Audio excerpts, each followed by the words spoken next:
Labo or ing men. Studies in the History of Labor. E.J. Hobsbawm. Contents. Preface v. Lee. 1 Thomas Paine 1. 2 The Machine Breakers 7. 3 Methodism and the Threat of Revolution in Britain 27. 4 The Tramping Artisan 41. 5 The British Standard of Living 1790 to 1850 75. 6 History and the Dark Satanic Mills 123. 7 The Standard of Living Debate, a postscript 141. 8 Economic Fluctuations and Some Social Movements since 1800 149.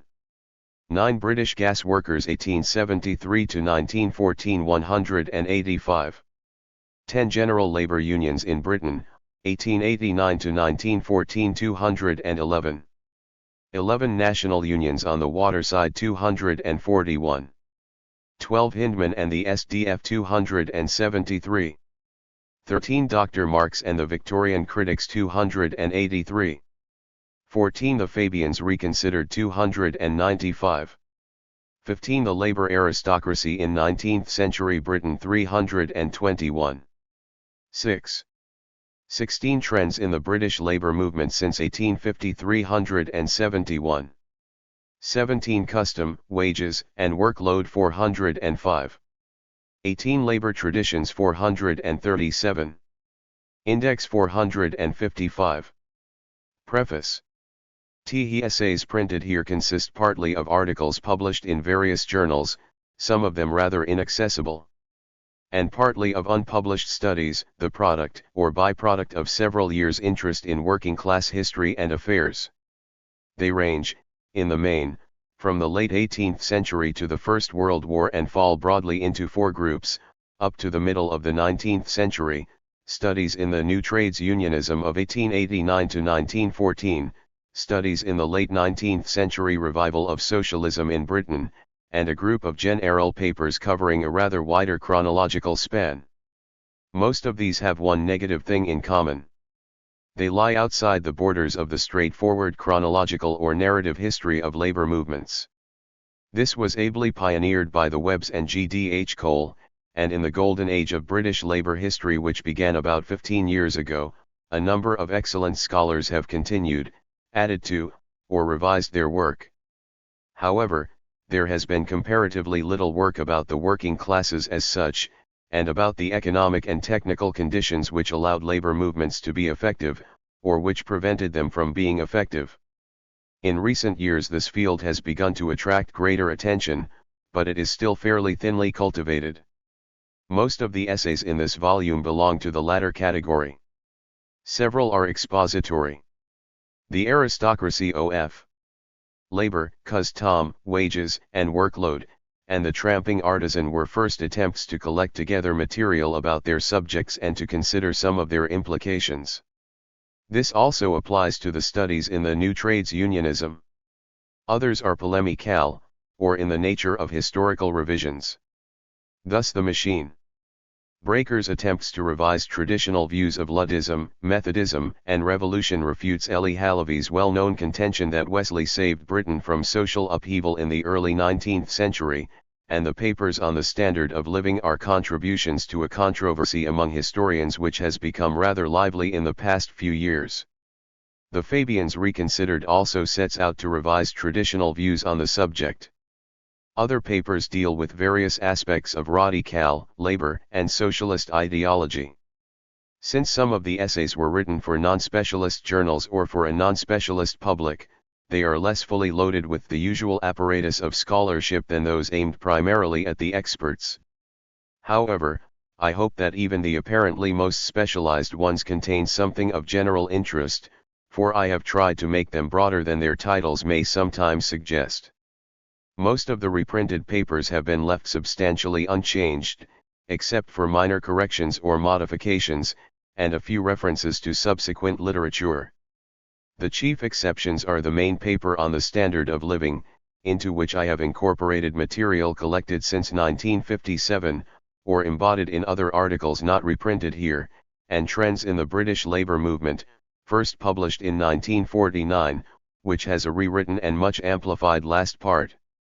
Occasionally I have added a brief postscript on subsequent work which affects my argument.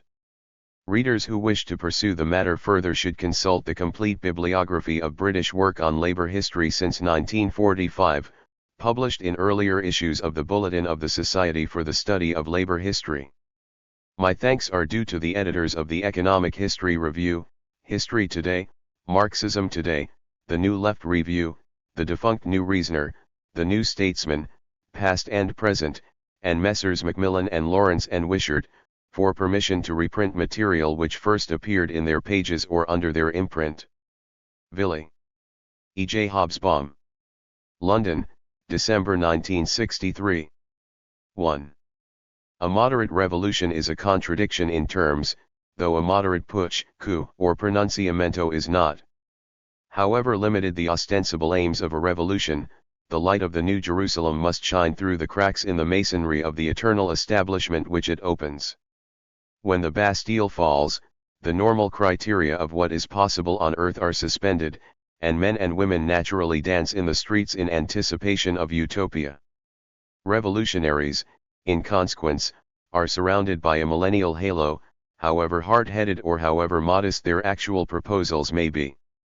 Tom Paine reflected this rainbow light of an age in which everything may be looked for. He saw before him a scene so new and transcendently unequaled by anything in the European world, that the name of revolution is diminutive of its character, and it rises into a regeneration of man. The present age, he held, will hereafter merit to be called the age of reason, and the present generation will appear to the future as the Adam of the New World. America had become independent, the Bastille had fallen, and he was the voice of both these marvelous events. A share in two revolutions * he wrote to Washington, is living to some purpose. And yet the actual political proposals of this profoundly and instinctively revolutionary man were almost ridiculously moderate. His goal, universal peace, civilization, and commerce, was that of most Victorian free traders. He deliberately disclaimed any intention of mere theoretical reformation in economic matters. Private enterprise was good enough for him, and the most effectual process is that of improving the condition of man by means of his interest. His analysis of the evils of society, namely that war and high taxes were at breakers, attempts to revise traditional views of Luddism, Methodism, and revolution, refutes Elie Halavy's well-known contention that Wesley saved Britain from social upheaval in the early 19th century, and the papers on the standard of living are contributions to a controversy among historians which has become rather lively in the past few years. The Fabians Reconsidered also sets out to revise traditional views on the subject.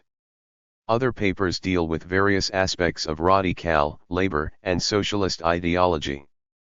Since some of the essays were written for non-specialist journals or for a non-specialist public, they are less fully loaded with the usual apparatus of scholarship than those aimed primarily at the experts. However, I hope that even the apparently most specialized ones contain something of general interest, for I have tried to make them broader than their titles may sometimes suggest. Most of the reprinted papers have been left substantially unchanged, except for minor corrections or modifications, and a few references to subsequent literature. The chief exceptions are the main paper on the standard of living, into which I have incorporated material collected since 1957, or embodied in other articles not reprinted here, and Trends in the British Labour Movement, first published in 1949, which has a rewritten and much amplified last part. Occasionally I have added a brief postscript on subsequent work which affects my argument. Readers who wish to pursue the matter further should consult the complete bibliography of British work on labour history since 1945, published in earlier issues of the Bulletin of the Society for the Study of Labour History. My thanks are due to the editors of the Economic History Review, History Today, Marxism Today, the New Left Review, the defunct New Reasoner, the New Statesman, Past and Present, and Messrs. Macmillan and Lawrence and Wishart, for permission to reprint material which first appeared in their pages or under their imprint. Villy. E. J. Hobsbawm. London, December 1963. 1. A moderate revolution is a contradiction in terms, though a moderate putsch, coup, or pronunciamento is not. However limited the ostensible aims of a revolution, the light of the New Jerusalem must shine through the cracks in the masonry of the eternal establishment which it opens. When the Bastille falls, the normal criteria of what is possible on earth are suspended, and men and women naturally dance in the streets in anticipation of utopia. Revolutionaries, in consequence, are surrounded by a millennial halo, however hard-headed or however modest their actual proposals may be. Tom Paine reflected this rainbow light of an age in which everything may be looked for. He saw before him a scene so new and transcendently unequaled by anything in the European world, that the name of revolution is diminutive of its character, and it rises into a regeneration of man. The present age, he held, will hereafter merit to be called the age of reason, and the present generation will appear to the future as the Adam of the New World. America had become independent, the Bastille had fallen, and he was the voice of both these marvelous events. A share in two revolutions, he wrote to Washington, is living to some purpose. And yet the actual political proposals of this profoundly and instinctively revolutionary man were almost ridiculously moderate. His goal, universal peace, civilization, and commerce, was that of most Victorian free traders. He deliberately disclaimed any intention of mere theoretical reformation in economic matters. Private enterprise was good enough for him, and the most effectual process is that of improving the condition of man by means of his interest. His analysis of the evils of society, namely that war and high taxes were at 2. The bottom of it all, is still sound doctrine in the Sussex executive's belt, except at times when the profits of armament and the fear of communism outweigh the horror of high government spending. Paine's most radical incursion into the economic process was a proposed 10% inheritance tax to finance old age pensions. When he came to France, he, like other English Jacobins, joined the Gironde, and was a moderate even in that group. That he should nevertheless have been a revolutionary, is not surprising. There was, after all, a time when the sound industrialists were prepared to raise barricades against the forces of iniquity which prevented the general felicity of which civilization is capable by preferring kings and dukes to businessmen. What is surprising is Paine's extraordinary, and indeed probably unparalleled, success as a spokesman of revolt. This is what turns him into a historical problem. Other pamphleteers have sometimes pulled off the coup which justifies the agitator's life and which turns him for a moment into the voice of every man. Paine did it 3 times. In 1776 common sense crystallized the half-formulated aspirations for American independence. In 1791 his defense of the French Revolution, the rights of man, said all most English radicals would ever wish to say on its subject.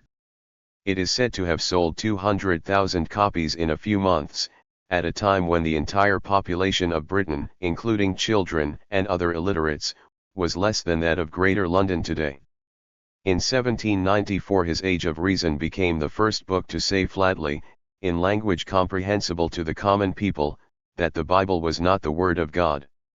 It has remained the classic statement of working-class rationalism ever since. Clearly such a triple triumph is not due to accident. It is due in part to the fact that Paine was the people for whom he wrote, the self-made, self-educated, self-reliant men as yet not finally divided into employers and hired hands. The man who was successively apprentice staymaker, teacher, petty official, tobacconist, journalist, and an ingenious person, hoping to introduce his mechanical con. 3. Trivances in England, could speak for all of them. He had, incidentally, the same uncanny rapport with the public as inventor and as journalist. The most popular single structure of the Industrial Revolution, to judge by its innumerable reproductions on jugs, is the iron bridge over the Wear, built to Paine's pioneer design, though characteristically not to his profit. The discovery of revolution as a fact gave him, like his readers, the enormous confidence in a future which was theirs. Indeed, the discovery made him. But for the struggle in America, in 1776, he might have become a minor literary figure, or more likely an inventor and failed industrialist, for applied science remained his first and last passion. His friends but few others would have admired him as a wit, a charming star of small-town society, a sportsman, and a good man at chess or piquet. They would have mildly deplored his fondness for brandy, and might occasionally have comment on the absence of any sex life in one apparently so sensible to the charms of the fair. Had he not emigrated to America with a recommendation from the astute Franklin, he would be forgotten. Had he not been reborn in the Revolution, he would be remembered only in a rare PhD thesis. But he is unforgotten, and typically enough, not in the world of orthodox liberalism, but in the partisan universe of political and theological rebellion, and this in spite of his uniform political failure, except as a journalist, and his lack of extremism.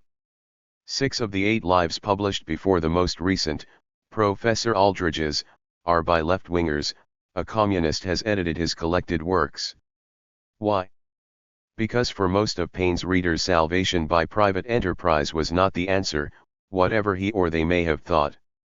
His and their opposition was ostensibly against privilege which stood in the way of freedom, but in fact it was also against unrecognized and new forces which pushed men such as themselves into poverty. They were in 4. Dependent enough as skilled artisans, small shopkeepers, or farmers to see themselves as the future, not because the very degree of their oppression destined them for revolution, but because it was ridiculous and irrational that independent men should not triumph. Not for another 25 years did rationalist artisans of the Painite type seek their salvation through general union and a cooperative commonwealth. But already poverty was for them a collective fact, to be solved and not merely escaped. For and to these self-reliant poor Paine spoke. His analysis matters less than his unswerving and arrogant devotion to them, expressed with that profound reason and energy which Condorcet so admired in him. When he spoke of human felicity, it was the end of poverty and inequality that he had in mind. The great question of the Revolution, in spite of his devotion to low taxes and free enterprise, was whether man shall inherit his rights and universal civilization take place. Whether the fruits of his labor shall be enjoyed by himself. Whether robbery shall be banished from courts and wretchedness from countries. It was that in countries which we call civilized we see age going to the workhouse and youth to the gallows. It was that aristocracy ruled over that class of poor and wretched people who are so numerously dispersed all over England, who are to be told by a proclamation that they are happy. But Paine not only told his readers that poverty was incompatible with felicity and civilization. He told them that the light of reason had dawned in men like themselves to end poverty, and that revolution showed how reason must triumph. He was the least romantic of rebels. Self-evident, practical, artisan common sense would transform the world. But the mere discovery that reason can cut like an axe through the undergrowth of custom which kept men enslaved and ignorant, was a revelation. Throughout the pages of Age of Reason, as through generations of working-class discussion groups, there glows the exaltation of the discovery how easy it is, once you have decided to see clearly, to discover that what the priests say about 5. The Bible, or the rich about society, is wrong. Throughout the rights of man there shines the obviousness of the great truth. For Burke this revolutionary reason meant that all the decent drapery of life is to be rudely torn off to leave our naked, shivering nature revealed in all its defect. Paine was not afraid of a nakedness which revealed man, self-made, in the glory of his infinite possibilities. His humanity stood naked, like the Greek athletes, because it was poised for struggle and triumph. Even now, as we read those clear, simple sentences in which common sense rises to heroism and a cast-iron bridge spans the distance between Thetford and the New Jerusalem, we are exhilarated and moved. And if we believe in man, how can we fail, even now, to cheer him? 2. It is perhaps time to reconsider the problem of machine wrecking in the early industrial history of Britain and other countries. About this form of early working-class struggle misconceptions are still widely held, even by specialist historians. Thus, an excellent work, published in 1950, can still describe Luddism simply as a pointless, frenzied, industrial Jacquerie * and an eminent authority, who has contributed more than most to our knowledge of it, passes over the endemic rioting of the 18th century with the suggestion that it was the overflow of excitement and high spirits. 1 Such misconceptions are, I think, due to the persistence of views about the introduction of machinery elaborated in the early 19th century, and of views about labor and trade union history formulated in the late 19th century, chiefly by the Webbs and their Fabian followers. Perhaps we should distinguish views and assumptions.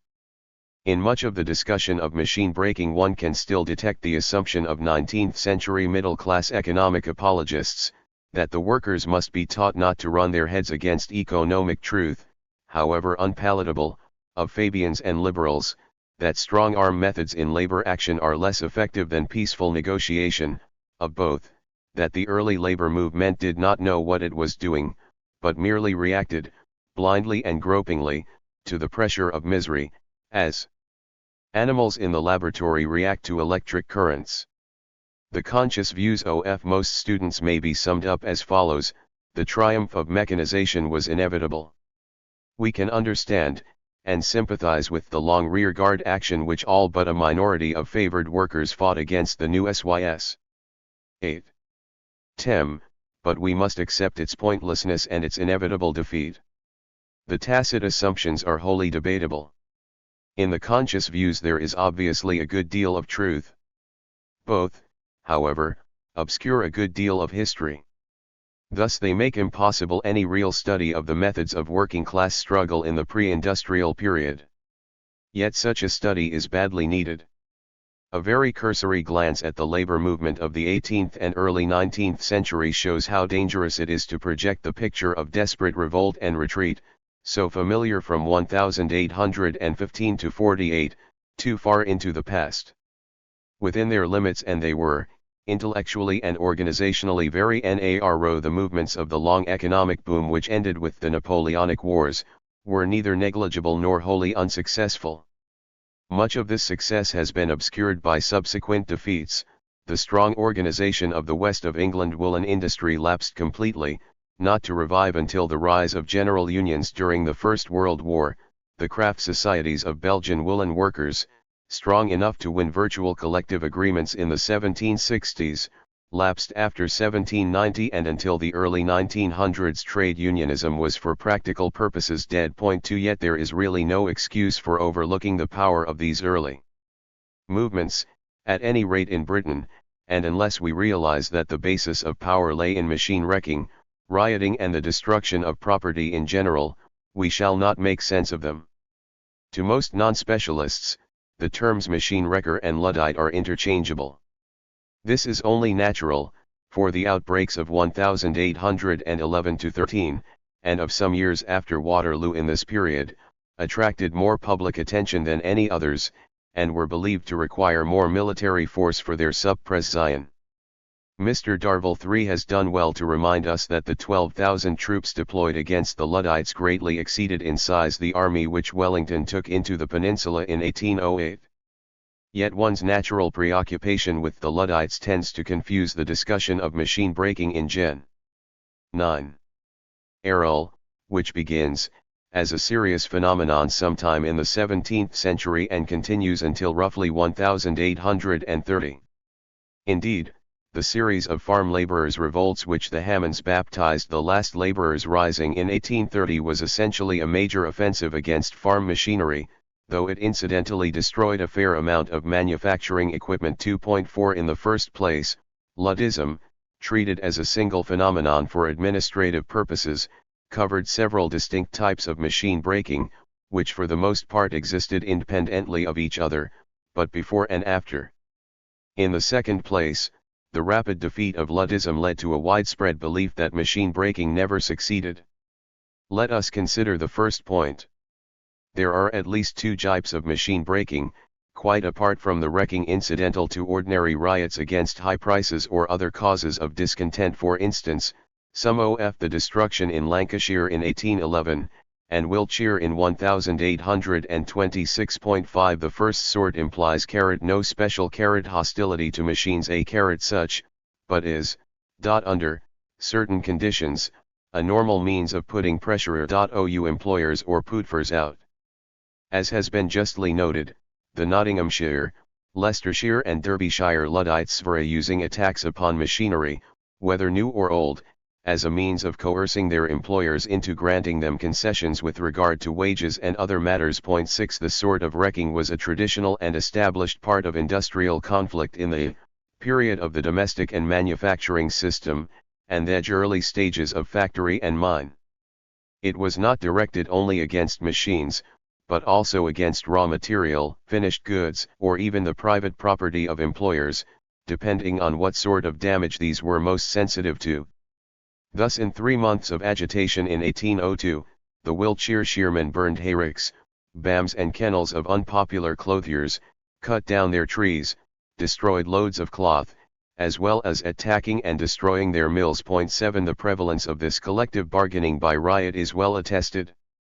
Thus to take merely the west of England *, textile trades clothiers complained to Parliament in 1718 and IO 1724 that weavers threatened to pull down their houses and burn their work unless they would agree with their terms. 8 The disputes of 1726–27 were fought, in Somerset, Wiltshire and Gloucestershire, as well as in Devon by weavers breaking into the houses, spoiling of wool, and cutting and destroying the pieces in the looms and the utensils of the trade. 9 They ended in something like a collective contract.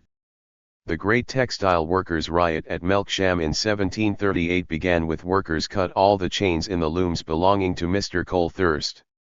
On account of his lowering of the prices 10, and 3 years later anxious employers in the same area were writing to London for protection against the men's demands that no outsiders should be employed, on pain of destroying wool. 11 And so on, throughout the century. Again, where coal miners had reached the point of aiming their demands against employers of labor, they used the technique of wrecking. Thus in the Northumberland coalfield the burning of pithead machinery was part of the great riots of the 1740s, which won the men a sizable wage rise. 12 Again, machines were smashed, and coal set on fire in the riots of 1765, which won the miners the freedom to choose their employers at the end of the annual contract. 13 Acts of Parliament against the burning of pits were passed at intervals through the later part of the century. 14 As late as 1831 the strikers at Bedlington wrecked winding gear. 15 The history of the frame breaking in the East Midlands hosiery trade is too well known to need retelling. 16 Certainly the wrecking of machines was the most important weapon used in the famous riots of 1778, which were essentially part of a movement to resist wage reductions. In none of these cases and others might be mentioned was there any question of hostility to machines as such. Wrecking was simply a technique of trade unionism in the 11 period before, and during the early phases of, the Industrial Revolution. It was more useful, when intermittent pressure had to be put on masters, than when constant pressure had to be maintained, when wages and conditions changed suddenly, as among textile workers, or when annual contracts came up for simultaneous renewal, as among miners and seamen, rather than where, say, entry into the market had to be steadily restricted. It might be used by all sorts of people, from independent small producers, through the intermediate forms so typical of the domestic system of production, to more or less fully fledged wage workers. Yet it was, in the main, concerned with disputes which arose from the typical social relationship of capitalist production, that between employing entrepreneurs and men who depended, directly or indirectly, on the sale of their labor power to them, though this relationship existed as yet in primitive forms, and was entangled with the relationships of small independent production. It is worth noting that riot and wrecking of this type seem more frequent in 18th century Britain, with its bourgeois revolution behind it, than in 18th century France. 17 Certainly the movements of our weavers and miners are very different from the superficially trade union-like activities of journeymen's associations in many more old-fashioned continental areas. 18 The value of this technique was obvious, both as a means of putting pressure on employers, and of ensuring the essential solidarity of the workers. The first point is admirably put in a letter from the town clerk of Nottingham in 1814.19. The framework knitters, he reported, were now striking against the firm of J. and George Ray. Since this firm employed mainly men who owned their own looms, they were vulnerable to a simple withdrawal of work. Most of the firms, however, rented out the looms to knitters and through them acquire entire control of their 12 workmen. Perhaps the most effectual manner in which the combination could coerce them was their former manner of carrying on war by destroying their frames. In a domestic system of industry, where small groups of men, or single men, work scattered in numerous villages and cottages, it is, in any case, not easy to conceive of any other method which could guarantee an effective stoppage. Moreover, against comparatively small local employers, destruction of property or the constant threat of destruction would be pretty effective. Where, as in the cloth industry, both the raw material and the finished article were expensive, the destruction of wool or cloth might well be preferable to that of looms. 20 But in semi-rural industries even the burning of the employer's ricks, bams, and houses might seriously affect his profit and loss account. But the technique had another advantage. The habit of solidarity, which is the foundation of effective trade unionism, takes time to learn even where, as in coal mines, it suggests itself naturally. It takes even longer to become part of the unquestioned ethical code of the working class. The fact that scattered framework knitters in the East Midlands could organize effective strikes against employing firms, for instance, argues a high level of trade union morale, higher than could normally be expected at that period of industrialization. Moreover, among badly paid men and women without strike funds, the danger of blacklegging is always acute. Machine wrecking was one of the methods of counteracting these weaknesses. So long as the winding gear of a Northumbrian pit was broken, or the blast furnace of a Welsh iron works out, there was at least a temporary guarantee that the plant would not be operated. 21 This was only one method, and not everywhere applicable. But the whole complex of activities which 18th and early 19th century administrators called Riot 5 achieved the same purpose. Everyone is familiar with the bands of militants or strikers from one works or locality, touring the whole region, calling out villages, workshops, and factories by a mixture of appeals and force. 22 Even much later mass demonstrations and meetings were an essential part of a labor dispute, not only to overawe the employers, but to keep the men together and in good heart. The periodic riots of the northeastern seamen, at the time when hiring contracts were fixed, are a good example. 23 Strikes of modem dockers another. 24 Clearly the Luddite technique was well adapted to the stage of industrial warfare. If British weavers in the 18th century were a proverbially riotous body of men, there were sound technical reasons why they should be so. On this point too we have some confirmation from a Mod M trade union leader who, as a child, lived through the transition of a woolen industry from domestic to factory system. It is necessary to remember, writes Ronaldo Regola 25, that in those pre-socialist times the working class was a crowd, not an army. Enlightened, orderly, bureaucratic strikes were impossible. The workers could only fight by means of demonstrations, shouting, cheering and catcalling, intimidation and violence. Luddism and sabotage, even though not elevated into doctrines, had nevertheless to form part of the methods of struggle. We must now turn to the second sort of wrecking, which is generally regarded as the expression of working class hostility to the new machines of the Industrial Revolution, especially labor-saving ones. There can, of course, be no doubt of the great feeling of opposition to new machines, a well-founded sentiment, in the opinion of no less an authority than the great Ricardo. 26 Yet 3 observations ought to be made. First, this hostility was neither so indiscriminate nor so specific as has often been assumed. Second, with local or sectional exceptions, it was surprisingly weak in practice. Lastly, it was by no means confined to workers, but was shared by the great mass of public opinion, including many manufacturers. The first point will be clear, if we consider the problem as it faced the worker himself. He was concerned, not with 14. Technical progress in the abstract, but with the practical twin problems of preventing unemployment and maintaining the customary standard of life, which included non-monetary factors such as freedom and dignity, as well as wages. It was thus not to the machine as such that he objected, but to any threat to these, above all to the whole change in the social relations of production which threatened him. Whether this threat came from the machine, or from elsewhere, depended on circumstances. The Spitalfields weavers rioted against machines by which one man can do as much as near 20 without them in 1675, against wearers of printed calicos in 1719, against immigrants working below the rate in 1736, and they wrecked looms against rate cutting in the 1760s 27, but the strategic objective of these movements was the same.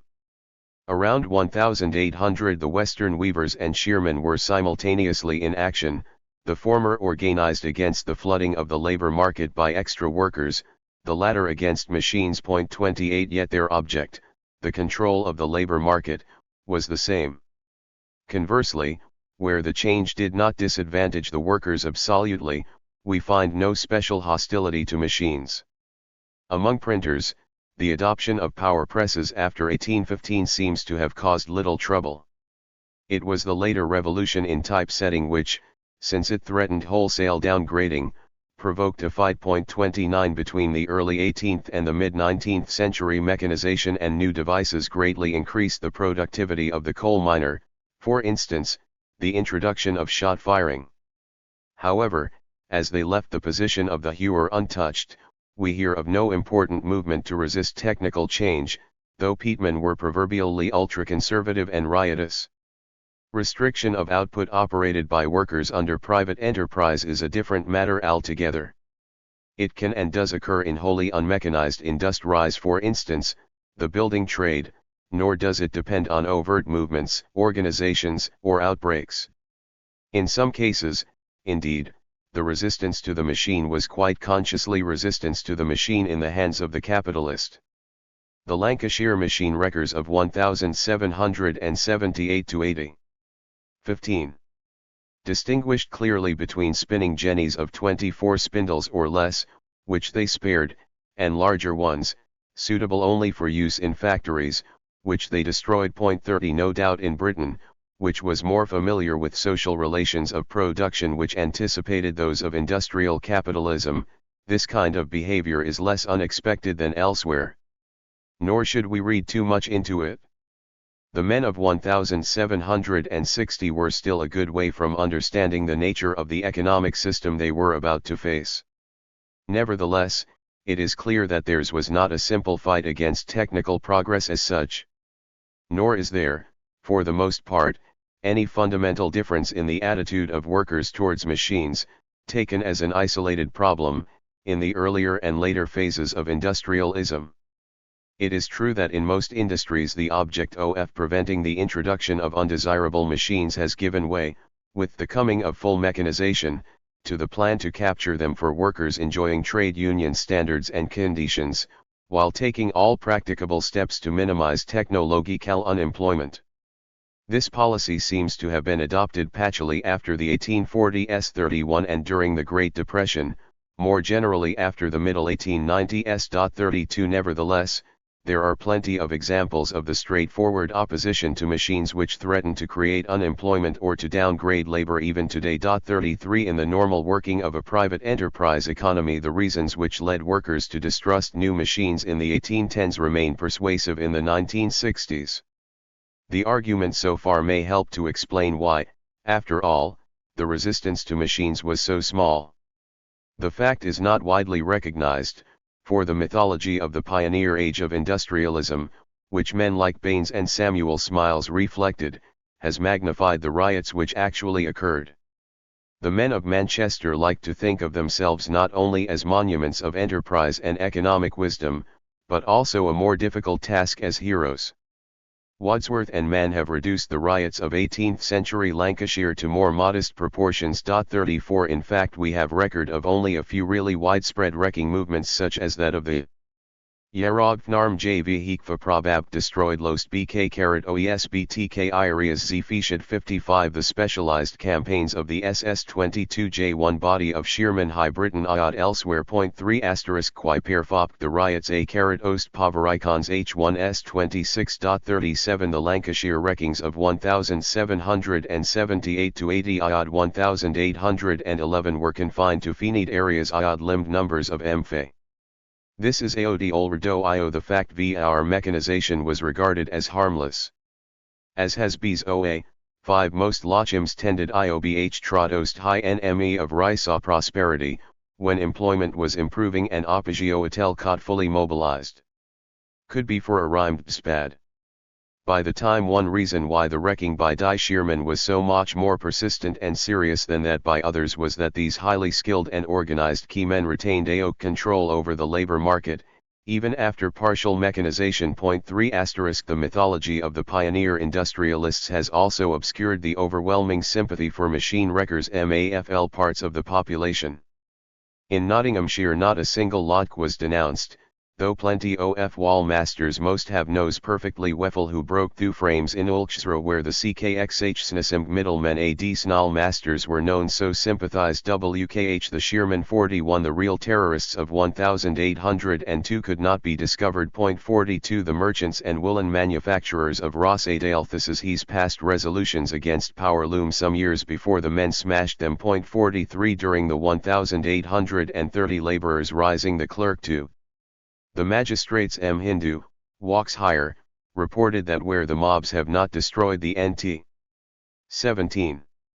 Chinery, the farmers have exposed the same for the purpose of being destroyed. 44 And Lord Melbourne had to send a sharply worded circular to magistrates who had in many instances recommended the discontinuance of the employment of machines used for thrashing out corn and for other purposes. Machines, he argued, are as much entitled to the protection of the law as any other description of property. 45 Nor is this surprising. The fully developed capitalist entrepreneurs formed a small minority, even among those whose position was technically that of profit makers.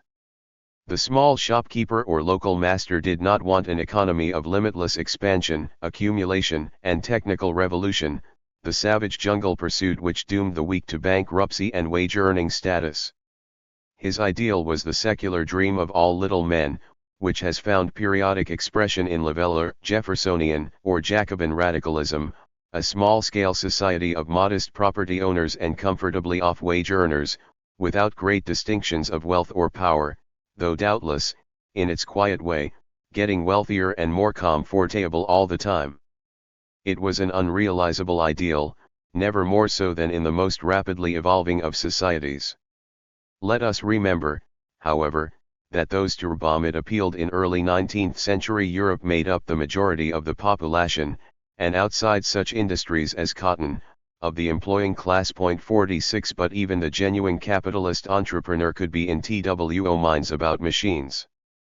The belief that he must inevitably favor technical progress as a matter of self-interest has no foundation, even if the experience of French capitalism, and of later British capitalism were not available. Quite apart from the possibility of making more money without machines than with them, only rarely were new machines immediate and obvious paying propositions.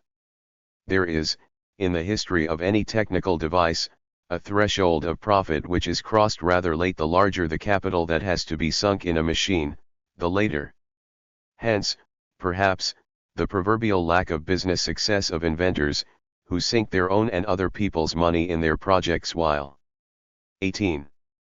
They are still inevitably imperfect and by no means clearly superior to their non-mechanized rivals. 47 Of course, the free enterprise economy could overcome these obstacles. What has been described as the vast secular boom of 1775 to 1875 created situations, here and there, which provided entrepreneurs in some industries, for instance, cotton, with the impetus to leap across the threshold. 48 The very mechanism of capital accumulation in a society undergoing revolution provided others. So long as competition operated, the technical advances of the pioneer section were spread over quite a wide field. Yet we must not forget that the pioneers were minorities.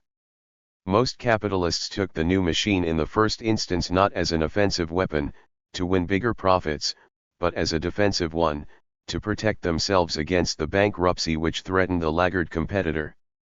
We are not surprised to find E.C. Tufnell in 1834 accusing many of the masters in the cotton trade of the disgraceful behavior of instigating workmen to turn out against those manufacturers who were the first to enlarge their mules. 49 Petit producteur and run-of-the-mill entrepreneur were in an ambiguous position, but without the independent power to change it. They might dislike the need for new machines, either because they disrupted their way of life, or because, on any rational accounting, they were not really good business at the moment. In any case, they saw them as strengthening the position of the large modernized entrepreneur, the main rival. Working class revolts against machines gave such men their chance, often they took it. One may reasonably agree with the student of French machine wrecking who observes that sometimes the detailed study of a local incident reveals the Luddite movement less as an agitation of workmen, than as an aspect of competition between the backward and the progressive shop owner or manufacturer. 50 If the innovating entrepreneur had the bulk of public opinion against him, how did he succeed in imposing himself? By means of the state. It has been well remarked that in Britain the revolution of 1640–60 marks a turning point in the state's attitude towards machinery. After 1660 the traditional hostility to devices which take the bread out of the mouths of honest men, gave way to the encouragement of profit-making enterprise, at whatever social cost. 51 This is one of the facts which justifies us in regarding the 17th century revolution as the real political beginning of modern British capitalism. Throughout the subsequent period the central state apparatus tended to be, if not ahead of public opinion on economic matters, then at least more willing to consider the claims of the fully capitalist entrepreneur, except, of course, where these clashed with older and bigger vested interests. The squire westerns in some counties might still toast the shadow of a vanished feudal hierarchy in an unchanging society. There was no significant trace of feudal policy in the Whig governments, at any rate after 1688. London's sympathy was to prove of inestimable value to the new industrialists when, in the last third of the century, their meteoric rise began. On issues of agrarian, commercial, or financial policy Lancashire might be in conflict with London, but not on the fundamental supremacy of the profit-making employer. It was the unreformed Parliament in its most ferociously conservative period, which introduced full laissez-faire into the relations between employer and worker. Classical free enterprise economics dominated the debates. Nor did London hesitate to rap its more old-fashioned and sentimental local representatives over the knuckles if they failed to maintain and uphold the rights of property of every description against violence and aggression. 52 Yet, until the latter part of the 18th century the support of the state for the innovating entrepreneur was not unqualified. The political system of Britain from 1660 to 1832 was designed to serve manufacturers only insofar as they bought their way into the ring of vested interests of an older type commercially minded landlords, merchants, financiers, nabobs, etc. At best they could only hope for a share of the pork barrel proportionate to their pressure, and in the early 18th century the modern manufacturers were as yet only occasional groups of provincials. Hence, at times, a certain neutrality of the state in labor matters, at any rate until 20. After the middle of the 18th century. 53 Western clothiers complained bitterly that the majority of local JPS was biased against them. 54 The attitude of the national government in the weavers' riots of 1726–27 contrasts strikingly with that of the Home Office from the 1790s on. London regretted that the local clothiers needlessly antagonized the men by arresting rioters, pooh-poohed suggestions that these were seditious, suggested that both parties get together amicably, so that a proper petition might be framed and Parliament could take action. 55 When this was done, Parliament sanctioned a collective agreement which gave the men very much what they wanted, at the cost of a perfunctory apology for past riots. 56 Again, the frequency of ad hoc legislation in the 18th century 57 tends to show that no systematic, consistent, and general attempt was made to enforce it. As the century progressed, the voice of the manufacturer increasingly became the voice of government in these matters, but earlier it was still possible for the men occasionally to fight sections of the masters on more or less fair terms. We now come to the last and most complex problem: how effective was machine breaking? It is, I think, fair to claim that collective bargaining by riot was at least as effective as any other means of bringing trade union pressure, and probably more effective than any other means available before the era of national trade unions to such groups as weavers, seamen, and coal miners. That is not to claim much. Men who did not enjoy the natural protection of small numbers and scarce apprentice skills, which might be safeguarded by restrict entry to the market and firm hiring monopolies, were in any case bound normally to be on the defensive. Their success therefore should be measured by their ability to keep conditions stable, e.g., stable wage rates against the perpetual and well-advertised desire of masters to reduce them to starvation level. 58 This required an unremitting and effective fight. It may be argued that stability on paper was constantly undermined by the slow inflation of the 18th century, which steadily rigged the game against wage earners. 59, but it would be asking too much of 18th century activities. 21. To cope with that, within their limits, one can hardly deny that Spitalfields silk weavers benefited from their riots. 00 The disputes of keelmen, sailors, and miners in the Northeast, of which we have record, ended, as often as not, with victory or acceptable compromise. Moreover, whatever happened in individual engagements, riot, and machine wrecking provided the workers with valuable reserves at all times. The 18th century master was constantly aware that an intolerable demand would produce, not a temporary loss of profits, but the destruction of capital equipment. In 1829 a leading colliery manager was asked by the Lords Committee whether a reduction of wages in the Tyne and Wearside coal mines could be effected without danger to the tranquility of the district, or risking the destruction of all the mines, with all the machinery, and the valuable stock vested in them. He thought not. 61 Inevitably, the employer faced with such hazards paused before he provoked them, for fear that his property and perhaps his life be endangered thereby. 62 Far more masters than one might expect, Sir John Clapham noted with unjustified surprise, supported the retention of the Spitalfields silk weavers *Acts, for under them, they argued, the district lived in a state of quietude and repose. 63 Could riot and machine breaking, however, hold up the advance of technical progress? Patently it could not hold up the triumph of industrial capitalism as a whole. On a smaller scale, however, it was by no means the hopelessly ineffective weapon that it has been made out to be. Thus, fear of the Norwich weavers is supposed to have prevented the introduction of machines there. 64 The Luddism of the Wiltshire shearmen in 1802 certainly postponed the spread of mechanization. A petition of 1816 notes that in time of war there was no gigs nor frames at Trowbridge, but sad to relate it is now increasing every day. 63 Paradoxically enough, the wrecking by the helpless farm laborers in 1830 seems to have been the most effective of all. Though the wage concessions were soon lost, the threshing machines did not return on anything like the old scale. 66 How much of such successes was due to the men, how much to the latent or passive? 22. Luddism of the employers themselves, we cannot, however, determine. Nevertheless, whatever the truth of the matter, the initiative came from the men, and to that extent they can claim an important share in any such successes. 3. Methodism and the threat of revolution in Britain.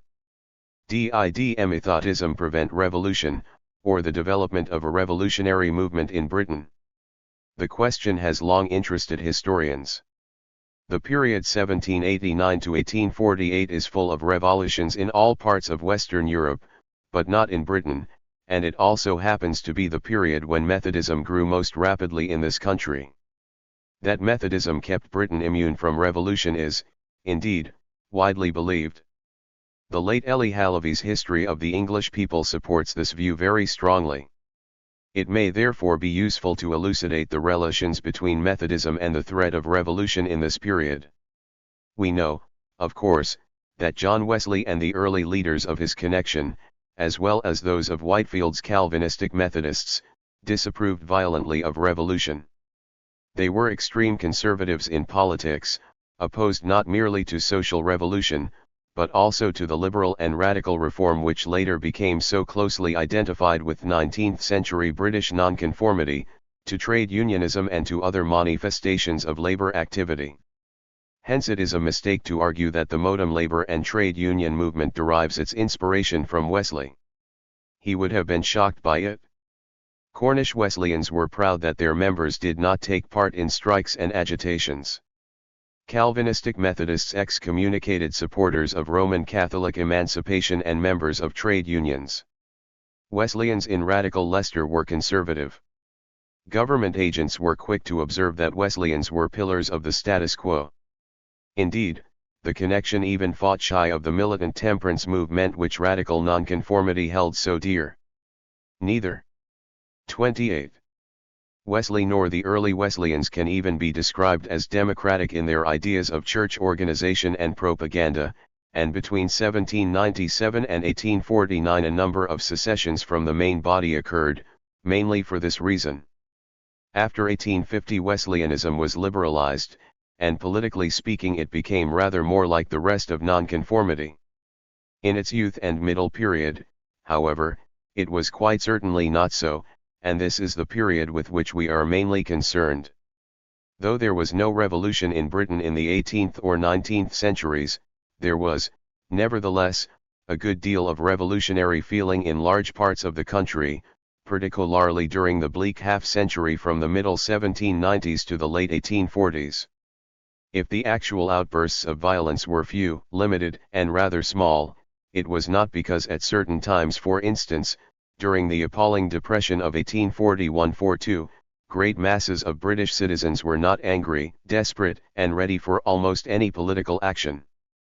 The strength of Chartism, say, cannot be measured by the feebleness of the actual attempts to translate it into revolt. As Lenin argued, a specialist on the subject, a deterioration of the conditions of life for the masses, and an increase in their political activity, is not enough to bring about a revolution. There must also be a crisis in the affairs of the ruling order, and a body of revolutionaries capable of directing and leading the movement. Both these were absent. With the possible exception of the years immediately preceding the Reform Act of 1832, the British ruling class never lost control of the political situation. It is conceivable that something like a revolutionary situation might have developed, had the unreformed Parliament not been wise enough to yield peacefully to the pressure of the middle-class reformers. But the House of Lords was wise enough to yield, and the reforming party quick to make a compromise which gave them perhaps less than their most vocal spokesman, for instance, Jeremy Bentham's followers, had demanded, but avoided the unpredictable consequences of further mass agitation. As for the revolutionaries, they were throughout the entire period inexperienced, unclear in their minds, badly organized, and divided. There was thus no revolution, and Wesleyan Methodism was hostile to one, but it does not follow that the second fact was the cause of the first. Methodism was not responsible for the moderation and flexibility of the parliamentary politicians or the utilitarian radicals.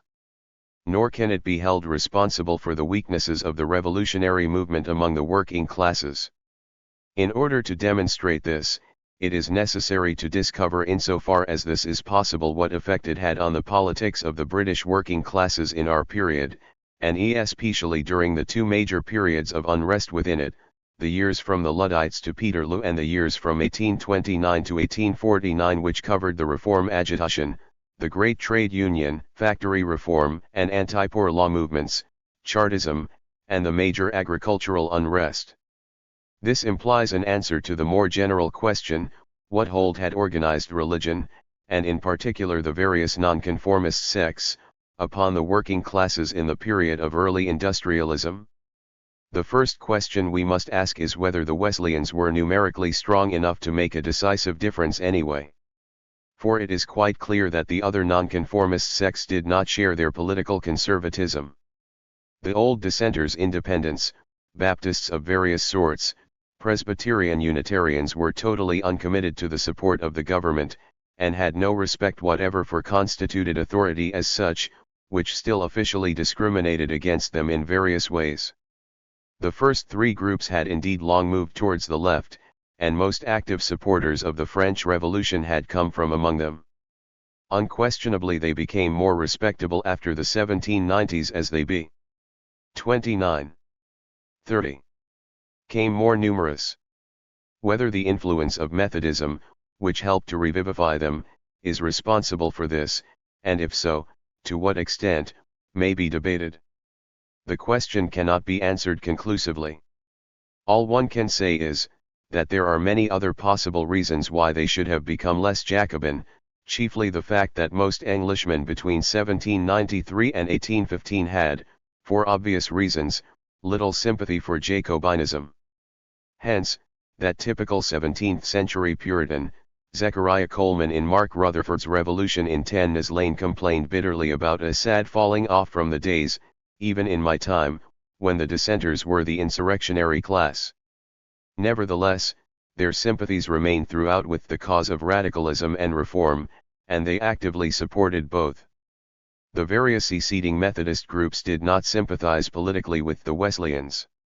The Kilamites or New Connection proudly claimed in 1848 that they had long anticipated the liberalism which was then all the rage. One of their preachers in Northampton had even been jailed in 1816 for radical propaganda. The Bible Christians went their own quiet way in Devon and other parts of the southwest, and eventually colonized parts of Kent. Theirs, however, was the fierce Old Testamentary way of the elect walking safe from the flames of perdition, and such views do not necessarily make for social passivity. They were to be active in farm laborers' unions. The same is true, to an even greater extent, of the most serious of the seceders, the primitive Methodists. These, the most purely proletarian of the major sects, broke away because the Wesleyans were insufficiently democratic in the matter of preaching by laymen and women, and opposed to the mass propagandist campaigns of the great revivalist camp meetings which American evangelists had introduced. Their strongholds were to be among the northern miners, the farm laborers, the Staffordshire operatives.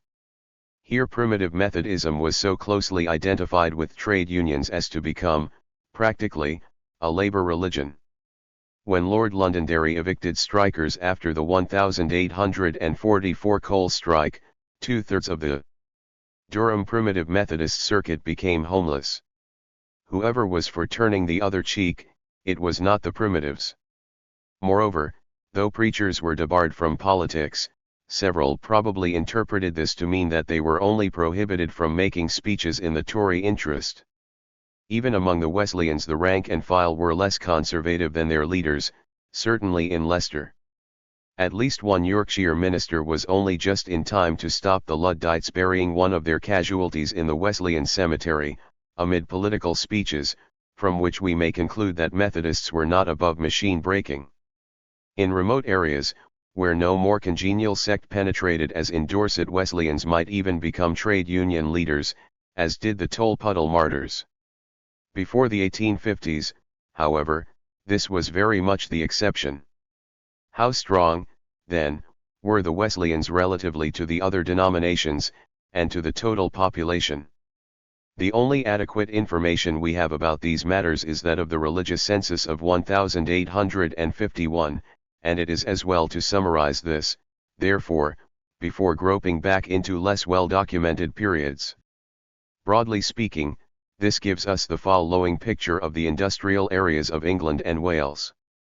The large cities and some, but by no means all, of the backward mining and iron areas were relatively unreligious.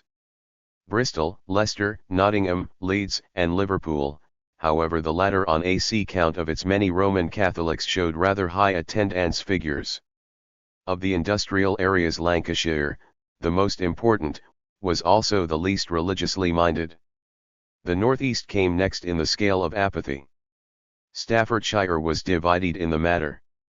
At the other end of the scale there was South Wales, where religious attendances amounting to 40, 31, 32% of the total population were not uncommon, e.g., in Pontypool, Merthyr, Bridgend, the West Riding, and certain parts of Derby, Leicester, and Nottinghamshire.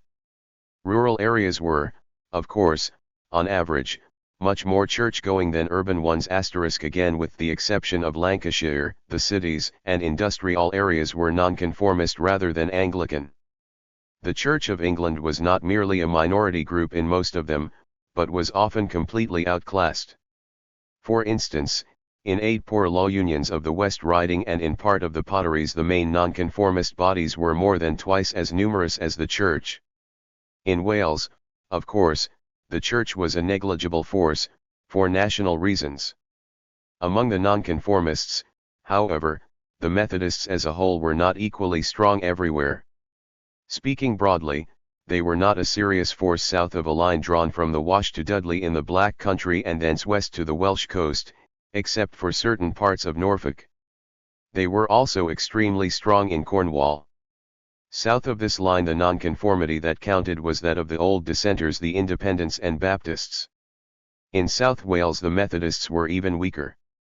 Even the Calvinistic Methodists, with their appeal to Welshness, were invariably outnumbered by either Independents or Baptists. The old dissenters also held pockets of Methodist territory, notably in the East Midlands. In fact, within the North and Midland industrial areas, Methodism was really strong in only 3 parts, a region centering on the southern Pennines, that is, the industrial parts of the West Riding, Derbyshire, and parts of Lancashire contiguous to Yorkshire, Durham, and parts of Staffordshire. Of these, only the textile districts of the West Riding and, of course, Cornwall and Lincolnshire, can be regarded as the unchallenged fief of the Wesleyans. In Durham they were run close, and often outnumbered by the primitive Methodists. In Staffordshire they had to contend sometimes unsuccessfully with both primitives and other dissidents. In Derbyshire they were generally outnumbered. Methodism as a whole, therefore, could be expected to have a major political influence on popular agitations only in the North, Midlands, East Anglia, and the extreme southwest, Wesleyanism as such only in the West Riding.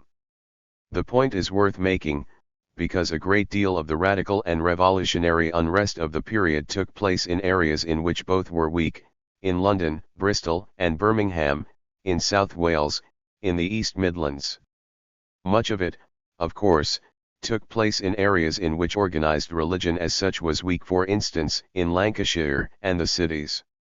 What was the position in earlier times? Since the days of the Luddites the Methodists had advanced much faster than population as a whole, or even than urban population. Taking all their sects together, they were almost 4 times as large in 1851 as in 1810, taking only the Wesleyans, rather over 2.5 times as large. Though we know practically nothing about the other dissenters, it is likely that, in England as distinct from Wales, the Methodists probably grew faster than they until 1850, with some local exceptions. Hence in 1811-19 or in 1830 they had obviously been relatively and absolutely far weaker than in 1851, when they embraced perhaps 500,000 members out of a total population of 18 millions. The main pattern of geographical distribution was already speaking very roughly established by 1810, the main strongholds of Methodism in Yorkshire and elsewhere had already come into existence. Even within these strongholds they were in general weaker, and their membership more fluctuating. It does not seem likely that a body of, say, 150,000 out of 10 million English and Welsh in 1811 could have exercised decisive importance. Can we nevertheless detect any major moderating influence of the Wesleyans in any of their strongholds during the first 33, 34, half of the 19th century? In Yorkshire there is no real sign of it. Huddersfield, Leeds, Burstall, Wakefield were the main centres of Luddism. They were the centres of some of the strongest Methodist circuits in the West Riding. The West Riding, again headed by Leeds, which, we recall, had an abnormally high church attendance for an industrial city, demonstrated and rioted as enthusiastically for the Reform Bill as any other place, French rosettes, cockades, and tricolores abounding.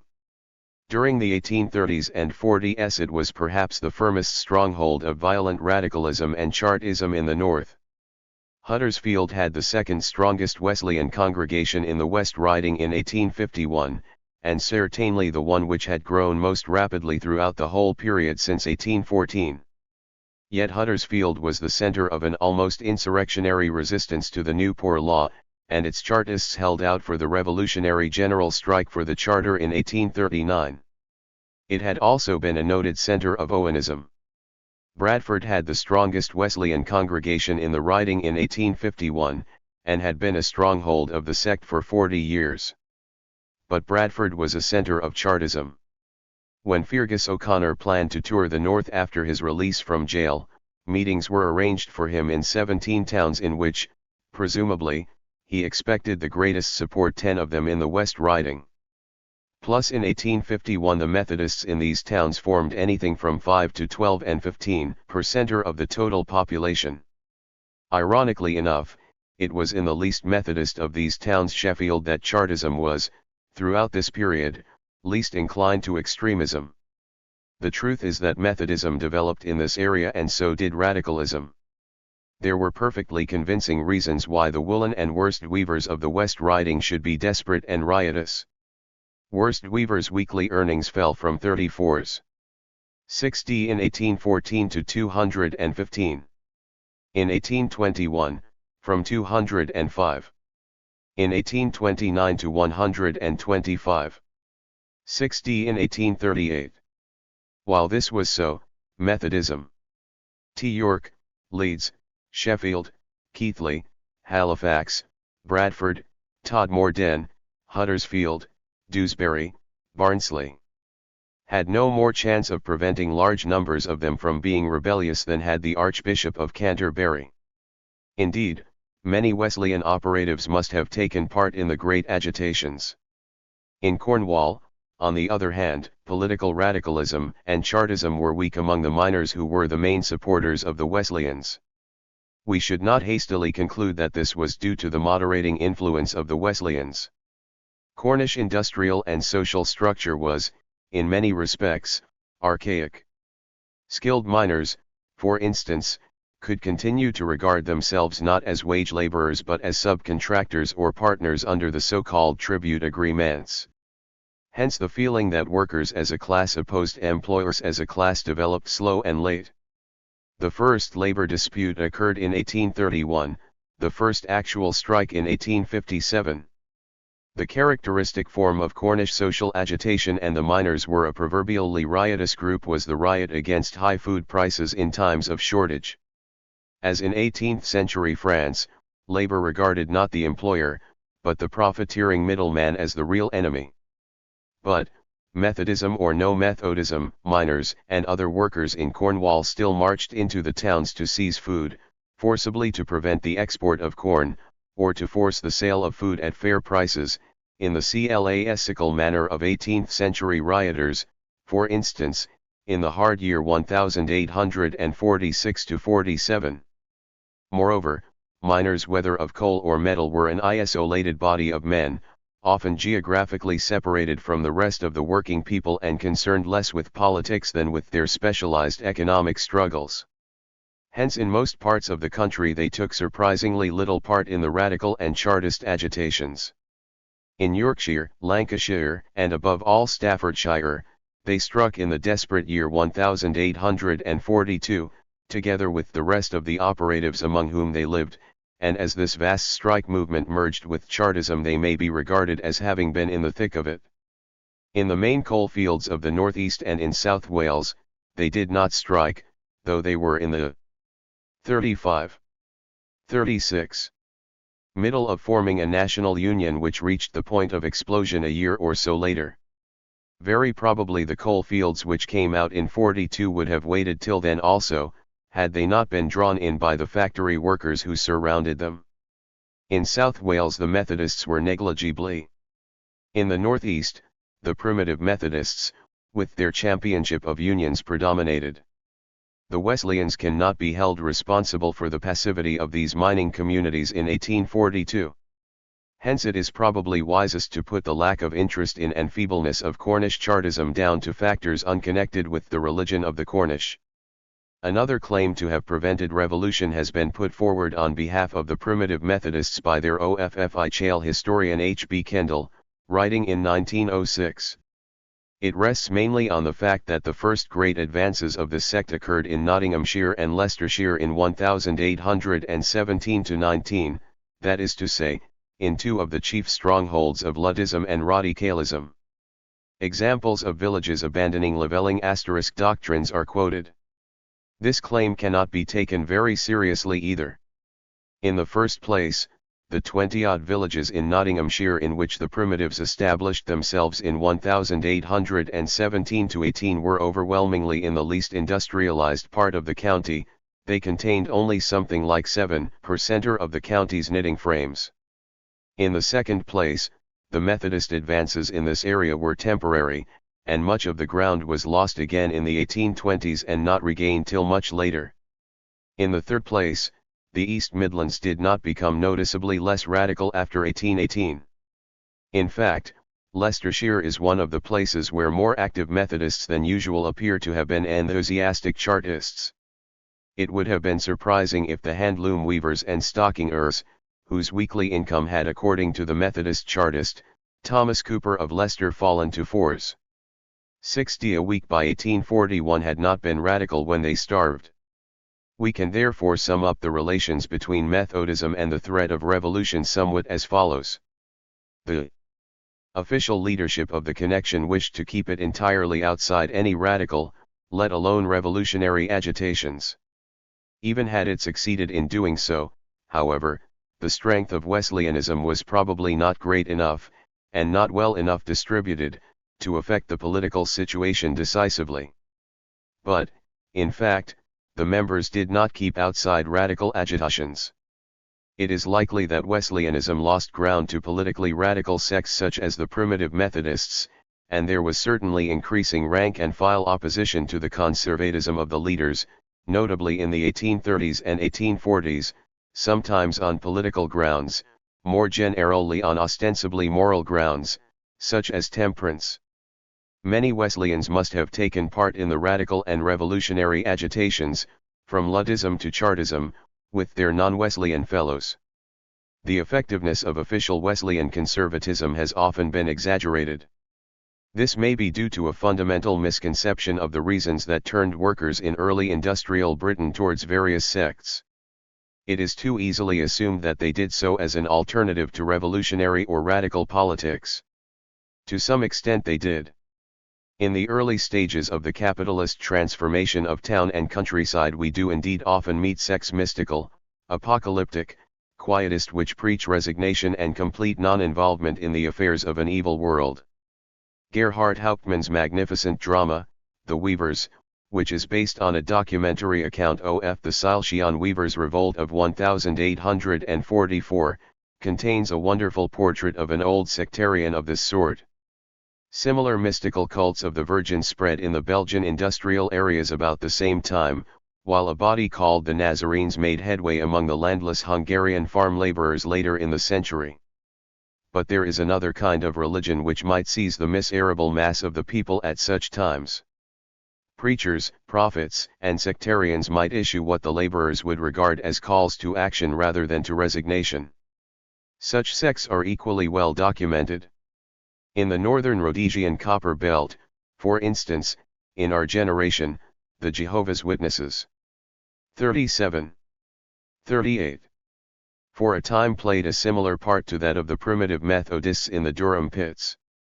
We know too little about the life of the common people in Britain during the Industrial Revolution to say with any confidence how they regarded their nonconformity. All we know is that Methodism advanced when radicalism advanced and not when it grew weaker, and also that the great religious revivals normally did not occur when economic conditions were coming to their worst, for instance, at the bottom of trade depressions.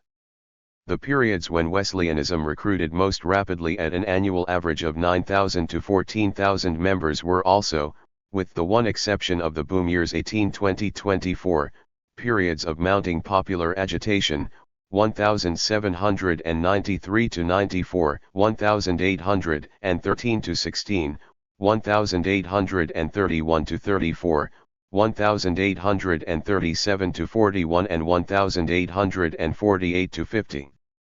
Conversely, as Chartism declined, so did the sects. The first half of the 1850s saw most nonconformist bodies, Methodist or otherwise, losing members steadily in what was, in effect, the only major recession in their 19th century history. 1850 marks the end of a phase in the development of nonconformism, as in that of the labor movement. When both revived, it was under very different conditions. This peculiar parallelism may be explained either by saying that radical agitations drove other workers into Methodism as a reaction against them, or that they became Methodists and radicals for the same reasons. Both are probably true. On the whole, the second interpretation is perhaps more likely, since, as we have seen, dissatisfaction among rank-and-file Wesleyans against the anti-radicalism of their leaders grew markedly during the 1830s and 1840s. The truth is that the times were working against Wesley the politician, though they favored Wesley the evangelist, and this inevitably weakened the political effectiveness of his strongly organized and authoritarian connection. But even if it had been fully effective, it is unlikely that Wesleyanism could have prevented a revolution had other conditions favored one in the first half of the 19th century. The world of our own century is full of revolutions made by masses of deeply pious men and women, adhering to religious bodies whether Hindu, Christian, or Buddhist, whose leaders did not favor resistance to constituted authority, and of revolutionary movements composed of such men and women. There is no reason to believe that the conditions of the early 19th century made religion as such a stronger safeguard against revolution in Europe than it is in Asia today. 39. Note: the classical statement of the view that Methodism prevented revolution in Britain is in E. Halavy's History of the English People in the 19th Century, Volume I, but it is considerably toned down in the last volume of this great work to appear, Volume 4. Since this paper was published, the first really adequate general discussion of Methodism and popular movements has appeared, namely E. P. Thompson's The Making of the English Working Class. Mr. Thompson, whose scope is much wider than mine, shares my skepticism of Halavy, though for slightly different reasons. He gives numerous examples of radical and even revolutionary Methodists. I am inclined to accept his view that revivalism sometimes or often took over just at the point where political or temporal aspirations met with defeat, but since he agrees that the opposite phenomenon also took place, and since my paper does not set out to discuss revivalism in any detail, I do not wish to modify the present text. The Methodist local preacher who took a leading part in the Pentridge Rising makes my and Mr. Thompson's point. On the whole, however, I would regard this later treatment of the subject as more satisfactory than mine on the points where the two are in disagreement. 4. History of 19th century labor is one of movement and migration. This article deals with one part of it, the so-called tramping system among organized, and generally apprenticed, workers. The system is now so much a thing of the past that few vestiges of it remain in trade union rules and constitutions, generally so tenacious of the traditions. Yet there was a time when hardly any trade society which provided its members with benefits failed to adopt it, except in occupations localized in single areas. The general workings of the system are familiar enough. There are good descriptions of it in Henry Broadhurst's autobiography, Kittyer's The Old Trade Unions, and elsewhere. 1. The man who wished to leave town to look for work elsewhere, received a blank or clearance or document, showing him to be a member in good standing of the society. This he presented to the local secretary or relieving officer in the lodge house or club house or house of call of the strange town, generally a pub, receiving in return supper, lodging, perhaps beer, and a tramp allowance. If there was work to be found, he took it. The call book was of course kept at the house of call, an unofficial local labor exchange. If there was none, he tramped on. Should he not get permanent enough work to transfer to a new Union branch, the traveler would in due course return to his hometown, having made the round of all the branches. Among the compositors, this grand tour was about 2,800 miles long in the 1850s, to among the brush makers over 1,200 miles in the 1820s. 3. The methods of paying tramp relief varied. It could be paid by day or distance, in which case cautious head offices 42. Took care to make sure that the tramp went from branch to branch by the shortest route, sometimes furnishing route cards.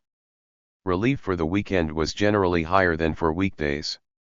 Payments were either entirely in the hands of branches, which, from time to time, cleared their expenditure with one another directly, or through head office, for later it became increasingly centralized. Later also a check system was sometimes used. The tramp would, on setting out, get a checkbook valid for so many days, 98 among the masons, less among the bakers, 5, and would cash relief checks in each branch. Such centralization helped to guard against the bane of the system, its abuse by tramps not entitled to relief at all, or by men who had exhausted their annual maximum of tramping money. The exceptionally full statistics, on which much of this article is based, had the same object. The local secretary had to be able to check the bona fides of claimants, for even the forging of tramp tickets was not unknown, especially among the printers, some of whom traveled with documents issued by entirely mythical branches until apprehended by the watchful brethren. Monthly circulars, therefore, contained lists of men on the road and similar information. Not that tramp relief was on a lavish scale.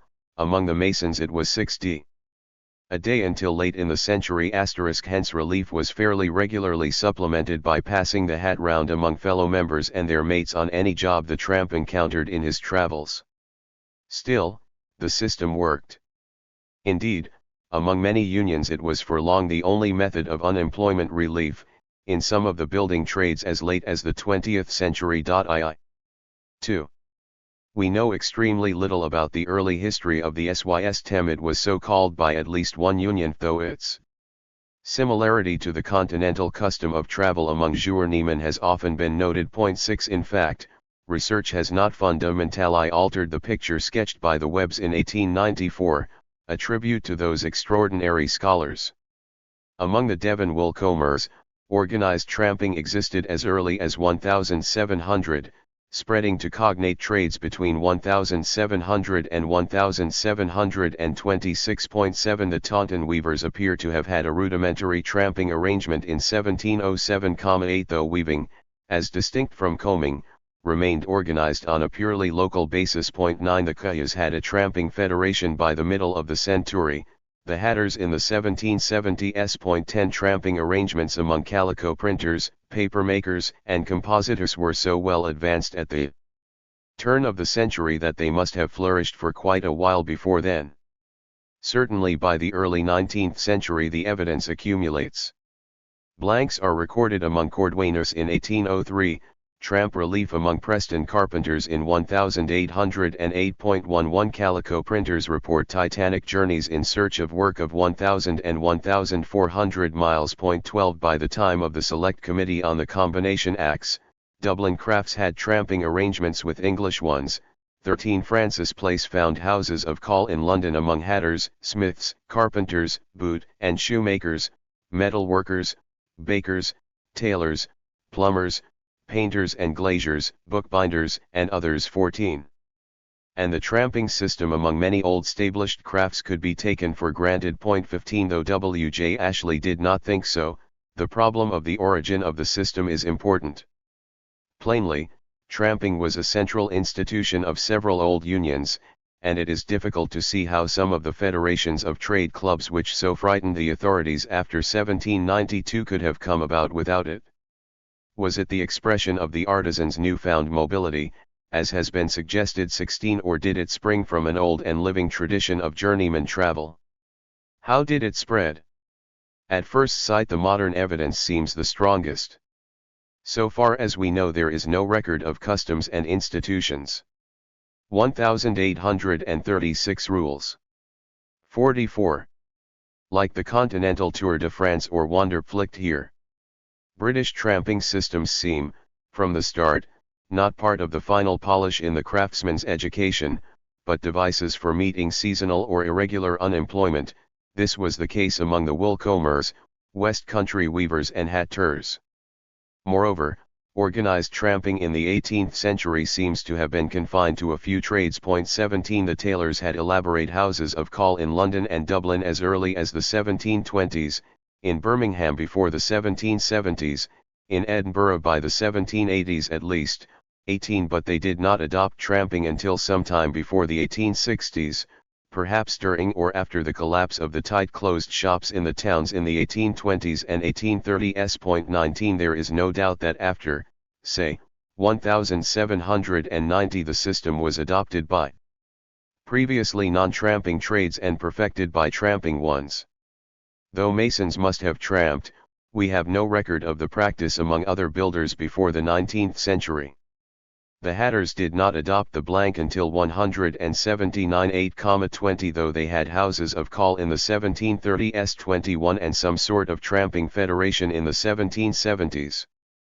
Perhaps they used an intermediate form of the system, such as we find among calico printers, in which tramps were officially authorized to make local collections among their mates. 22 Nor is it wholly impossible that the system may have been invented in one place. The West Country seems most likely and was then spread by traveling woolen workers, or perhaps tramping masons from the western quarries. The institutions and rituals of later trade unions are generally held to owe a great deal to those of the woolen workers, and blanks may be part of the debt. 23 On the other hand, there are archaism in the old tramp systems which point to the memory, at any rate, of older customs. Thus they were, and remained, entirely adapted to single men. I have come across no case in which provision was made for the wife and family of the tramping journeyman. Indeed, one of the earliest complaints against the weavers 45 was that they left their families on the rates while they tramped. 24 Had they been originally designed to meet unemployment they could hardly have failed to bear the married workman in mind. Then again, they were in the strict sense of the word tramping systems. The boiler makers, who provided for travel by land or sailed by water or by means of steam power as early as the 1830s 25 are, I think, unique. The steam engine makers did not provide for travel by coasting vessel until the 1840s 26 and the compositors only amended tramp to traveled in 1872.27 Certainly, as late as the 1850s and 1860s there was a strong prejudice among masons against any mode of travel other than Shanks's pony, the only provident one. It is not clear whether this was old, or merely a rationalization, in the light of Victorian morality, of an older custom. 28 A system designed to send men from slack to busy areas might have considered the most expeditious means of travel, for instance the much used coasting vessel. 29 How much weight we can attach to the 19th century evidence of a belief that no man knows his own ability or what he is worth until he has worked in more towns than 130 is uncertain. Our ignorance of the customs and traditions of earlier wage earners is profound since they were almost unrecorded, so the prevalence of such beliefs is quite possible. 31 Certainly, in some cases, organized tramping merely systematized older habits. It will be necessary for tramps coming this road to bring their clearances with them. You will likewise demand clearances from any that may come from here, say the Portsmouth and similarly the Bath cordwainers, announcing the foundation of a local union in 1803.32. The Birmingham carpenters founded a society in 1808 primarily to appoint a house for the reception of workmen traveling for the purpose of getting employment and who are commonly called tramps. 33 The Bolton iron founders, in 1809, assume the existence of an unofficial network of such stations, for they are confident, on founding their local union, that the expenses of foreign tramps will be reimbursed to this society by the society to which the member so 46 relieved shall belong. 34 Clearly the practice of tramping was not in itself new. Indeed, the view that the tramping systems were designed to secure mobility begs the question. What the early unions wanted, was not mobility as such, but financially secure mobility, or its control in the interest of a local closed shop. None of their members, the cordwainers argued about hatters and kayas, are suffered to wander like vagrants out of employment. 35 That they should wander at all was taken for granted. There was no reason why they should not. The settlement laws hardly incommoded the artisan. The Webb state categorically that they came across no single case of an 18th century trade unionist removed under them. 36 And a large collection of certificates of settlement from Newark records no single mason, printer, or brush maker. 37 And only one hatter and courier over more than a century. 38 The major obstacle to travel would be not the law, but the craft exclusiveness of the towns. 39 Yet the tightly organized Dublin crafts, which excluded even foreign trade unionists, sent and received tramps. 40 The real question is how the craftsmen came to tramp the whole country in the first place. The point is that a national network of stations from Exeter to York, such as we see among, say, the early brush makers, is quite different from the pattern produced by the normal migrations of labor, which is primarily regional. 41 Nor is systematic traveling automatically adopted by trades with sharp seasonal fluctuations. If the hatters tramped in the 18th century, the tailors did not. 42 Nor did the ordinary operations of trade unionism create national networks at this early stage. In France, where tramping was quite independent of the unions and in the hands of the ancient and rather unadaptable compagnonists, trade unions did not develop national organizations until the 47.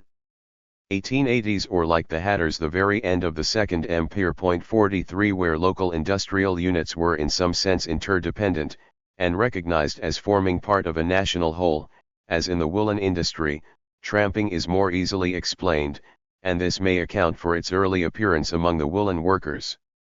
But why should the shoemakers, hatters, or kayas, all of whom worked in locally self-contained markets and had little cause to know much about other towns, 44, take to it before the 1790s? 45 Possibly the attraction of the great magnet, London, counts for something. 46 Nevertheless, it seems difficult to explain tramping as a whole without assuming some sort of traveling tradition analogous to the continental habits out of which the institutions of the compagnonists had developed. Among the stonemasons there was certainly such a tradition, perhaps among printers, perhaps among one or two of the others. It is always unsatisfactory to rest a case on negative evidence, and here we can, at best, leave the verdict open. One thing is clear: both ancient and modern factors contribution to shape the system, even granted that the old customs, which were to be adapted to new trade unionist needs, were passed on through one or two crafts only. So peculiar and highly organized a system could only be erected on a well-built foundation of custom. On the other hand, its general adoption by the crafts undoubtedly reflected the need to defend local monopolies of apprenticed artisans against novel economic challenges. Among older craft clubs, then, the tramping system became the very backbone of union. The hatters and iron founders even built their emblems round it, the latter showing a tramp. We need not assume any connection between British and continental journeyman societies in their developed form, though the parallelism between their institutions, rituals and drinking customs, the herberge and the clubhouse, the jeshenk and the tramp donation, shmaehen, and the blacklisting of men or masters is striking. 48. M.G. Mulder with his pack saying, "Brother Kraft, can you give me a job?" and receiving the answer, "If we cannot, we will assist you." The Nantwich shoemakers were careful to include in their trade procession in 1833 a shopmate in full tramping order, his kit packed on his back and walking stick in his hand. 47 By the mid-19th century the system was very widespread. In 1860 it was in use among compositors, lithographers, tailors, coachmakers, bookbinders, smiths, engineers, steam engine makers, stonemasons, carpenters, iron founders, coopers, shoemakers, boiler makers, plumbers, bricklayers and various other crafts. 48 The reasons why it spread are plain. In the first place, it relieved strike funds, and provided a means of countering victimization. Even at the end of the century we know of masons who habitually went on the road as soon as a dispute began, so as not to burden the funds, 49. Of course, the man who got a temporary job while the fight was on was a great asset. The fight for recognition and a standard rate almost invariably led to victimizations, even if it succeeded. If men were to be sacrificed, the phrase is the compositors, they must be certain of a livelihood, and the tramping system normally gave them specially favorable treatment, sometimes distinguishing them from ordinary travelers. The Masons gave strike tramps a green card, ordinary ones a white one. Tramping thus greatly strengthened the bargaining power of the men, a point already well established among woolcombers in the mid-18th century. 50 From this to a more sophisticated calculation of political economy was only one step. By removing the unemployed from places of slack trade, and keeping them in circulation, tramping kept the supply in the labor market limited. If it had not been in our power, wrote the General Union of Carpenters in 1846, to keep up our tramping transport, a general reduction in wages would have taken place. 51 The printers formulated this most clearly. Tramping, noted the Typographic Protection Circular in May 1849, had now become a method of relief rather than of finding work, so that the trade is virtually maintaining a local poor law, under which pauper aid is dispensed to its casual poor, the ratepayer being the employed, and the guardians thereof the society's officers. This grim little phrase reflects the radical change in the system when it encountered the massive unemployment of the earlier 19th century, whether the technological unemployment which destroyed the calico printers, wool combers, etc., or the less permanent, but equally cataclysmic, cyclical unemployment of 1820 to 50. Once again we observe that the system had not been devised to meet the contingencies of industrial capitalism.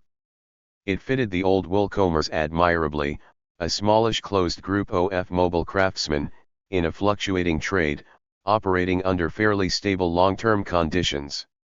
In extreme cases of this sort, as the webs have shown, it could virtually replace all overt collective bargaining. 52 As the only properly developed form of unemployed relief, it was generally adopted by most trades having need of such payments, but faced with the gigantic stresses of modern capitalism, and above all the trade cycle, it broke down. It would seem that the system was not strained beyond its powers until the 1830s and 1840s, though the London compositors were already campaigning against it in the 1830s. 53 After that, however, it ran into heavy weather. We can follow the process rather well in the records of the small journeymen steam engine makers as shown in Table I. The steam engine makers were neither specially migratory, nor specially badly off. Far more striking are the figures from other contemporary unions. The iron founders in 1840 paid out the best part of £11,500 on tramping for a total membership, in and out of jobs, of under £3,500. 7 years earlier they had only spent £8.00.5 for the four main printing unions, with 3,400 members in 1841 to 42, relieved no less than 7,200 travelers between them in that year. 55 Of course a great many of these were long-distance tramps, desperately moving through scores of branches in search of work, and registered in each, but that did not lessen the financial burden. As the General Union of Carpenters said, vividly if ungrammatically, throughout the length and breadth of our native land there has not been a comber or village but what some of our members have perambulated in pursuit of employment. Our high roads have resembled that of a mechanical workshop, or a mighty mass of moving human beings. We have various instances where 20 or 30 men in a body, of different mechanical trades, wending their way from town to town, asking leave to toil. 56. The experience of the 1840s led to a major change, the spread of ordinary unemployment relief. The reasons for this were clearly not financial, for the cost of tramping was not high per person 57 and was more easily supplemented by local collections and private hospitality than static out-of-work pay. It seems rather that the massive unemployment of those years for the first time impressed the ordinary, non-migratory unionist with the inconvenience of a wholly nomadic method of relief. Once again the steam engine makers illustrate the point. In 1836 the London branch introduced static out-of-work pay off its own bat, to the grave displeasure of head office.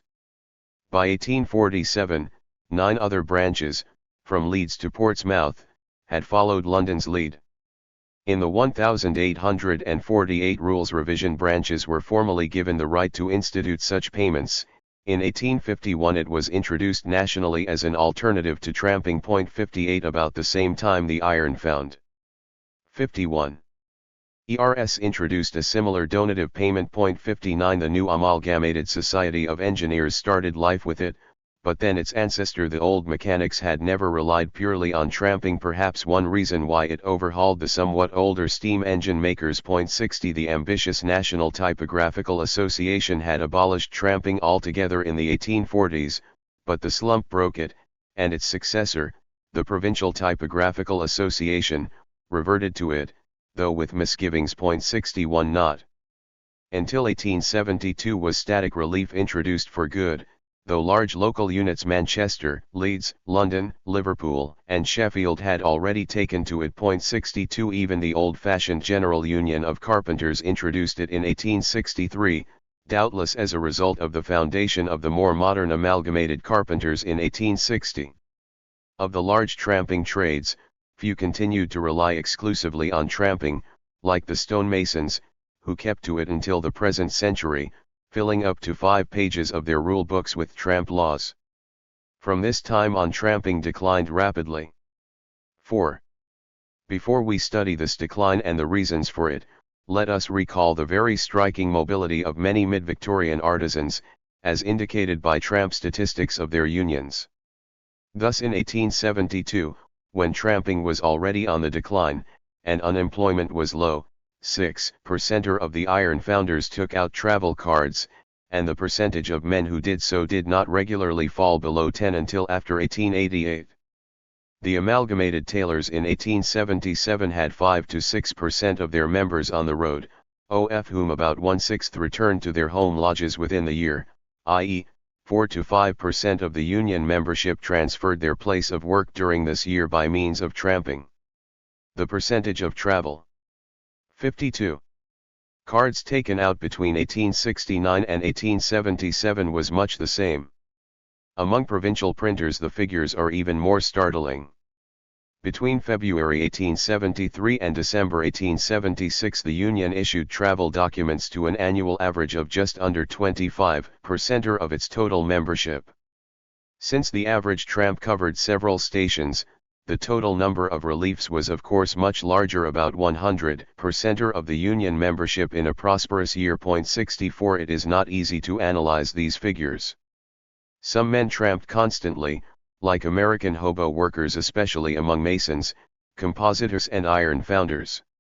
Among the latter the permanent nomads only rarely formed more than 10% of those on the road, and after 1870 never formed more than 1.2% of Union membership, except in the slump year 1878-79. Among the printers, whose trade was riddled with casualism, the proportion was probably higher, though how much higher we cannot say, since only the iron founders actually tried to calculate the degree of permanent nomadism. A much greater number of men traveled during trade depressions. In the 1860s the percentage of unemployed engineers who went on the road was about 35, and that of plumbers much the same. 65 An unknown number chiefly of young men roved for a few years. There are no statistics, but the custom was strong. George Odger, the Cornish shoemaker, came to London after such wanderjar. 6q The young Rob E.R.T. Knight, subsequently boss of the boiler makers, went to see the world * before returning home to Devon, nor was he the only one in his trade to do so. 67 The engineer, John Burns, took a trip to West Africa and travelled the continent before returning to Battersea and political fame. 68 Even among farm labourers, Joseph Arch roved the South Midlands and Wales before settling down, and the young George Edwards spent a year in foreign parts some 30 miles from his native Poor Law Union. 69 F. W. Galton, himself a member of an old craft, records the liveliness of the tradition as late as the 1890s. 70 Some men again, in that period of rapid 53.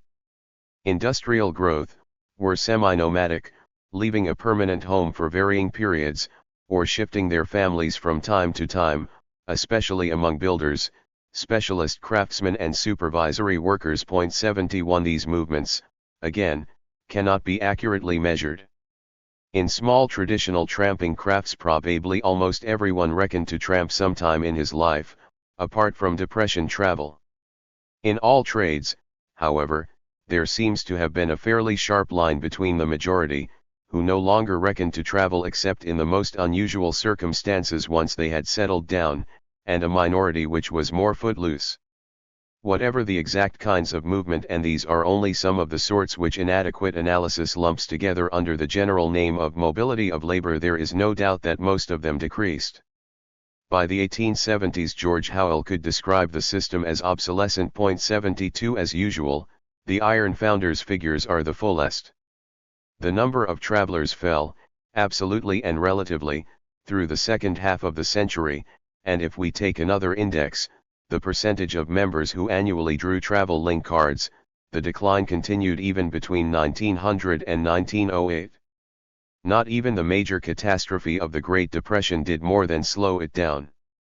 Indeed, nothing is more revealing than a comparison of tramping in the black years of, say, 1841 to 42 and 1879.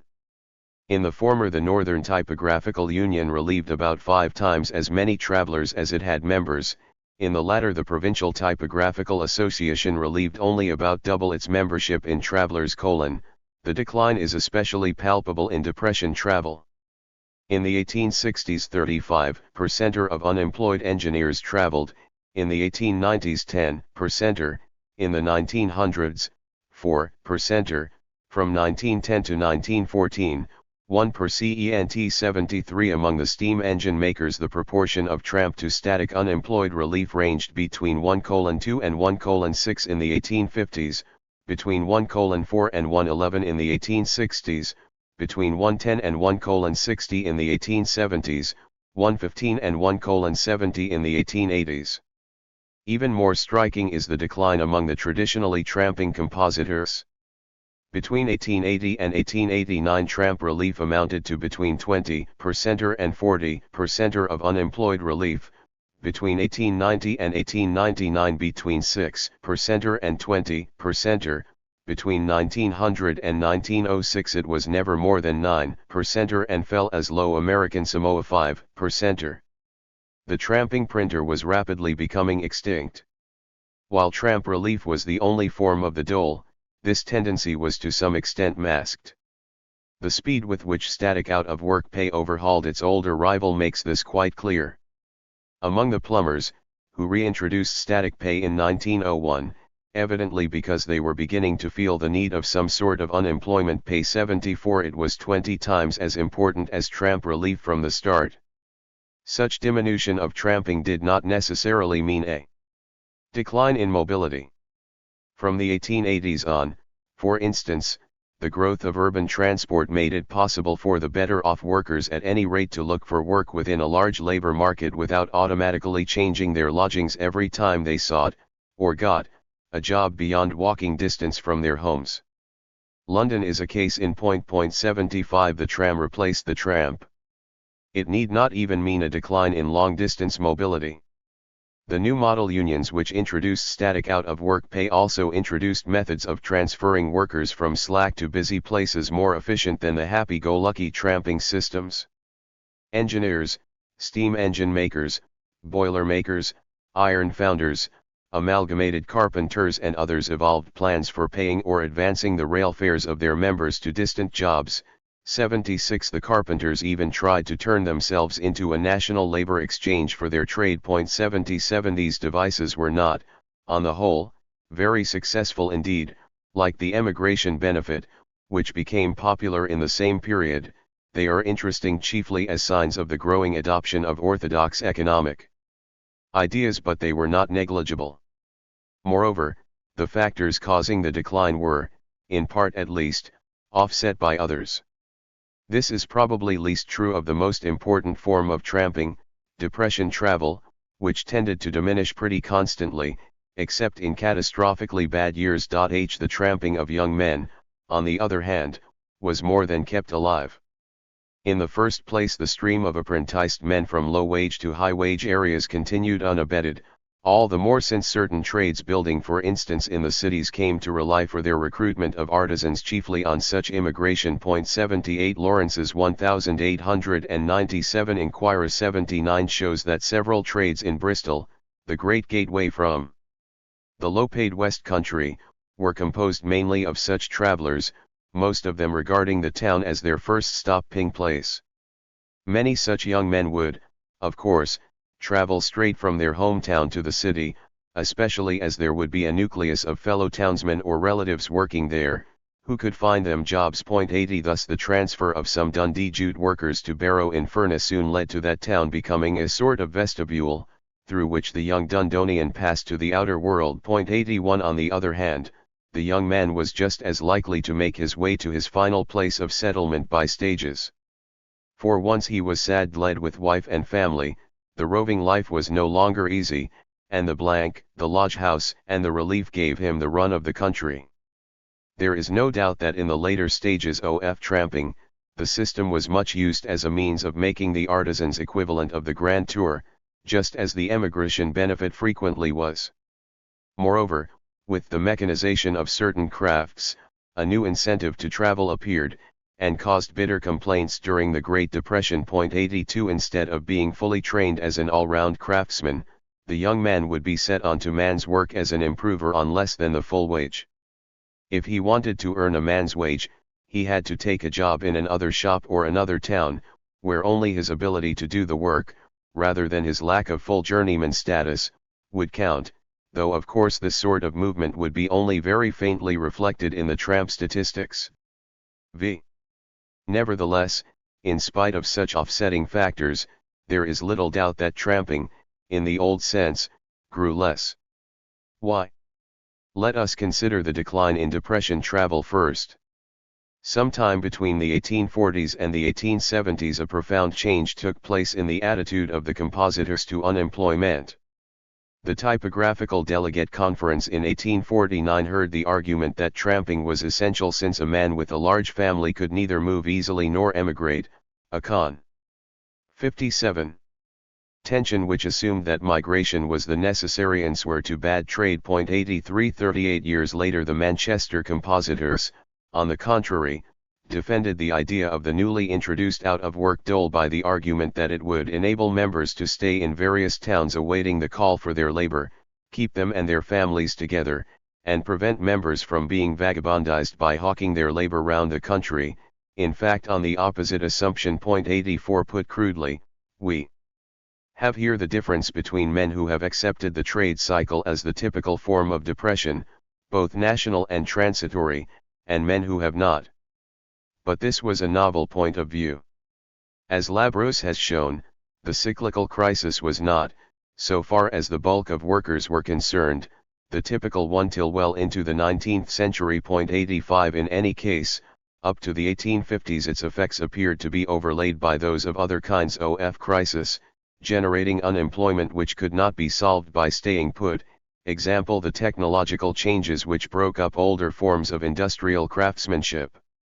Moreover, what we may call the non-capitalist sector of the economy long remained large enough, and the capitalist sector localized and diversified enough, to make temporary migration appear a feasible escape from slumps. The mason, hit by depression in Norwich, could reasonably hope to find temporary employment in the small East Anglian towns. 86 The engineer could feel that the next town on his tramp route might not suffer from poor trade. 87 Only in the major depressions did the national character of the slump assert itself, as the traveler found himself launched on the heartbreaking treks which the statistics record. Hence the capital importance of the hungry 1840s in the breakup of the system, though the conditions which made tramping appear feasible survived. On a smaller an extreme case from the 1840s, a compositor drew a London card on March 1, 1848, returning just under a year later.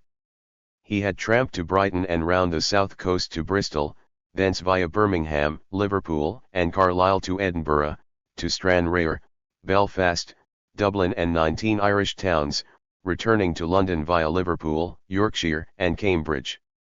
Relieved in 70 towns, he had worked in 358. Scale, long after. Again, an age whose mouthpiece was Cobbett would hardly yet regard depressions as temporary interruptions of triumphant economic expansion, which would pass if only one sat tight for a few months. We may debate how and when the transition took place, but we could hardly expect the optimistic view to be widely popular among workers before the 1850s. The pendulum was later to swing too far. Both in the Great Depression and the interwar depression we find trade unions almost exhausting their funds in the belief that these were the usual slumps, which would rapidly pass.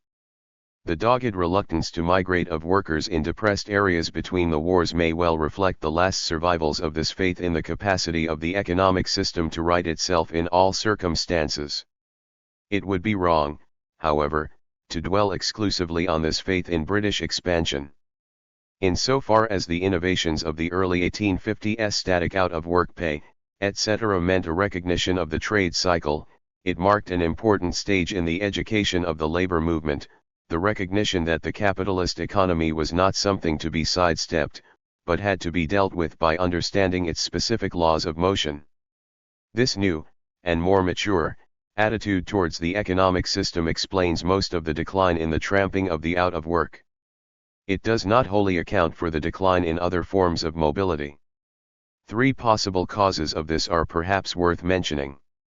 The nature of industrial expansion, the increasing size of the labor market on the one hand, the change in tempo on the other discouraged the tramp. The effect of the former is neatly brought out by the stonemasons' figures. In 1849 their union considered only 4 towns worth more than a single day's stay in search of work: London, Manchester, Liverpool, and Birmingham. By 1887 there were 48 such towns. Table 3 summarizes the process, as reflected in the various editions of the union's tramp laws. F. Evidently one might expect tramping masons to settle locally, for a time at least, to travel shorter distances, or more directly from one main center to the next, and local ones to feel less often obliged to go on the road. The analogous effect of a slackening tempo of expansion, under certain circumstances, is equally well brought out in Lawrence's 1897 survey. 88 In that year it was estimated that out of 11 trades in Leeds 9 had a majority of members recruited locally, out of 7 in Bradford, 6 had.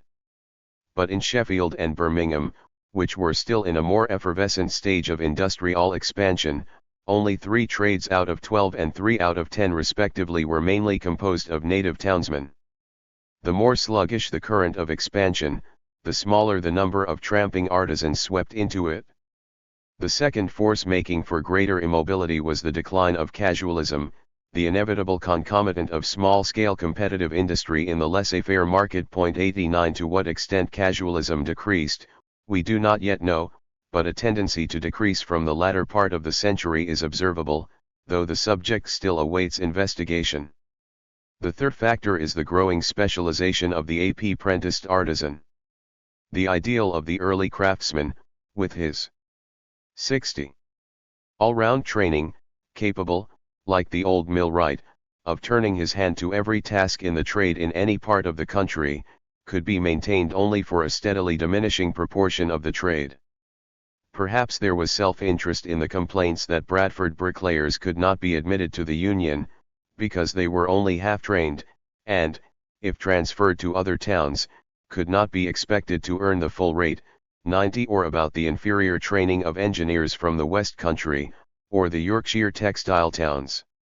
Yet there was some truth in them. Even the men whose specialization did not indicate a decline in skill were affected. In the mid-18th century the skilled woolen workers of Yorkshire and the West Country had been organized in one federation. At the end of the 19th, the Yorkshire General Textile Workers Union refused to organize the Stroud Valley, though invited to do so, so little did the two areas now seem to have in common. In the 1850s, shipyard and other boiler makers were in the same union, but had the utmost difficulty in understanding one another's problems. 91 Whether such specialization was one of training or business structure, it probably made the tramping system, on balance, seem less important even to many of its old supporters. But as the old reasons for tramping lost their force, the opposition to it grew increasingly loud.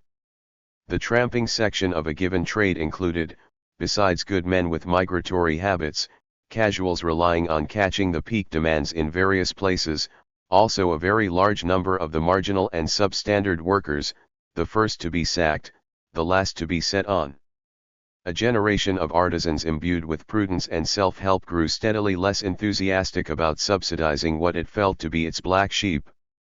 Already in the 1840s and 1850s tension between tramping and non-tramping compositors was marked. 92 If the system survived so long, it was largely because the number of casuals was large enough to establish an important vested interest in it. The Manchester Typographical Society was riven by a major crisis when it tried to abolish it in 1851.93. As a speaker at the 1856 delegate meeting put it, he knew men who had been on the road ever since he 61 was an apprentice. It was impossible to end tramping because of the vast number of incorrigible characters in the Profession. 94 It was, said another speaker, admitted on all hands that tramping converted good men into bad ones. 95 It was equally obvious, as the plasterers noted in 1879, that tramp relief benefited the footloose section of the trade proportionately far more than the majority. 96 Thus the hostility to tramping which observers noted in the 1890s and 1900s is easy to understand. 97 Few unions actually abolished it, though the London and Scottish typographers did so before the century ended, but since it grew steadily less important, this was unnecessary. Few, however, mourned its final disappearance in the decade of the First World War. 6. One question must still be asked. What effect had a system of such organized mobility on variations in local labor conditions? Certain of the old tramping trades must, in their heyday, have come close to the classical ideal of a perfectly mobile labor force. Ought not therefore tramping to have led to a leveling of conditions in the area it covered? Unfortunately, there is no way of proving this. In the first place, the labor conditions which may be held to determine a worker's choice between jobs include a great many variables, of which only one or two standard time or piece rates, or standard working hours are readily comparable. These, taken by themselves, may be more misleading than revealing. In the second place, such wage and hour statistics as we possess before the last quarter of the century, even for well-documented trades like printing, rarely provide full enough comparable time series to stand much analysis. Lastly, the small leveling. Even figures for actual weekly earnings, virtually non-existent before the end of the century, do not allow us to judge the very important element of regularity of work, of control over working conditions and the general status which goes with it, of promotion prospects and traditional factors, all of which help the worker to choose between alternative jobs, where he is free to do so. 62. Effects of tramping are utterly swamped by other factors, some making for standardization, like the new habit of collective bargaining between employers' associations and trade unions over wide areas. 98 Some not necessarily so, like the pace of industrial expansion. It may be that closer analysis will bring out some measurably effects of tramping. Thus we do find slightly greater uniformity among the markedly migratory masons in the north of England than among the bricklayers, though this is probably too small to be significant. It may also be that fuller figures about the old-fashioned skilled and closed trades, which had a longish tramping tradition by the middle of the 19th century, would reveal a more striking tendency to level conditions. 99 But the difficulty of measuring the tramping craftsman's influence should not lead us to underrate it. We know that he spread trade unionism, founding local branches on his travels. 100 Sometimes indeed head offices would deliberately try to bridge exceptionally long stages by founding relief stations or branches. We also know that the traveler acted as a link between different areas, passing on information about local wage rates, advising on the best times to start a wage movement, a walking encyclopedia of comparative trade union knowledge. 101 To what extent did union stereotypes standardized forms of demand, the content of which was filled in by local negotiation travel along the established tramp routes? We do not know, since the working rules or bylaws of local unions have not been much studied, yet what we know is suggestive.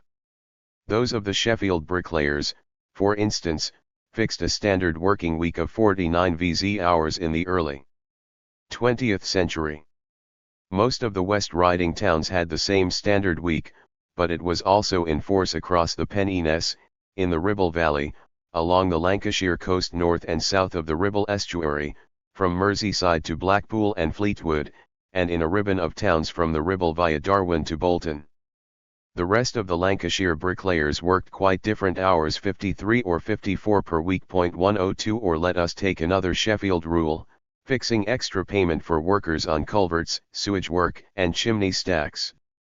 Rules of this kind, in a rather standardized form, appear in working agreements only in certain parts of the country: Yorkshire, East Midlands, the North East. We may even observe them on their travels. Thus they reached Tyneside somewhere around 1890. How far did the flow of tramping artisans, moving along accustomed routes, determine the directions in which such formulae traveled? Again, we do not know, for the network of such tracks is difficult to trace through the rise and fall of local union branches. Underneath this flux, however, we can sometimes discover, faintly, the customary ground plan, perhaps in those public houses which long familiarity has named after a trade. In 1849, 1/5 of the stonemasons' lodges or relieving stations were, after all, still held in masons' arms, bricklayers' arms and carpenters' arms.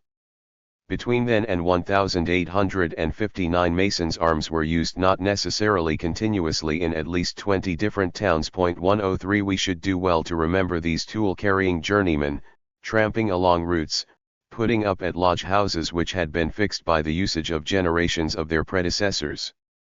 Much of this is speculation. What is less speculative is the hard fact that mobility did not, and could not, eliminate very marked local discrepancies, even within small regions. The compositors are a case in point. We need not even consider the variations between district wage rates, which were extremely large. 104. Let us merely remind ourselves of the proposal made by the Birmingham branch, as late as 1891, that one uniform rate should be established for all branches within 6 miles radius of any large printing center, hardly an excessive distance. The proposal was turned down as impracticable, with very little discussion. 105. Another debate at the same delegate meeting illustrates the difficulties of standardization through mere mobility even more clearly. Should the traveling printer, it was asked, claim his home rate if that of the town in which he found himself was lower? In theory, everyone agreed that he should. In practice, all sorts of difficulties were raised. How could Sheffield men get their rate in Chesterfield? How could the Valley printers in South Wales be expected to find the extra 5 shillings a week to pay travelling Cardiff men? Was it not better for the Manchester man in Preston to take the lower Preston rate than the even lower Manchester out-of-work benefit? No doubt a mass exodus from low-wage centres, a mass influx of organised men refusing to work below the rate, might have levelled conditions. But in the nature of things this could rarely happen. Let us take the extreme example of the compositors in 1841-42, when the number of travellers was double the total combined union membership, say, at a guess, 2 or 3 times the number of regularly employed members. Let us assume that these 7,000-odd tramps circulated among only 40 branches instead of the 72 which existed in 1850. Then, on an average, each branch might expect to receive something like 3 tramps a week, nothing like enough to affect the local labor market in normal circumstances. 100. The very fact that well-organized 65 tramping spread the surplus men thinly over a wide area, a defensive measure, made it difficult to use the system for aggressive purposes. Moreover, the flow of tramps did not spread evenly across a sort of plain, but was forced through a limited number of narrow channels. The local employers, outside building and contracting, where a multiplicity of small firms and fluctuating jobs, or a smaller number of extremely large undertakings, made conditions more fluid. 107 There was thus little possibility of leveling wages seriously by mere mobility. The willingness of tramping artisans to move from less to more attractive centers was not in doubt. A large enough proportion of them was prepared, at some stage of their career at any rate, to behave like economic men. But their ability to do so depended on the absorptive capacity of the desirable town. Short of a sudden great expansion of general printing in Birmingham, the compositors of Smethwick or Hales Owen, however willing, could only move there as and when jobs were vacant. Such levelling as took place must therefore have been a slow, gradual, long-term and not very startling affair. Even if large expansions took place, it was not easy to use them for a systematic general levelling up under the conditions of the mid-century. The compositors did consider whether to use the repeal of the paper duties, which was expected to lead to the foundation of numerous provincial papers, to establish a national news rate. They found themselves unable to do more than suggest a standard percentage increase over whatever rate was already in force locally. 108 The Boilermakers in their laissez-faire period even had to retreat.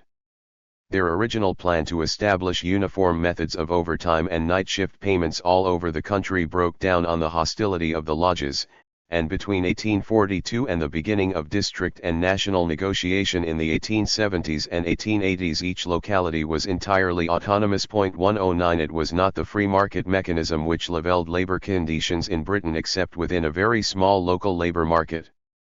Postscript. There has been no systematic treatment of the tramping system since the publication of this paper, but various histories of trade unions and other organizations published since then provide additional details. Cf.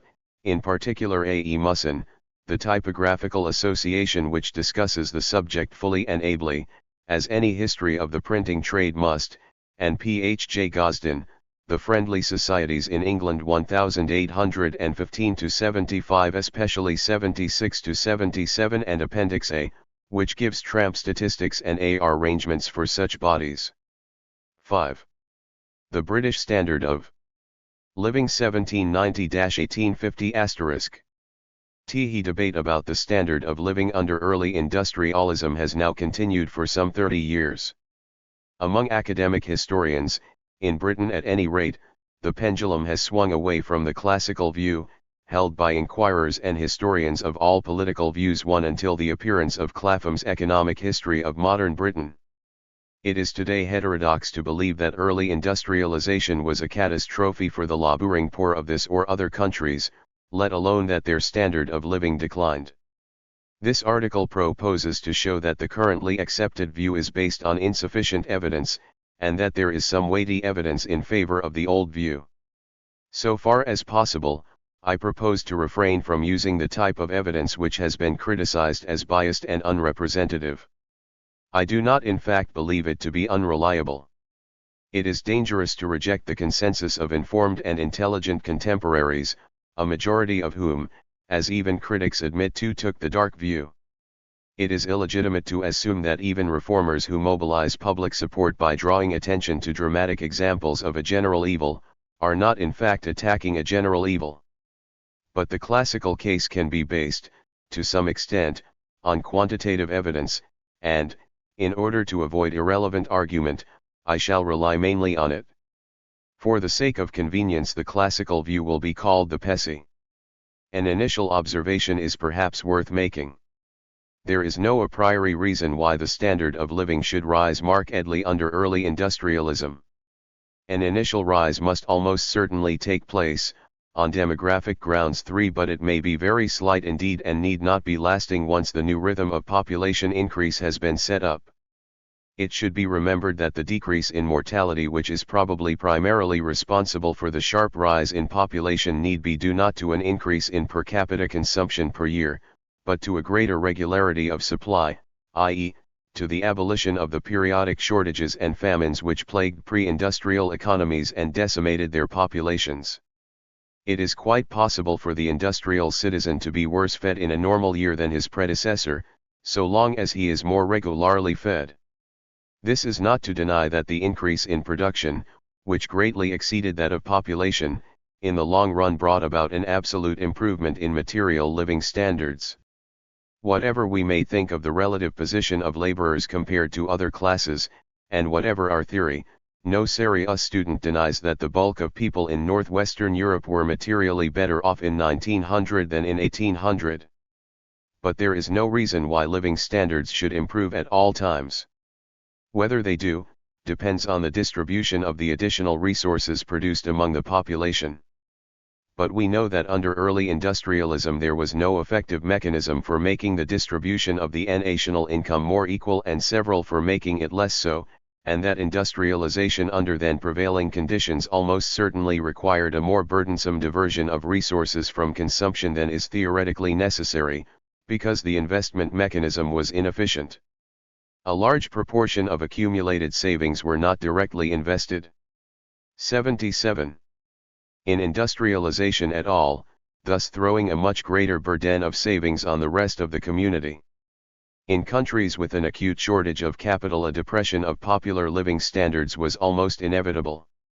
In countries such as Britain, where plenty of capital was theoretically available, it was likely, simply because much of what was available was not in fact pressed into the most useful investment.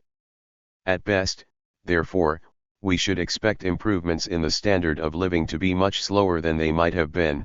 At worst we should not be surprised to find deterioration.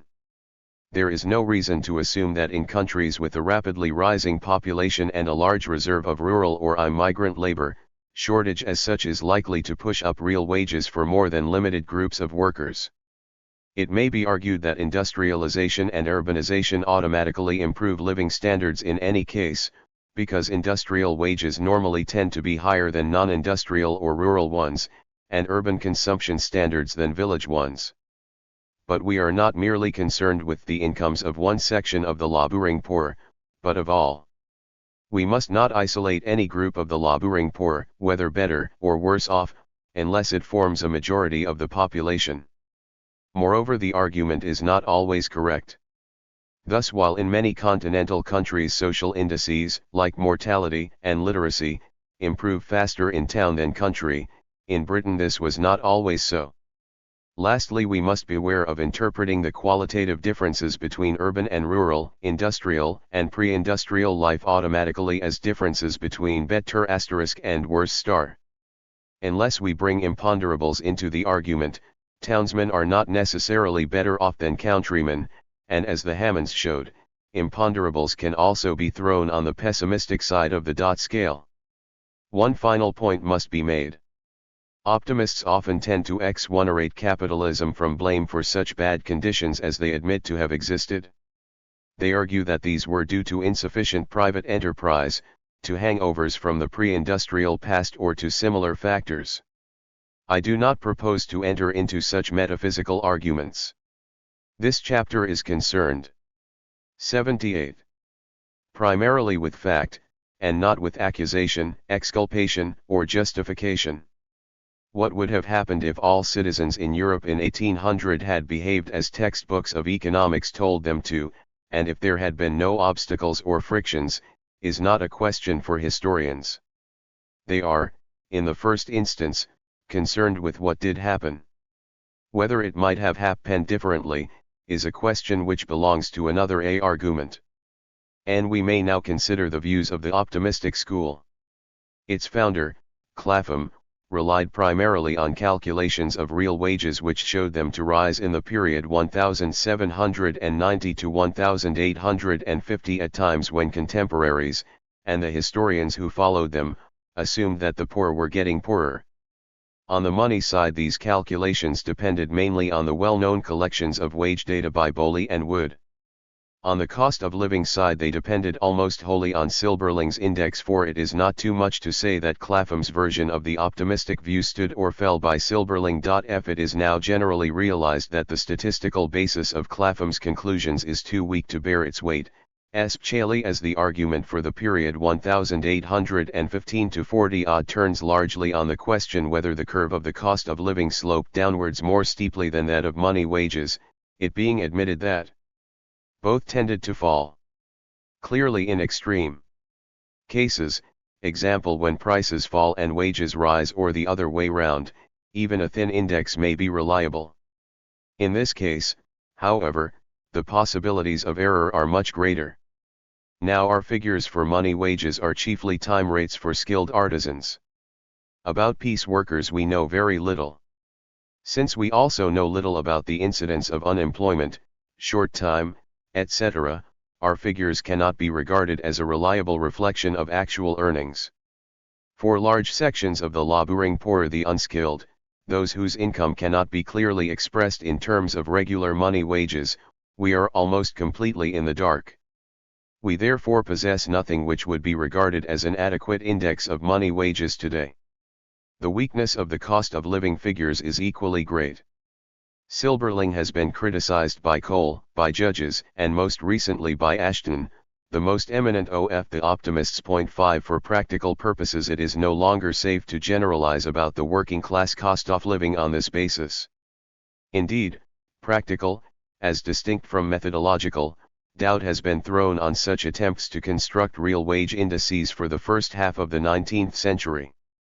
Thus Ashton's figures for retail prices in some Lancashire towns, 1790 to 1830, show nothing like the post-war fall which Silberling would lead one to expect. 6 Tucker's index of London artisan real wages shows the major improvement in their position in the period 1810 to 43 to have occurred in 1813 to 22.7, but, as we shall see, these were years of stagnant or falling per capita consumption of meat in London, and of sugar and tobacco nationally, facts which hardly support the assumption of rising real wages.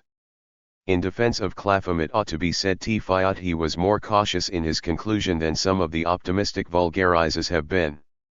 Thus Silberling's index itself shows living costs to have remained fairly steady for about 20 years after 1822, rising and falling about a level trend. Not until after 1843 did they drop below the 1822 level. Tucker's, a. 80. Later index, shows that between 1822 and 1842 the real wages of London artisans rose above the 1822 level in only 4 years, the average improvement for the whole period, even for them, being only about 5 or 6%. The 2 decades of, at best, relative stagnation of real wages which R.C.O. Matthews confirms for the 1830s 8 are significant, though often omitted from the argument. In fact, one is bound to conclude that Clapham has had a surprisingly easy passage, thanks largely to the extreme feebleness of the reply of his chief opponent, J. L. Hammond 9, who virtually accepted Clapham's statistics and shifted the argument entirely onto moral and other non-material territories.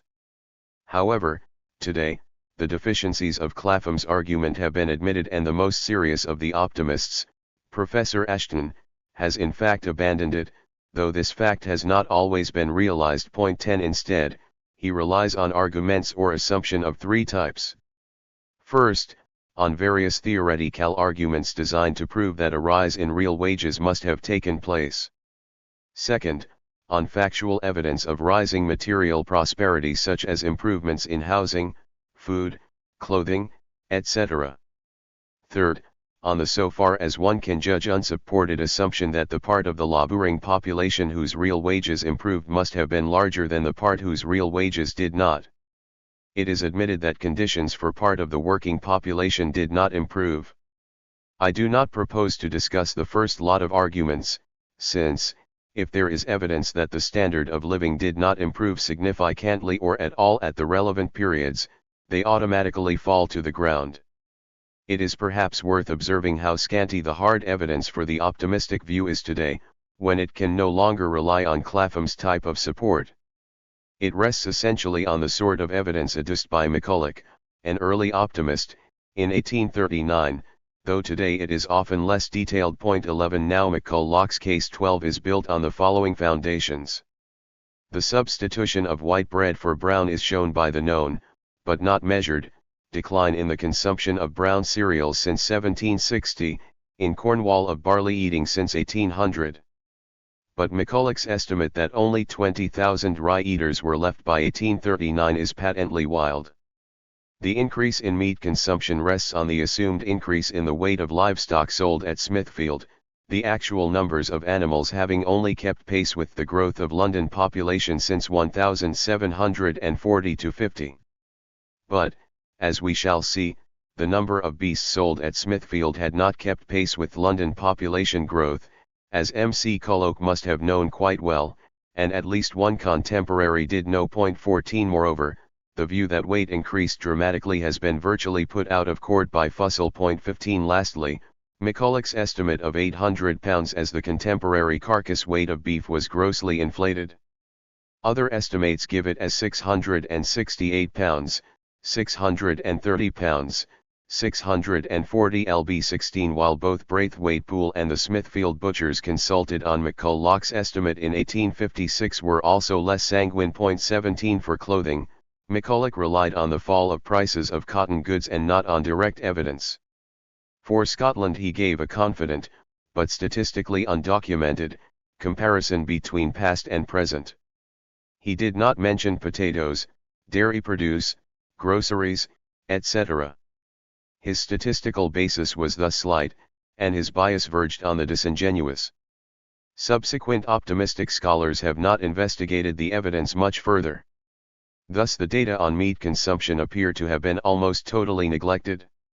Even Professor Ashton's paper on the standard of living, 1790 to 1830, perhaps the fullest recent discussion, and vastly more scholarly than McCulloch, rests on few and scattered data. 18 The evidence is certainly too sketchy to sustain the assumption, which today appears to be fundamental to the optimistic view, that the proportion of the laboring population whose conditions improved must have been larger than the rest. There is, as we have seen, no theoretical reason for making this assumption about the period 1790 to 1840 odd.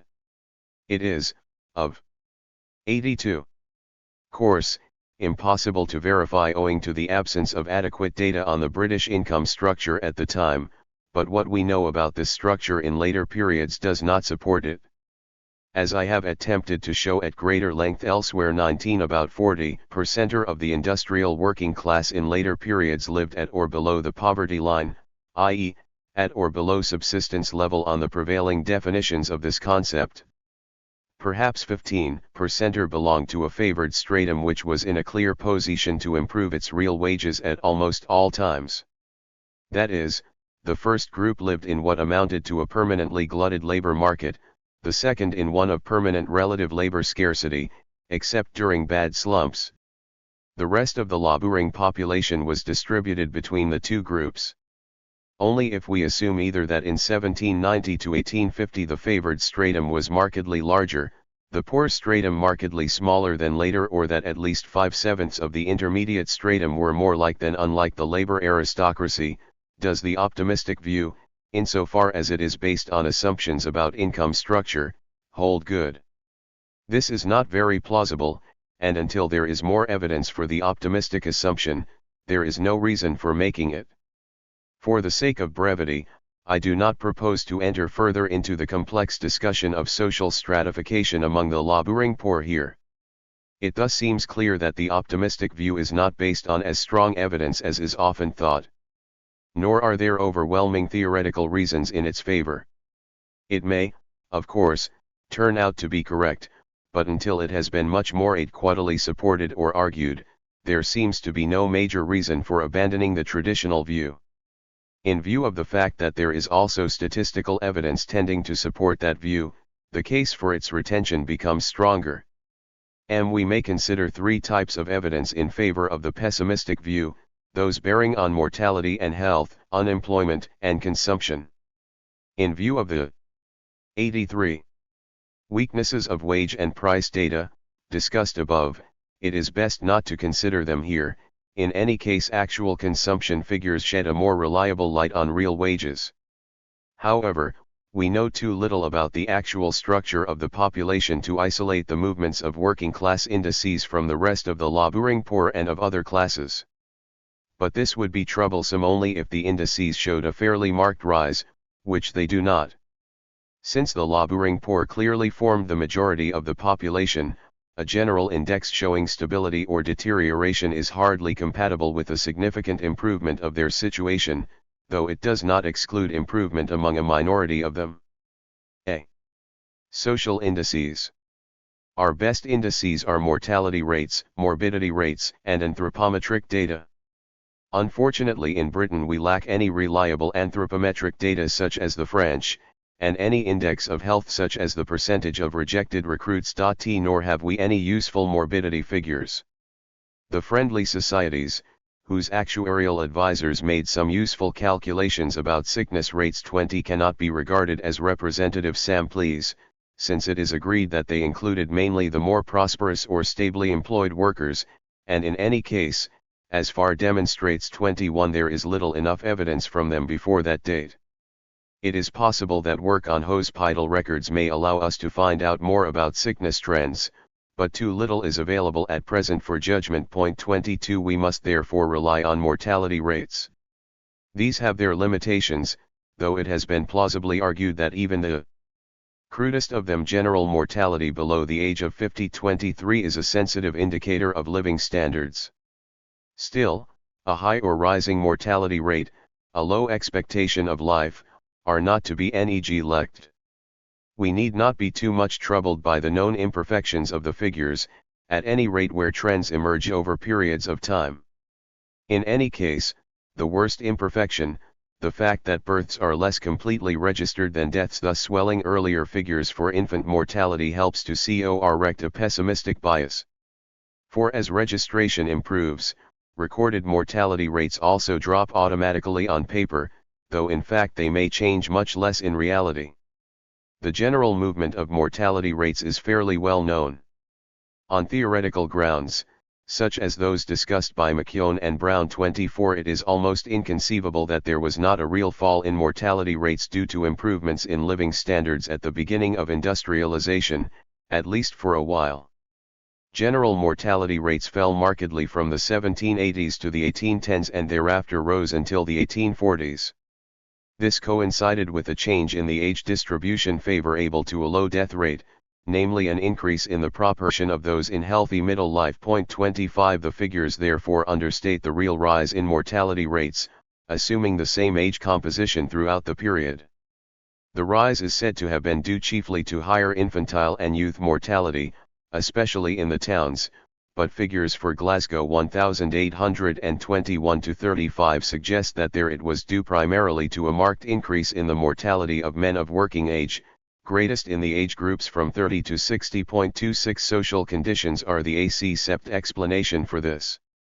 Edmonds, who discusses the Glasgow figures, observed that this is just what might be expected to occur, on the supposition of the rising adult population possessing a lower degree of vitality than their immediate predecessors. 27 On the other hand, we must not forget that mortality rates did not improve drastically until very much later, say, until the 1870s or 1880s, and may therefore be less relevant to the movement of living standards than is sometimes supposed.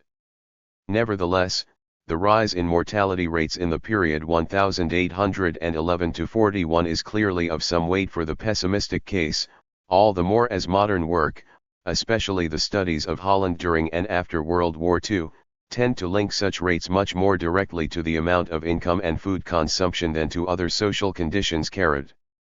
B. Unemployment. There is room for much further work on this subject, whose neglect is rather inexplicable. Here I merely wish to draw attention to some scattered pieces of information which support a pessimistic rather than a rosy view. Little as we know about the period before the middle 1840s, most students would agree that the real sense of improvement among the laboring classes thereafter was due less to a rise in wage rates, which often remained surprisingly stable for years, or to an improvement in social conditions, but to the upgrading of laborers from very poorly to less poorly paid jobs, and above all to a decline in unemployment or a greater regularity of employment. In fact, unemployment in the earlier period had been heavy. Let us consider certain components and aspects of it. We may first consider pauperism, the permanent core of poverty, fluctuating relatively little with cyclical changes even in 1840 to 42.28. The trends of pauperism are difficult to determine, owing to the fundamental changes brought about by the new Poor Law, but its extent is sufficiently indicated by the fact that in the early 40s something like 10% of the total population were probably paupers. For the sake of comparison, between 1850 and 1880 the ratio of paupers to total population was never higher than 5.7%. It averaged 4.9 in the 1850s and 4.6 in the 1860s.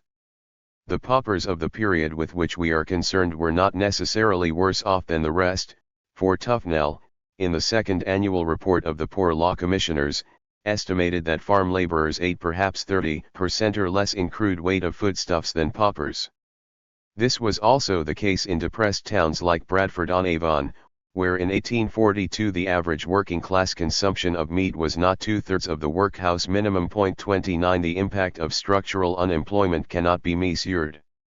Those who were most affected by it were often precisely those independent small craftsmen, outworkers or part-time workers whose sufferings, short of absolute catastrophe, were reflected in falling piece prices, in underemployment, rather than in cessation of work.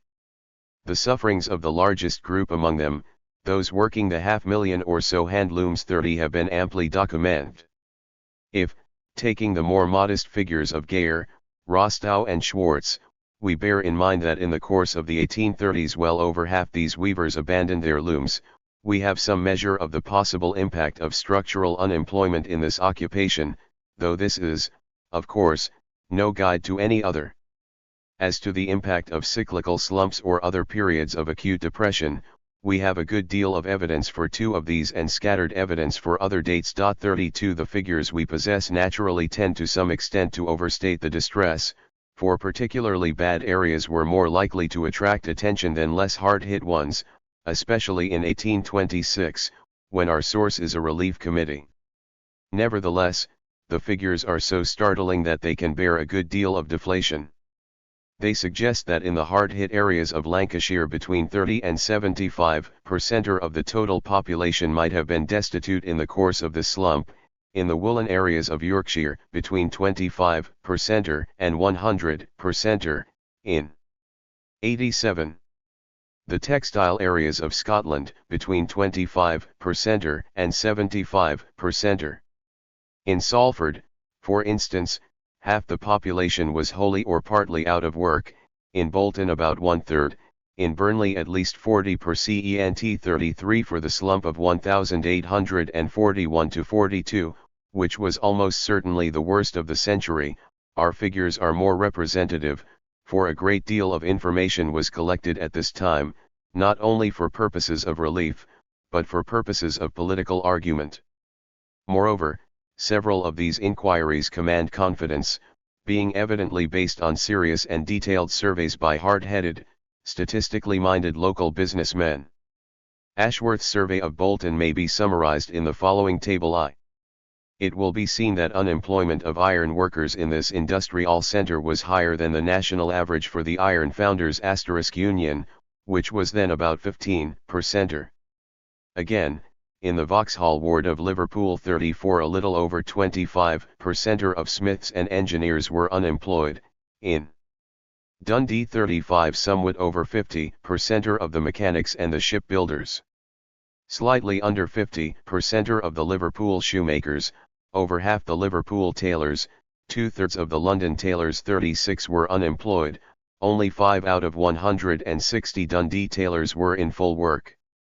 3/4 of the plasterers, well over half the bricklayers in Liverpool, almost 5/6 of the masons, 3/4 of the carpenters, slaters, plumbers, etc., in Dundee had no work.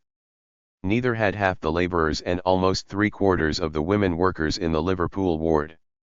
The following table too summarizes various contemporary inquiries.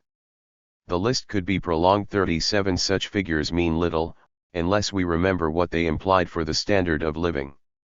Clitheroe had 2,300 paupers in 1842, the Brontes Haworth, 308.38 20% of the population of Nottingham was on the Poor Law, 33% of that of Paisley on charity. 39 15 to 20% of the population of Leeds had an income of less than 1 shilling per head per week, 40 over one-third of the families in the Vauxhall ward. 89. Of Liverpool had an income of less than 5 shillings a week, indeed most of them had no visible income at all. 41 3,196 of the 25,000 inhabitants of Huddersfield had an average income of 8d per person per week. In Bradford, even in January 1843, many of the most respectable have long since pawned their watches and other valuables, and they have been unable to redeem them, and the clothes pawned are now seldom redeemed. 42 In Stockport the average weekly income of those fully employed was 7s 614d, the average of those partly employed 4s. IVZD 43 The effect of such depressions on consumption can fortunately be measured. It was profound. In the Vauxhall ward of Liverpool total earnings had halved since 1835, meat consumption had halved, bread consumption had remained stable, oatmeal consumption had doubled, potato consumption had risen by more than a third. 44 In Manchester the decline can be measured even more precisely. Between 1839 and 1841 the receipts of 50 Salford shopkeepers went down as follows: 45. Other figures for declines in meat consumption during slumps are quoted on p. 99. However, one particularly gruesome, though admittedly exceptional case may be quoted, culminating the effects of secular decline and cyclical depression, Bradford-on-Avon, in the dying west of England woolen area. In this tragic town, in the 13 weeks from October 1 to December 1, 1841, the 8,309 inhabitants consumed 9,497 pounds of meat and 9,437 quartern loaves. But of this amount, 6,000 pounds was eaten by 2,400 of the more prosperous citizens, and the 409 inmates of tween unemployment in 1835 and 1842 is roughly as between 1 and 2. The relationship between tramp relief in 1835 and 1842 is as between 1 and 14. No discussion which overlooks the massive waves of destitution which swamped large sections of the laboring poor in every depression, can claim to be realistic. Vagrancy provides another little-used index of unemployment, since out-of-work laborers tended to tramp in search of jobs. The actual amount of vagrancy was large enough to have appalled the Tudor administrators, who were troubled with sturdy beggars.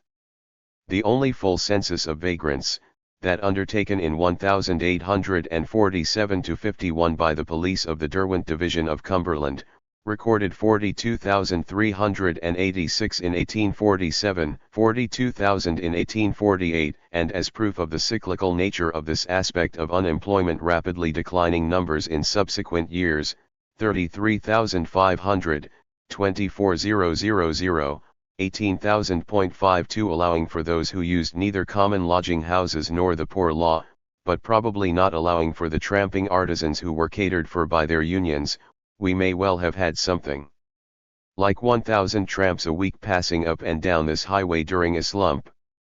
Whether the estimate that 13,000 vagrants of all kinds passed through Preston in 1832 indicates incomplete information, or a rise in unemployment between 1,832 and 1,847 to 51, is an open question.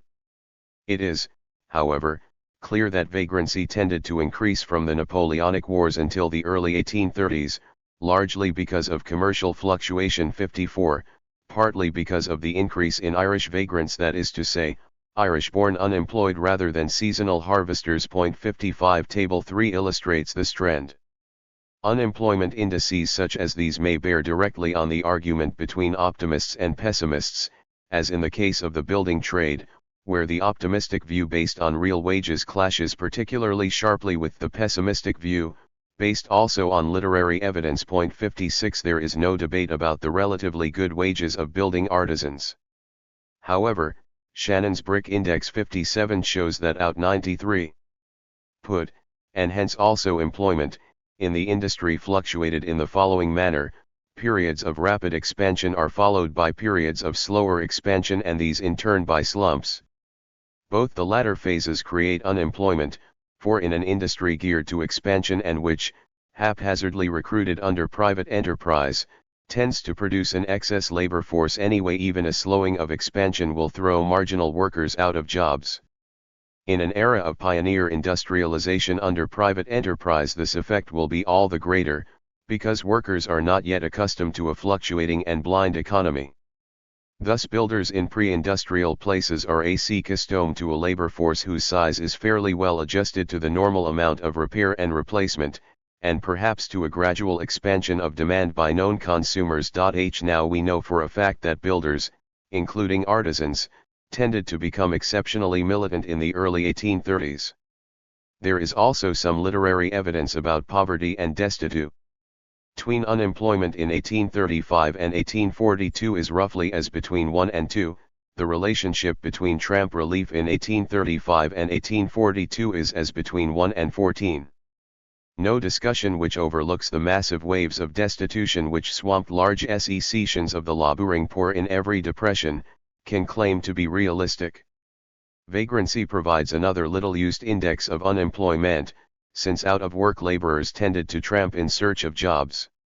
The actual amount of vagrancy was large enough to have appalled the Tudor administrators who were troubled with sturdy beggars. The only full census of vagrants, that undertaken in 1847-51 by the police of the Derwent Division of Cumberland, recorded 42,386 in 1847, 42,000 in 1848, and as proof of the cyclical nature of this aspect of unemployment, rapidly declining numbers in subsequent years, 33,500, 24,000, 18,000.52, allowing for those who used neither common lodging houses nor the poor law, but probably not allowing for the tramping artisans who were catered for by their unions. We may well have had something like 1,000 tramps a week passing up and down this highway during a slump. Whether the estimate that 13,000 vagrants of all kinds passed through Preston in 183,253 indicates incomplete information or a rise in unemployment between 1,832 and 1,847 to 51, is an open question. It is, however, clear that vagrancy tended to increase from the Napoleonic Wars until the early 1830s, largely because of commercial fluctuation. 54, partly because of the increase in Irish vagrants, that is to say, Irish-born unemployed rather than seasonal harvesters. 55 Table 3 illustrates this trend. Unemployment indices such as these may bear directly on the argument between optimists and pessimists, as in the case of the building trade, where the optimistic view based on real wages clashes particularly sharply with the pessimistic view, based also on literary evidence. 56 There is no debate about the relatively good wages of building artisans. However, Shannon's Brick Index 57 shows that out 93 put, and hence also employment, in the industry fluctuated in the following manner: periods of rapid expansion are followed by periods of slower expansion, and these in turn by slumps. Both the latter phases create unemployment, for in an industry geared to expansion and which, haphazardly recruited under private enterprise, tends to produce an excess labor force anyway, even a slowing of expansion will throw marginal workers out of jobs. In an era of pioneer industrialization under private enterprise, this effect will be all the greater, because workers are not yet accustomed to a fluctuating and blind economy. Thus builders in pre-industrial places are accustomed to a labor force whose size is fairly well adjusted to the normal amount of repair and replacement, and perhaps to a gradual expansion of demand by known consumers. Now we know for a fact that builders, including artisans, tended to become exceptionally militant in the early 1830s. There is also some literary evidence about poverty and destitution among them. Clapham's argument cannot explain the first or admit the second, but Shannon's index explains both, for it suggests a short, sharp, building boom in 1820-24, followed by a slowing expansion in 1825-29 and a marked slump in 1830-34. Again, our information from Scotland confirms the existence of heavy unemployment. In Edinburgh, the building boom of the early 20s was followed by disaster. The number of masons working in the town fell from about 3,000 at the end of 1825 to little more than 100 at the end of 1827, and the years 1826 to 32 were the worst ever experienced by this trade in Edinburgh. One man's average weekly earnings in these 7 years are given as 115. 3d.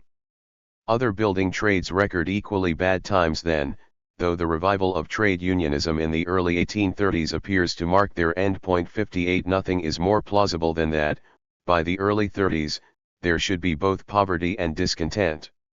This example shows very clearly how dangerous it is to rely on what purports to be statistical evidence, while neglecting equally relevant quantitative factors, which happen not always to be as easily traced as in the building trade.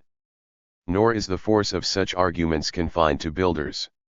They apply to all manner of other crafts which made the transition from the pre-industrial to the industrial rhythm of economic movement. The London furniture makers whose plight Mayhew describes, and whose decline is shown by the collapse of their unions and collective agreements in our period, are a case in point. 59. Local studies would no doubt reveal similar cases elsewhere, perhaps among the Sheffield metal operatives, after the collapse of their golden age in the 1810s and 1820s. It is too often forgotten that something like technological unemployment was not confined purely to those workers who were actually replaced by new machines. It could affect almost all pre-industrial industries and trades surviving into the industrial age, that is, as Clapham has shown, a great many. 95. Doubtless the general expansion of the early industrial period tended to diminish unemployment except during crises. Doubtless the decades of difficulty and adjustment after the wars tended to make the problem more acute. From the later 1840s, as I have tried to show elsewhere, the working classes began to adjust themselves to life under a new set of economic rules, recognized and insofar as political economy and union policy could do so, counteracted. But it is highly probable that the period 1811 to 42 saw abnormal problems and abnormal unemployment, such as is not revealed by the general real wage indices. Whether further study can give us more adequate figures about unemployment in the first half of the century is a matter for debate. It will certainly be unable to measure adequately the occasional, seasonal, or intermittent unemployment and the permanent bulk of underemployment, though no estimate of real wages is worth much which neglects this. An estimate for Leeds is given in the following table 4. It almost certainly underestimates the case, for earlier estimates show the London builders to have worked a season of 6 to 7 months 62, and contemporary ones show, example 2/3 of the Edinburgh painters to have been idle for 4 months a year. 63. However, it does indicate the sort of deductions which would have to be made from theoretical wage rates to allow for real average earnings even in times of relative prosperity. The mass of unskilled and, by definition, casual trades are not comprised in this or any other practicable list. However, it is perhaps worth quoting the general estimate of a contemporary observer of proved acuteness and a good sense of statistical information. Henry Mayhew is not a negligible informant.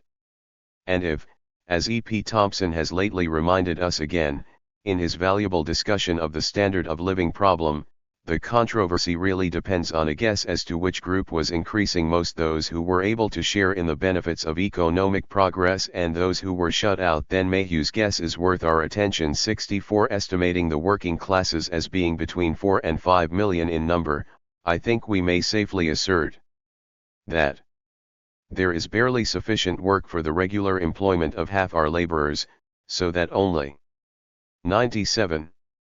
1.500.000 are fully and constantly employed, while 1.500.000 more are employed only half their time, and the remaining 1,500,000 wholly unemployed, obtaining a day's work occasionally by the displacement of some of the others. 65. I would not place too much weight on this or any other guess, until it can be verified by reliable figures. Unfortunately, this is not yet and may never be possible, for our data are too scattered to allow us to deflate any real wage index which we choose to construct. All we can say is that cyclical unemployment was plainly much higher before the mid-40s than after, for the trade union figures which become available after 1850 can show nothing like the catastrophes recorded above. Between 1850 and 1914, the worst year for any group of unions was 1879, when 15.3% of the engineering group were out of work. The worst period of consecutive heavy unemployment was 1884 to 87, when 11.9% of the same group were without work. The average annual unemployment for the 6 most booming years between 1850 and 1873 was 1.8% for the same trades, which is very much better than even the iron founders' figures for the pre-1850 period, and incomparably better than 1841 to 42. We can certainly claim that unemployment figures throw doubt on any optimistic calculations which neglect them. But by themselves our data are insufficient to establish an alternative view. 4. See consumption figures. The discussion of these neglected sources is necessarily rather long, and the technical aspects of it have been relegated to a special appendix. As Britain was not a bureaucratic state, we lack official national data, except for wholly imported articles. Nevertheless, we can get a good deal more information than has hitherto been brought into the discussion. This shows 9/8 that, from the later 1790s until the early 1840s, there is no evidence of any major rise in the per capita consumption of several foodstuffs, and in some instances evidence of a temporary fall which had not yet been completely made good by the middle 1840s. If the case for deterioration in this period can be established firmly, I suggest that it will be done on the basis of consumption data. Tea, sugar, and tobacco, being wholly imported, furnish national consumption figures which may be divided by the estimated population to give a crude index of per capita consumption. 66. However, we note that Clapham, though an optimist and aware of the figures, wisely refused to use them as an argument in his favor, since absolute per capita consumption in this period was low, and such increases as occurred were disappointingly small. Indeed, the contrast between the curve before and after the middle 1840s, when it begins to rise sharply, is one of the strongest arguments on the pessimistic side. 67. All three series show a slowly rising trend, and after the 1840s a much sharper rise, though tobacco consumption fell in the 1810s. The tobacco series includes Irish consumption after the middle 1820s and is thus difficult to use. The tea series is also hard to interpret, since it reflects not merely the capacity to buy, but also the secular trend to abandon older beverages for a new one. The significance of tea drinking was much debated by contemporaries, who were far from considering it an automatic sign of improving living standards. At all events, it only shows 4 periods of decline: 1815-16, 1818-19, a dramatically sharp fall in 1836-37 after a sharp rise, and a slighter fall in 1839-40. Tea seems to have been immune to the slumps of 1826 and, more surprisingly, 1841-42, which makes it suspect as an index of living standards. Tobacco does not reflect the slump of 1836-37, but does reflect the others, though not much. Anyway, this article shows virtually stable consumption. Sugar is the most sensitive indicator, though owing to various outside factors it does not always reflect trade cycle movements. It shows the slumps of 1839, 99, 40 and 1841-42 well. Broadly speaking, there is no tendency for sugar consumption to rise above the Napoleonic peak until well into the 1840s. There is a sharp post-war decline, a sharp rise to rather lower levels after 1818, a slow rise almost a plateau until 1831, and then an equally slow decline or stagnation until 1843 or 1844. Tea, sugar, and tobacco indicate no marked rise in the standards of living, but beyond this little can be deduced from the crude series. The case of meat is different. Here we possess at least 2 indices, the Smithfield figures for London for the entire period, and the yield of the excise on hides and skins for the period up to 1825. The Smithfield figures 68 show that, while London's population index rose from 100 in 1801 to 202 in 1841, the number of beef cattle slaughtered rose only to 146, of sheep to 176 in the same period. The following table V gives the figures by decades. It will be seen that the increase in beef lagged behind that in population in all decades until the 1840s. Mutton also lagged, though less, except in the first decade. On the whole, a per capita decline in London meat consumption up to the 1840s is thus almost certain. The excise on hides and leather yields somewhat cruder figures. The following table 6 summarizes what little we can get from them. Without going further into the somewhat complex discussion of the sources, it seems clear that the figures do not indicate a major rise in per capita meat consumption. About cereals and potatoes, the staple of the poor man's diet, we can also find out some things. The fundamental fact is that, as contemporaries already knew, 69 wheat production and imports did not keep pace with the growing population, so that the amount of wheat available per capita appears to have fallen steadily from the late 18th century until the 1840s or 1850s, the amount of potatoes available rising about the same rate. 70 The best figures for the rise in wheat productivity 71 show fairly stable yields up to 1,830, a modest rise of about 10% in the 1830s and a startlingly large one of 40% after 1840, which fits in with the picture of very rapid improvement in living standards after the effects of the 1842 depression had worn off. It follows that, whatever the literary evidence, some people must. For reasons discussed below, this is probably understated. 101. Have shifted away from wheat, presumably to potatoes. The simplest view would be that the major change from brown to white bread had already taken place by, say, the 1790s, and that the drift from wheat took place thereafter, but this would not explain the almost certain later drift from brown to white bread in the north and west. But this may have been paid for by a decline of per capita consumption elsewhere. This is technically possible. The mean consumption of breadstuffs among farm laborers in 1862 was about 14% lb per week. 12 counties 72 consumed less than this, from 10% to 11% lb, 6 more than 13 pounds, 14 about the average. 73 Where capital consumption varied so widely between 10% and 15%, not to mention the 18% of Anglesey, there is scope for both an earlier decline in per capita consumption in some places and for considerable compensation between counties. However, it is not my purpose to suggest explanations. All we can say is, that a rise in the per capita consumption of white bread in this period at nobody's expense is out of the question. Wheat consumption may have fallen with or without additional potato consumption, or some areas may have seen it rise at the expense of others. We have no general statistics about the consumption of other common foodstuffs. It is difficult to see anything but a decline of milk, because cow keeping must have declined with urbanization and because of the decline in the traditional rural diet which relied heavily on white meats. The estimates of London cow keeping are unreliable.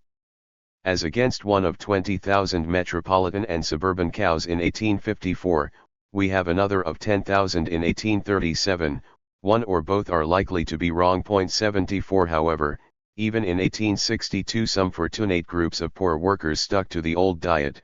The Macclesfield silk weavers consumed 41.5 fluid oz per head per week, as against the 11 ounces of the Coventry weavers, the 7.6 ounces of the Spitalfields weavers and the 1.6 ounces of Bethnal Green. 75 But all the evidence points to a decline in milk consumption.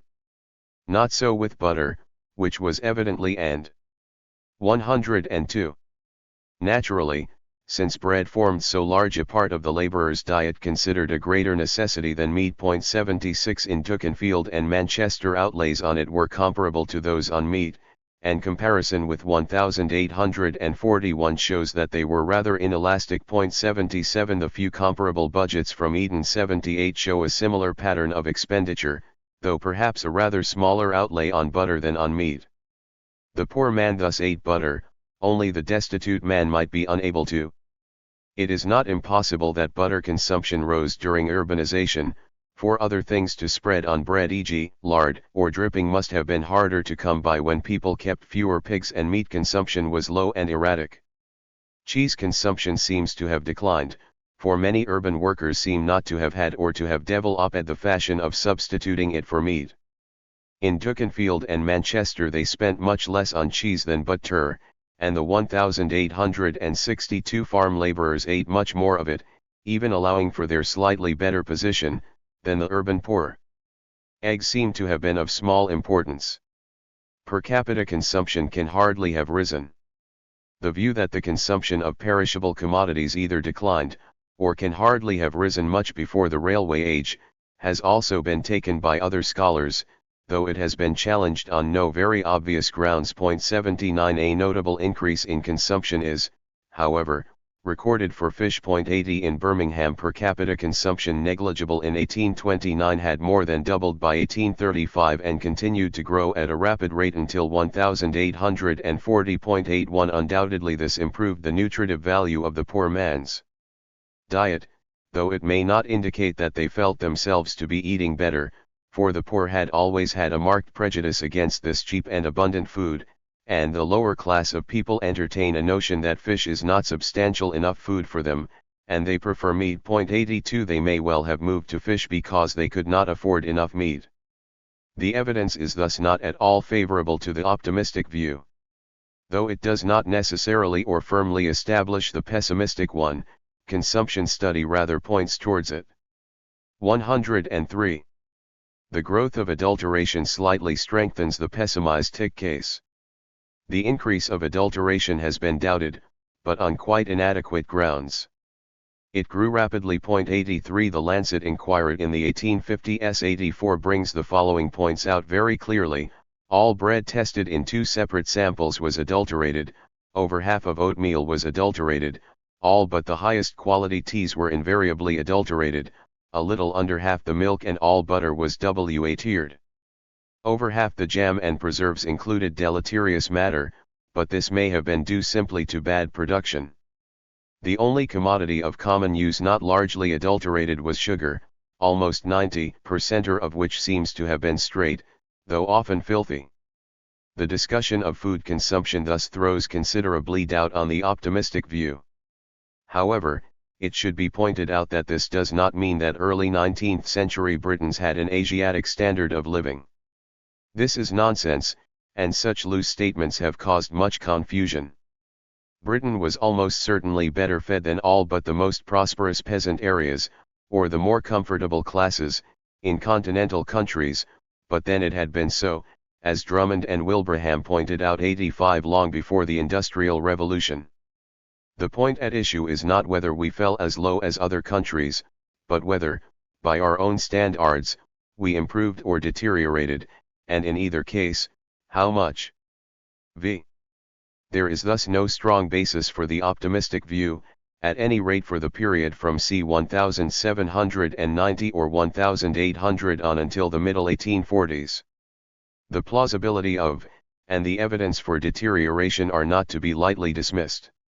It is not the purpose of this chapter to discuss the evolution of living standards in the 18th century, since the major discussion on living standards has been about the period between the end of the Napoleonic Wars and some unspecified date between the end of Chartism and the Great Exhibition Star. It is altogether likely. 104. That living standards improved over much of the 18th century. It is not improbable that, sometime soon after the onset of the Industrial Revolution, which is perhaps better placed in the 1780s than in the 1760s 86, they ceased to improve and declined. Perhaps the middle 1790s, the period of speen hamland and shortage, marked the turning point. At the other end, the middle 1840s certainly mark a turning point. We may therefore sum up as follows. The classical view has been put in Sidney Webb's words: if the Chartists in 1837 had called for a comparison of their time with 1787, and had obtained a fair account of the actual social life of the working man at the two periods, it is almost certain that they would have recorded a positive decline in the standard of life of large classes of the population. 87 This view has not been so far made untenable. It may be that further evidence will discredit it, but it will have to be vastly stronger evidence than has so far been adduced. Appendix. Problems of food consumption. 4 problems must be considered: the theoretical problem of the change from old to new types of diet, the technical problem of measurement and the use of sources, the problem of trends, and the problem of the actual quantities consumed. The last 3 will be discussed in terms of meat consumption. The adoption of a new type of diet does not a priori mark either an improvement or a deterioration in living standards. The first view seems to be held by some optimists about white bread, tea, etc., the second by pessimists like J. Kosinski.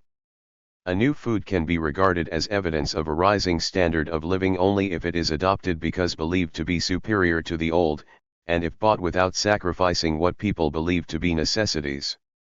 Thus the mere fact that a new diet is nutritionally inferior to an old one is irrelevant, except to the nutritionist. If white bread is adopted because it is believed to be a sign of a higher standard, then its adoption must be regarded as a sign of improvement. Conversely, if, as was widely held in the early 19th century, laborers take to tea in order to make an increasingly grim diet tolerable, an increase in tea drinking cannot prove a rising standard of living. Nobody would claim that the laborers of Sunbury who in 1834 lived on bread, potatoes, a little tea and sugar * were better off just because 60 years earlier, I am assuming, they ate white bread. They had probably consumed less of all these new foodstuffs. The general problem has long since been well formulated by Grotjahn in Überwandlungen in der Volksernährung. Industrialization leads to a change in the traditional and, except in famines, nutritionally adequate if dull diet. If enough is spent on the new diet, it can be equally good and more varied. However, often only the well-paid worker can spend enough on it, and few workers know enough initially to choose an adequate new diet. Hence, for equal incomes, the old diet is normally nutritionally better than the new. Until either the workers earn enough, or governments take adequate action, industrialization tends to produce a worse-fed population for a time.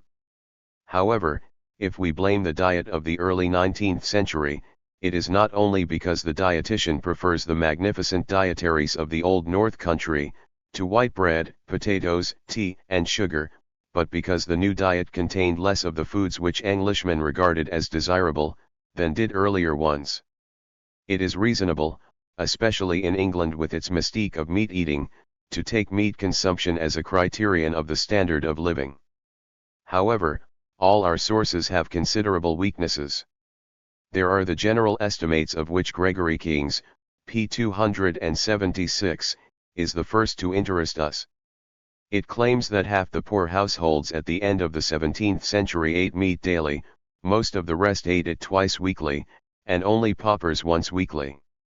How much we rely on this depends on our estimate of the accuracy and judgment of that able man. Later general estimates, such as Mulhall's guess of 80 pounds per year in 1811 to 30, 87 in 1831, 50, are based on no known facts, since there were no censuses of livestock during this period. As we shall see, they are almost certainly too high. Our largest single body of information about meat consumption, 112, comes from descriptions, budgets, and a few investigations which may perhaps just deserve the name of social surveys. For the 18th century, the most impressive evidence comes from the 70-odd workhouse dietaries recorded in Eden's State of the Poor, since pauper diets are obviously constructed for the least prosperous and exigent type of laborer. 60 of these dietaries served meat 3 times a week or more, 15 from 5 to 7 times a week. Where quantities are given, they are sometimes surprisingly high %lb per meal per person.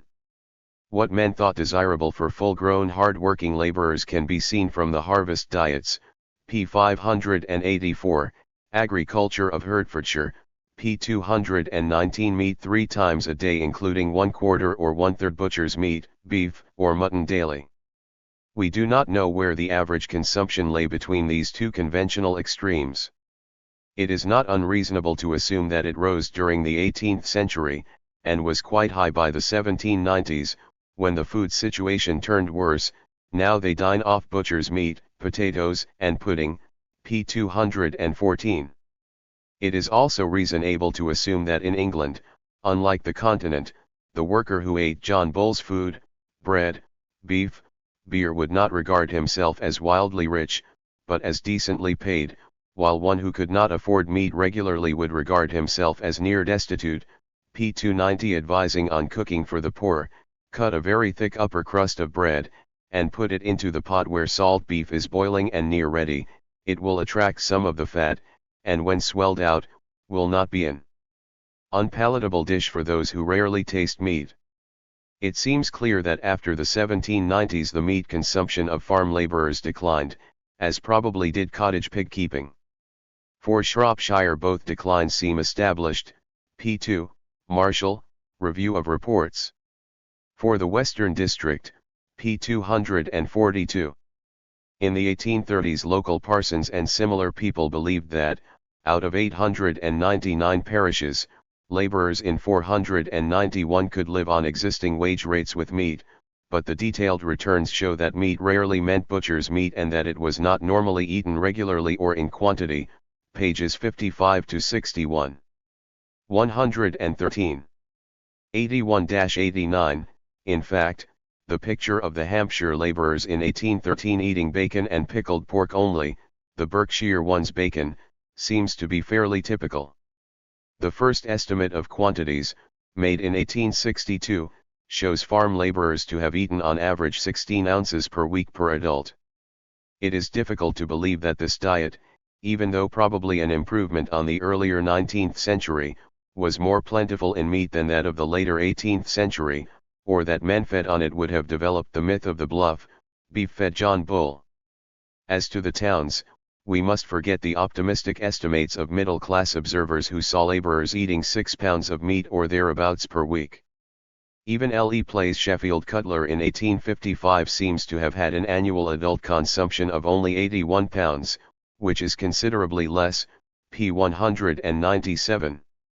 An estimate for a London artisan family in 1841, earning the good wage of 30 shillings, allows for a weekly per capita consumption of 2.8 pounds, say an adult ration of 4 pounds. At the 20-shilling level this declines to 1.4 pounds, at the 15-shilling level to 1 pound, estimates which incidentally show the high income elasticity of demand and the wide range of consumption, pages 97 to 98. The town questionnaires of 1834 give results not unlike the rural ones. Out of something like 57 towns about whose working class diets adequate details are given, meat is not mentioned in 10, consumption is described as ample, decent, or 4 or more times a week in 6, in some such terms as occasionally, a little, once a month in 24, and no quantities are mentioned for the rest, except for 7 cases where consumption is described as fair or 1 or 2 days a week. The meat eaten was normally pork rather than butcher's meat, though pork at ordinary times, butcher's meat on high days and holidays is sometimes mentioned. The answer from Limehouse may provide a link with the cost of living. A family might subsist upon 100 pounds with meat twice a week, the general fare consisting of soup, gruel, bread, potatoes, herrings, and other fish when cheap. But an income of almost 2 pounds a week was high. Neild's figures for Manchester and Dukinfield, 1836 and 1841 are the most detailed for the industrial. 114. Areas. In 1836 the average per capita expenditure there ranged from 2 VZD to 11 VZD per week, the mode being nearer 3D than 4D. At prevailing prices this would hardly have bought 1 pound. Some other estimates, the best of the depressed class of Keighley Woolcombers ate 1% lb, 2 families ate about VZ lb a head, 15 not more than 5 ounces but generally much less, while half did not buy meat or calculate meat consumption by the week at all.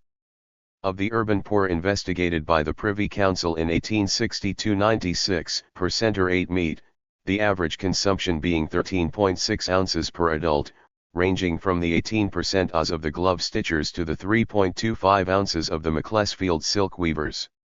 For comparison, we may note that in 1936-37 the poorest class, those earning less than £2/0.0d a week, ate on average 30.4 ounces of meat a week, pages 177-88, while the poor law dietaries recommended by Chadwick in the 1830s ranged from 8 to 16 ounces, p. 253.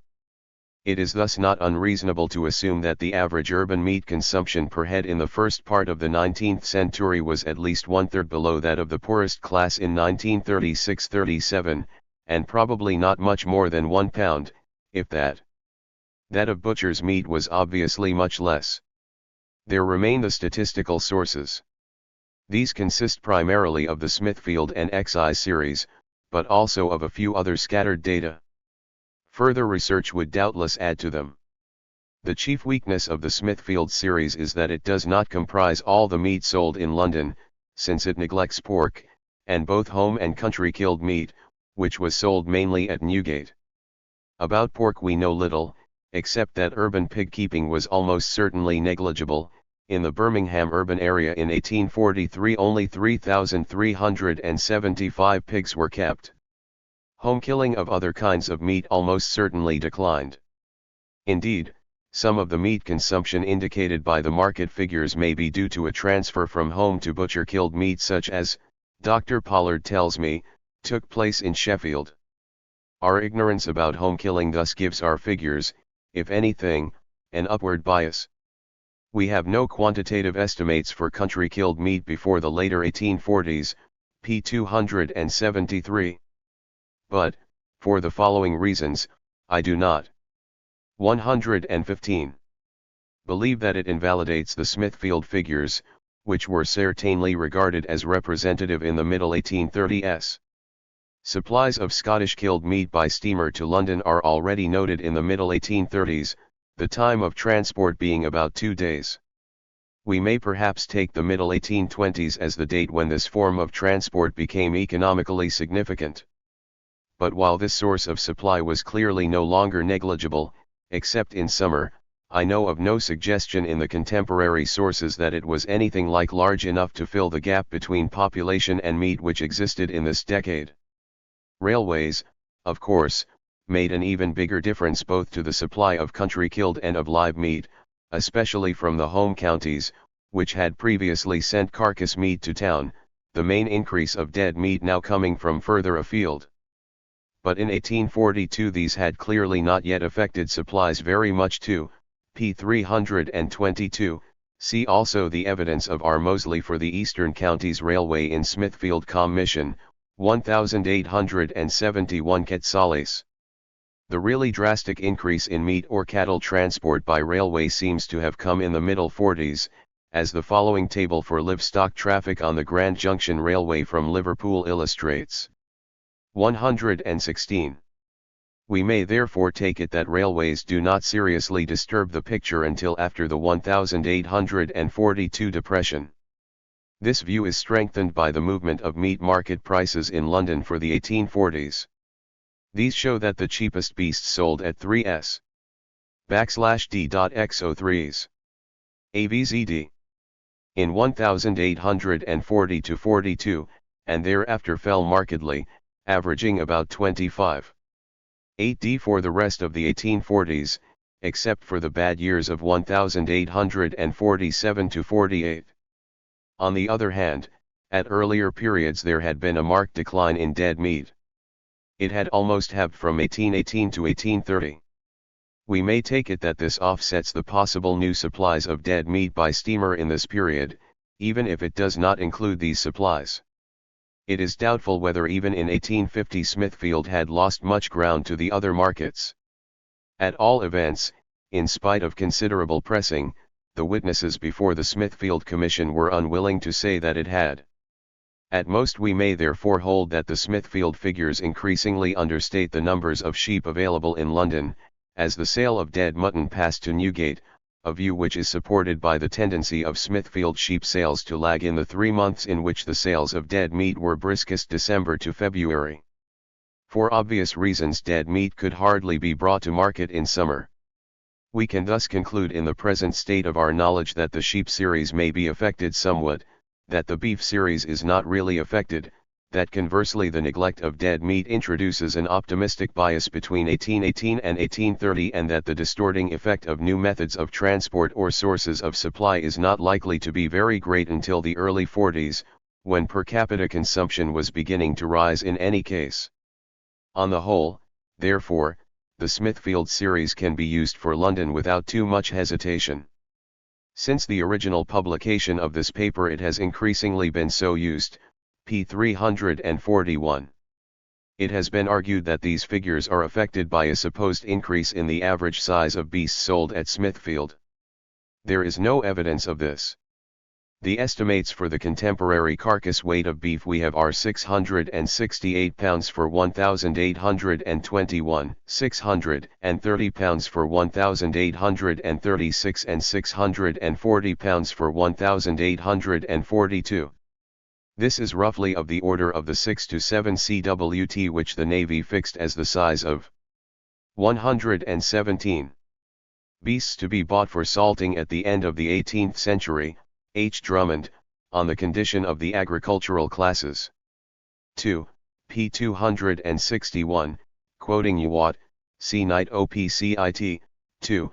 p. 325, Philistine and W. A. Cole, British Economic Growth 1688 to 1959, pages 69 to 70, quoting Beveridge. The general picture therefore would seem to be one of some improvement in the size of beasts in the 18th century, which Dean and Cole estimate at about 25%, but no significant increase in our period. From the early 1840s on it may well be that the increase is more important. We are left with the large and unanswerable question, how far the Smithfield series is representative of general trends. We cannot assume that it is, but unfortunately after 1825 we have no figures which can be used nationally, and no series which can even be used regionally. Our most important national source is the excise on hides and skins, which has been accepted as a potential indicator of meat supplies by Dean and Cole, following its use for this purpose in the original version of this chapter. The chief question about the excise series which stops short in 1825 is how far they can be used as indices of meat consumption at all. All one can say is that they were so used as far back as 1821. Unfortunately only national series are available for longer periods, except for a single one which distinguished between the yield of London and the country collections, pages 68 to 69. For the problems of these series, see Geyer, Rostow and Schwartz, Growth and Fluctuations of the British Economy, 2, p. 720. Figures for the individual country collections must have once existed, for they are used in the SC on the depressed state of agriculture, 1821, but the only ones which appear to survive in the customs library are one abstract of country collectors' accounts for consolidated duties of excise January 5, 1826 to January 5, 1827, which provides only a static comparison of orders of magnitude. These excises have the advantage that the rate for all but vellum and parchment and a few rare skins remained quite unchanged for the whole period, except for the period 1812 to 22 when they were bled.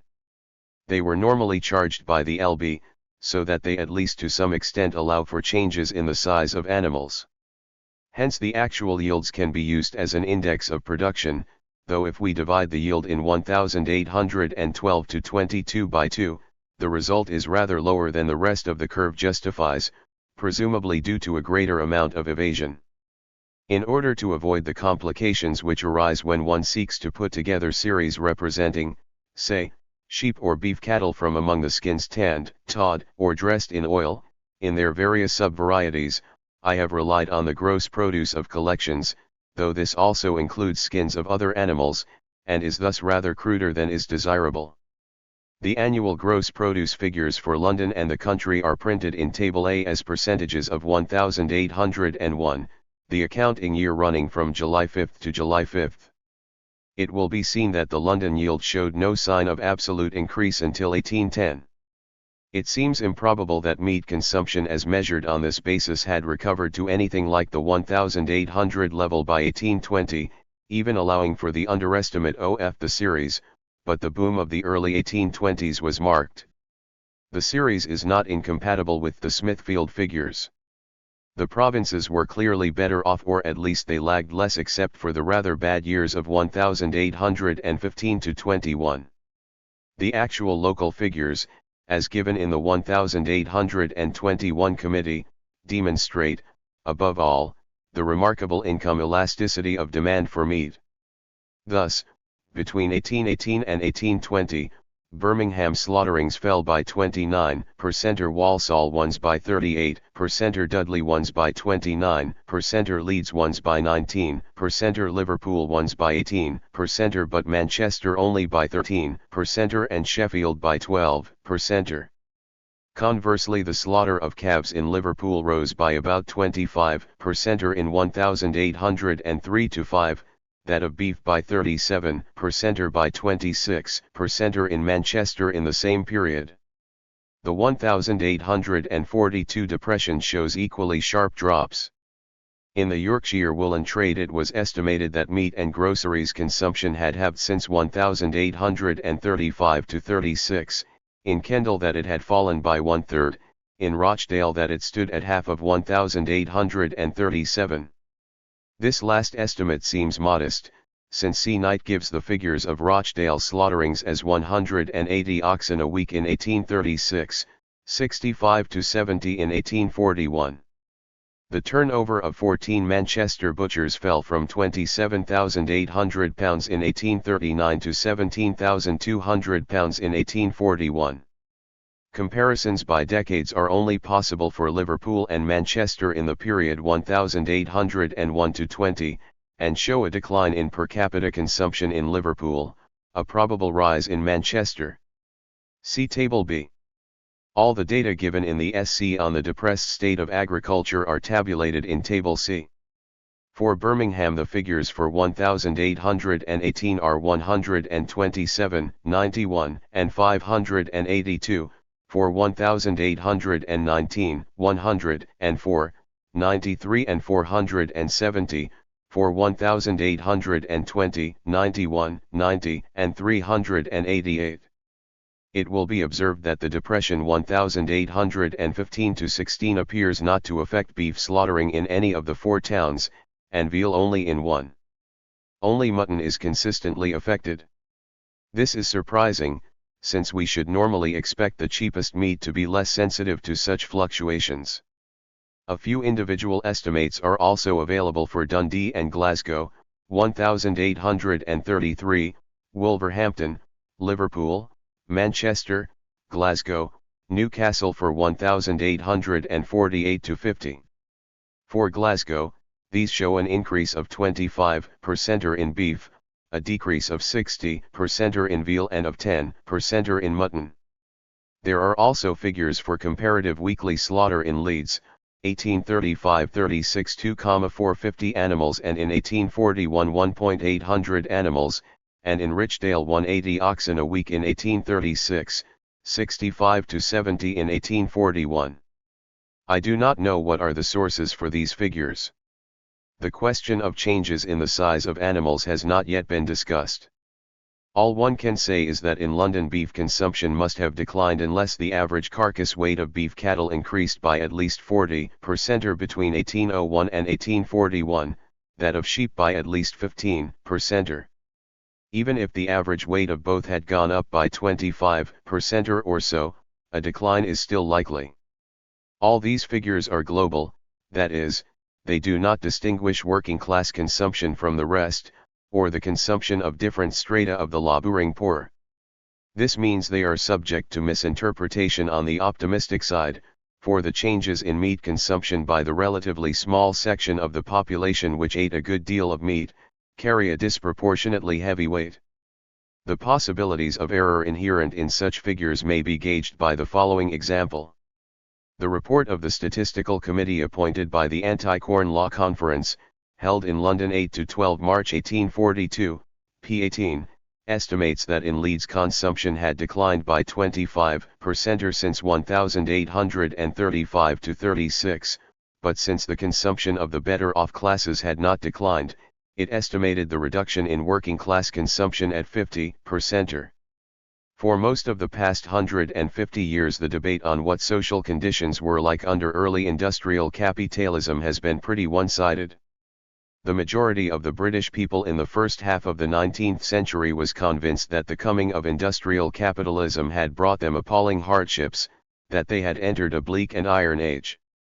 So was the majority of the skilled and educated observers. The economists assumed that the condition of the laboring poor must be rather miserable. Much of their theory was designed to show why this was inevitable. Statisticians and social investigators had no difficulty in showing that Britain's productive power and trade were increasing by leaps and bounds, but though some of the more wildly enthusiastic of them tried to prove that the condition of the people had also improved, they found this very much harder, at any rate up to the middle 1840s. Indeed, majority opinion was against them. A whole boatload of blue books, pamphlets, journals and other literature was published on social problems. Few who have read much of this writing come 124 away with any impression but one of considerable gloom. So little argument was there about the general awfulness of the situation among the laboring masses at this period, that subsequent historians of all shades of political opinion were in general agreement on it. Conservatives, liberals, and Fabians rejected Marx and Engels in other respects, but Engels' account of Britain in 1844 and Marx's descriptions of 19th-century social conditions were substantially accept as standard. Most people accepted Marx's and Engels' evidence, even if they disagreed with their analysis and conclusions. Up to the end of the First World War there was really no argument on the subject, except about minor details. As can be seen in Chapter 13 below, few serious scholars could do more than discover a few silver linings to a very large and very black cloud. The historians who want to take a different view, and in the past 30 or 40 years they have been very influential, have a very difficult job on their hands. This article proposes to discuss some of the ways in which they have attempted to tackle it. It happens that a particularly flagrant example of such whitewashing of early industrial Britain has just been published, the new edition of Engels' Condition of the Working Class in England by two Manchester University research ERS, W. H. Chaloner and W. O. Henderson. However, they are not alone in their methods, though fortunately historians of their opinions are now losing influence. Furthermore, readers who are not historians may also find it useful to study some of the ways in which people try to argue that black is white, or at least that it isn't black, or possibly that if it is nobody's fault. The cheerful school of historians about early industrial Britain has to explain away a mass of very inconvenient facts, the majority opinion of contemporary observers and students, the huge weight of documentation about the awful social and economic conditions of the working population in the first half of the 19th century, and, of course, the massive discontent of the laboring poor, which broke out, time and again, in vast movements of radicalism, revolutionary trade unionism, Chartism, in riots and attempted armed risings. The simplest way to do so is to argue that all the contemporaries were mistaken, because statistics show that things were better than before, and improving all the time, or almost all the time. I was reading a work the other day, said a char actor in Disraeli's gloomy novel Sybil, that statistics proved that the general condition of the people was much better at this moment than it had been at any known period of history. The statistical argument has long been the sheet anchor of the optimists in this field of studies. However, it was not until some 35 years ago that an American scholar, Professor Silberling, thought he had found a firm statistical basis for the view that the standard of living was rising at this period, and for a generation the cheerful school pinned their faith primarily to him. He constructed an index of money wages and of the cost of living for the first half of the 19th century, and, combining both, arrived at the conclusion that the real wages of the working class had risen. Obviously, if he was right, all the other evidence was at least partly irrelevant. If it said that things were black, or even getting blacker, it must be unrepresentative or mistaken. All that remained was to explain why so widespread an illusion got about. Unfortunately, for the last 10 years the Silberling index has been discredited. In the first place, it has been shown that we simply do not know enough to construct such series realistically. We know the money wage rates of a good many workers on time rates, and a lot of piece rates, which are, of course, not very helpful by themselves. We know next to nothing of what people actually earned. How much overtime or short time did they work?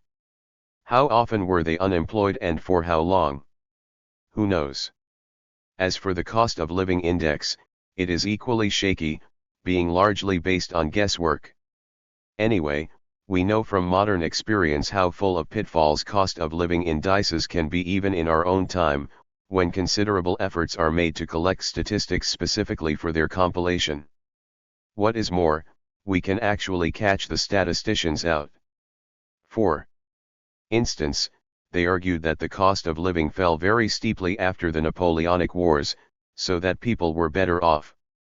But by chance the actual retail prices paid in shops in some Lancashire towns in 1830 were discovered, and these show that Lancashire shoppers paid about as much in 1830 as they had in 1790. Again, the statistical series argues that London artisans improved their position most rapidly between 1810 and 1820.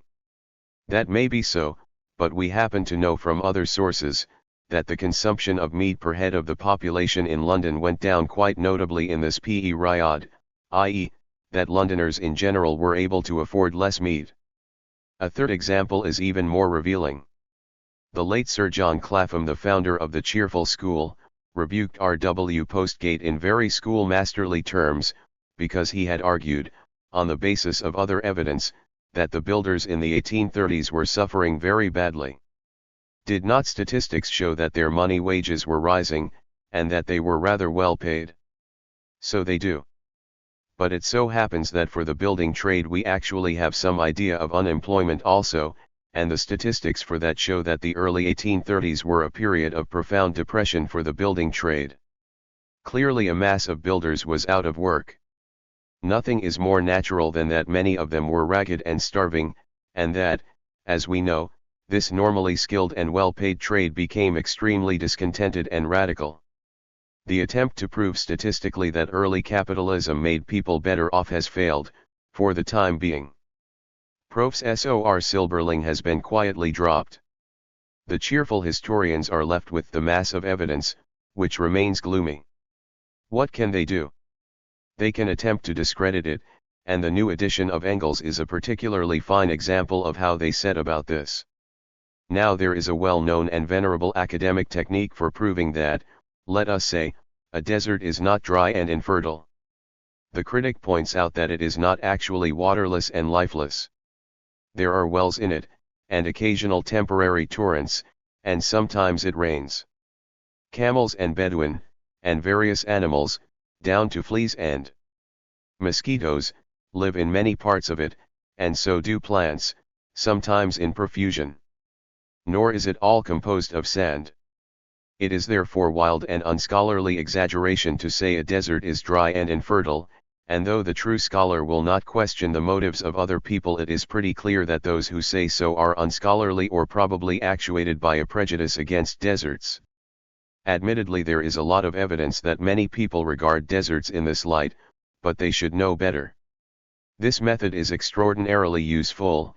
It has been used, for instance, to prove that there have never been such things as revolutions.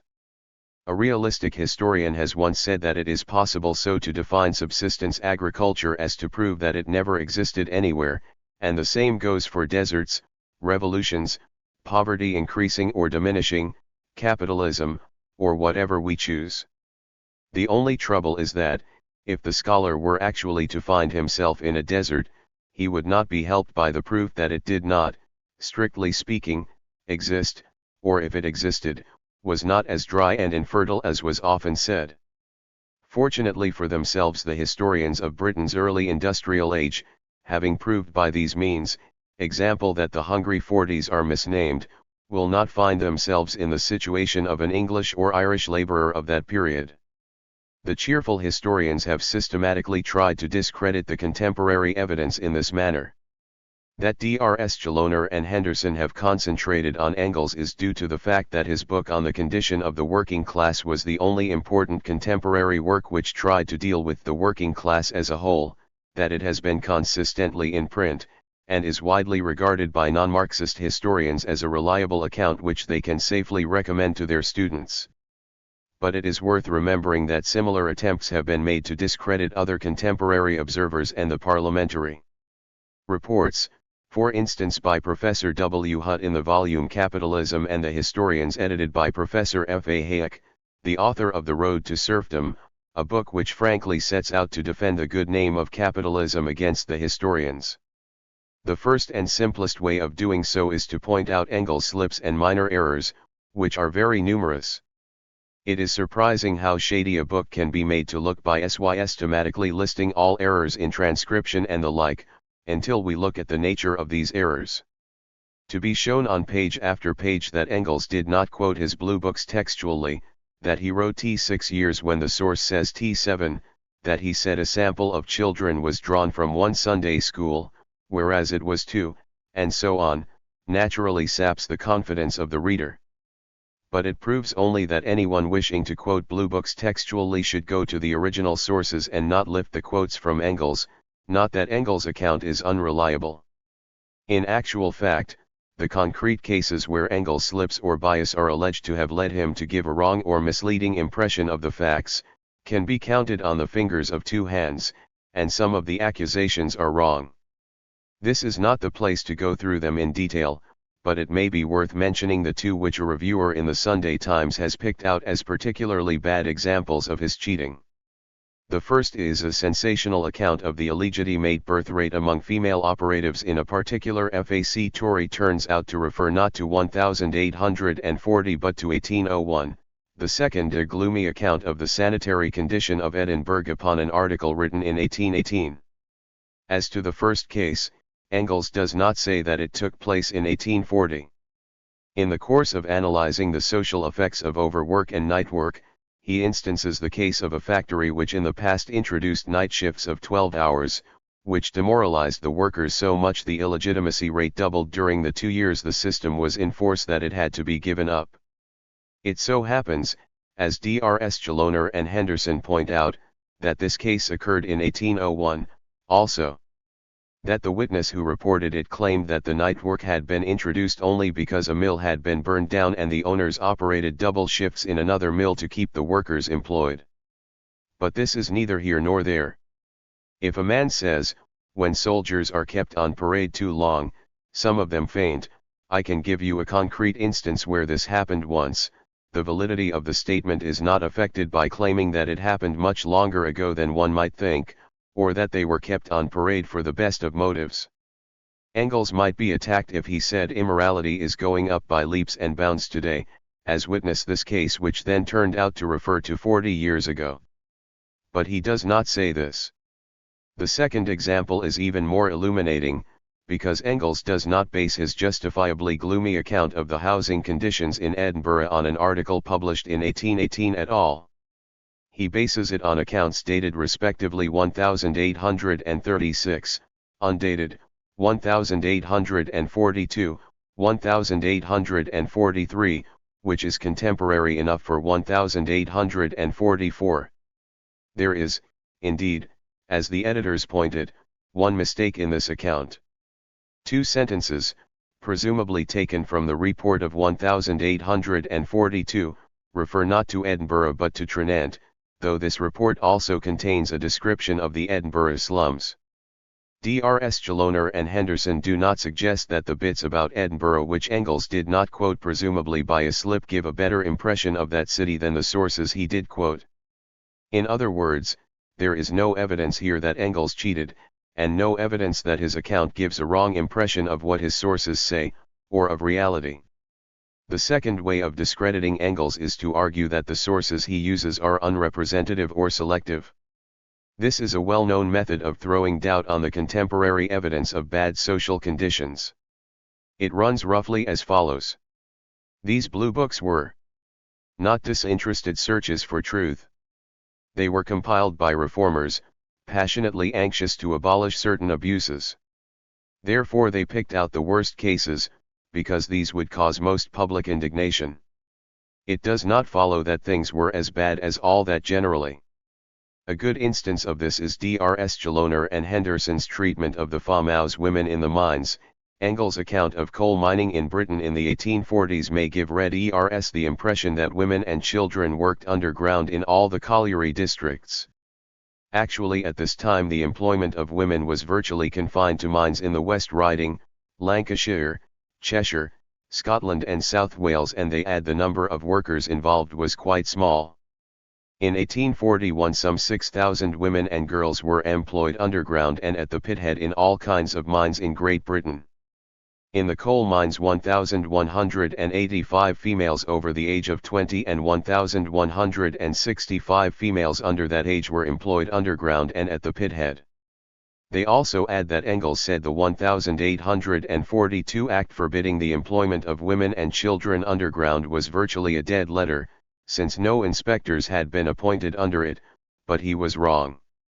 One inspector had been appointed. The nature of this procedure may be illustrated by applying it to some other topic. The argument would then run as follows: people have said there is a problem of drug addiction, but really there are only 6,000 addicts of whom no more than 2,400 are actually on morphine.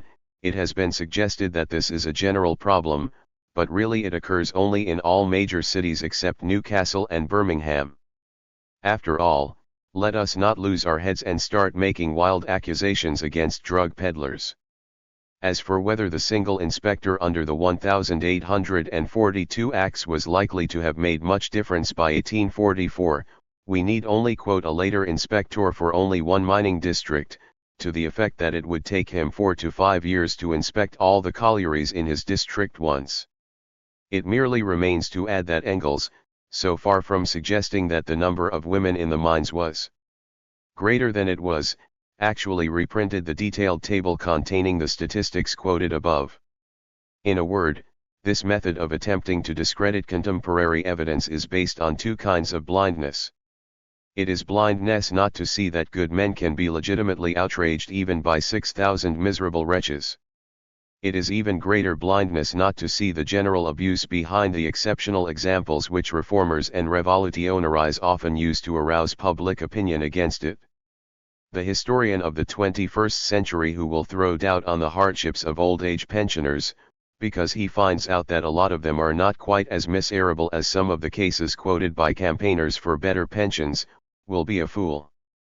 The historian who does the same for the sufferings which provoked a ruling class not noted for its soft heart towards the poor to produce a mountain of evidence about their hardships and to recognize the need for reforming them, is no wiser. If, in addition, he uses the same procedures to defend the capitalists which he accuses their critics for using against them, he is trebly blind. But this is exactly what Drs. Chaloner and Henderson, and other writers of the same school, do. For instance, they blame Engels, who gives a well-known account of the sufferings of seamstresses, for not mentioning that the wretched condition of these unfortunate girls had received a good deal of newspaper publicity, and their plight had evoked public sympathy, and for failing to quote a case where a magistrate had taken pity on one of these girls. This hardly looks, they say, as if the middle classes were utterly indifferent to the sufferings of the seamstresses. As a matter of fact, it looks like nothing at all, except a single magistrate who was sorry for a girl. Even if typical, which Drs. Chaloner and Henderson do not suggest it was, it does not argue that anything effective was done for the girls. It only remains to add that the editors do not challenge Engels' description of that situation at all, and that Engels did not fail to mention the public outcry, since he observes that early in 1844 the press was full of accounts of the distress among the needlewomen and devotes a long footnote to Thomas Hood's Song of the Shirt, which, as he notes, appeared in Punch. I think we need not spend much time on further illustrations of the editor's attempts to apply whitewash. The third method of discrediting contemporary evidence is to argue that it is biased against the capitalists, and therefore reflects the writer's bias rather than the facts. The present edition of Engels is a good example of this, for the authors argue essentially that Engels in 1842 was an ungry young man with a very large chip on his shoulder who took it out on his father, a pious Rhineland businessman, by attacking the British bourgeoisie. We need not waste our time psychoanalyzing the young Engels, because the motives which may or may not have urged him to become a communist are totally irrelevant. The Congo outrages which Roger Casement and E.D. Morel exposed 50-odd years ago are no less real because at least one of the investigators had very marked psychological peculiarities. The question can be answered quite simply by quoting the editors. It is understandable, they say, that Engels should have taken a gloomy view of the English scene when he arrived towards the end of 1842. Little wonder that Engels thought that he had come to a country that was on the whole very overworked, underfed and underpaid. We may add that it is understandable, because he had in fact come to a country which was on the whole very overworked, underfed and underpaid. If we follow Engels as he walks through the Manchester cotton mills and slums in this book, we shall have no difficulty in generating horror and fury even at 114 years' distance. Why then bring in Engels' family rows? There is a story told of the late Emperor Francis Joseph who visited a Bohemian town, where, shockingly enough, the royal salute was not fired. The emperor summoned the mayor for an explanation. "Your Majesty," said the mayor, trembling, "there are 3 reasons why we didn't fire the salute. The first is, that we had no gunpowder." "Thank you," said the monarch and dismissed him. Drs. Chaloner and Henderson might ponder this. The fourth method of discrediting contemporary evidence is to argue that it isn't good enough. This is naturally easiest when the abuses in question are such as not to lend themselves to accurate statistics. A useful example is that of the morals of factory owners. One charge which he repeatedly made was that an English factory was little better than a harem and that manufacturers had immoral relations with their female employees. But there is little to support Engels' statement. Now Engels does not say that factories were little better than harems. He says that the girls were at the mercy of their masters, that some masters did not seduce their girls while others did, and in extreme cases there was nothing to stop them doing it wholesale. Such cases were known. Nor should we expect too high a standard in the past, considering the kind of people who became masters in the early days of the factory system. All this sounds reasonable enough, at least to an age brought up on cartoons of bosses chasing their thieves round desks, so long as we do not expect to have it proved by accurate, or even approximate, statistics of the number of masters actually seducing Tory girls. In the nature of things, however well known the practice, such statistics are not likely to be available or reliable. I really do not know how widespread such seduction was, and neither, of course, do Drs. Chaloner and Henderson. However, I do know that if we ask the 19th century novelists who tell us, time and again, of the sons of bourgeois families who got their first sexual experience with their parents' housemaid, for statistical proof of the relative frequency of such episodes, they would not be able to supply it. I am prepared to believe the novelists without statistics, partly because they are good observers, partly because the thing is far from unlikely. Why should we not believe Engels on similar grounds, until there is strong evidence to the contrary? It remains to add that the editors counterattack Engels by suggesting that he is the last one to throw stones because his own mistress had been a cotton operative star. It is evident that some people find it difficult to distinguish between a boss who seduces his staff by threatening the sack, and a man who lives as man and wife with a former factory girl for 18 years until her death, the girl being recognized as his effective wife even among my Philistine acquaintances. As is well known, Engels had his only major row with Marx, when Marx failed to express sufficient sympathy for Engels' loss at the death of Mary Burns. We need not pursue this accusation against Engels further. The last and undoubtedly the most effective method of discrediting the gloomy evidence of Engels and other contemporaries would be to produce an equal amount of evidence on the other side. However, the cheerful school have rarely done this, confining most of their energies to negative criticisms and speculation. It follows from all this that considerable efforts have been made to shake the gloomy view of the condition of the British labouring people in the first half of the 19th century, but so far with little result. In the case of Engels' book, these efforts have been quite heroic.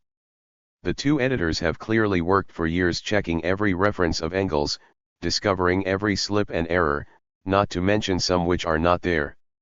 Rarely has a book been subjected to such systematic and painstaking hostile cross-examination. It can be said quite categorically that he comes out of it with flying colors, much better, in fact, than one might have expected. Having failed to shake the contemporary evidence seriously, the cheerful historians are left with three resources. The first, on which we need not waste any time, is to admit that things were awful, but to claim that this was not the fault of capitalism. The cup was broken, but it came apart in my hands. For instance, it was the fault of the workers themselves.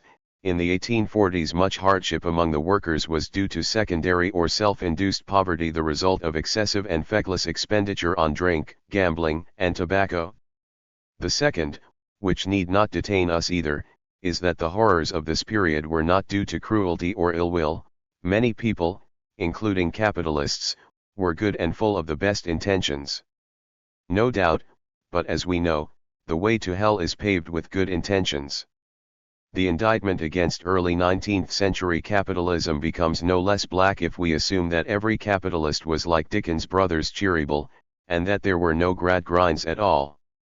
It would make the indictment even blacker, for it would show that the horrors of the period were not due to abuses by bad men, but to something in the nature of the society. The third resource is to claim that, bad as things were, they were still an improvement on the previous period. This line is also quite venerable, and consists in blackening the 18th century to make the 19th look less black. To some extent this is easy, because so much less is known about the standards of living in the 18th century, that nobody can say for certain that black is the wrong color. As it happens, the view that 18th century conditions were superior in some respects to early 19th century ones is not as outrageous as Drs. Chaloner and Henderson suggest. What little is known about the movements of the popular standard of living suggests some improvement in the earlier part of the 18th century, and no improvement, or deterioration from the 1790s on.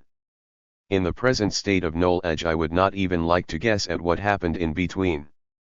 However, the anti-18th century argument is interesting not so much as an example of misplaced confidence, but as a textbook illustration of the lack of historical, or human imagination and realism which afflicts so many of the cheerful scholars.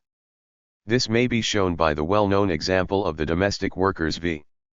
factory workers. The almost universal argument of the optimists is that cottage workers and outworkers before the Industrial Revolution were exploited as harshly as the factory proletariat, while their pay and material conditions were worse. But this is an artificial contrast. The early industrial period was not one which replaced domestic workers by factory workers, except in a very few trades. On the contrary, it multiplied them. That it later starved them to death, like the handloom weavers, or drove them elsewhere, is another matter, in itself relevant to the problem of social conditions under early capitalism, but the point is, that the handloom weavers and others who were starved out were not simply survivals from the Middle Ages, but a class multiplied, and largely created as part of capitalist industrialization in its early phases, just as the factory workers were. The armies of seamstresses sewing cotton shirts in their garrets for 2 seconds. 60 or 3s. 60 a week belong to the history of the rise of the cotton industry just as much as the mule spinners in the mills, or for that matter the Negro slaves who increased by leaps and bounds in the southern states of America in response to the insatiable demand of Lancashire for raw cotton. It is as unrealistic to leave the non-factory workers of the early industrial period out of the picture, as it would be to confine the discussion of the social effects of the introduction of the typewriter to the wages and grading of workers in the mass production engineering factories which make them, and leave out the typists. Now, whatever the social conditions of cottage industry and outwork had been before industrialization, they were almost bound to become worse during it is so footling. Incidentally, they blame Engels bitterly for not using contemporary evidence. As G.D.H. Cole once said, 12 insanitary houses on a hillside may be a picturesque village, but 1,200 are a grave nuisance, and 12,000 a pest and a horror asterisk. But this is precisely what was happening at this period. Villages were turning into towns, towns into cities, while improvements in housing and sanitation, if they got beyond the village level at all, did not keep pace with the growth. Hence, by the way, the rise of new epidemic diseases after 1830, such as cholera. The same is true of working conditions. Grinders' disease * was worse in Sheffield in the early 19th than in the 18th century, because more grinders were crowding into the small workshops in a bigger, filthier, smokier town, where the improvement of working and housing conditions had simply not kept pace with the increase in the demand for cutlery. To this extent the argument about the poor conditions of domestic workers is an argument against the cheerful view of the first half of the 19th century, not, as its proponents think, for it. The fact that, amid all this gloom, factories generally were rather less awful than cottage or garret or cellar workshops, is true, but as pointless as the advice of the soft-hearted magistrate to the seamstress who was up before him. He told the girl to take a job in a workshop, rather than to work for middlemen's sweaters. But the essence of the needlewoman's trade at this time was that it was a trade with few factories. No doubt if the magistrate had been a prophet, he could have told the girl that in a century's time it would all be very different, and girls like her would earn their living as shop assistants, factory workers, waitresses, or in offices. But would that have cheered her up, or us, as we look at the miserable scene of those times? However, the argument about the superiority of factory work to domestic work is not only that in fact it was better, but that it ought to have been better. And this shows up extremely vividly those who make it.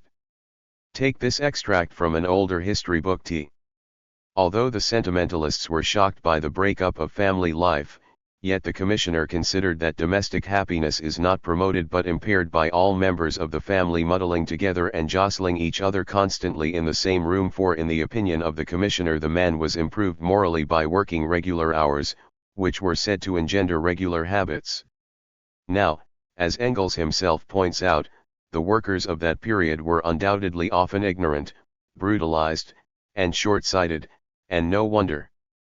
It would be romanticism to say that they must be right, because as we know they didn't like to go into factories unless compelled to, or that their ideas of domestic happiness were ideal ones. At the same time the middle-class observers who said things like this, and the historians who echo them, clearly had no clue to what industrial capitalism actually did to people's feelings as well as to their bodies. I dare say the commissioner honestly believed that families would be happier if men, women, and children were separated, each working in an early 19th century mill instead of at home. I dare say the poor law reformers. T. L. Knowles, Industrial and Commercial Revolutions, p. 86. The solution of giving them several rooms did not strike the commissioner, it appears. Honestly believed that paupers were morally improved by the separation of wives and husbands in the workhouse. For all I know they may have thought it improved domestic happiness also. So far as the victims of these views were concerned, the results were as bad as perhaps worse than if they had been achieved by deliberate cruelty, inhuman, impersonal, callous degradation of the spirit of men and women and destruction of their dignity. Perhaps this was historically inevitable and even necessary. But the victim suffered suffering is not a privilege of well-informed persons. And any historian who cannot appreciate this is not worth reading. Let us sum up. In Thomas Peacock's novel Crotchet Castle there is a moment when the discussions of the upper-class characters assembled in Chainmail Hall are interrupted by a crowd at the door. Captain Swing * has come, and the miserable farm laborers have risen. The Rev. Dr. Folliot, an intelligent Tory, says here is proof of the march of mind, the progress about which the capitalists are always bragging, the peasant war. Mr. McCady, the Scots economist, who stands for the pure ideology of capitalism, says this is impossible. How can the peasant war and the march of mind be brought together? Mr. Chainmail, the romantic reactionary, says the cause is the same in the Dark Ages as in the present, poverty in despair. And Dr. Folliot sums up. It is the natural result, Mr. McCady, of that system of statesmanship, which your science upholds. Putting the crew on short allowances, and doubling the rations of the officers, is the sure way to make a mutiny on board a ship in distress, Mr. McCady. That is how England looked to intelligent members of the ruling classes in the period which is now ineffectually being whitewashed. The description is correct, though we may quarrel with the analysis. Nothing the cheerful school has done has invalidated it. But in case we are tempted by these quotations from ruling class sources to get mistaken ideas about those who made them, it is just worth quoting the continuation of the dialogue. We have not time to discuss cause and effect now, said Dr. Folliot. Let us get rid of the enemy. And the assembled members of the ruling class drop their analyses, take up arms, and rush out of Chainmail Hall to scatter the miserable laborers into the night. The Standard of Living debate. A postscript. The preceding two essays were, in their original form, an attack on those who believed that the Industrial Revolution had led to a substantial improvement in the standard of living of the British people. During the years when comparatively little historical thinking about industrial revolutions took place, this view established itself widely, and by the middle 1950s it had become something like an academic orthodoxy. Though Chapter 5 was by no means the only one to criticize the optimists, it was probably the most elaborate statement of the case against them, and was therefore not only widely referred to in the very lively discussion on the subject which has since developed one, but also and perhaps naturally regarded as an attempt to argue that the standard of living had deteriorated in this period. Since controversy dims the eyesight, it may be worth repeating what is, I should hope, expressed with sufficient clarity in all my writings, namely that this is not what I set out to prove. The purpose of the paper was to demolish the optimistic asterisk view, that a substantial improvement in the real incomes of most laboring Britons in the first period of industrialization could be statistically demonstrated. This did not imply that the opposite view, that there was substantial, or any, deterioration asterisk in real incomes had been established, or could be established on the evidence at present available. My argument amounted to the assertion that no certainty in this field is as yet possible, but that the hypothesis of a marked or substantial rise in the standard of living of most Britons between the early 1790s and the early 1840s is, as things stand, an extremely improbable 1.2. Even the consumption data which 142, together with the discussion of unemployment, form the main contribution of the paper to the discussion, were not claimed as conclusive, but merely as evidence which could not lightly be dismissed, but which had hitherto been lightly dismissed. This negative case is now pretty generally accepted, though the debate continues between those who hold that on balance there was some improvement in real incomes, those who still think there is a case for some deterioration, and the agnostics, who include those who suggest that the inconclusive nature of the current debate is perhaps a warrant for supposing that a substantial and general and demonstrable rise in the real wages of industrial workers did not occur until the 1850s and 1860s. 3 However, this is a rather marginal debate. Its limits are now very narrow, and for most of us it does not greatly matter whether it turns out that there was a small rise, a small decline, or no change at all in the real incomes of most laborers. For most purposes the statement that real incomes did not change much, on average, one way or another over the period under discussion, will probably suffice. However, it may be as well to be clear about the sort of evidence which could give us a conclusive answer, if it were available. If we had meat consumption figures for a representative sample of the population, and not merely for London, they would go far to settle the question. If we could devise an index of unemployment which could be used to deflate the calculations of real wages, it would also go a good way to settle the question, unless flatly contradiced by consumption data. And if we could discover some way of establishing the social and income structure of the British laboring population with any degree of accuracy, it would help a lot. Conversely, the question cannot be settled merely on the basis of global calculations of the movements of the national income, of unrepresentative statistics, and still less on a priori grounds of theory. This is because hypothesis must yield to fact, if the two are in conflict and the fact is right, and also because there is no a priori hypothesis which would allow us to argue with any degree of conviction that in the early stages of industrialization the standard of living of the laboring poor must rise or fall at a certain rate, or indeed at all. On theoretical grounds, a substantial rise in the standard of living at this historical period is probably the least likely hypothesis, but neither a modest rise nor a modest decline are excluded. The discussion so far has not, therefore, been inconclusive. It has for the time being eliminated the hypothesis of a substantial rise in average real incomes, though leaving the choice between others open. It has thus eliminated, at least in its simpler versions, the argument by means of which the optimized TIC scholars attempted to bypass the traditional and predominantly gloomy interpretation of the social effects of the Industrial Revolution and the evidence and arguments on which it was based. It has once again put the burden of invalidating this traditional view on the optimists. Yet this has been achieved at the cost of confining the debate largely to the ground originally chosen by the optimists, namely the quantitative calculations of such things as real incomes.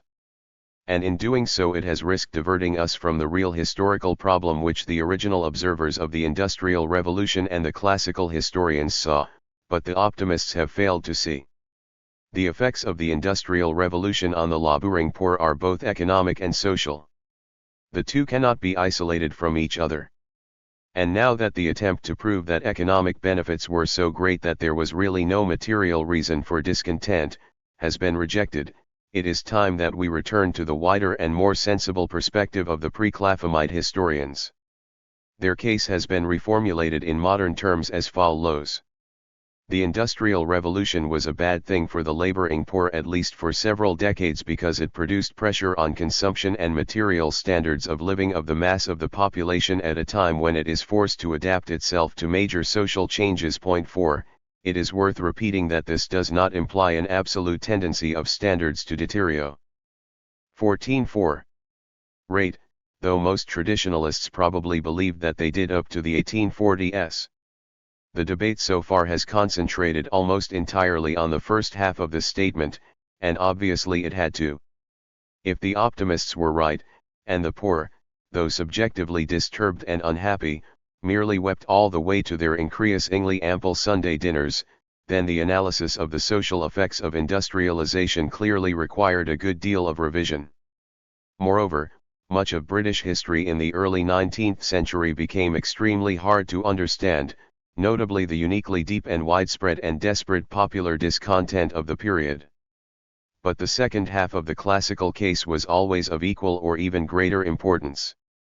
For instance, Engels' pioneer work of 1844 probably pays more attention to the sociology of industrialization than to the material standards of living, and certainly pays more attention to it than to the actual movement of real wages. 5 J. L. and B. Hammond, the classical exponents of pessimism, laid equal stress on sociological factors. 6 This is realistic. Even if we leave out of account the element of deliberate exploitation, the hardness of heart of the rich in the face of the poor, the failure of economic liberalism to provide any answers to their social needs, and other characteristics of capitalist industrialization in the early 19th century, it is a sociological commonplace that it is typical, especially of the first impact of new economic patterns, that they threaten or disrupt the previous social relationships, while not immediately supplying new security devices in their place. 7 Moreover, it is a matter of observation that the Industrial Revolution produced a catastrophic dislocation of the lives of the common people. 8 It is perhaps significant that the pioneers of the optimistic view tended not only to maximize the material gains of the poor, but also to minimize the impact of the Industrial Revolution. Both Clapham and Ashton stressed the gradual and continuous nature of economic change, and Ashton, who was frankly suspicious of the very term Industrial Revolution, succeeded in writing an entire economic history of England in the 18th century without the standard of living debate 145 actually mentioning it. Fortunately, just as the Industrial Revolution itself has, after some decades in the wilderness, once again come into the center of historical and economic discussion, so the sociological aspects of industrialization are once again attracting serious attention. 9 Henceforth it will be impossible to conduct the debate on its social and economic effects simply as an argument about real incomes. A return to tradition should once again reveal the full weight of the pessimistic view. It cannot at present be established purely in terms of real wages, and perhaps the evidence will never allow us any certainty, though the question is not closed. All we can say for certain is, that the average working man remained very close to subsistence level at a time when he was surrounded by the evidence of the increase of his national wealth, much of it transparently the product of his own labor and passing, by equally transparent means, into the hands of his employers. It probably could be established in non-material terms, at least for anyone capable of appreciating the full depth of the dislocation in the lives of the common people, as the thinkers of T.L. Peacock's Steam Intellect Society were not, and their modern successors still are not. When the economic pressure which kept standards no more than just about level in a period of headlong economic expansion, is combined with the effects of social dislocation, the pessimistic case becomes very difficult to answer. What is more, it also fits the facts of British history. On a gloomy interpretation, the popular discontent of the early 19th century makes sense, on an optimistic interpretation it is almost inexplicable. However, a view that on balance the condition of the common people took a turn for the worse between the 1790s and the 1840s does not imply an equally pessimistic view of the preceding and subsequent periods in their history, still less a predetermined view about long-term tendencies towards absolute pauperization. 146. N. Some social movements since 1800.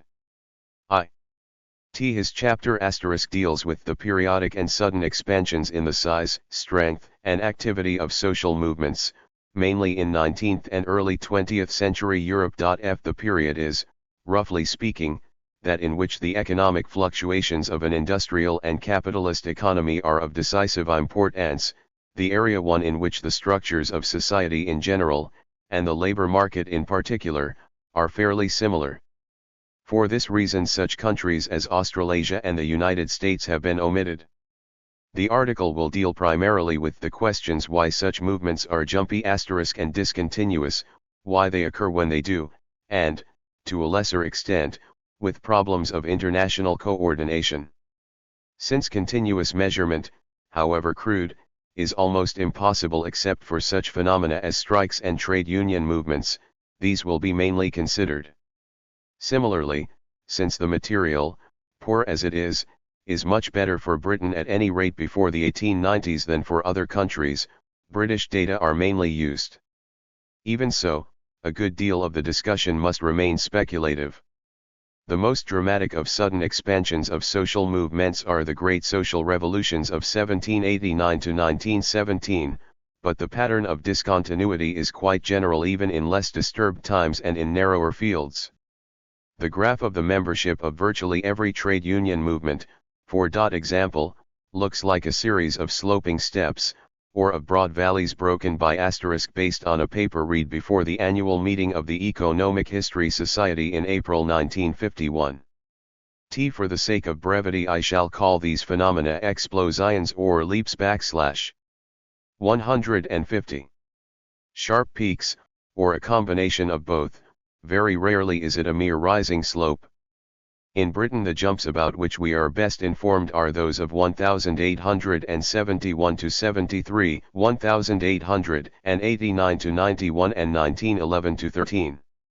Each about doubled the basic strength of the trade union movement, though even higher peaks were temporarily reached during the explosive periods. 1 We know too little to measure the size of the earlier explosions, e.g., those of 1833 to 35, 1838 to 42, and others too, or those of most continental countries before the 1890s. After that their size varies. The Norwegian unions increased about 2.5 times in 1904 to 6, the Austrian ones about 3 times, the Hungarian ones rather less than doubled, the Swedish ones rather more than doubled in 1905 to 7, and so on. The best known explosions, which happen also to be among the most recent, in France and the USA in 1936 to 37, show something like a quadrupling and a doubling respectively within the year. Sometimes the discontinuity is seen not in an absolute increase in numbers, but in a sudden change of direction in the membership curve. Example, in Germany after 1899.3, the sudden and sharp variations in the amount of labor activity, e.g., strikes as distinct from the membership of organizations, are, of course, so well known as to need no proof. Curves, of course, cannot reveal the whole truth. The characteristic thing about our explosions is that they mark qualitative as well as quantitative changes. They are, in fact, generally expansions of the movement into new industries, new regions, new classes of the population. They coincide with the clustering of new organizations, and the adoption of new ideas and policies by both new and existing units. Thus the explosion of the early 1830s in Britain saw old local craft societies adopt quite new techniques of national coordination, and the fusion of socialist cooperative and trade unionist ideas. That of the 1870s saw the extension of trade unionism to agriculture, the beginning of the labor conquest of formerly weaker areas, like the Northeast Coast and South Wales, and the first serious experiments in independent labor representation. That of 1889 to 90 saw not merely regional extensions and the conquest 151 of new industries and types of labor, but changes in the techniques of old craft societies, and the impact of socialist ideas on the practical tactics of the movement. If we confine ourselves mainly to studying quantitative variations, it is merely for convenience, because these seem to provide a reasonably useful index of the more complex qualitative ones.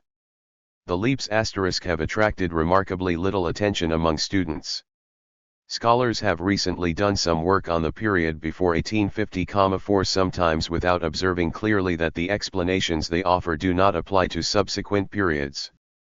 There is also a fairly ample literature on the correlation of labor movements with the trade cycle, showing that the size and activity of the movements increase at times favorable to bargaining, and slacken at others. 5 These, too, are not always aware that their conclusions are not universally, or simply, applicable. With rare exceptions 6 they fail to get to grips with the problem, for the size of the leaps asterisk bears no apparent relation to the size of the cyclical up or downswing in which it occurs.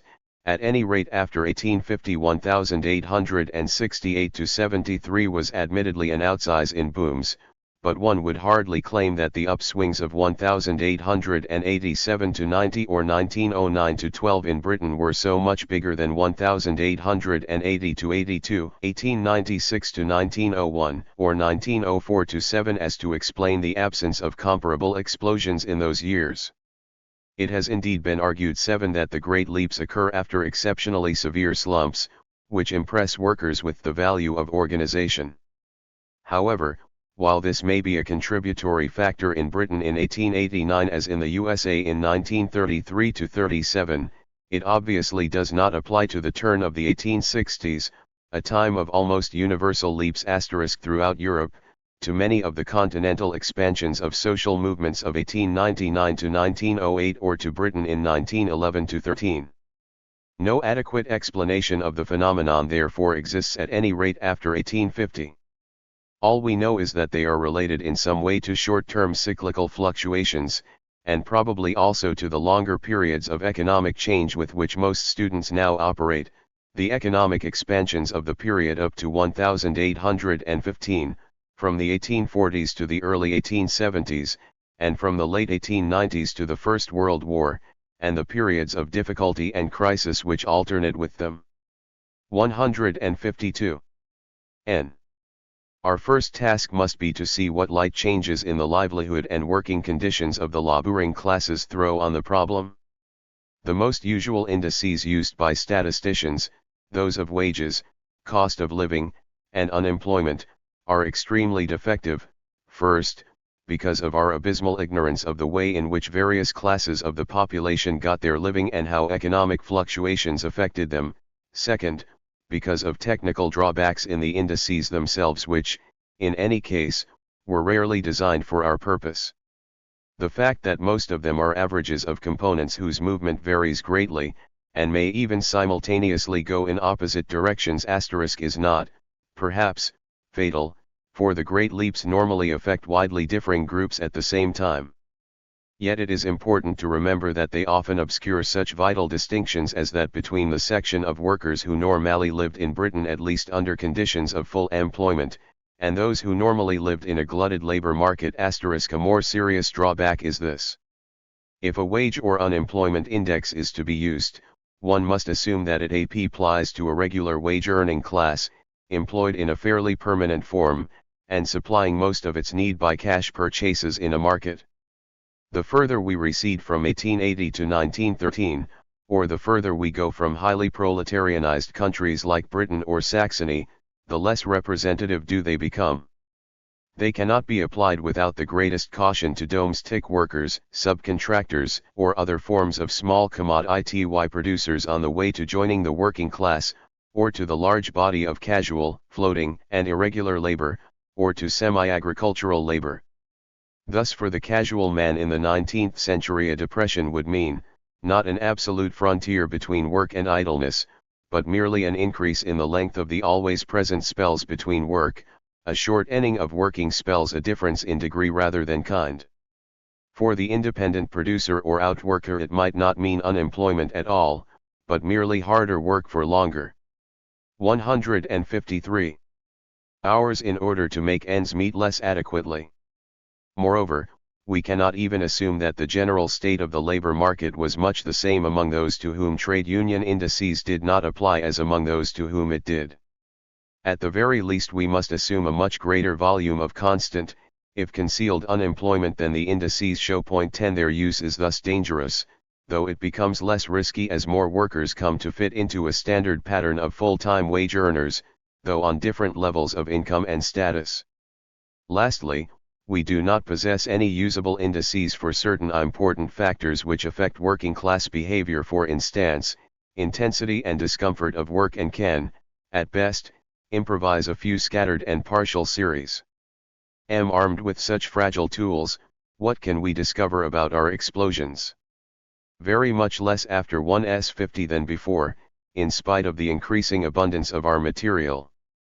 Sometime around the 1840s there is an economic watershed, whose nature is only now beginning to attract attention. 11 Before 1850.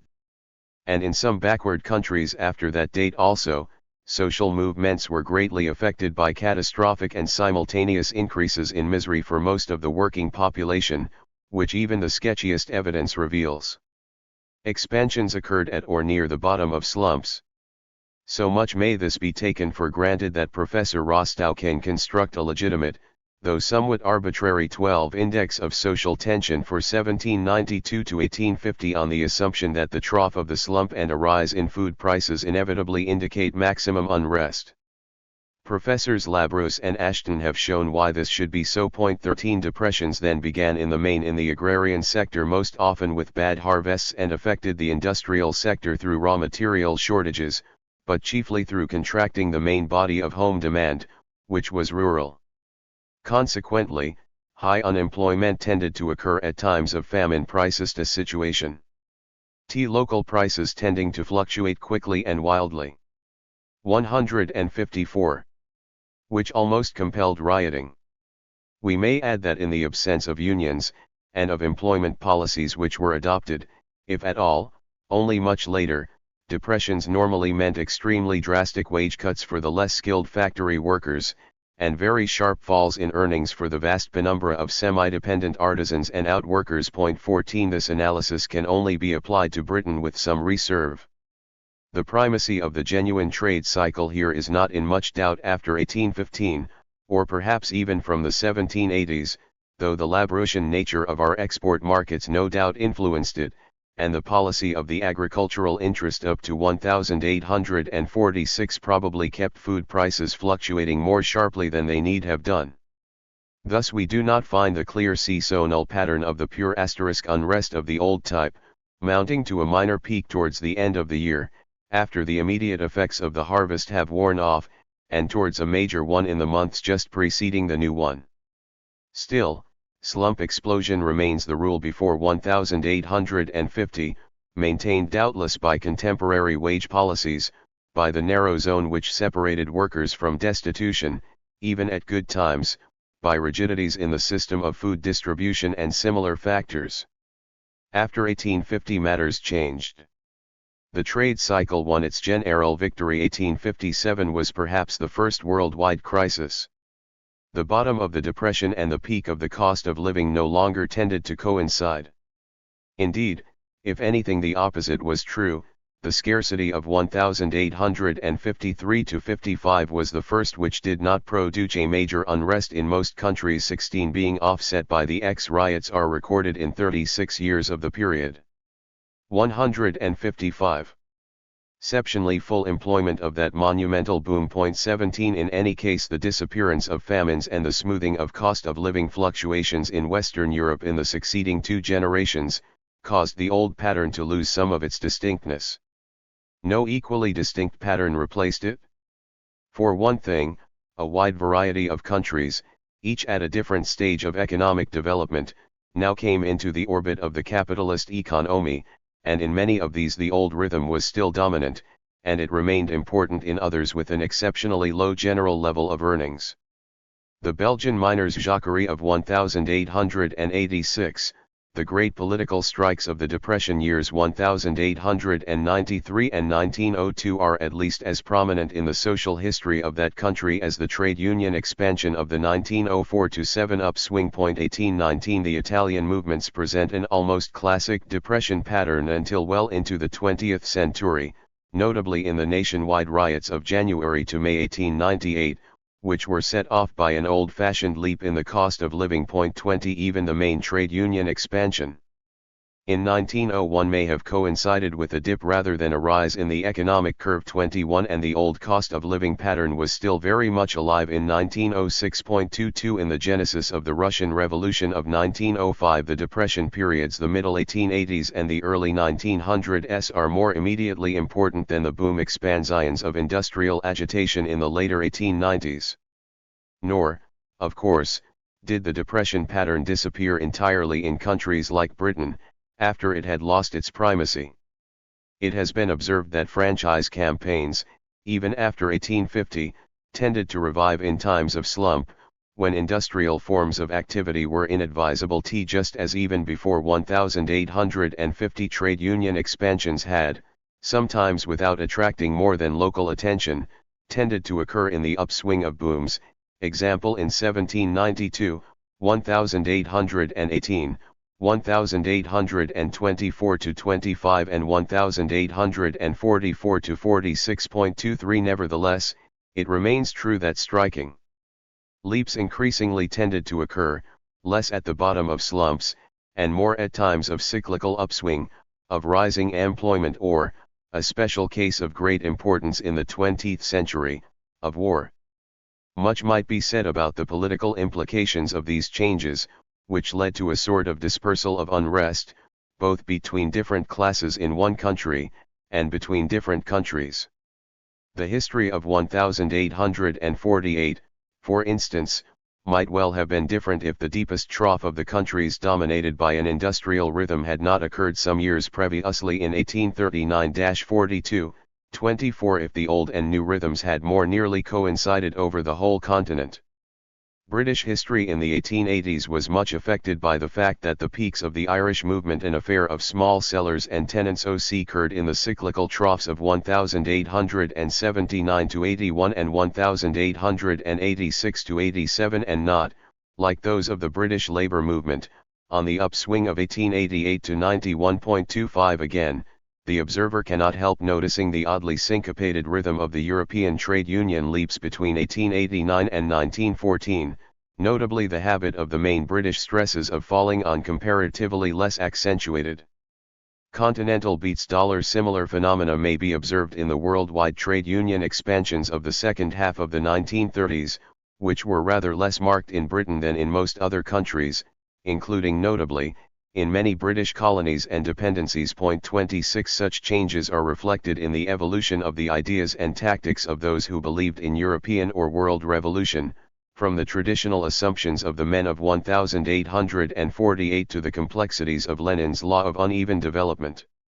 We should, however, add that the increasing political interdependence of countries, and the unifying force of such things as wars have to some extent counteracted this dispersal.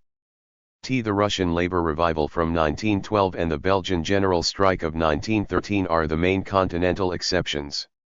The new model of explosion is thus not so easy to analyze. Certainly the analysis of the available indices of labor conditions is more complicated, though it does help in settling the problem of the exact timing of the leaps. The most measurable of these, in Britain, occur on the upswing of trade cycles, but appear to have been hatched in periods when important groups of workers became less well off. Real wage figures are too artificial and unreliable to measure this. Fortunately, we have some rough, but more realistic, indications in consumption figures for certain staple goods and the pauper returns. This evidence is by no means conclusive, though it does show that, between 1867 and 1911, our pattern fits the three upswings in which expansions took place, does not fit the two in which they were absent, and may or may not fit that of 1903-7 in which there was no major trade union activity, but to judge by the general election of 1906 a marked political leap. Table 327 sets out the data for the three expansions of 1871-72, 1889-90 and 1911-12. It shows that the rate of adult and able-bodied pauperism failed to fall between the trough of the slump and the period just before the explosion, and might even show a tendency to rise. Per contra, in the periods 1880-84 and 1893-98 there was a fairly steady decline, though not in 1902-7. Similarly, a stronger tendency to buy less of certain staple goods appears before the explosions, than in the upswings which do not contain any changes.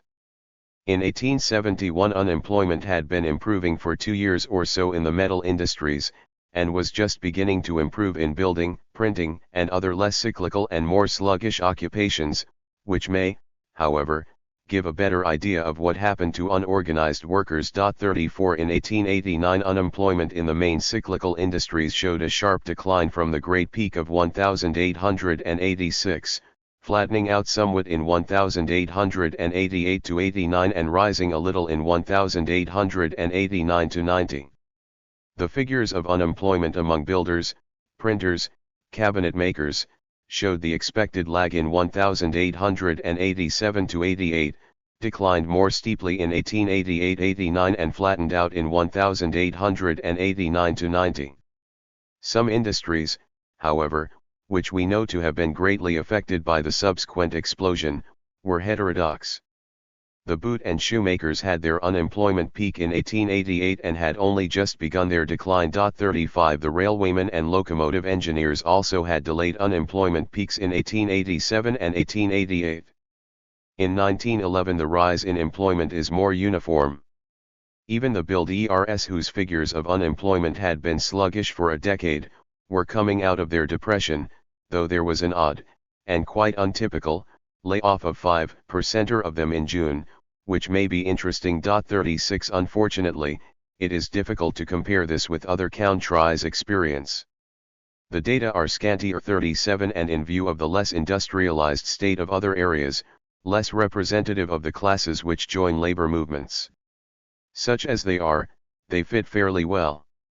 Thus, consumption figures and general evidence suggest a temporary increase in labor's difficulties at the end of the 1860s and in the early 1870s, at any rate in Prussia. 38 For Saxony, we get the same impression for the late 1880s and 1890s from some figures of meat consumption per head.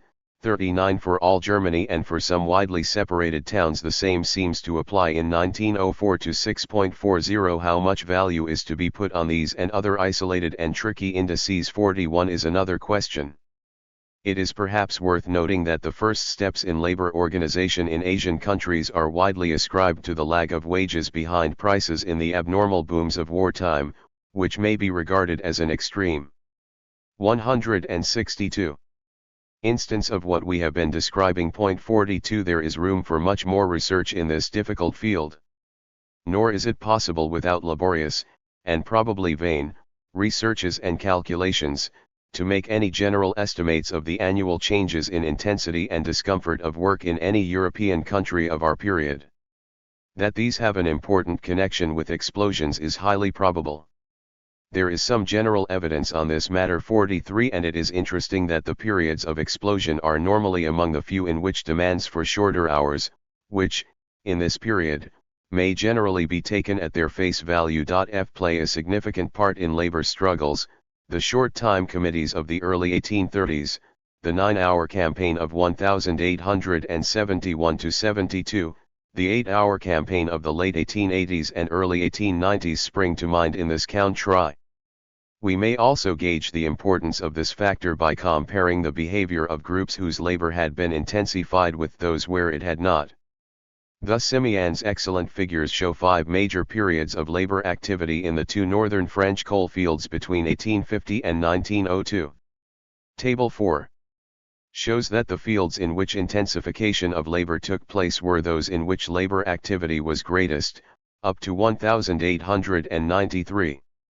A similar correlation emerges if we compare the effects of the trade union expansion of 1889 to 91 in different British railway companies. If we take the rate of non-fatal injuries to railwaymen as a rough guide to changes in the intensity of work, we shall find that it rises sharply in 3 major companies between 1886 and 1891, and falls, sometimes steeply, in 3 others. 45 Table V compares the fortune of the main railwaymen's union in the companies concerned. 40. However, the difficulties of using partial, often unsuitable, and tricky data of this kind are very great. In any case, more work is needed before we can tell how far such changes in effort are functions of cyclical movements, e.g., in depreciations, as Simian suggests. 47 Functions of the inelasticity of wages, in booms of that of the labor supply, and how far they express long-term factors. 48 Nor do we know exactly what importance they have in the minds of workers compared to other causes of discontent. Meanwhile we can only be uneasily aware of their possible importance in our problem. V. All this, however, only tells us at what moment in the short term an explosion is most likely to occur. But the crux of the matter is whether the whole labor situation is sufficiently inflammable to ignite. 49 Not every trade cycle produces such general inflammability. In Britain, after 1850, it seems to occur roughly every other decade. 50 Longer trends in our indices throw little light on this problem. The explosions of the early 1870s and 1900s appear in secular boom periods, those of the 1830s and 1880s to 90s in secular depression phases. That of 1872 occurs at the end of a period of probably falling unemployment, rising money and real wages, that of 1889 during one of heavier unemployment, stable money and rising real wages, that of 1911 while unemployment falls, money wages remain stable and real wages fall. The troubles of the 1830s, if one is to hazard a guess about the period, may have coincided with rising unemployment, falling real and money wages. Continental explosions occur against movements which are hardly more uniform. Clearly the study of isolated series of statistics will carry us no farther. We must consider the explosion as a whole, in relation to the structure of the economy, and the particular phase of economic change in which it occurs. Perhaps the most useful assumption is that, under 19th and early 20th century conditions, the normal process of industrial development tends to produce explosive situations, i.e., accumulations of inflammable material which only ignite periodically, as it were under compression. This would appear to be so in all the three main phases of the economy, that of the 165. Transition to industrialism, of classical free competition *, and of the modern forms of state and corporation capitalism, though each has its own forms of inelasticity, as well as its specific counteracting factors. In countries which start late on the road to industrialization, we may, as in Italy, find curious combinations of all these. For most of the 19th century analysis is simplified, since we have, speaking broadly, to consider only growing economies, and can neglect the major modifications introduced by the latter phases of economic development. Thus, active government intervention before 1914 is mainly confined to providing a legal framework for industrial bargaining, to police actions, to relations with their own employees, who are not normally an important section of the working class, and to accessional interference in large disputes, and occasional encouraging gestures by administrations of the left like Waldeck-Rousseau in France, Zanardelli and Giolitti in Italy, tending to boost incipient expansions of social movements. The formation of huge business combinations in our period does not as yet lead to important joint monopolies with labor, but, tilting the bargaining balance sharply in favor of employers, usually intensifies the old-fashioned attitude of management to unions. Serious recognition, institutionalized collective bargaining, etc., are only beginning to develop. 51 This does not mean that our analysis could not be applied, mutatis mutandis, to the later phases. While we should expect each phase of economic development to have its own patterns of accumulation and ignition, there is a certain family resemblance between all of them. 52 It is uncertain whether we should regard the whole process on the necessarily crude analogy of the ordinary internal combustion engine, whose explosion is ignited by an outside spark, or the more elegant diesel engine, in which the compression itself produces the explosion. We can find examples of both. In any case, a spark, or, for those who prefer Schumpeterian terms, the three Kondratiev waves * which more than cover our period. It would take us off the track of the present argument to discuss the interesting exceptions to this statement. 164. They express long-term factors. 48 Nor do we know exactly what importance they have in the minds of workers compared to other causes of discontent. Meanwhile, we can only be uneasily aware of their possible importance in our problem. v. All this, however, only tells us at what moment in the short term an explosion is most likely to occur. But the crux of the matter is whether the whole labor situation is sufficiently inflammable to ignite. 49 Not every trade cycle produces such general inflammability. In Britain, after 1850, it seems to occur roughly every other decade. 50 Longer trends in our indices throw little light on this problem. The explosions of the early 1870s and 1900s appear in secular boom periods, those of the 1830s and 1880s to 90s in secular depression phases. That of 1872 occurs at the end of a period of probably falling unemployment, rising money and real wages, that of 1889 during one of heavier unemployment, stable money and rising real wages, that of 1911, while unemployment falls, money wages remain stable and real wages fall. The troubles of the 1830s, if one is to hazard a guess about the period, may have coincided with rising unemployment, falling real and money wages. Continental explosions occur against movements which are hardly more uniform. Clearly, the study of isolated series of statistics will carry us no farther. We must consider the explosion as a whole, in relation to the structure of the economy, and the particular phase of economic change in which it occurs. Perhaps the most useful assumption is that, under 19th and early 20th century conditions, the normal process of industrial development tends to produce explosive situations, i.e., accumulations of inflammable material which only ignite periodically, as it were under compression. This would appear to be so in all the three main phases of the economy, that of the 165. Transition to industrialism, of classical free competition *, and of the modern forms of state and corporation capitalism, though each has its own forms of inelasticity, as well as its specific counteracting factors. In countries which start late on the road to industrialization we may, as in Italy, find curious combinations of all these. For most of the 19th century analysis is simplified, since we have, speaking broadly, to consider only growing economies, and can neglect the major modifications introduced by the latter phases of economic development. Thus active government intervention before 1914 is mainly confined to providing a legal framework for industrial bargaining, to police actions, to relations with their own employees, who are not normally an important section of the working class, and to accessional interference in large disputes, and occasional encouraging gestures by administrations of the left like Waldeck-Rousseau in France, Zanardelli and Giolitti in Italy, tending to boost incipient expansions of social movements.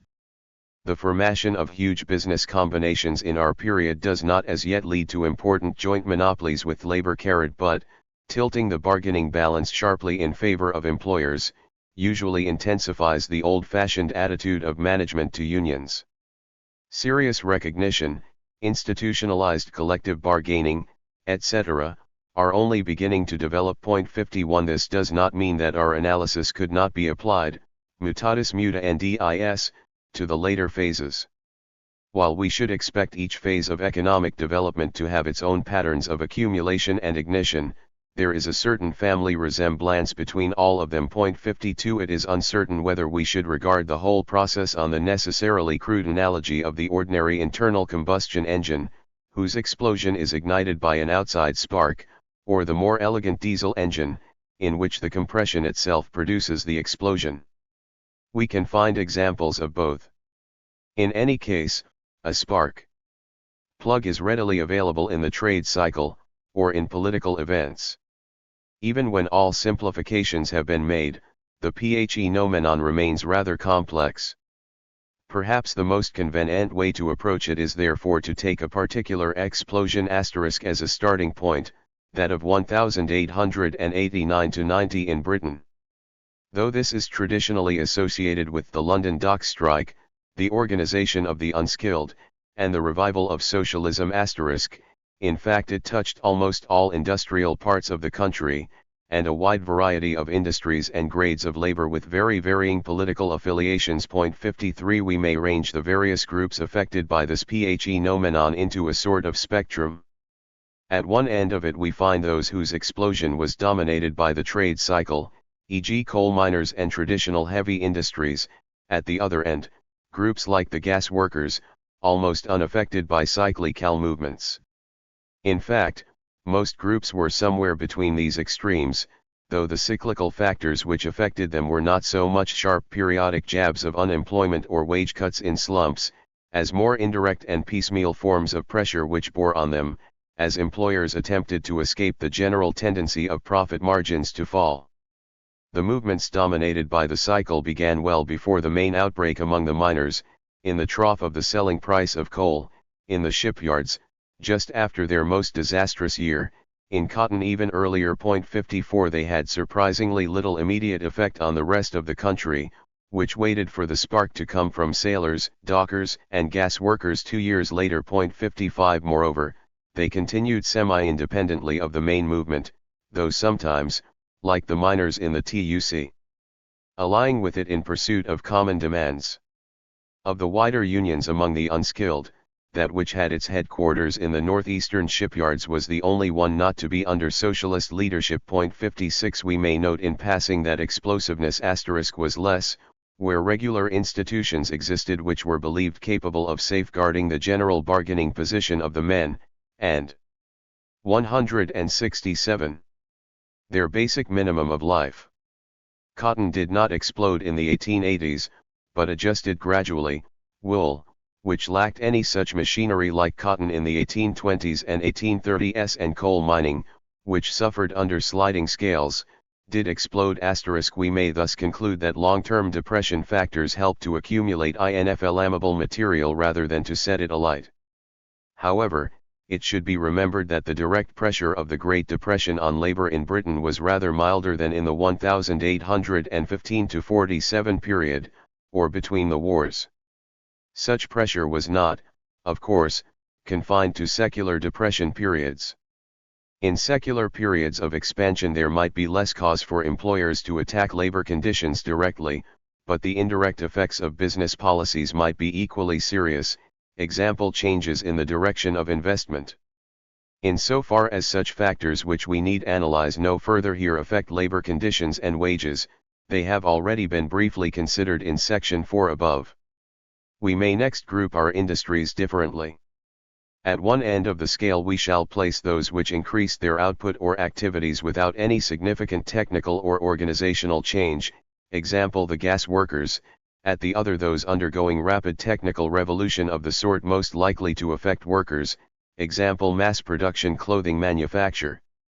Since Britain was not, on the whole, undergoing any very startling change in technique or business organization, most groups at this period are clustered near the former end of the scale, though some, quite prominent in the explosion boot and shoe workers, tramwaymen, electricians, workers in chemicals, flour and oil mills, clothing workers, etc. are nearer the other. This enables us to distinguish the two main forms in which technical change accumulated tensions. The first of these is best illustrated by the classically pure case of the gas workers between their two explosions of 1872 and 1889. Their industry expanded output at an even rate, almost unaffected by technical innovations, and, except for the secondary byproducts market, unaffected by the trade cycle.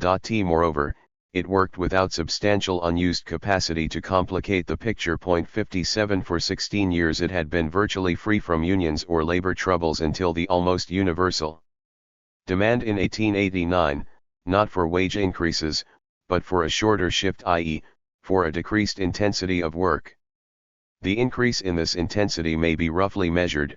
From 1874 to 1888 the amount of coal carbonized in London gas works rose by 76%, or the number of man shifts worked by only 48%, 58 though this greatly underrated the felt as distinct from the real intensification of work, but the same process which caused the workers' discontent, also made management temporarily much more vulnerable to their pressure. This may also be measured. The industry conceded the demand for an 8-hour instead of a 12-hour shift virtually without a fight, though this was then believed to involve a 33% increase in the wage bill without any offsetting factors. 50 We thus have a very elegant mechanism, which produces its increasing tensions, a spark plug in the form of a disproportionately great temporary increase in the vulnerability of management, and also, a delaying mechanism. For after each spurt of technical and organizational change both employers and labor adapt themselves to specific forms of relationships which, like all institutions, are fairly inelastic, dams which both help to collect. See below, p. 185. But since many seasonal gas workers worked in cyclically sensitive occupations, e.g., brick-making, they must have been affected by it. Hence perhaps the timing of the explosion in 1889. Since almost any changes in heavy labor, which establishes its conventional rhythm, is likely to be regarded as causing discomfort. The rising water and prevent it from overflowing until it has reached a certain height. The explosive mechanism is less simple in the ensuing phases of technical change. Perhaps the most important factor making for discontinuous social movements is the tendency of the innovations themselves to cluster, a phenomenon we need not investigate further here. Thus round the turn of the 1880s several groups of workers were simultaneously affected by them: printers, engineers, clothing and boot and shoe workers, as well as wholly new groups like electricians. But technical changes normally displace groups both within the industry and outside it, or at any rate shift their bargaining positions, creating discontent by downgrading the possibility of rapid organization by opening new tactics to others. The explosion 10F 1889 is not perhaps the best for the study of this phenomenon. We do not here find what was obviously a major factor behind the outbreaks of the 1830s, the downgrading of domestic workers and hand-working artisans after their golden age won in the Revolutionary and Napoleonic period, the collapse of the earnings of handloom weavers, of the local closed shops of craftsmen turning out consumer goods tailors, furniture makers, perhaps builders, the threat to key industrial craftsmen faced with machines, wool combers and spinners. 60 We do, however, find minor, but not negligible, shifts to the left among several crafts groups. 61 And less easily definable unrest among that sensitive group, the semi-independent home workers and subcontractors on the fringe of consumer goods industries. 62 In any case, a change in the productive apparatus involves a change in the superstructure of institutions and policies which rest on it. Since these are to some extent rigid, the adjustment is not likely to be smooth or immediate. We shall almost certainly find a period of experimenting, both by employers and workers, and hence of latent or open unrest before a new one pattern of industrial relationships succeeds the old one. The history of industrial relations in the boot and shoe industry before the settlement of 189,563 may illustrate what happens during a period of technical innovation. The history of relations between the Shipping Federation and the Seamen's and Waterside Unions may show what happens during the transition to an oligopolist structure. 64 Both industries were much affected by the explosion of 1889. Mining and textile unionism in most countries follow similar patterns. Yet these byproducts of technical change produce explosive material, rather than explosions, though very likely somewhere in the restless mass a spark may be generated. Yet there are factors, inherent in the rate of industrial growth, and the social structure of the country, which prevent any gradual dissipation of such unrest. Some of these time lags are familiar to the sociologist and historian. For convenience, we shall here consider only one sort. Industrial expansions in the 19th century normally found their labor force outside the industrial working class, example from the villages, or outside regular industrial labor. 65 These new recruits were often attracted by the prospect of better earnings, and other incentives, and consequently, for a time, better contented. In any case, they were not conditioned to play the industrial game according to its own rules. The process of conditioning them to do so has been studied from the employer's point of view, but less often from that of the labor leader, whom it also serves. The habit of industrial solidarity must be learned, like that of working a regular week, so must the common sense of demanding concessions when conditions are favorable, not when hunger suggests. There is thus a natural time lag, before new workers become an effective labor movement. Where industries grow up round a sufficiently strong nucleus of mature labor, as during the Second World War in Britain, or where conditions are under direct attack, as in secular depression periods, this will be shorter than when secular boom conditions postpone. 171. The urgency of organized demands, or where new centers grow up in the isolation of Le Creuset, or the Silesian mines, or the Quebec backwoods. Helplessness or ignorance may artificially prolong it for new workers in new industries, disposing only of inadequate old techniques, may simply not know what to do next.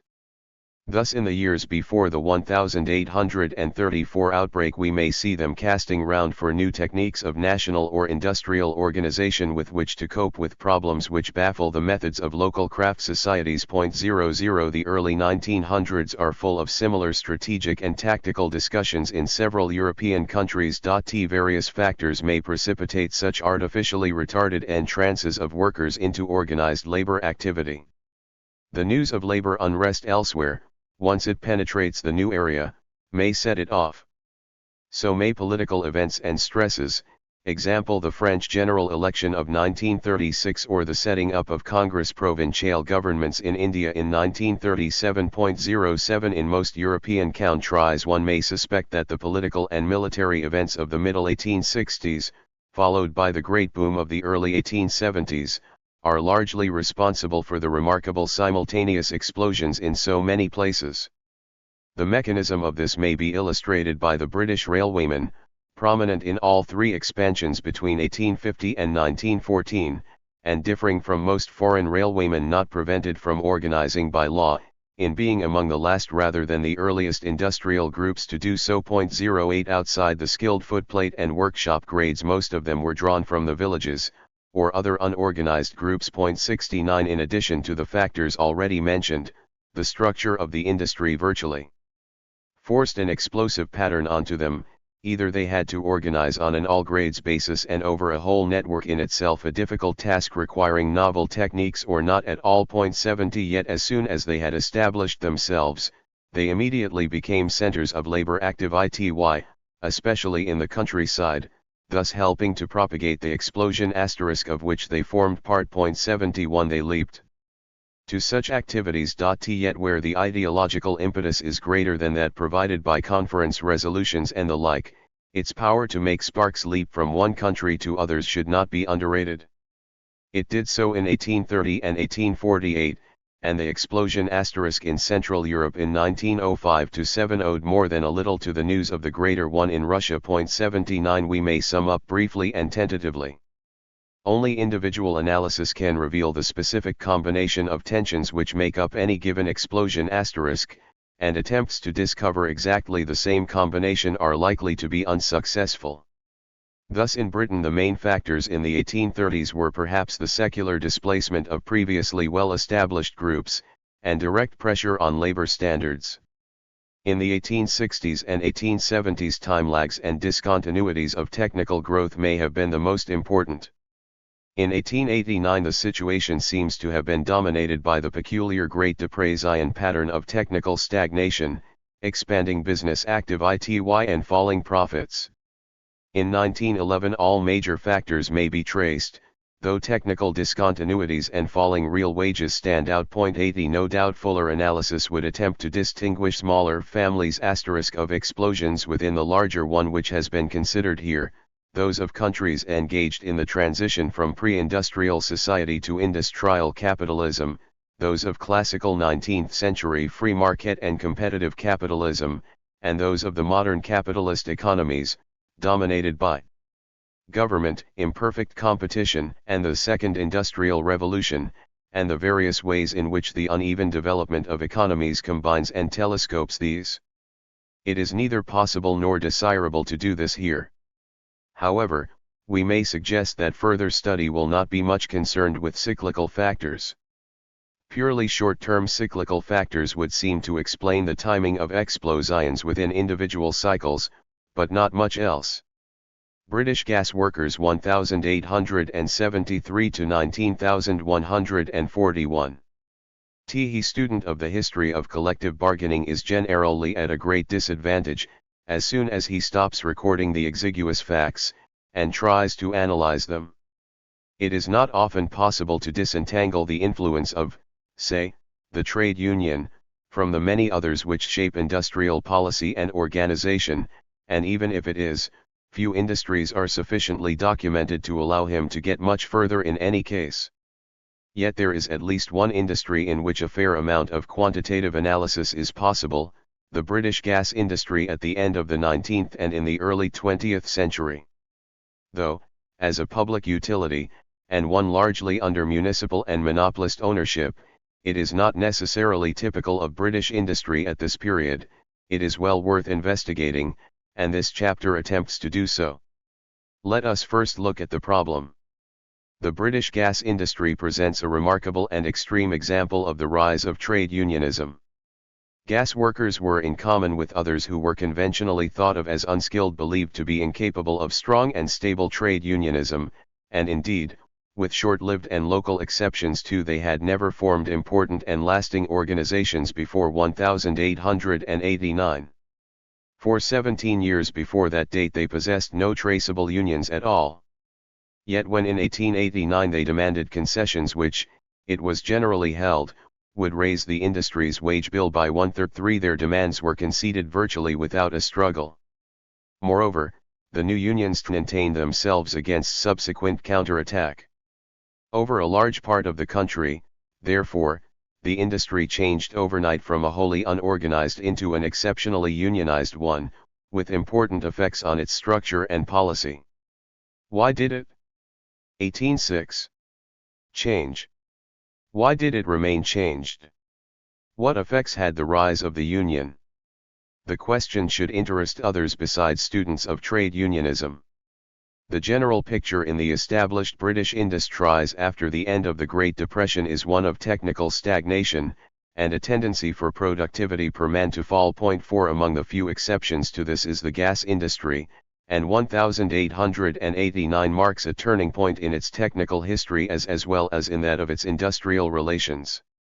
The gas industry, in the 30 years after 1860, was an exceptionally sheltered one. Since 1860, cutthroat local competition had been replaced, under various acts of parliament, by a jigsaw puzzle of local monopolies, an increasing number municipally owned. It was immune from competition, for electricity was not as yet seriously in the field. It was immune from cyclical fluctuations, for its main outlets, public and private lighting, were most inelastic, though subject to violent regular seasonal fluctuations. The use of gas in industry was small, even gas stoves were in their infancy. And only the relatively unimportant byproducts market really reflected depreciations. Thus gasworks grew with the growth of the city population, without any need for exertion except what was necessary to produce enough gas of statutory quality. There was thus no important competitive incentive to technical change. Nor was the industry troubled by high labor costs, for it was that relatively unusual thing in mid-19th century Britain, a heavily capitalized continuous process industry propelled almost entirely by specialized semi-skilled men, and by laborers.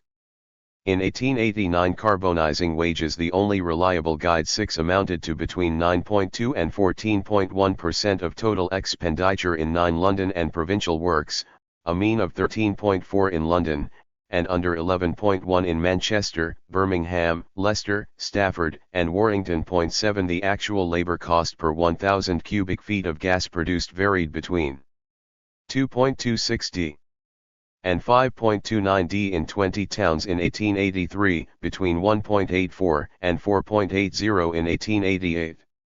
Hence it is not surprising to find that technical progress was extremely sluggish. Gas making in the 1880s was still recognizably what it had been at the beginning of the century. 8 Coal was brought to the works in carts or barges, and moved from wharf or yard to the retort house in wheelbarrows or small trucks. Carbonization itself, the work of making and stoking fires, filling the retorts with coal, spreading it and drawing the coke, was still essentially unmechanized. The retort, a small horizontal tube into which a few hundredweight of coal are put every 4 or 5 hours, and rather more than half the weight of coke is drawn out at the same intervals. 9 Was perhaps tending to become somewhat larger. The primitive method of filling it by one-man shovel only persisted in small local works. In large ones great scoops were lifted and propelled into it by 3-man teams. Provincial figures are not available before 1883, though London figures go back to 1869. The 3 metropolitan companies, gas, light, and coke, South Metropolitan and Commercial. 14 suburban companies. 188. Exceptionally taxing process in the heat and glow of the house, requiring muscular men.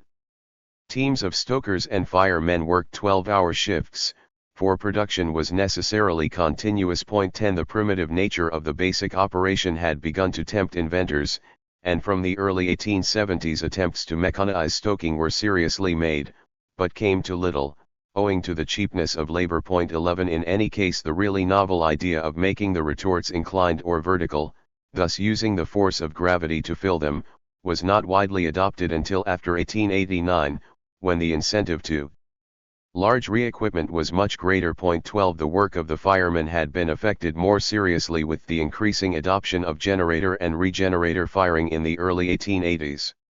Generator firing burned not the coal, but carbon monoxide, which could be conveyed to where it was needed and then fired, with less heat and draft, by feeding more air into it, regenerator firing added the principle of the recovery of waste heat. The general effect of these improvements was to make the maintenance of regular heat slightly less dependent on the steadiness, experience, and skill of the firemen. No serious attempt was made to rationalize works organization.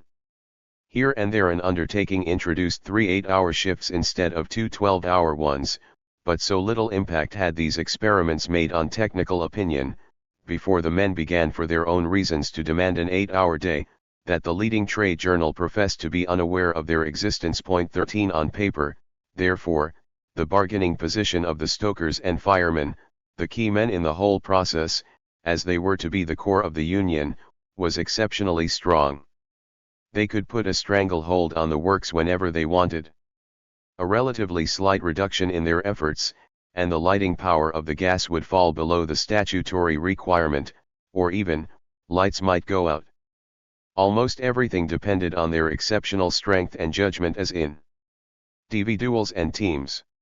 Why, then, did they not succeed in organizing permanently before 1889? It is true that they were well paid. 5 shillings a shift or thereabouts was by no means bad money in the 1880s, even though they labored much harder for it than recognized skilled men in similar wage brackets, and had little chance of extra earnings. It is also true that no significant attack on their wages and hiring conditions seems to have been made during the Depression. Nevertheless, since there are few signs of a deliberate high-wage policy, 15 the wage rates of stokers are a reflection of their potential bargaining strength, rather than a proof of their satisfaction. They do not explain why they remained unorganized. 2 factors, one real, the other conventional, do help us to explain it. The work was extremely casual. Seasonal fluctuations were immense.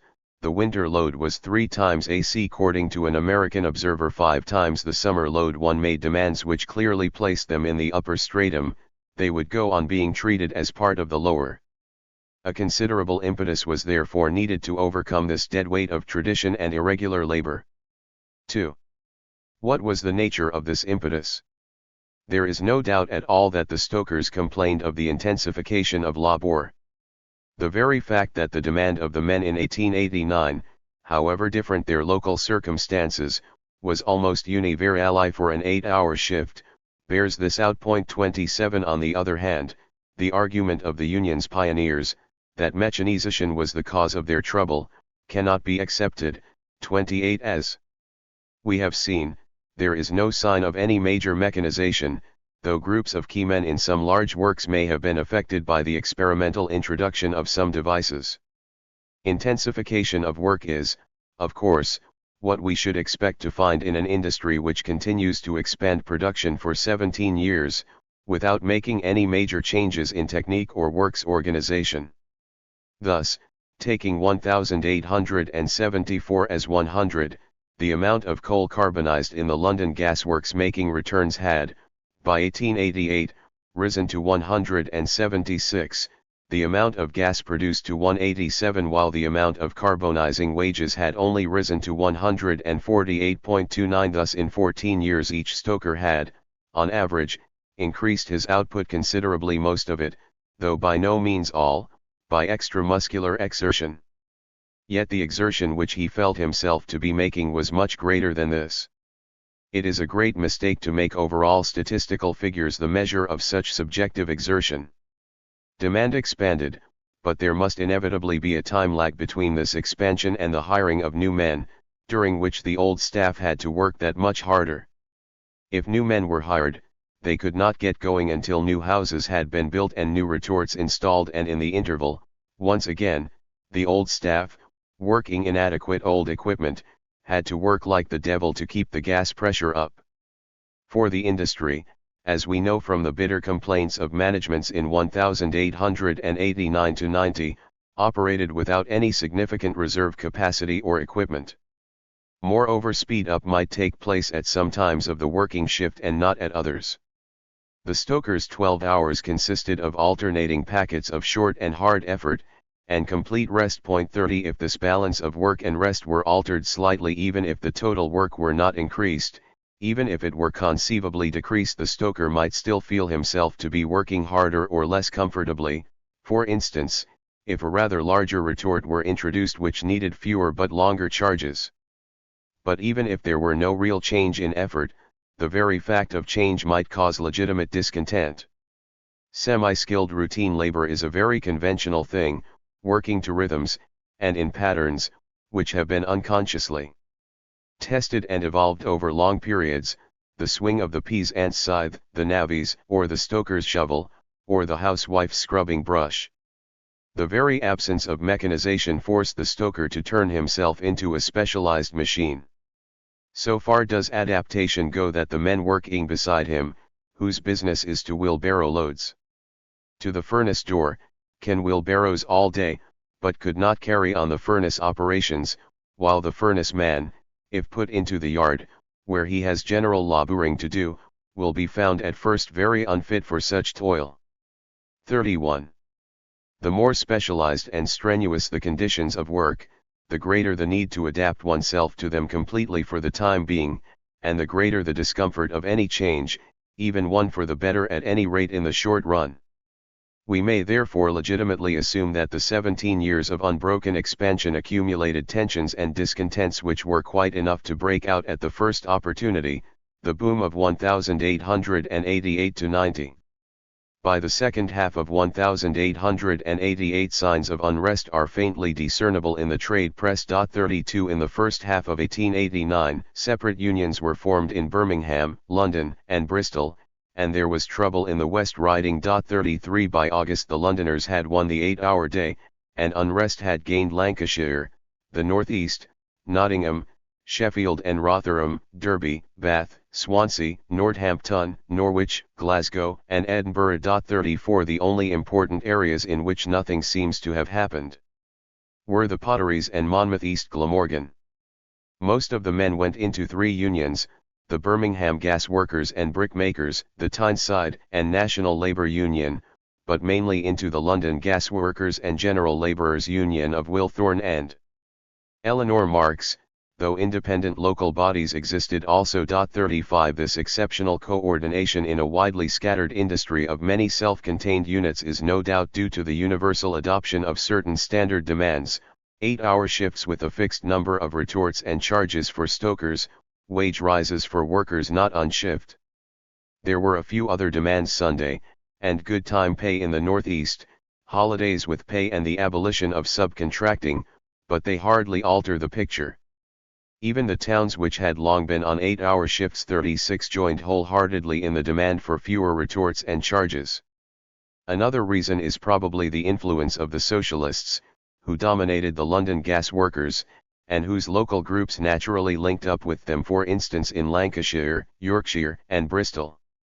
It is thus not surprising that the gas workers came nearer to building a really national union than any other group of newly organized workers in 1889, with the short-lived exception of the seamen. The men's demands were ambitious.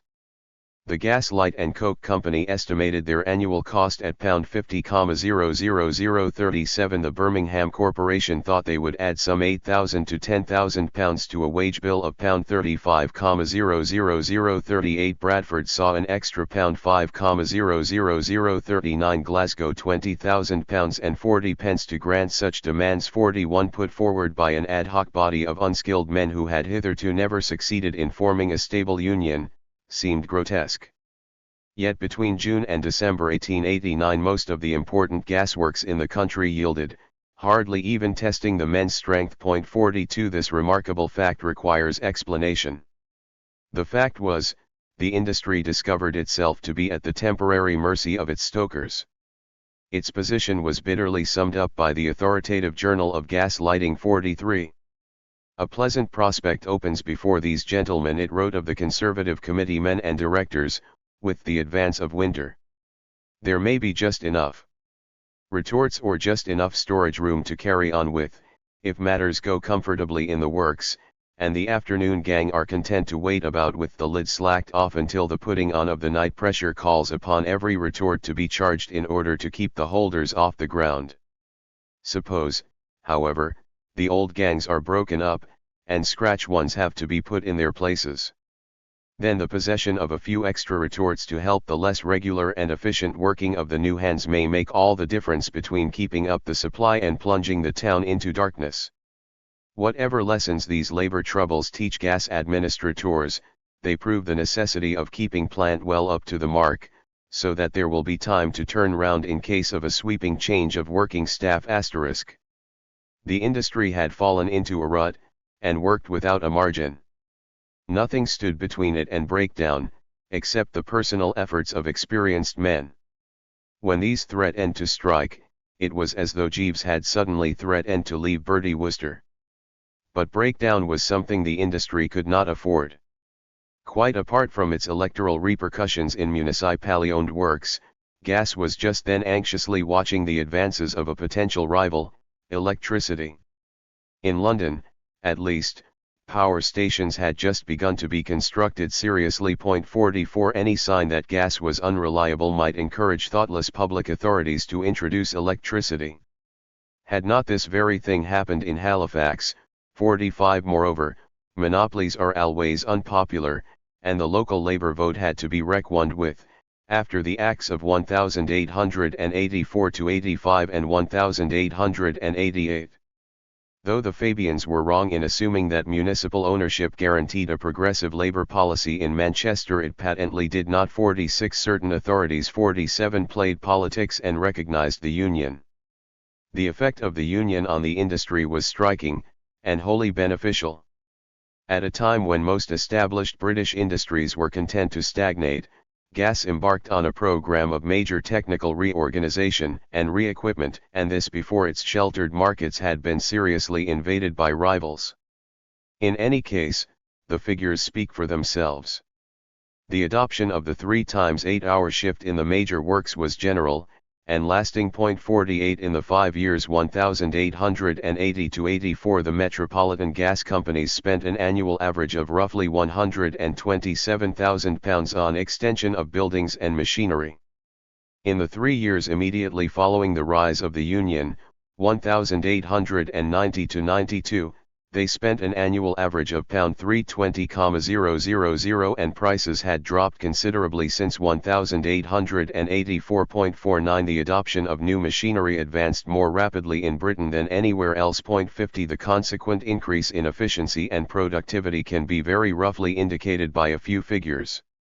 Thus between 1874 and 1888 carbonizing wages fell at an annual average rate of about 1.8%. Between 1893 and 1911 they fell at an annual average rate of 3.2%, between 1900 and 1911, indeed, by an average of 4.5% per year. 51 This fall was not due to a decline in wage rates.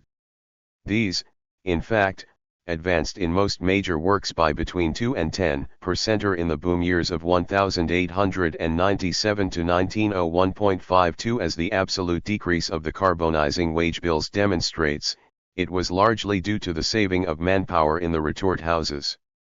A student in 1914 could observe that the number of retort house men employed per million cubic feet of gas made per week has been successively reduced from something over 12 to something between 2 and 353. Moreover, coal was used more efficiently. From the mid-DLE 90s the quantity carbonized, which had hitherto increased at a slightly smaller rate than the output of gas in the London gasworks, tended to remain stable, and even to fall slightly. The output of gas continued to expand at much the same rate as before 1888, though a little less evenly.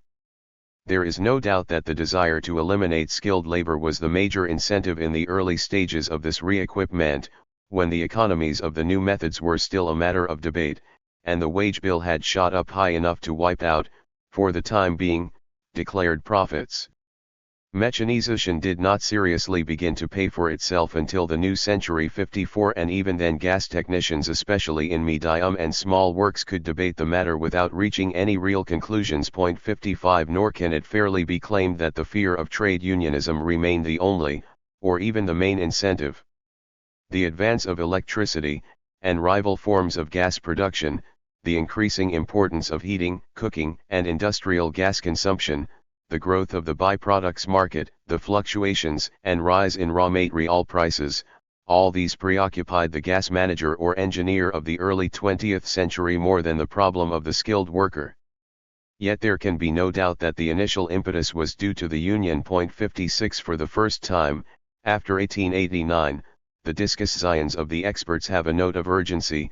Inventors point out that their devices are designed deliberately with a view to being operated by the average man, and not the exceptionally big or little, strong or quick, who could still be picked up on the labor market, but who would no longer, alas, forego the bargaining advantage of their relative indispensability. 57 For the first time it was discovered that what the 198th industry needed was something that will do for gas making what the self-binder reaper does in the harvest field. 58 Yet in spite of these efforts, the Union remained in partial control of the situation, while all round it the new unions of 1889 fell like 9 pins.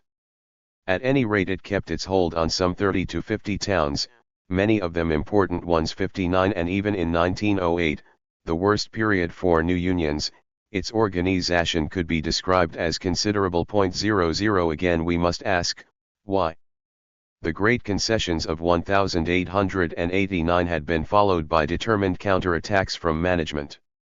Up to a point these had been successful, for once firms were, like the South Metropolitan in 1889-90, prepared to fight to a finish at whatever cost, and the firm itself estimated it at £100,000 for 3 months. 61 It could obviously overcome the union. Moreover, managements had the summer of 1890 to put their house in order, attempt to force long-term contracts on their men, sack troublemakers, etc. 62 The attack was, it is true, halted that summer by the men's victory in a bitterly fought strike at Leeds, which for reasons of municipal politics was disinclined for total war. Such a victory, coming at the worst season of the year, hardened the Union branches everywhere. 63 But even without it, it was doubtful whether the Union could have been immediately wiped out. Have they plenty of gas holder room? Asked the journal plaintively after Leeds. 64 Are the retort houses ample, easily worked, and sufficiently stocked with machinery and labor-saving appliances of the most AP-proved descriptions? They were not. And what if they were? The gas stoker, admit the president of the North British Society of Gas Managers, is a skilled laborer. It may be a very elementary kind of skill, but it is such that it cannot be acquired at any moment, as some imagine. 65 And dissatisfied stokers have unfortunately ample means of making the work suffer, wasting coals or continuing to do their work in an insubordinate manner. It was a major admission, the industry had to treat its labor as artisans, who required incentives, and not as mere laborers, who possessed nothing but the mere value of labor. 06 Why, however, did the mechanization of the subsequent 15 years not achieve what the immediate counterattack could not? Clearly, the absolute bargaining position of the stoker was somewhat weakened. Gas making no longer depended quite so much on manual skill, strength, and reliability, and seasonal fluctuations with their consequent casualism did not decline so rapidly as the use of manual stoking, for they depended less on the way the work was organized, than on the nature of the demand for gas. The winter peak was still double the summer demand, and while the gap between the number of winter and summer workers had been halved between 1885 and 1906, there were still some 10,000 seasonal laborers out of a total of 72,000. 07 Moreover, the mechanization and the decreasing seasonality of brick-making, and the depression of the building trade after 1900 cannot have been without effect on the stokers, for they had provided the regular summer occupations for many. 68 In the new and more casual summer jobs the seasonal gas worker might expect lower and less regular money than in the well-paid if strenuous days of hand brick-making. He would consequently feel less independent-minded in winter. Admittedly, all this was to some extent offset by other factors.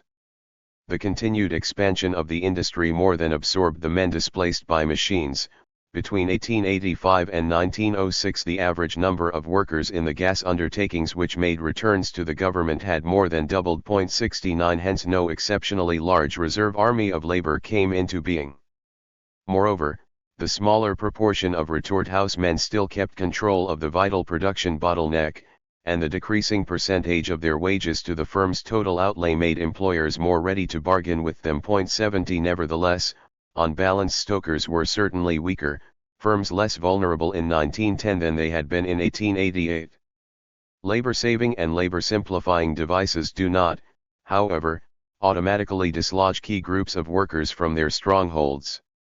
They do so only when such groups are unable to maintain their relative indispensability during the crucial transition period, and cannot therefore capture the new devices for recognized unionism, the standard rate, and standard working conditions. Thus in the last decades of the 19th century printers almost everywhere, and to a lesser extent skilled engineers in Britain captured mechanized typesetting and automatic machine tools, assimilating the new semi-skilled work to the old artisan status. American engineers failed to do so, and remained virtually without unions for some 30 years. Whether a key group can succeed in doing this will, of course, depend on a combination of many variable factors, but the gas stokers were favorably placed. The dream of the perfect machine worked by any man picked up in the street was pursued, but not with much immediate success. 71 Thus the labor force for the new machines could not be drawn, as in open cast coal mining, from a completely different body of men, but came from among the old stokers. 72 Moreover, if there was technical advance, there was no technical revolution. The 19th century British gas industry had long been hamstrung by the natural, but dangerous, reluctance to scrap the heavy capital investment represented by old and inefficient gasworks. Since it was largely a monopoly, it could pass its high costs on easily to the consumer. 73 So long, however, as the industry relied to some extent on its older plant, it provided a certain degree of shelter not only for the stokers there, but also in the more modern works. Lastly, the pace of its expansion was comparatively leisurely, 74 far slower, for instance, than the great inrush of workers into multiple trading or certain sorts of mass production between the wars, which created large pools of unorganized labor even in quite strongly organized industries like engineering.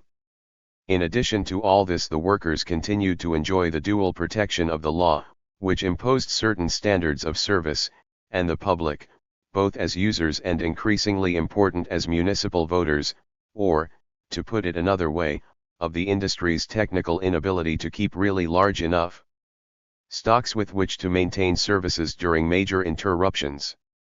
The industry had therefore to resign itself to unions, and if that was too much, to outbidding the unions. For this is what the increasingly popular co-partnership schemes really amounted to. 75 The unions, meanwhile, succeeded, even in a period of depression, in safeguarding their status against the machines. 76 The history of the unionization of the British gas workers is therefore instructive in three respects. First, it provides a neat and elegant model of a trade union explosion. A body of workers technically quite capable of strong collective bargaining have, for reasons of custom or convention, failed to develop unions.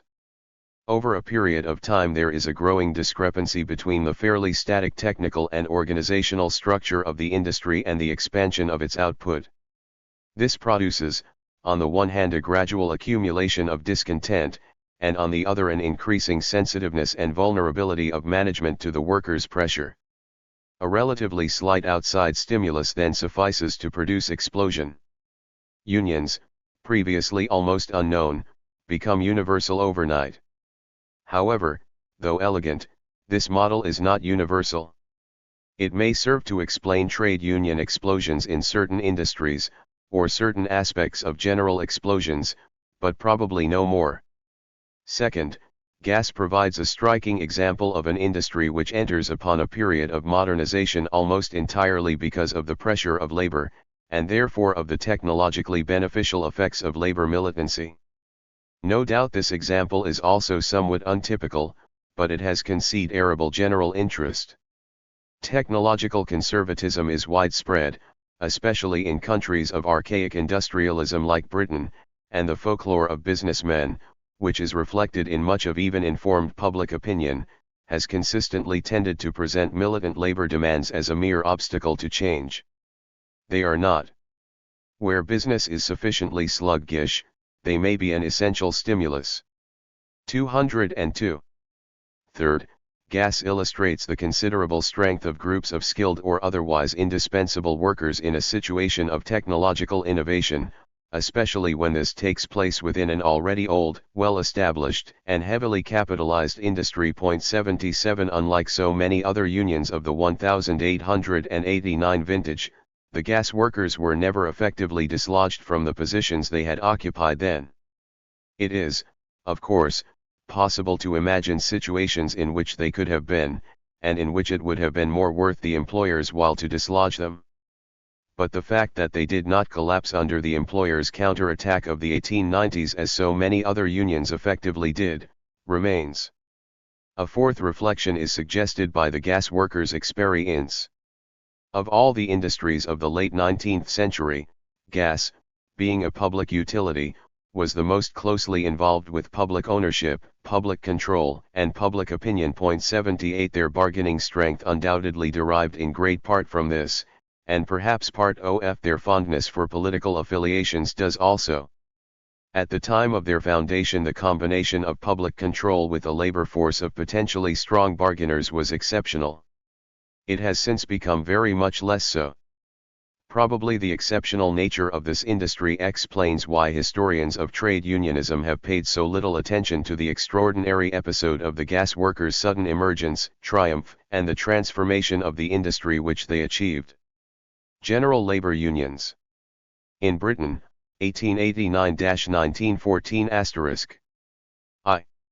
General labor unions which enroll all classes of labor, irrespective of skill or occupation, have existed, at some time or other, in most industrial countries. In Britain, where they play a greater part in modern trade unionism than elsewhere, they have been permanently established in strength since the late 1880s. While general unions have used many of the bargaining techniques of craft unionism in the past, and have increasingly tended to adopt those of industrial unionism, they cannot wholly be analyzed in terms of either of these classical divisions of trade union organization. They have, in fact, fulfilled three quite distinct functions often simultaneously. As class unions, they have attempted to unite all workers against all employers, generally under socialist or revolutionary inspiration.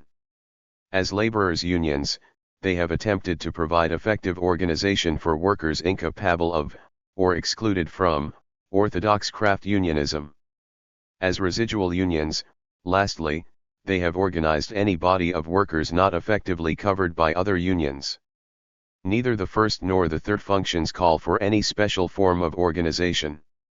Indeed, the modern class union, the industrial workers of the world in the USA and elsewhere, the one big union in Canada, the various communist unions between the wars have been among the chief propagandists of rigorous industrial unionism. But the problem of organizing the unskilled and laborers, where the skilled and artisans were already in strong and exclusive unions of their own, did demand tactics and policies peculiar to general unions. It is with these, and with their changes, that this article will be mainly concerned, though an inquiry into them will also involve some analysis of the actual composition of these unions. The subject is, on the whole, a neglected one. The unions formed in the expansion of the late 1880s recruited workers of all grades of skill, and adopted numerous forms of organization. Yet it is no accident that the new unionism is normally associated with the great general societies, the largest and most prominent bodies produced by the movement: dockers, gas workers, Tyneside Labour Union, and a number of others. Most of these have since merged to form the two giant unions of transport and general workers and general and municipal workers, which today include something like a quarter of the total British trade union membership. Yet their history has been by no means one of unbroken success. The absence of reliable statistics makes it impossible to measure the relative and absolute strength of general unions in the new unionism of 1889 to 92, but their proportionate strength was undoubtedly very great. 2 Like most other new unions, they collapsed badly in the depression of the early 1890s, but unlike some others, the general societies did not fully recover until after the renewed expansion of 1911-14. Between the two expansions they appeared to have shot their bolt, and very definitely lost ground. Table I gives a brief comparative pic. Tour of the fortunes of various types of new unions between 1892 and 1912. It is clear that we have here three patterns: the craft societies with their stable membership, the general unions, fluctuating, but without any marked upward tendency, yet climbing almost vertically after 1911, and the industrial or compound unions, growing steadily from 1900, though rather faster after 1911. In, say, 1910 it might have seemed that the second group was destined, if not to replace, then increasingly to overshadow the third. But in fact, the opposite has happened. Both groups have merged to form the two vast general unions of today. We can thus distinguish three phases in the development of the general unions: the expansion of 1889 to 92, the relative decline in their importance between 1892 and 1910, and their renewed, and as it turned out, permanent, expansion after 1911. Each of these phases developed its peculiar forms of organization and policy. The theory in the mind of the founders of the general unions of 1889 was fairly simple. The laborer, mobile, helpless, shifting from one trade to another, was incapable of using the orthodox tactics of craft unionism. Possessing merely the general value of labor, he could not, like the skilled man, buttress a certain scarcity value by various restrictive methods, thus keeping up his price point. For his only chance therefore was to recruit into one gigantic union all those who could possibly blackleg on him, in the last analysis every unskilled man, woman, or juvenile in the country, and thus to create a vast closed shop. If we should confine ourselves, said Wilthorne, to one particular industry, such as gasworks, alone, and if those other people in various parts of the country are let go unorganized, then, if we had a dispute with any of the gas companies, these men would be brought up to be put in our places. 5 Theoretically, therefore, there was no limit to the union and its leaders recognized it. The Tyneside Labour Union soon became the National Amalgamated Union of Labour. A purely regional body in South Wales called itself the National Amalgamated Union of Labourers of Great Britain and Ireland. The Lancashire Labour Amalgamation became the British Labour Amalgamation, even as its effective radius contracted to some 20 miles from Piccadilly, Manchester. This was not grandiloquence, but so it was thought the bare recognition of facts. Similarly, the acknowledged weakness of laborers led them to rely much more than the artisans on political pressure and legislative action. Thus a natural alliance sprang up between politically quite immature men seeking to organize certain weak groups of workers, dockers, gas workers, woolen workers, etc., and the revolutionary socialists of the 1880s, who supplied, or converted, the leaders of most, but not of all, general unions. 7 It would be artificial to draw an exact frontier between those which began as ordinary general labor unions in Britain 215. Trade unions, coming under socialist leadership later, and those formed, like the Owenite unions, ate as much with trade union ideas as with some wider social or moral transformation in mind. Both unions of weak workers, and politico-industrial bodies tended to grow at much the same times of social tension and unrest, and by the late 1880s a body of socialist organizers and propagandists was once again available in Britain. One may, however, guess that the large national and regional general unions of 1889 were the offspring of a marriage between the class unionism of the socialists and the more modest plans of the unskilled themselves. The expansion of the early 1870s, in other respects an important and neglected forerunner of the new unionism, produced unions of a far more sectional type. 9 This, then, was the theory. One cannot fully understand its weaknesses without reminding oneself of contemporary beliefs about the structure of the working class, above all about that sharp frontier which divided the skilled from the unskilled, the artisan from the laborer. At first sight the sharpness of this division is surprising, for both middle-class and artisan economists believed the rewards of labor to be broadly proportional to merit, and to physical, intellectual, and moral superiority. 10 A gradually ascending scale, such as that suggested by our division into unskilled, semi-skilled, and skilled * might have appeared more suitable for such views. But, in fact, labor was divided into two groups, the one differentiated by training and experience, to such an extent that its transference to other occupations would involve, caeteris paribus, an appreciable industrial loss, the other the general mass of rude or unskilled labor. 11 Undifferentiated, and not tied to any special occupation. In the minds of many, this distinction camouflaged a much more old-fashioned one, the pre-industrial line between the skilled all-round craftsman, the genuine maker of things, and the laborer who merely fetched and carried for him. 12 Nor was this distinction purely traditional. We have increasingly come to remember how much of 19th-century British industrial organization, at any rate before the age of mass production and dilution, was really cast in a pre-industrial mold. Builders and engineers, boiler makers, and tailors might still reasonably imagine that they were capable of making houses, machines, ships and clothes without the convenient, but not indispensable, help of the laborer, as a hotel chef could, at a pinch, produce a dinner without the help of the potato peeler and bottle washer.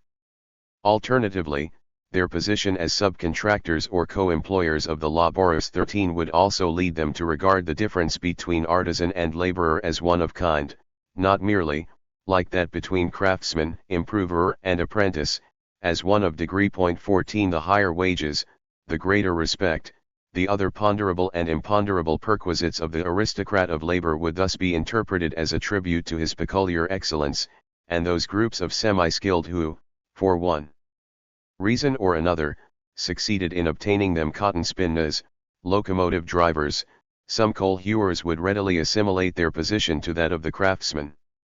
But such groups formed a minority of the organized trades, and before the introduction of the block vote in the Trade Union Congress of the 1890s, their full numerical weight was in any case not appreciated. 15 The artisan-laborer pattern was thus conventional as much as real, and every industrial and technical change tended, on the whole, to increase its unreality.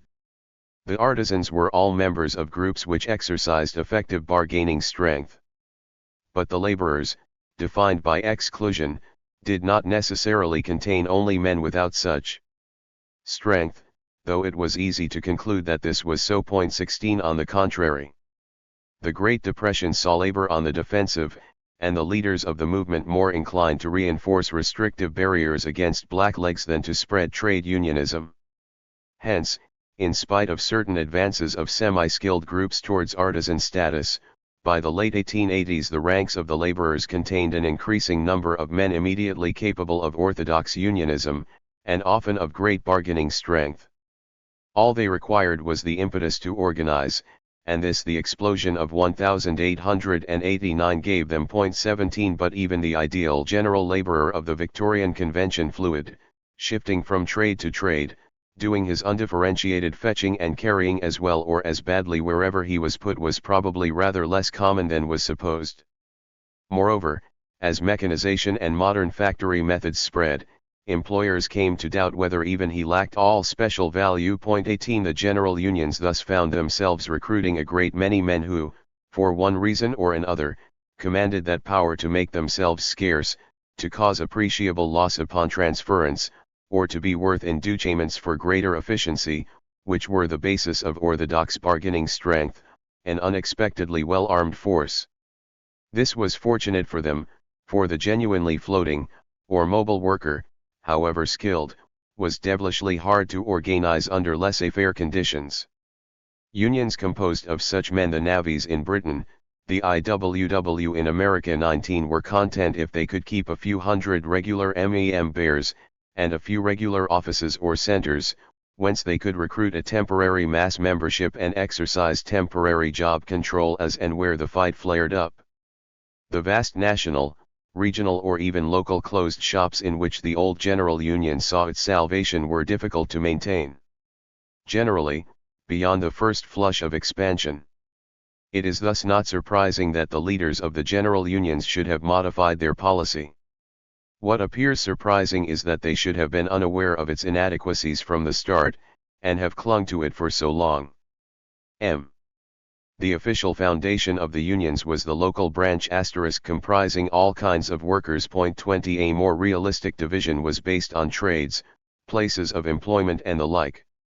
The gas workers 21 pioneer and largest of general unions, provide examples of both.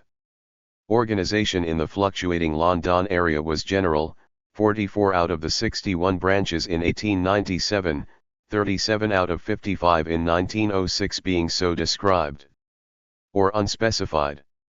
It seems clear that these branches grew out of the original nuclei of stokers organized round their local gasworks, but the leader of the union strongly resisted attempts to break up these agglomerations, sometimes thousands strong, into trade branches on the provincial pattern. 22. This had the advantage of allowing them to change character rather than to dissolve if, as gradually happened, the original stokers faded away. Nevertheless, it must have been extremely clumsy, for we constantly find it supplemented by place of employment organization of one kind or another. Alone of district secretaries, the London man spent much of his time going round building jobs, coal halves and factories, checking cards, and the like. Some of the clumsiness is indicated by the fact that members claiming compensation against one large contracting firm came from no less than 7 branches as far apart as West Ham and Battersea. 23 Shop stewards, such as the Northern Amalgamated Union of Labour allowed its branches, existed, but attempts which were made from time to time by Northern delegates and London builders to give them official functions other than the simple collection of contributions, were resisted. 24 Outside London. However, the number of occupational or employment branches outnumbered outside ports and small towns greatly outnumbered the general ones, as Table 2 shows. It is thus clear that, from the start, the membership of general unions did not fit easily into an organization designed for the mobile and nude, and those not tied to individual industries. How far indeed were the union organizations for the general laborer? Since the term is vague, and its meaning varies with region and industry, we cannot say. Moreover, most of our figures refer to branches, and a general branch may have consisted not of general laborers, but merely of an assortment of miscellaneous trades, each too small for a separate branch. Broadly, it is clear that the proportion of general laborers went up in time of expansion, or during great strikes, when they flocked into unions. In normal times it might be small. The best figures available, from an occupational list of the NAUL in IS 95 give loss out of 11.000 members as general labor. 2 years earlier a similar proportion had belonged to general branches in the same union, 2.700 out of 22.000 in 13 branches cut of 103 on the northeast coast, 3 out of 13 in Sheffield. 2 * 1 cannot really conclude much from such occasional figures. One thing, however, is clear. The general unions, at any rate between 1s92 and 1911, depended far more on their foothold in certain industries and large works than on their ability to recruit indiscriminately, hence on the whole on a stabler and more regular type of worker than they had originally envisaged. Local recognition by employers, of course, reinforced this tendency. Thus in the Leeds district of the gas workers the 2 recognized groups of dyers and gas workers made up 12 out of 28 branches in 1s91. 10 out of 23 in 1891-92. 16 out of 30 in 1896. On the northeast coast the strength of the NAUL in the shipyards where it was recognized is well brought out in Table 3. Thus while something HKE half the 1893 strength of branches in general labor dissolved, 15/16 of the shipyard strength remains stable. While we have no comparable figures for other unions, it is clear that things were much the same there. The Labor Protection League relied largely on its foothold. In Woolwich Arsenal, the Birmingham gas workers on their ties with the corporation, even the small machine and general laborers of Bolton noted that we have gained a substantial foothold with a few employers. 28. And these were, of course, mainly the large ones. Thus we know that, at a time when the entire 300-odd branches of the gas workers had only some 29,000 members, 5 branches alone of engineering, rubber, bridge yard, cotton and iron workers, each of men in a single firm, made up some 3,000 of the total, 29, and district reports make it clear how the entire union could be carried, especially during a depression, by a few large works branches. 30. It is doubtful whether we can estimate the extent to which general union annual reports. 10 more branches closed because of secession to other unions, bankruptcy of employers, etc. 1893 is a fair base year, though by * 1896 the Lincolnshire district had gone and the Sheffield district had risen from 13 to 34 branches and from 704 to 1,955 members. The table is thus likely to underrate the stability of iron and steel, and to overrate that of dock and river work in the Union. 222. Branches were composed of employees of large works, or of single works. However, the following attempt may just give an order of magnitude, though the after effects of the slump of 1902-4 may exaggerate the importance of the large works somewhat. Assuming an equal degree of concentration in Barnsley as in Nottingham, we find that about half of the Union's branches outside London were in large firms. Membership, of course, is likely to have been far more concentrated. The estimate below in Table 4, is probably on the conservative side. Having established such footholds, possibly though we cannot measure the extent in what J.R. Kleins called classes of work in which the evil effects of competition could not be felt. 31. The Union could ride out bad times. It is quite remarkable, and wholly unlike American unionism, that the general unions were evidently quite as capable of hanging on in industries subject to the trade cycle as elsewhere. True, among the gas workers, Bristol, Leeds, and Lancashire districts had strong corps of gas and municipal labour, but Birmingham was built round the metal trades, South Wales on tinplate and tubes, the North East on ships and engineering, Barnsley and Nottingham on iron, steel and pit-top men, Hull on docks and shipyards. The Dockers' Union rested largely on tinplate. The point illustrates the importance of recognition by the employers. Once a firm tolerated or accepted the union, as the shipbuilders did the NAUL 32, a slump would not bring the otherwise inevitable expulsion and destruction. Clearly, the class-conscious militancy of the early leaders was less likely to commend itself in such a state of affairs than a more cautious and conciliatory policy. 4. Insensibly, then, policy was modified. The classical laborious union knew perfectly well that it could win little without a strike, at any rate an occasional one *, but the NAUL, well dug in on Tyneside, boasted about its freedom from strikes just like the Boilermakers. The Marxist landowners in the Gas Workers' Union continued to demand the abolition of piecework, instead of which they wanted a high standard living wage, but the men from Birmingham, Lancashire, and Laneley objected. Piecework was becoming increasingly popular. 33. And in any case the tinplate trade had just decided to follow the machines, i.e., to abandon restriction of output. 34. In the same way, the workers on iron, whose main strength lay in semi-skilled engineering, was later to support the mechanization against which so many older unions fought. 35. But there was a more striking change. Like most general unions, the gas workers had originally dreamed of the eventual unification of all laborers' societies into one big union, 36, or, as a second best, of the universal interchangeability of union cards, one man, one ticket. 37. From the point of view of shifting or nomadic laborers, moving from job to job and trade to trade, nothing could be more logical. Wherever they went, whatever their union, any ad hoc collection of organized laborers could act as a single society for the purpose of exercising temporary job control. On building sites, for instance, this frequently happened. But since the floating laborer was not really the core of the general union, one man, one ticket found an increasingly lukewarm reception from the champions of the alternative tactic, which we may call one ticket, one job, the local job monopoly.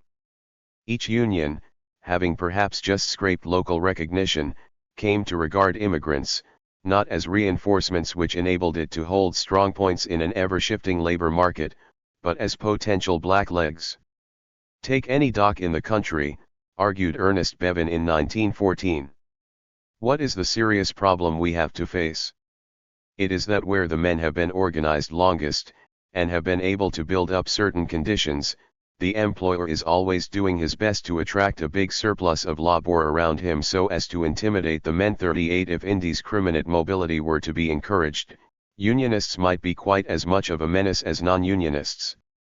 The original leaders, skeptical of a job monopoly held by laborers, had not troubled much about this. Mobile men, like the builders, and perhaps the expanding and far from crystallized Midland semi-skilled engineering workers, might maintain the old view. Revolutionaries who thought in terms of class militancy would detect the reformist danger in restrictionism and champion the one big union, as Larkin and Connolly did. Yet, in fact, it was clear by 1910-14 that the union of all unskilled workers, however desirable, would not be one of a mass of individual floating laborers, but one of a great many local job monopolies and closed shops, whose special interests had to be safeguarded, if they were to give up their independence.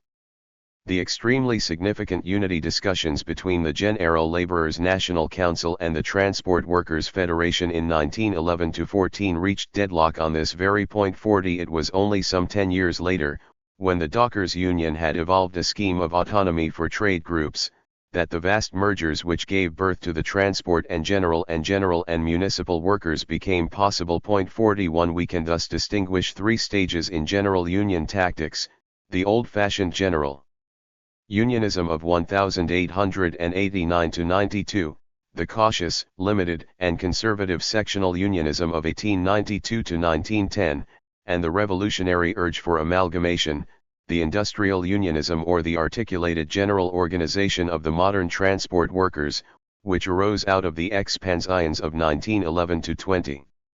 Both the first and the third aimed at the organization of all unskilled workers. The second, chiefly under the pressure of circumstance, renounced it in practice, confining itself to the organization of those groups capable of old-fashioned bargaining.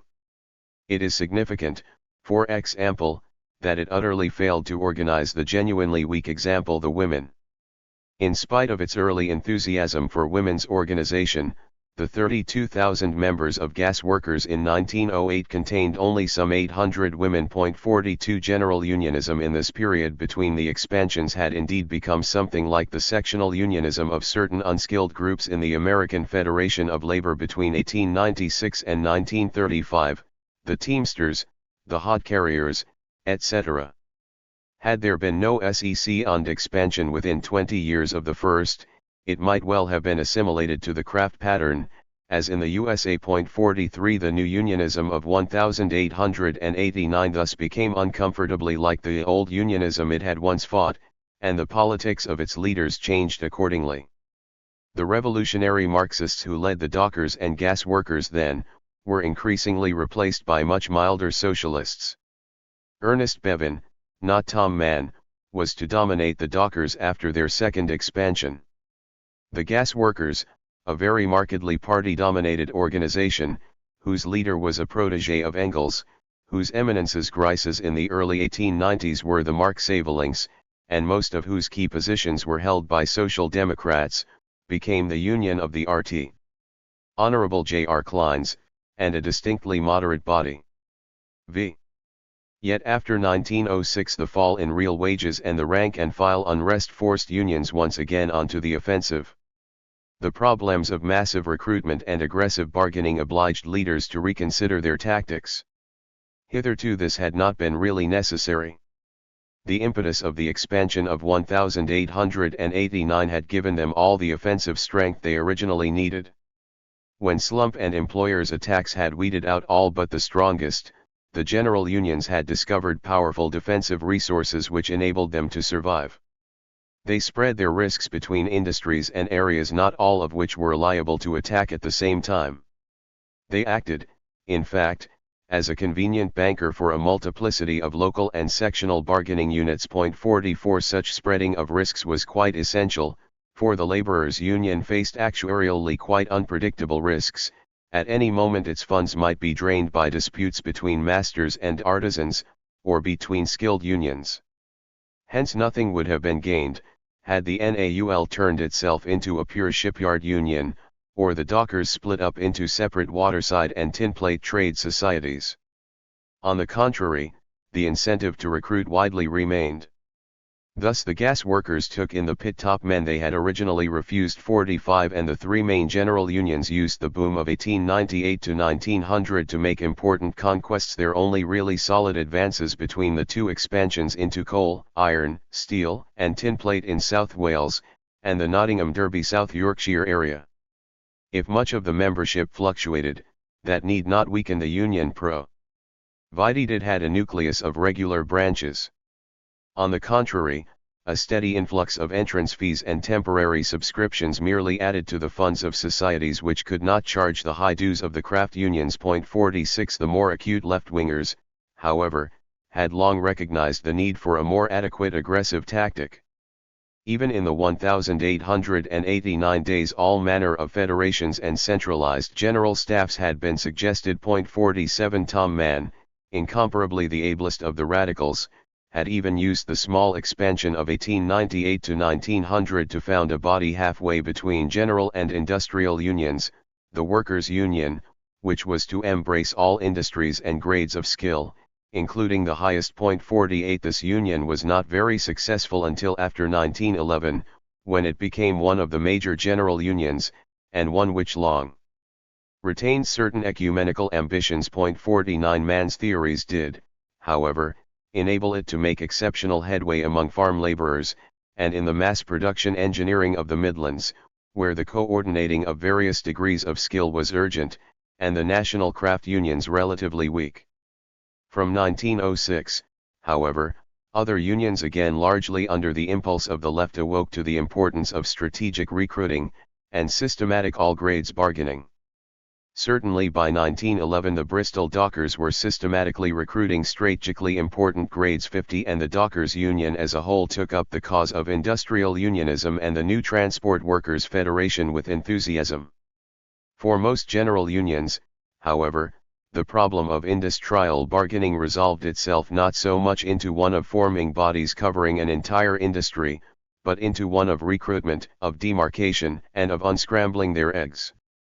Recruitment was easy, at any rate in times of expansion. Demarcation was more difficult, for they naturally cut across whatever industrial boundaries could be drawn. It was indeed on this rock that systematic unionism eventually foundered in the 1920s. 51 However, certain local arrangements had long been made. The Bristol dockers promised not to poach galvanizers, the gas workers refraining from coal porters. 52 And wide federations like the transport workers were some help. But within each union the trades formed a jumbled mass, unless, as happens sometimes, a particular district was predominantly composed of men in one industry, and could thus form a de facto trade section. NAUL thus had its geographically distinct waterside and ship repairing groups, the dockers their tinplate district, the gas workers their dyers, etc. Yet that was not enough. As early as 1893 the gas workers in the Gas Workers Union had wanted to federate with the miners, with whom their strategic interests lay, as the Coal Porters Union had done. But the dyers and chemical workers in the union objected strongly to paying out affiliation fees for what was quite irrelevant to them, and the matter was shelved. 53 So long as the old indiscriminate organization existed, trades would inevitably get in each other's way. As the unions grew after 1906, and above all as they took in non-localized industries, they thus had to develop greater flexibility. The dockers took the lead in this, no doubt because the two strongly marked and contrasting units of Bristol waterside and Welsh tinplate workers, which dominate the union, forced them to grant each considerable autonomy. In 1911-14 we can see the seeds of the new model sprouting in the West. The tin plate district was converted into a trade section, to be a pattern for others, and, an even greater break, a galvanizing section was set up on a mainly non-geographical basis. 54 The Transport and General Work ERS Union was later to be built on systematic trade autonomy. It had its reward. In 1910 the dockers were, speaking nationally, one of the least successful, and by no means the largest of the general unions. In the course of the next 20 years they were to overhaul the less systematically organized gas workers, to become the largest union in the country. But, whether the adoption of trade autonomy was systematic or not, all general unions moved in the same direction. By the time of the great amalgamations after World War I, they were on their way to becoming alliances of trade and industrial. The fact that outside unions affiliated on behalf of their transport members was a sign of welcome flexibility. Sections, rather than, in the past, of local bargaining units. It is as such that they function today. 6. We have traced the slow progress of general unions from the policy of 1889 to the modern federation of industrial sections. It remains to account for this slowness, and to sketch some of its results. A number of reasons may be suggested why alliances of local closed shops, composed of regular employees, perhaps restricting entry to their job, continued to think of themselves as something like unions of floating casuals, or why semi-skilled engineers, organizing modern mass production shops, failed to realize that their bargaining position differed entirely from that of bricklayers' laborers. 55 In the first place, the gap between laborer and artisan, though not quite as real as in the convention, was real enough. One was apprenticed, the other picked up the job anyhow. Even the experienced gas stoker or seaman could see himself changing industries much more easily than he could conceive a boilermaker becoming a carpenter.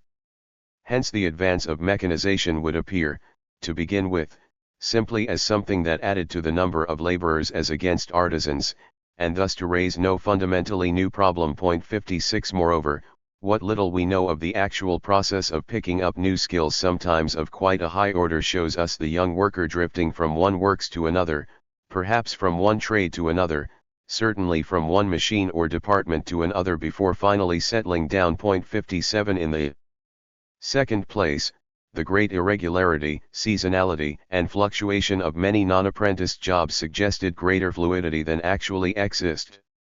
Thus a large proportion of gas stokers were seasonal migrants who filled in the summer as brickmakers, builders, laborers, harvesters, or even, as in Southampton, as yacht crews. 58 But we know that a large gasworks would in fact expect to hire most of its last year's staff at the beginning of each new winter season. 50 Where there was, in theory, nothing to link the worker to a particular trade or firm, potential and actual fluidity were easily confused.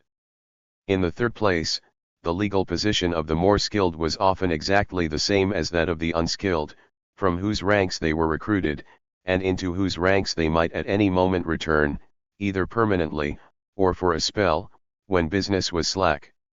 Technically, the highly specialized docker, or stevedore, who could command a job any time he wanted, might be just as much of a casual as the derelict wharf rat, and equally looked down on as unskilled by the craftsman. 00 The fact that workers on both sides of the gap kept to their proper stations as artisans and laborers proved to be of considerable advantage to the general unions in their formative period.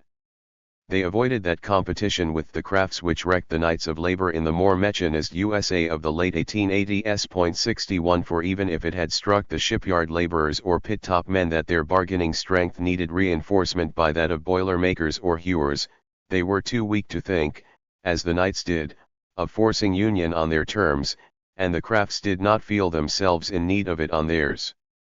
In spite of the warnings of their left wing. 62 The advance of mechanization and dilution did not, until after 1906, appear to present urgent or unmanageable dangers. The classical policy of restriction still seemed feasible. Either the awkward new grades could be sent to form unions of their own, which would not complicate or weaken the craftsmen's bargains, as the engineers sent the electricians, the hand bootmakers the machine bootmakers to form theirs, 63 as the compositors favored the formation of a separate printers' laborers' society, and the iron molders made no attempt to organize the machine molders. 64 or the craftsman could attempt to capture the machine for himself, at craftsman's rates, as compositors, engineers and boiler makers attempted to do, and in part succeeded in doing. 65 Only rarely did the craft union feel impelled to extend its jurisdiction over new groups of unskilled or semi-skilled men, the technique which was later to allow the American Federation of Labor to compete with its more modern rival. Moreover, where unskilled unions had been formed to fight the artisans as much as the masters, problems of unity were largely academic. So long as artisans remained complacent and laborers modest, general unions were free to take root, organizing here a wholly neglected industry, there the lower grades of an industry in which craft unions were established higher up, or whole areas neglected by the localization of unionism, or whole groups of small or scattered skilled crafts who preferred the resources of a large union, or needed the support of other grades in their industry. F. The stagnation of the old unionism after 1875 and the localization of industry left them with a good selection of strong groups to organize. And the strong incentive to spread their risks gave them an elasticity which other unions lacked. Long before a new industry or region had developed to the point of setting up unions of its own, it would have been invaded, and, if receptive, organized, by a general union. 60 The champions of systematic industrial unionism were thus wrong in believing that general unions would wither away, even if all their industrial sections went to appropriate unions, and decasualization reduced their corps of general laborers. 67 In the absence of any overriding authority allocating fields to be organized, they would retain their residual functions, and would thus tend to benefit abnormally by any major expansion of trade unionism. Thus the workers' unions, never more than 5,000 strong between 1898 and 1910, claimed 150,000 in 1914, almost all were men and women who, while not unattached laborers, simply found no other unions in their region or industry ready to take them. Conversely, the incentive to build systematic industrial unions long remained weak. Until 1914 bargaining was overwhelmingly local, or at best regional. Until World War I, moreover, the wage structure remained, for the unskilled at any rate, overwhelmingly traditional. 68 To the extent that employers would fix unskilled wages simply by the district rate for such work, and to the extent that local variations were substantial. 69 A strong argument for the regional closed shop of the general union ideal remained. The various trades which came out in the famous Black Country strike of 1913 quite naturally demanded not only sectional concessions, but a general Black Country minimum of 23 shillings. 70 So long as the worker might feel that his bargain depended just as much on the general labor market in the area as on the situation in his specific industry, a properly articulated general union might actually prove the most advantageous form of industrial unionism. No doubt this was a temporary phase. By the time builders and dockers began to negotiate nationally, the traditional structure of engineering wages had been shaken by the war, and the railwaymen had adopted a modern policy of demanding such wages as the traffic would bear. The case for systematic industrial unionism was vastly stronger. Moreover, such things as trade boards, minimum wage acts, etc., provided an alternative method of tackling the problem of the district rate for unskilled labor. But in 1911-14, when the decisive expansion of general unions took place, little of all this had happened. General unions were thus the main beneficiaries of the expansion, though in a form not inconsistent with industrial bargaining. This explains, perhaps, their astonishing success after 1911 in absorbing their industrially organized rivals, who had, between 1900 and 1910, been relatively so much more successful.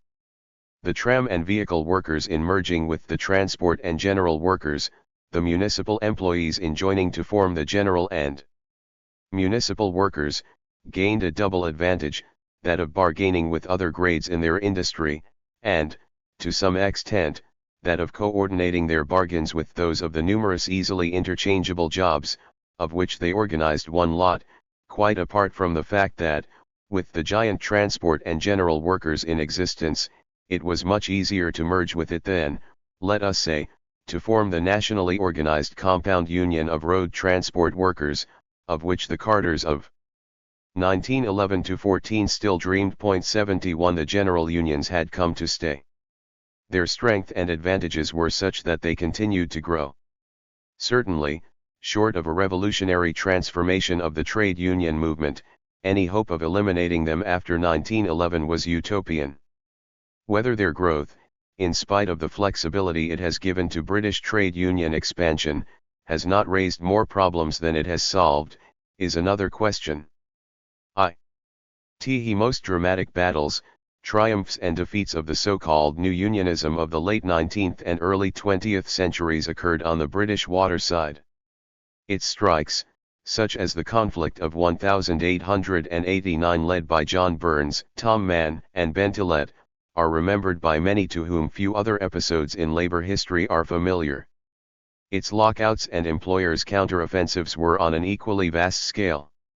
A Dockers leader, Ernest Bevin, has become the most familiar 20th-century trade unionist among the lay public. It is therefore natural that the history of waterside agitations has been most commonly written in terms of its dramatic events and personalities, though as it happens not even an adequate narrative history of this kind as yet exists. However, it is not my object to retell or to complete such a narrative, but rather to consider the reasons why trade unionism on the British waterside emerged as it did and when it did. Broadly speaking, it emerged between 1889 and 1914. Before 1889 waterside labor was not seriously or permanently organized at all. After the great strikes and lockouts of 1911-12, trade unionism never relapsed into insignificance. The first question with which we are concerned is therefore that of the late and difficult start of waterside unionism. This requires explanation, because nowadays it is a platitude that waterside labor is in an extremely strong bargaining position. Dock strikes, like railway strikes, can cause massive financial loss or disruption to a large sector of the economy, especially in areas dependent on overseas trade, by delaying 242 or preventing the transport of goods and raw materials. Dock labor is powerful because its capacity to strike is powerful, and in general waterside unions have a strong tradition of militancy. From Santos to San Francisco, from Sydney to Liverpool, the threat of a dock strike is still taken extremely seriously. Yet in fact, with the exception of certain specialized crafts such as the lighterman trade union organization on the waterside has generally been slow to develop. In this respect Britain does not differ greatly from most other advanced industrial countries. The second question concerns the form which waterside organization took, and here British experience is less comparable to that of other countries. The waterside is an industry with fluid frontiers and no very exact shape, since its labor consists of the loading and unloading of cargoes, the transport of goods across water, on the quay side, and from quay to railways, warehouses, and elsewhere.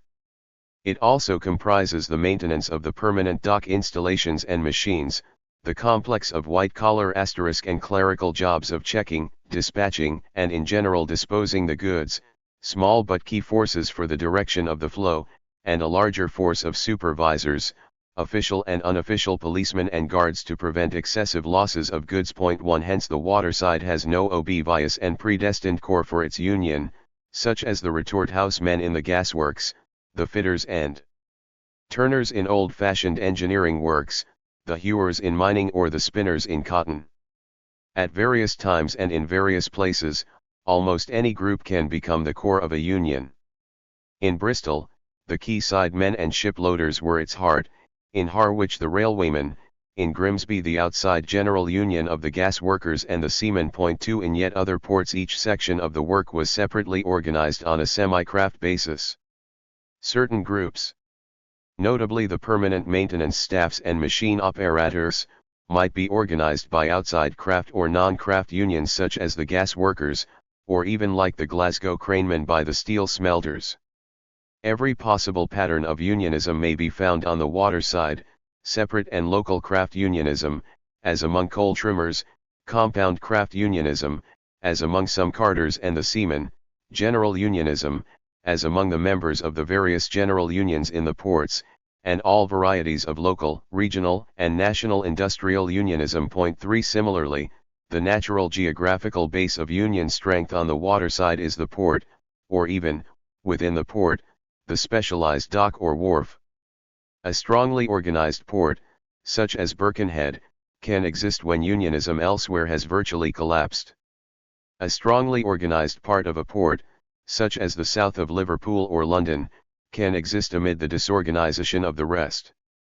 There is little strategic or tactical reason why waterside trade unionism should not therefore grow up as a mosaic of locally based unions of very different structure, perhaps in loose federation, perhaps not. And indeed this is what looked not unlikely at one time. In 1913, for instance, at least 7 organizations monopolized waterside unionism in one or more ports, and a coaster visiting the ports of, say, the east coast of Britain, might encounter a different union pattern in each asterisk. Yet the basic direction of British waterside unionism was not local or sectional, but from the beginning regional or even national, and its final outcome was the Transport and General Workers' Union of 1922, in effect an industrial union of waterside and road transport workers wrapped up in a general union. It has been suggested that this remarkable achievement was due to the skill and personality of Ernest Bevin, but this is to exaggerate the merits of any individual union leader, even so impressive a figure as his. Trade union leaders, unlike army generals, do not learn their strategy and tactics in staff colleges and practice them on exercises, but exclusively on the job itself and in the course of battle. Bevin's school was the waterside unionism of 1889 to 1914, and his very consciousness of the need for national union, and of the strategic and tactical implications of this need, reflect the experience and the tendencies of waterside work in this period. What were these tendencies? And technically speaking, docking was still amazingly primitive in 1889. It is of course true that the essential irregularity of the arrivals and departures of ships sets limits even today to the rationalization and mechanization of waterside labor, but in the late 1880s there was, with the exception of quays, cranes, winches and dockside railways, virtually no mechanical equipment at all. The technical revolution, which was to mechanize the loading and unloading of grain and coal, and to some extent timber, was not seriously initiated until the late 1890s and early 1900s, and its progress was slow. The best description of work in the London docks in 1908 hardly mentions mechanical equipment except in the Victoria Dock, and as late as 1914 much coal heaving in Liverpool was done with hand baskets, while grain discharging by sacks was far from extinct in Bristol even after the mechanization of World War I. The specialized jobs were done by specialized men, unspecialized jobs by unspecialized men. Technically the Liverpool docks as described by Sexton in the late 1880s, like the Genoa docks of the same period, were nearer Central African porterage than modern industry. 5. It follows that the habitual picture of an industry composed overwhelmingly of casual and unskilled laborers is highly misleading. On the contrary, the specialized meat or grain porter, the coal heaver and salt porter, the stevedore or lumper who stowed export cargo on board ship, had to have at least the qualities of the iron puddler, strength and dexterity within a limited range, and very frequently the qualities of the all-round craftsman or supervisory worker: initiative, wide experience, the ability to make a variety of decisions to fit the necessities of loading and unloading the 101 non-standardized ships, the ability to supervise men. Even if not very highly skilled by conventional standards, the Board of Trade's Labor COR respondent, an engineer, described coal trimmers as unskilled. 6. Their bargaining strength was considerable. But, like the process men in chemicals, the footplate staff on the railways, like, in fact, the key grades in any modern industry as distinct from craft production, the specialists made up only a percentage, though a sizable one, of the total. 7. In wholly specialized ports, like the coal ports of the North East and South Wales, they might form a higher percentage, as again they would in wholly specialized docks, such as the grain wharves at Millwall, the salt wharves at Liverpool or the timber wharves on the east coast. In the export ports, where stowage aboard ship was of greater importance, they might be more important than in import ones. Yet in general, especially in the three great general ports of London, Liverpool, and Hull, and in the great import port of Bristol, the process men were merely the spearhead of a vast army of carriers, pushers, carters, general helpers, and what not, whose skill and strength needed to be small, whose hiring was genuinely casual, and whose trade union organization was heartbreaking. 8 The whole of this labor structure was wrapped in the national unions on the waterside. 245. 246. Fog of casual hiring. The effects of this were, of course, to widen the gap between the strong and the weak dockers even further. The stevedore or grain porter, even when officially unorganized, was virtually immune from casualism. The number of men out of the milling crowd at the dock gates who were strong, balanced and iron-nerved enough to try running up and down vibrating gangplanks with a 100-weight sack on their shoulders, let alone to succeed, was very small. For practical purposes the specialized man was as irreplaceable as a pattern maker. 9 On the other hand, especially at times of rapid expansion of trade, the chance of an odd day's work would attract to the less specialized docks great numbers of residuals, men unable, for whatever reason, to work at anything else, and willing to try the job for which the minimum of strength, experience, and regularity would do. 10 The existence of a considerable reserve army of labor, inefficient though it was, naturally depressed the standards of the remainder, and caused the lower ranges of the profession to become more and more residual. There were, therefore, two or rather three problems for the trade union organizer on the docks. The first was the normal problem of the craft union, how to establish and maintain restriction of entry into the trade. The skilled and supervisory dockers had much the same methods of solving it as normal craftsmen. 11 Indeed, as the volume of business expanded steadily without any equivalent mechanization, the men at any established dock would always tend to be a little ahead of the game by just so much as it took time to train new coal porters or salt heavers, and to make reasonable bargains. Where entirely new docks were opened, their position might not be so easy, though with a little drive and organization it could soon be stabilized. One fancies that the shock of the 1889 movement provided just the stimulus for such extra effort, for in the coal ports of the North and South Wales, and a good many other places, organizations of craft dockers established themselves very rapidly and secured all the advantages of restriction, recognition, and closed shop which they were never afterwards to lose. 12. But the problem of the unskilled could not be solved by old-fashioned restrictionism. In theory it might have been, for there were enough economists to point out the staggering inefficiency of the casual labor system, and every serious measure of decasualization involved a relative or absolute decrease in the competing labor force. After all, had it not been demonstrated that the 1912 labor force on the Liverpool docks was almost twice as large as that which could have dealt with the peak demand under conditions of optimum efficiency in hiring, 13 But though some trade union leaders might have appreciated the advantages of decasualization from a bargaining point of view, the men opposed it. It was one thing to stop new men entering the trade, quite another to throw Bill and Jack out on the streets. It was one thing to secure more or less regular work, because one was quicker and stronger, or because one had bribed the foreman, or knew his mother in some Waterford townland, quite another to condemn Bill and Jack to become a permanent B preference, doomed to less regular work and less money. The poorer and more casual the docker, the more he would cling to the rough justice of casualism, even if it was only the justice of the lottery, in which anyone could draw the lucky number. Whatever the economist or the organizer said, therefore, self-preservation drove the unskilled docker to a policy of solidarity, of the fair spreading of what work was available. In London, where decasualization was imposed by the employers as a business measure, the preference system was in force.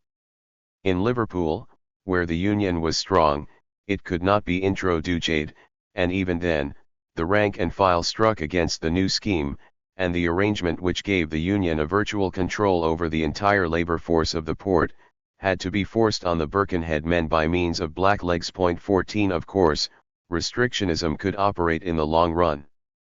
As the volume of port business grew, even a labor force stabilized at some 29,000, instead of some 16,000 or 20,000, could begin to use its scarcity value in bargaining, and in due course this has vastly increased the strength of dockers or 248 longshoremen's organizations in Britain and abroad. In the short run, however, dock unionism was forced to evolve novel tactics of combined bargaining and industrial unionism. From 1910, when we first find the Bristol dockers deliberately recruiting strategically vital groups of port work, ERS 15, and the National Transport Workers' Federation was founded, the problems of industrial unionism were constantly discussed in the industry, and not merely, as in some other places, by the intellectuals.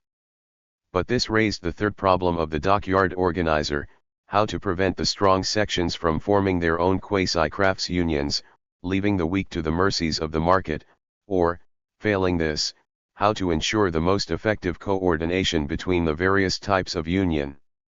The danger of separate unionism was a real one. The port in which all important sections of waterside labor were in a single union was rare.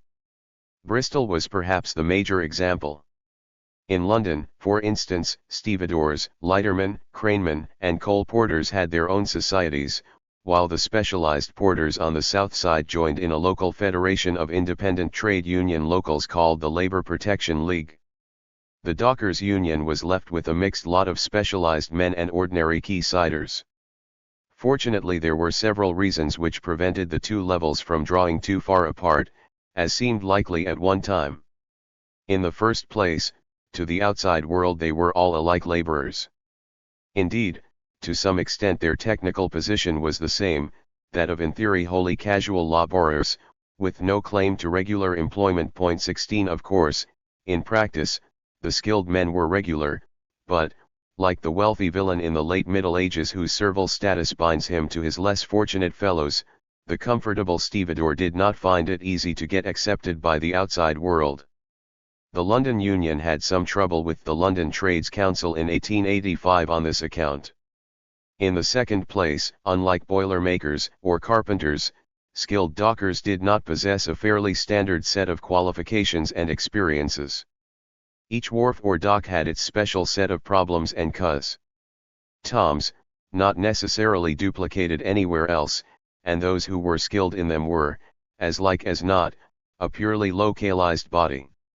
Hence they were, in spite of their skill, relatively weak, for in the increasingly integrated structure of the modern great port, the bargaining strength sufficient to terrorize one wharf was not, after all, so very great in the whole of London.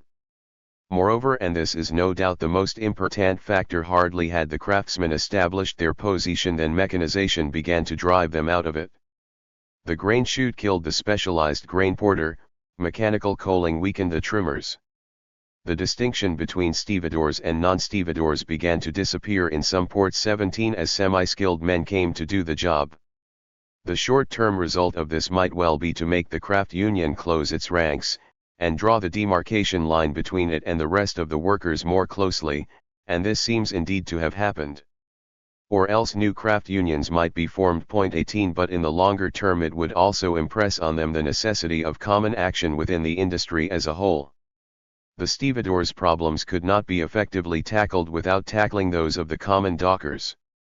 Of the numerous craft unions few survived the amalgamations of the early 20s, except the Cardiff trimmers, and some specialist stevedores. Whether they went into the TGWU, or, like a few, into the NUGMW19, they joined the lesser grades. Of course, long before amalgamation was seriously considered, the needs of bargaining had driven the various societies into fairly close federation. From the business point of view, the prospect of strong port unions was in theory not unacceptable. The industry was badly in need of rationalization. It is hardly too much to say that it was still in the stage of the Stockton-Darlington Railway or the turnpike roads, common capital equipment provided for a miscellaneous assortment of private and unstandardized users. A tangle of small and large users, Great dock companies, municipalities, large shippers and masses of small wharfingers and master stevedores line the waterside, each with its reservoir of casual labor from which it supplied its violently fluctuating labor demands, each making its own terms on every wharf and every cargo. The small man, the subcontractor, dominated the entire picture, for even the large units subcontracted a great deal of the work, and when they did not, the casual system of hiring put foremen into something very like the position of subcontractors, though their profits might well be made illicitly, by bribery, money lending and the like. 20 This group, of course, had the strongest vested interest in the continuance of the system. The small wharfinger or master porter was content with a system which provided him with a permanent reserve of labor against sudden fluctuations, thus safeguarding him against the competition of larger users. The Liverpool foreman imported into Manchester refused point blank to work any but the absolutely casual hiring system which gave them so favoured a position. 21 Against this system several objections could be made on business grounds. The efficiency of the derelict labour it encouraged was appallingly low, and the total labour force far in excess even of peak requirements. Still, these were points which struck outside economists taking a bird's-eye view of the whole situation rather than shippers and wharfingers concerned with loading or unloading a series of disconnect cargoes. More troublesome was the utter lack of standardization, which made the negotiation of the price of each cargo somewhat unpredictable. A strong union might well, so the London coal merchants told the Labour Commission, simplify and standardize matters. 22 That is, provided it was sensible and did not attempt to raise labor costs unreasonably, for where even large firms paid anything up to 2/3 of their annual expenditure or up to 50% of total trading receipts on labor. 23 The industry was native, rally sensitive. On the other hand, where there was no unionism, the ordinary unspecialized dockers could take the job or leave it, on the terms offered, and in any case the fluidity of labor, someone would always move from wharf to wharf, tended to even out labor conditions somewhat. Thus there is no evidence in Liverpool that they differed substantially in the unorganized north and in the smaller, but unionized south of the port. 24 On the other hand, short of systematic reorganization, the business of the expanding great ports had become so clotted as to cause all except the subcontractors really serious losses.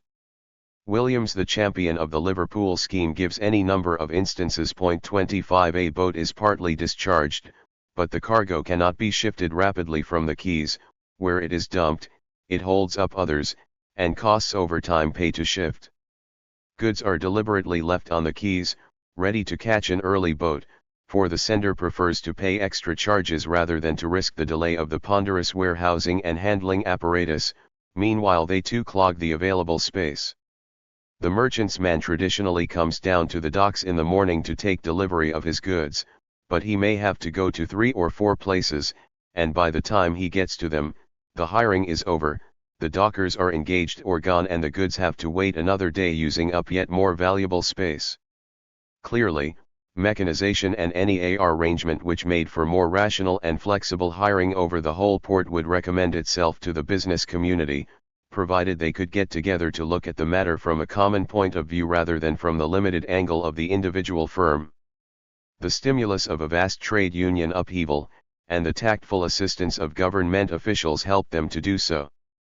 Before 1914 we have, in fact, a few examples of such deliberate rationalization, in the great London dock companies, in Liverpool, and in some smaller ports like Goole and Sunderland, though the 1,000 to 2,000 men involved in the two latter cannot compare in importance with the 4,000 to 8,000 in London or the 29,000 in Liverpool. 26. 252. The London scheme was only indirectly the result of the upheaval of 1889, though it was adopted on the recommendation of Charles Booth of the Social Surveys, himself a great ship owner. It was, of course, limited to one large firm and its associates, the London and India Dock Company, and eventually the various companies associated in the Joint Committee, and was far more a straight measure of inter-NAL rationalization, virtually unaffected by the complexities of negotiating with a multitude of separate employers and with a strong union. Its result was far more to increase the intensity of work than to decasualize, for while the percentage of work performed by permanent * dockers rose from 30 to 38% between 1894 to 96 and 1902-4,27, the percentage of piecework increased at the Victoria and Albert Dock from just under 19% in 1894 to just under 81% in 1904.28. Moreover, the transference of the more fluctuating types of work to subcontractors made even the existing decasualisation more apparent than real. The Liverpool scheme, though more modest from the technical point of view, was far more ambitious, for it covered some 60 firms and a union over the entire port. On the other hand, the real concentration of production, and the regularisation of waterside labour, had gone somewhat farther on the Mersey than on the Thames. 11 of the 63 firms employed some 17,000 of the 28,000 workers, chiefly of course large shippers with their regular liners. Two great firms alone, White Star and Leland Dominion, were allocated no less than 7,000 dockers in the actual scheme. 29 By common consent, moreover, the Northern liner docks, which used almost 80% of the labour, and the middle docks 30, which catered for the coasting trade, had exceptionally regular demands. Indeed, as in the gas industry, the gradual regularization of demand did more in time to iron out labor fluctuations than the actual schemes for decasualization. It will be evident that conditions for a reorganization were not unfavorable, especially as the port was wildly prosperous. Moreover, under the oligarchy of the big shippers, something like the Detroit symbiosis between employers and trade unions might well come into existence. In fact, it did. But the rise and recognition of trade unions is not such a simple matter. Quite apart from the considerable local variations, it always tends to go through a series of figures like an old-fashioned dance or courtship, or, since the military metaphor is apposite, through a series of lunges and ripostes. The history of unionism before 1889 is still very obscure, but the first general movement seems to have occurred in the boom of 1871-73, and left behind, apart from the first London wage settlement within the memory of later Unionists, a permanent organisation of stevedores. Developments in Liverpool are even less clear, though there seems to have been a strike in 1879 and a wage settlement in 1885. At all events, the first national movement occurred in 1889-90, and it established strong unions, amounting to virtual closed shops, in several major ports. For some of the specialized and skilled unions and ports this was the end of the bout on the Tyne, for instance, or to some extent in South London, for they were immediately and permanently recognized.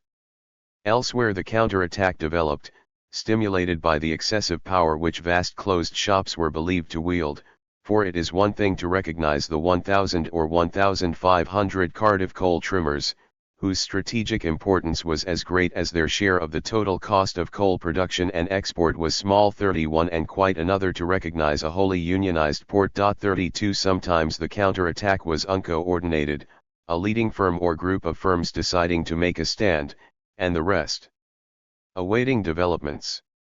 This was the pattern among London coal merchants, seed crushers, and for that matter, gas workers. 33 Sometimes it was a planned and coordinated counter-attack along the whole front, led by the newly founded Shipping Federation, as in Cardiff and Hull. 34 Sometimes it was halfway between the two. As a result of this counter-offensive, serious trade unionism was wiped out, except among strong bargainers like the specialized skills, stevedores, watermen, etc., in certain specialized ports, notably the coal-exporting ones, and in certain relatively favorable areas like Birkenhead and Bristol. In the former, trade unions had always held on. Even the relics of a union of the 1840s survived into the 20th century, and the special problems of export loading, as well as the absence of concentration among employers, and the isolation from Liverpool, assisted the union. In the latter port, the union may have been helped by the fact that the city itself was not merely in control of the harbour installations, but was itself a large employer of dock labour, especially in the grain trade, and hence subject to some political pressure. Comparatively little changed between the collapse after 1889 and the expansion of 1910-14, which once again aired virtually every port. The strong ports registered a few modest advances, the weak ones the majority none at all, though probably the case of Liverpool, whose wage rates remained unchanged from 1885 to 1915, was exceptional.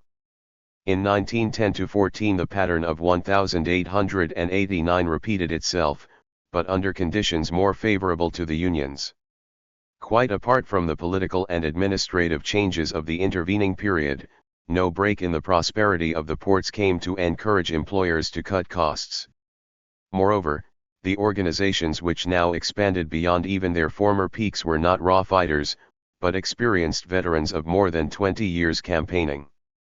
The expansion was no longer the barely coordinated series of independent revolts on Clyde, Mersey, and Thames but contained within the loose, but not wholly ineffective framework of a National Transport Workers * Federation, set up in 1935. Strategy and tactics were more highly developed than in 1889, for leaders like Mann and Tillett had thought a great deal about them, and the experiences of Continental and American revolutionary syndicalists were available and, what is more, discussed by the cadre of militant leaders. As a result, no national counterattack developed, and the most serious of the local counterattacks, that on the Thames, was only partly successful. The difference between Thames and Mersey is especially instructive.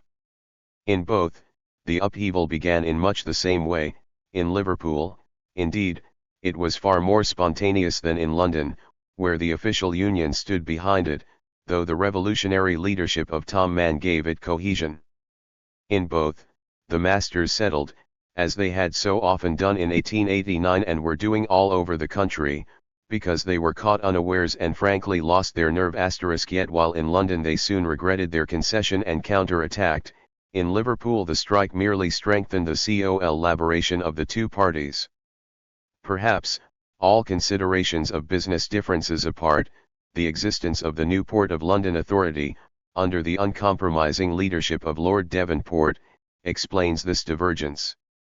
Certainly there is no doubt of the deliberation with which London employers, under their Commander-in-Chief, set out to provoke the Union into a second strike, the ruthlessness with which they pressed home their superior strength in a showdown, and the equal ruthlessness with which they set out, after their victory, to reduce the London dockers to a state of disorganized casualism. The Joint Committee's scheme for decasualizing its labor was deliberately jettisoned, the old permanent and a preference lists were scrapped, and the blacklegs of the 1912 strike were given preference over all others. 30 The bitterness generated by the strike has not wholly disappeared. Even today men will refuse to work with the sons of 1912 blacklegs. Yet in spite of the catastrophic decline in the union's * membership, London did not revert to disorganization, and the union was now so strong that even the temporary relapse of one region or another no longer interrupted the general rise. With the First World War, of course, the hope of destroying dockers' unionism vanished for good. The Mersey strike, on the other hand, led directly to full recognition. A joint committee of owners and men was set up, and the dock scheme evolved. The effects of this were immediately seen. When the hard-pressed Londoners appealed for a national sympathy strike in 1912, Liverpool, careful to do nothing that could disturb its now privileged position, refused to come out. The Liverpool unions remained on the extreme right wing of the movement, for they had by now established a virtual stranglehold on the hiring in their port, and for practical purposes their sectional battle was won. 37 v. Yet this intensification of regional differences, the Scottish dockers even broke away from Liverpool and formed their own union, was only temporary. The general trend was in the opposite direction. The initial impetus towards national union or federation was on the men's side almost wholly strategic. Faced by especially concentrated enemies, including the powerful, and nationally organized, shipping federation, it was desirable to coordinate the various union forces, though in the years of relative union inactivity between 1892 and 1910 the whole issue was somewhat academic. Moreover, the bulk of the transport workers were unstably organized, and unrecognized, and the weaker their unions, the greater their desire to widen the scope of organization. When the London dockers and the seamen failed, in the mid-90s, they attempted to strengthen themselves by forming a vast international transport workers' federation which should meet the national union of the employers by a yet vaster concentration of workers' forces, a plan which was not very successful. 38 Nor is it surprising that the initiative for the Transport Workers' Federation of 1911 should have come from the struggling London Union. But in a period of national unions on the waterside 257, militancy and general expansion, even established unions while reserving their special rights could see advantages in a wider link-up. The waterside industry was constantly haunted by the spectre of the blackleg, the unskilled farm laborer flooding the docks, the spare seaman or docker from the pool of casual labor which existed elsewhere, transported by the masters to a striking port to replace the striking unionist. Nobody was really immune. In a real showdown, it was clear that the masters could normally win, provided the fight went to a finish, and even the sheltered craft unions were therefore keen at a time when major demands impended to avoid the isolated battle which meant certain defeat. In addition to this, the great wave of radicalism among the rank and file tended to swamp local vested interests, and pooh-pooh the argument that a local arrangement with employers was the ideal at which the union should aim. Moreover, all the ports were linked by the seamen, whose organization was necessarily national, and whose agitations started off the movements both in 1889 and 1911. Agitations leaped from port to port, as they did not easily spread along land routes.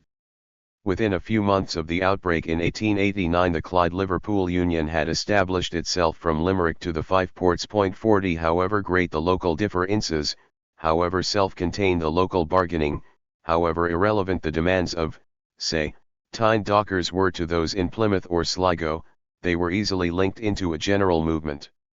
In 1889 they had in fact formed two broad movements, one based on the Thames in the south and east, the other based on the Clyde and Mersey, and also covering the rest of Scotland and the Irish Sea. 41 The expansion of 1911 linked these into one, though rather loosely. On the other hand, a genuinely national union could not come about until the actual demands of the dockers were themselves capable of being reduced to a common denominator. But this was exceptionally difficult, except in the vague sense that all dockers at a given time were likely to feel the need of a wage rise, and the more precise factor that the movements of the shipping industry produced a certain 25.8 amount of interport standardization, and incidentally made temporary alliances with the seamen not only possible but highly desirable. Thus the 1889 outbreak was not merely British, there had also been dockers' strikes in Hamburg, Bremerhaven, Rotterdam, and doubtless elsewhere. On the other hand, there was no generally acceptable standard demand like the 8-hour day which could bind the ports together. In view of the casualism of the work and the wide variations of wage rates, even the demand for a minimum wage was not easily standardized. However, the coordination between employers, to which Bevan drew attention at the Shaw Inquiry, already suggested the need for national coordination among the men. The ship owners, the most monolithic in attack as well as in retreat, decided on national wage standardization after the 1911 strikes. 1913 already brought a national seamen's wage rise, 1917 a seatwell national wage standardization. How far the movement would have advanced on the docks without the war, we can only guess.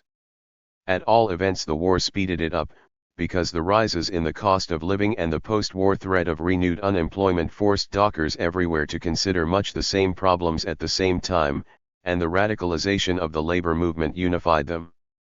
Once again the London Union took the initiative in a national movement for a minimum daily wage of 16 shillings and a national system of decasualization. The Shaw Inquiry of 1920, which investigated the claim, is remarkable for two reasons.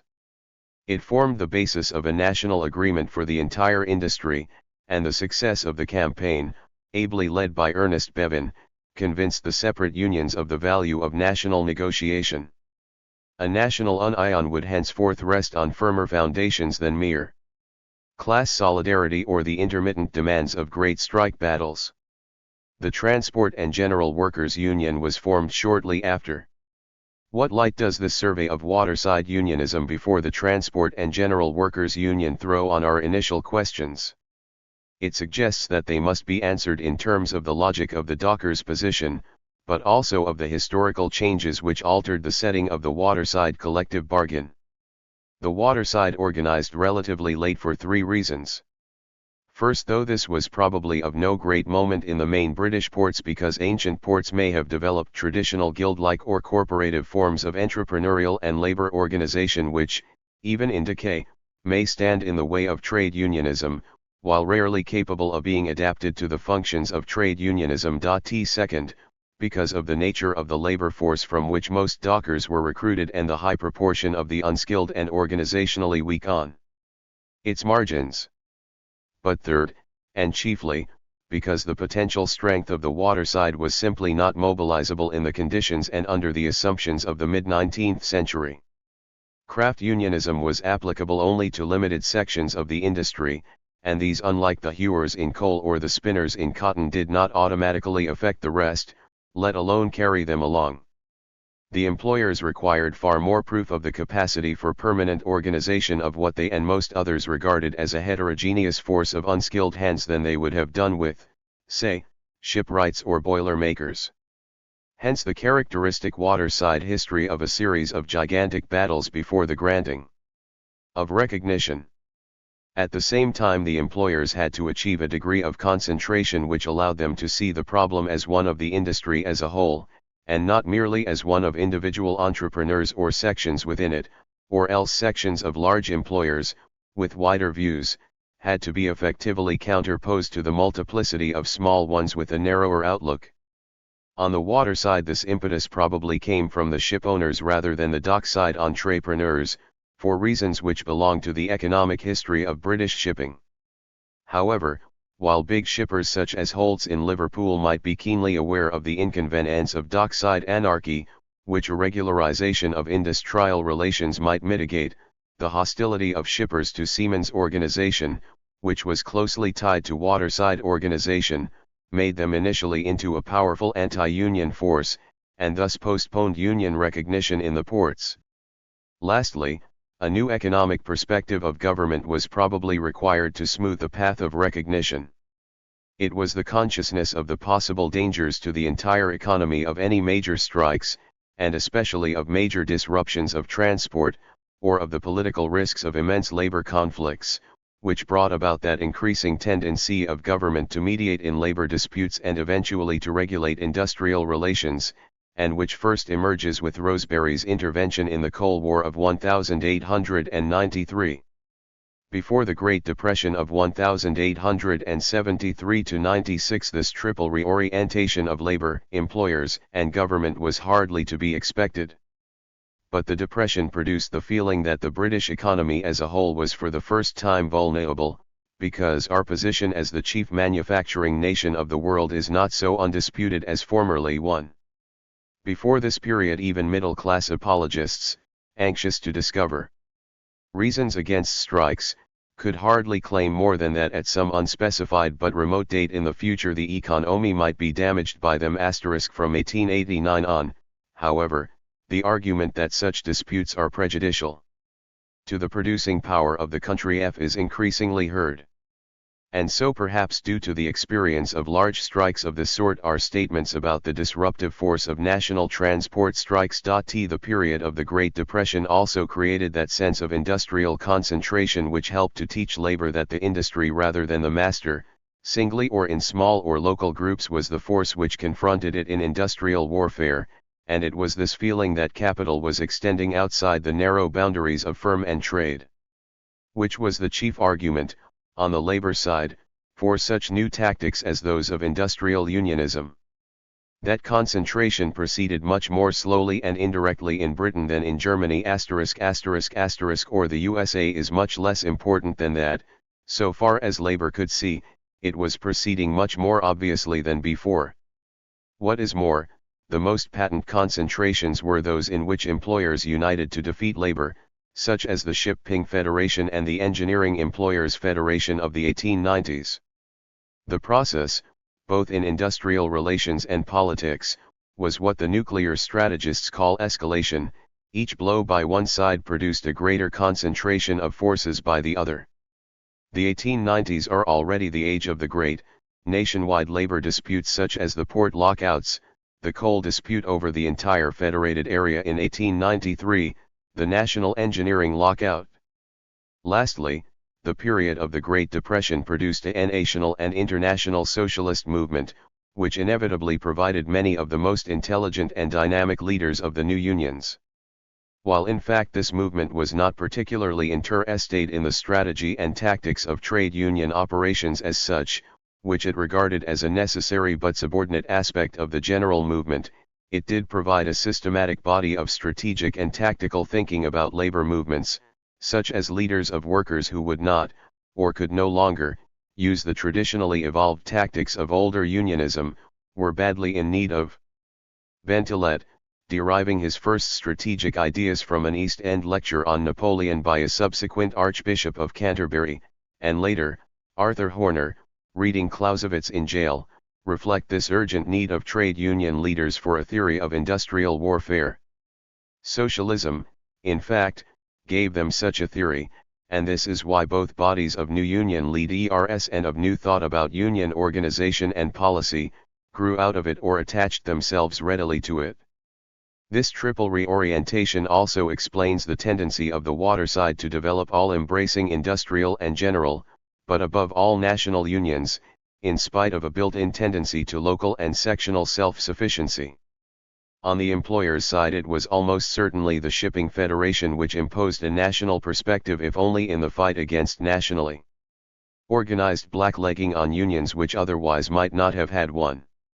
On the labor side, it was almost certainly the socialist leadership of the London Dockers, the most dynamic waterside body, and the one which eventually became the nucleus of the Transport and General Workers' Union, which from the first broke through the local sectional, or in the case of the Irish Liverpool Union, the national limits of organisation.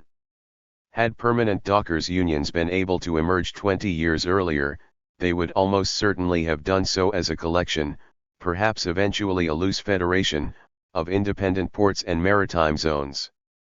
But they emerged in the age of socialist revival, and it is characteristic that within a few years of their birth the British unions formed an international federation of ship, dock, and river workers in order to unionize actively not only all British, but all foreign ports, a characteristically socialist enterprise. 1. On the government side, it was clearly the growing consciousness of the docks problem as a national social problem, one of the many for which government now found itself accepting some sort of responsibility, which set the stage for national solutions.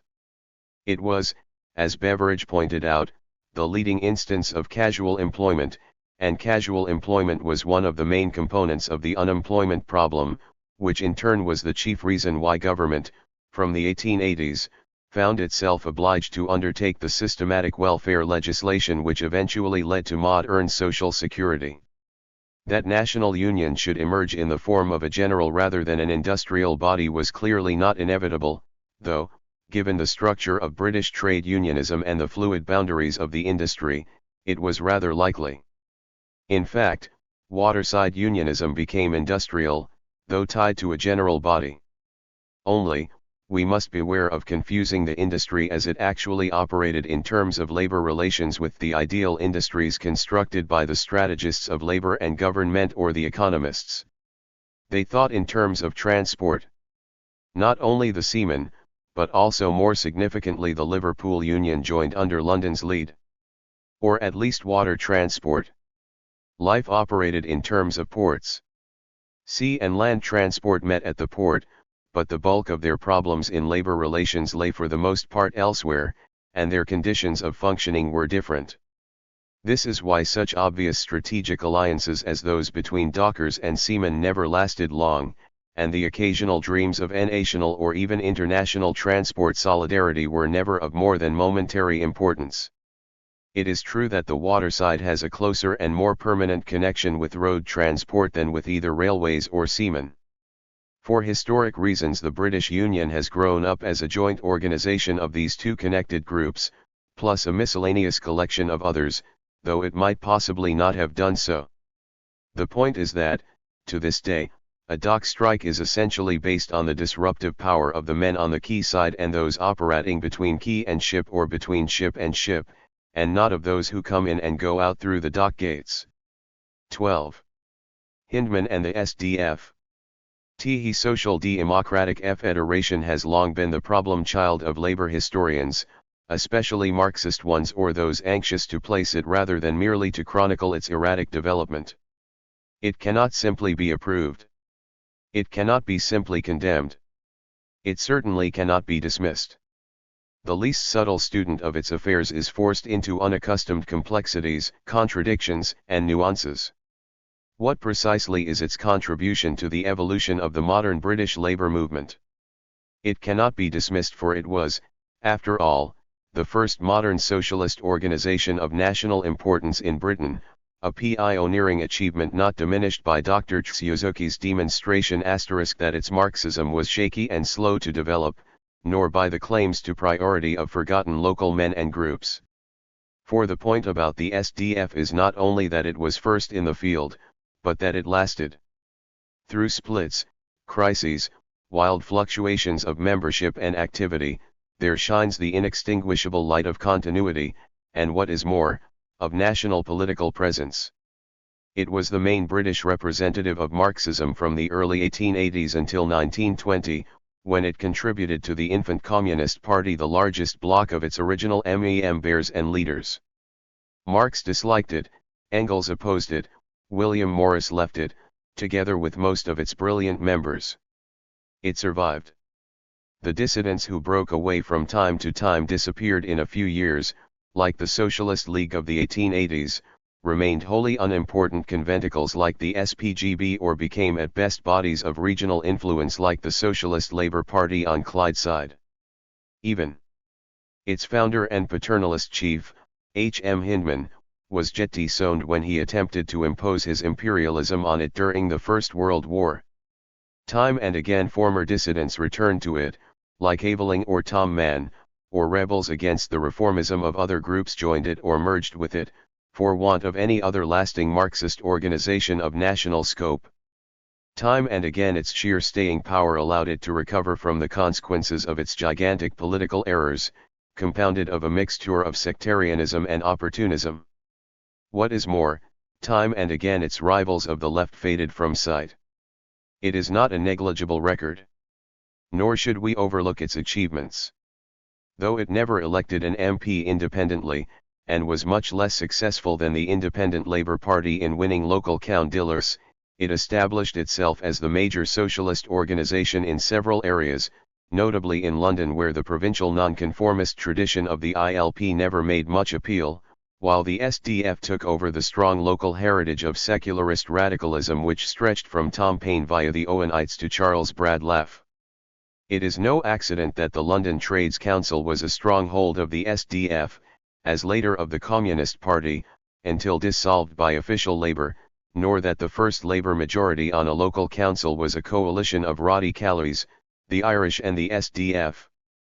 But its greatest achievement was to provide an introduction to the labour movement and a training school for a succession of the most gifted working-class militants, for John Burns, Tom Mann, and Will Thorne, for George Lansbury, and even for Ernest Bevin.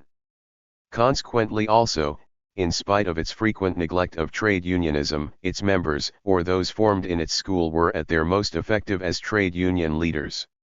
Its achievements deserve attention if only because they have so often been overlooked by its critics, who comprise practically the entire body of the modern labor movement, including the communists, whose official attitude towards their lineal ancestor has in the past been in general determined by the hostility of Marx and Engels and the much-merited criticisms of Lenin. But of course the errors and failures of the SDF were so titanic that critics can be pardoned for dwelling on them. It showed a lack of political realism unparalleled by any other contemporary group of socialists, except Sidney and Beatrice Webb between the Boer War and the 1906 election.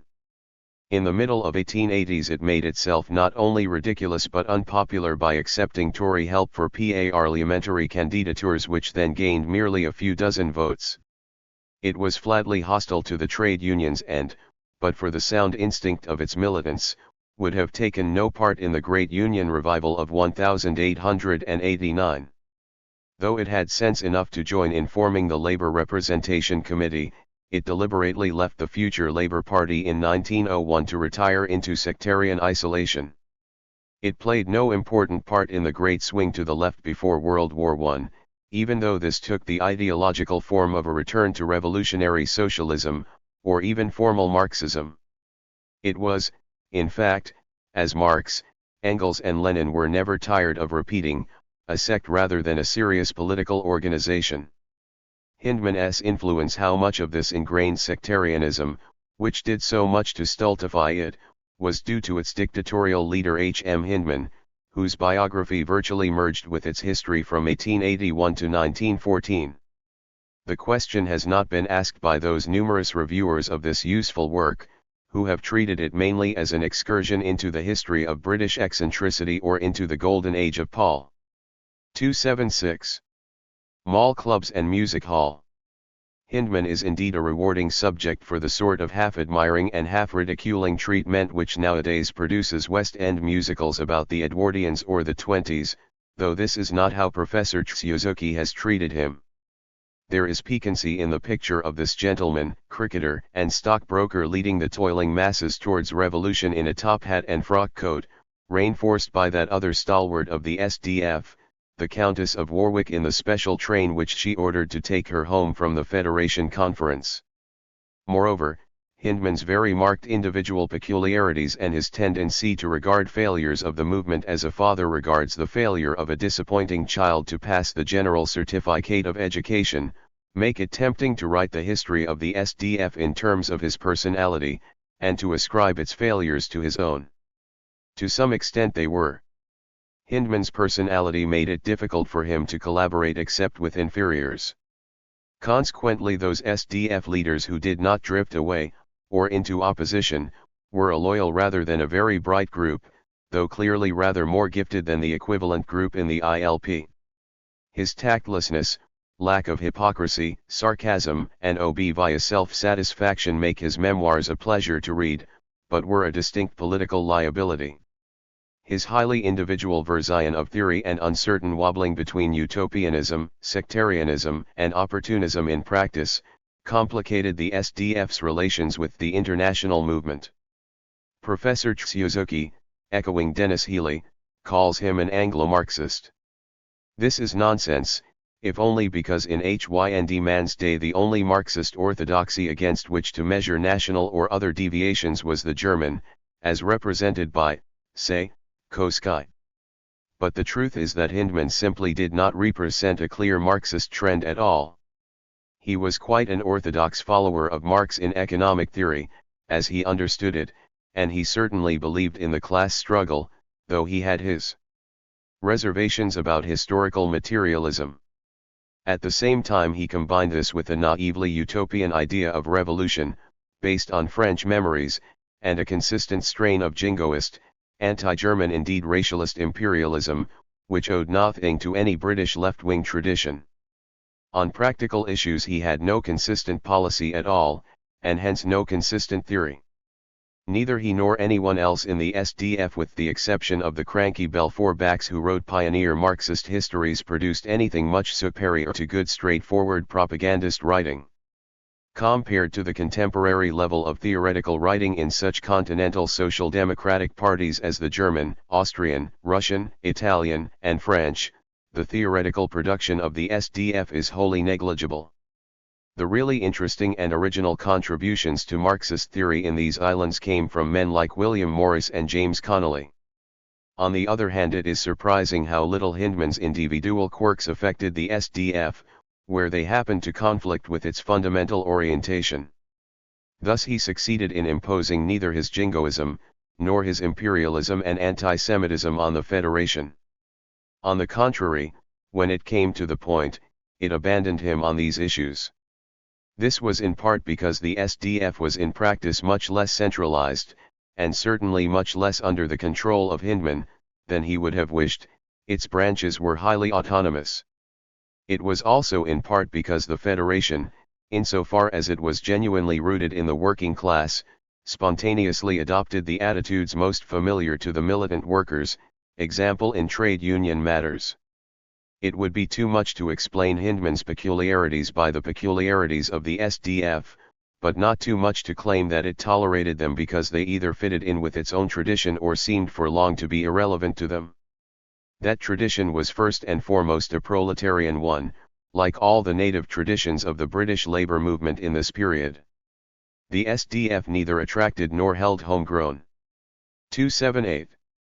Middle-class intellectuals in any quantity, though as the nearest thing to continental Marxism, it attracted Russian émigré ones like Theodore Rothstein. The junction between the intellectuals and the Generalkippenter was until the period after say, 1910-20, for HPFNRGTHPN Pien the Fayen Carrot when did attract them, kept aloof from the labour movement. Hence incidentally the abnormal weakness of British socialist theory, including Marxism, in this, the golden age of international Marxist thinking. The British counterpart of Luxembourg and Pilferding was not a socialist but a liberal, J. A. Hobson. In the second place, this tradition, unlike that which conservatives and reformists equally have tried to foist onto the British people, was not purely empirical and anti-theoretical. Like the traditional dissenters, like the Owenites and secularists who were their ancestors, the men in the SDF tradition wanted to read, study and discuss, and to work out a general theory of the workers' lot and the world in general by systematic thought. The idea that Marxism was foisted on such men from outside is mistaken. To study and reflect upon a great working-class thinker was as natural to Scots tailors like James MacDonald, or the SDF's atheist Northamptonshire Shumac ERS, as it had been for their fathers and grandfathers to study and reflect upon Robert Owen, Paine, and Spence, and for their great-grandfathers to discuss the Lord's design in the light of Calvin's Institutes. The bent for theory was not simply a tribute to the workers' perennial passion for education. It was part of the workers' search for their theory, which had led the artisan students of the London Mechanics' Institute to resent the attempt of their Benthamite patrons to concentrate teaching on scientific and technical subjects, to the exclusion of Hodgkin, Owen, and Thompson. Class knowledge was power to change the world, and even those who could not get on with Marx's Capital were comforted by the knowledge that it was there. In the third place, the tradition was not so much revolutionary as intransigent, militant, firmly based on the class struggle. But quite unable to envisage the problems of revolt or the taking of power, for which there was no precedent within living memory in Britain. In one way, the reactions of men brought up in this tradition were not sharply distinct from those of old-time Chartists or working-class radicals, from whom they were indeed descended. Hence it is not surprising that on an issue like the Boer War the SDF's reflex of opposition was far more in line with the ILPs and the liberal radicals than with the semi-imperialism of the Fabians, or Hindman's own chauvinist hesitations. In another way they were completely distinct from the liberal radicals. For them, as for so many Chartists, the idea of a middle-class alliance was intolerable, however much agreement on particular issues might temporarily throw liberals and workers together. The idea that the liberal or humanitarian capitalist and the left-wing worker both belonged to a single progressive movement which strove against recession to improve the existing society, outraged them. No SDF member would have seriously considered to ask Lloyd George to put himself at the head of such a united progressive movement, as Keir Hardie once did, let alone a liberal more identified with the capitalists.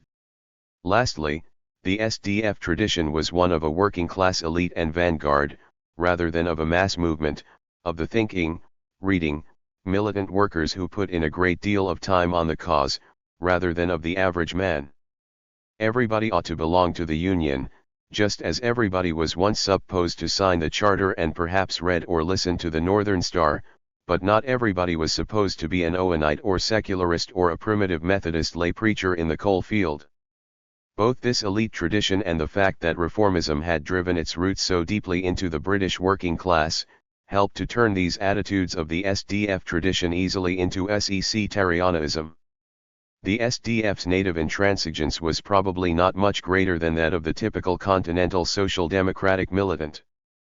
but on the continent mass movements could develop on the basis of a political attitude which in Britain merely isolated a militant minority, which in turn reacted to its isolation by exalting it. Marxists in the Saxon or North French textile areas operated in a political universe entirely created by themselves. Party, union, press were all theirs. They did not face the problem of, say, the SDF trying to elect a candidate for an old established union stronghold like Burnley. Nor was SDF sectarianism as great as has sometimes been supposed. It was the ILP and not the SDF which, as Professor Tsuzuki shows, wrecked the proposed fusion of the two groups in the 1890s, and SDF members took to trade union militancy with gusto. Nevertheless, the sectarianism of an isolated minority of the advanced belongs to the SDF tradition, as it belonged to that of the Owenites, and it found the leadership of the unparliamentarian and rigid Hindman not ungenial for this reason. To make Hindman the expression rather than the creator of the SDF is not to underestimate his individual part in it. He gave it much, notably a firm orientation towards Marxism and the international labor movement. It is not unimportant that, whereas in the USA orthodox Marxism never quite sloughed off its dependence on intellectuals and the immigrant communities which brought it with them as their heritage, in Britain it has become wholly assimilated by the native labour vanguard. The British Communist Party for this reason developed a first-rate group of native proletarian leaders much earlier than many much larger parties of its kind. This was not historically inevitable, and Hindman's indefatigable pioneer propaganda work for Marxism should be given some of the credit. On the other hand, superior leadership could unquestionably have given the SDF far greater success and made it far more influential in the wider labor movement than it ever became. And Hindman, who monopolized the leadership, cannot escape responsibility for much of this failure. Especially, he cannot escape blame for the failure of the SDF to exploit its unique position as the pioneer socialist organization in Britain. Engels' bitterness had good reasons. He saw the SDF throw away one opportunity after another in the 1880s when it had the field virtually to itself. He saw Hindman alienate valuable supporters, and the major advances of the movement left either to Marxists forced to act independently of it, or to theoretically far more confused or undesirable elements. The new unionism of 1889–90 and the triumph of independent working-class candidates in 1892 demonstrate what could have been achieved, but it was not the SDF which achieved it. Rather, it hindered these achievements and in turn never fully recovered from its loss of initiative. Professor Tsuzuki's book does not discuss many of these issues. It is, rather, a valuable piece of narrative history, the best of its kind, which will for long remain the basis of further and perhaps more analytical work. Without having read the rather larger dissertation on which the book is based, it is difficult to judge how much of the excellent English is due to the author and how much to Henry Pelling's editing, or how much the finished book differs in emphasis from the original. Still, it is a reflection on British historians that the first usable history of the pioneer Marxist organization in this country, if we accept the chronologically more limited work of Edward Thompson on William Morris, to which unaccountably little reference is made, should be the work of a Japanese scholar. 13. Dr. Marx and the Victorian critics. Since the appearance of Marxism as an intellectual force hardly a year in the Anglo-Saxon world since 1945, hardly a week has passed without some attempt to refute it. The resulting literature of refutation and defense has become increasingly uninteresting, because increasingly repetitive. Marx's works, though voluminous, are limited in size. It is technically impossible for more than a certain number of original criticisms to be made of them, and most of them have been made long ago. Conversely, the defender of Marx finds himself increasingly saying the same things over and over again, and though he may try hard to do so in novel terms, even this becomes impossible.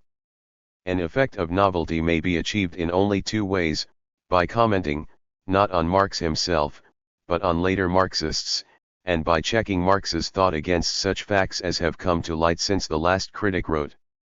But even here the possibilities are limited. Why then does the debate continue among scholars? For it is natural that it does so among propagandists on both sides, who are not primarily concerned with originality. Ideas do not become forces until they seize hold of the masses, and this, as advertising agents have recognized, requires much repetition or even incantation. This applies both to those of us who think Marx a great man and his teachings politically desirable, and to those who take the opposite view. However, another reason is sheer ignorance. It is a melancholy illusion of those who write books and articles that the printed word survives. Alas, it rarely does. The vast majority of printed works enter a state of suspended animation within a few weeks or years of publication, from which they are occasionally awakened, for equally short periods, by research students. Many of them, 284, appear in languages beyond the reach of most English commentators. But even when they do not, they are often as forgotten as the original bourgeois critics of Marx in Britain. And yet their work throws light not only on the intellectual history of our country in the late Victorian period, but on the general evolution of Marx criticism. They strike us chiefly by their tone, which differs very considerably from what has since become usual. Thus, Professor Trevor Roper, who wrote an essay on Marxism and the study of history some years ago, was far from untypical of the tone of anti-Marxism in that discouraging decade. He spent a good deal of space propounding the very implausible proposition that Marx made no original contribution to history except to sweep up the ideas already advanced by other thinkers and annex them to a crude philosophical dogma, that his historical interpretation was useless for the past and wholly discredited as the basis of prediction about the future, and that he had been without significant influence on serious historians, while those who claimed to be Marxists either wrote what Marx and Lenin would have called bourgeois social history, or were an army of dim scholiasts busily commenting on each other's scholiastar. In brief, the argument was widely accepted that Marx's intellectual reputation had been grossly inflated, for, disproved by all intellectual tests, the Marxist interpretation of history is sustained and irrationally justified by Soviet power alone. The writings of the Victorian Marx critics are mostly and justly forgotten, a warning to those of us who engage in this discussion. But when we dip into them we find a wholly different tone. Admittedly, British writers found it abnormally easy to maintain their calm. No anti-capitalist movement challenged them, few doubts about the permanence of capitalism nagged them, and between 1850 and 1880 it would have been hard to find a British-born citizen who called himself a socialist in our sense, let alone a Marxist. The task of disproving Marx was therefore neither urgent nor of great practical importance. Happily, as the Rev. M. Kaufmann, perhaps our earliest non-Marxist expert on Marxism, put it, Marx was a pure theorist, who had not tried to put his doctrines into practice. By revolutionary standards he seemed to be even less dangerous than the anarchists, and was therefore sometimes contrasted with those fire-eaters, to his advantage by Broderick, to his disadvantage by W. Graham of Queen's College, Belfast, who observed that the anarchists had a method and logic wanting in the rival revolutionists of the school of Karl Marx and Mr. Hyndman. Consequently, bourgeois readers approached him in a spirit of tranquility, or in the case of the Rev. Kaufmann, Christian forbearance, which our generation has lost. Marx is a Hegelian in philosophy and a rather bitter opponent of ministers of religion. But in forming an opinion of his writings we must not allow ourselves to be prejudiced against the man. Marx evidently returned the compliment, for he revised Kaufmann's account of himself in a later book at the instigation of an unidentified mutual acquaintance.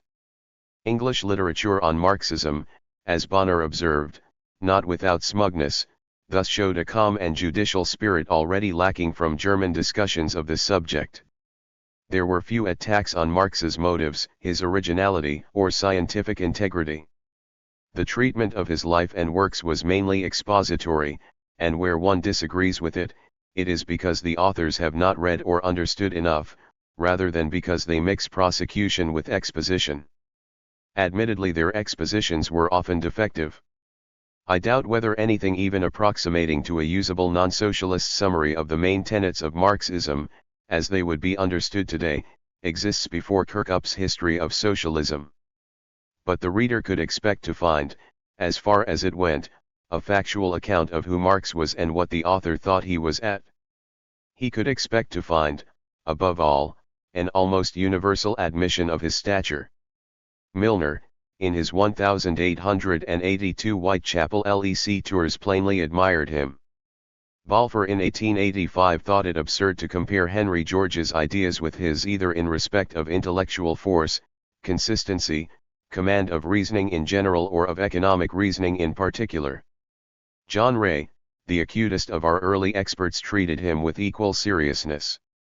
Richard Ely, an American professor of vaguely progressive leanings whose French and German socialism was published here in 1883, observed that good judges placed capital on a par with Ricardo, and that about the ability of Marx there is unanimity of opinion.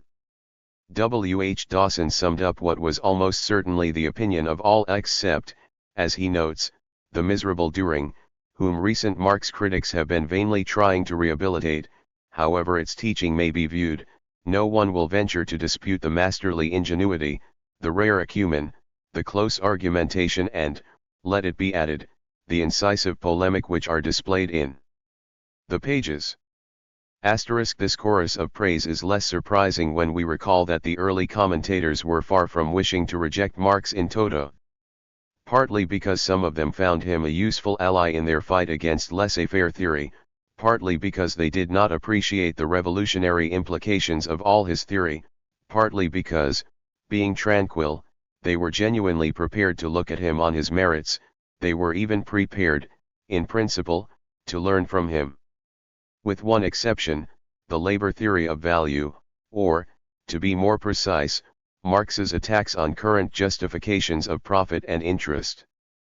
Perhaps the critical fire was concentrated against these because the moral accusation implied in the phrase labor is the source of all value ** affected confident believers in capitalism more than the prediction of the decline and fall of capitalism. If so, they criticized Marx precisely for one of the less Marxist elements in his thought, and one which, though in a cruder form, the pre-Marxian socialists, not to mention Ricardo, had already propounded. At all events the theory of value was regarded as the central pillar of German and all modern socialism *, and once it fell, the main critical job was done. However, beyond this it seemed clear that Marx had a good deal to contribute, notably a theory of unemployment critical of the crude Malthusianism which was still in vogue. His views on population and the reserve army of labor were not only normally presented without criticism, but were sometimes quoted with approval, or even partly adopted, as by the pioneer economic historian Archdeacon Cunningham. He had read Capital as early as 1879, and William Smart of Glasgow, another economist whose fame rests on his work in economic history. Similarly, Marx's views on the division of labor and machinery met with general approval. Example from the Reviewer of Capital in the Athenaeum, 1887. J. A. Hobson, Evolution of Modern Capitalism, 1894, was clearly very struck with them. All his references to Marx deal with this topic. But even more orthodox and hostile writers, like J. Shield Nicholson of Edinburgh, Principles of Political Economy, 1893, p. 105, observed that his treatment of this and allied topics is both learned and exhaustive, and is well worth reading. Furthermore, his views on wages and economic concentration could not be brushed aside.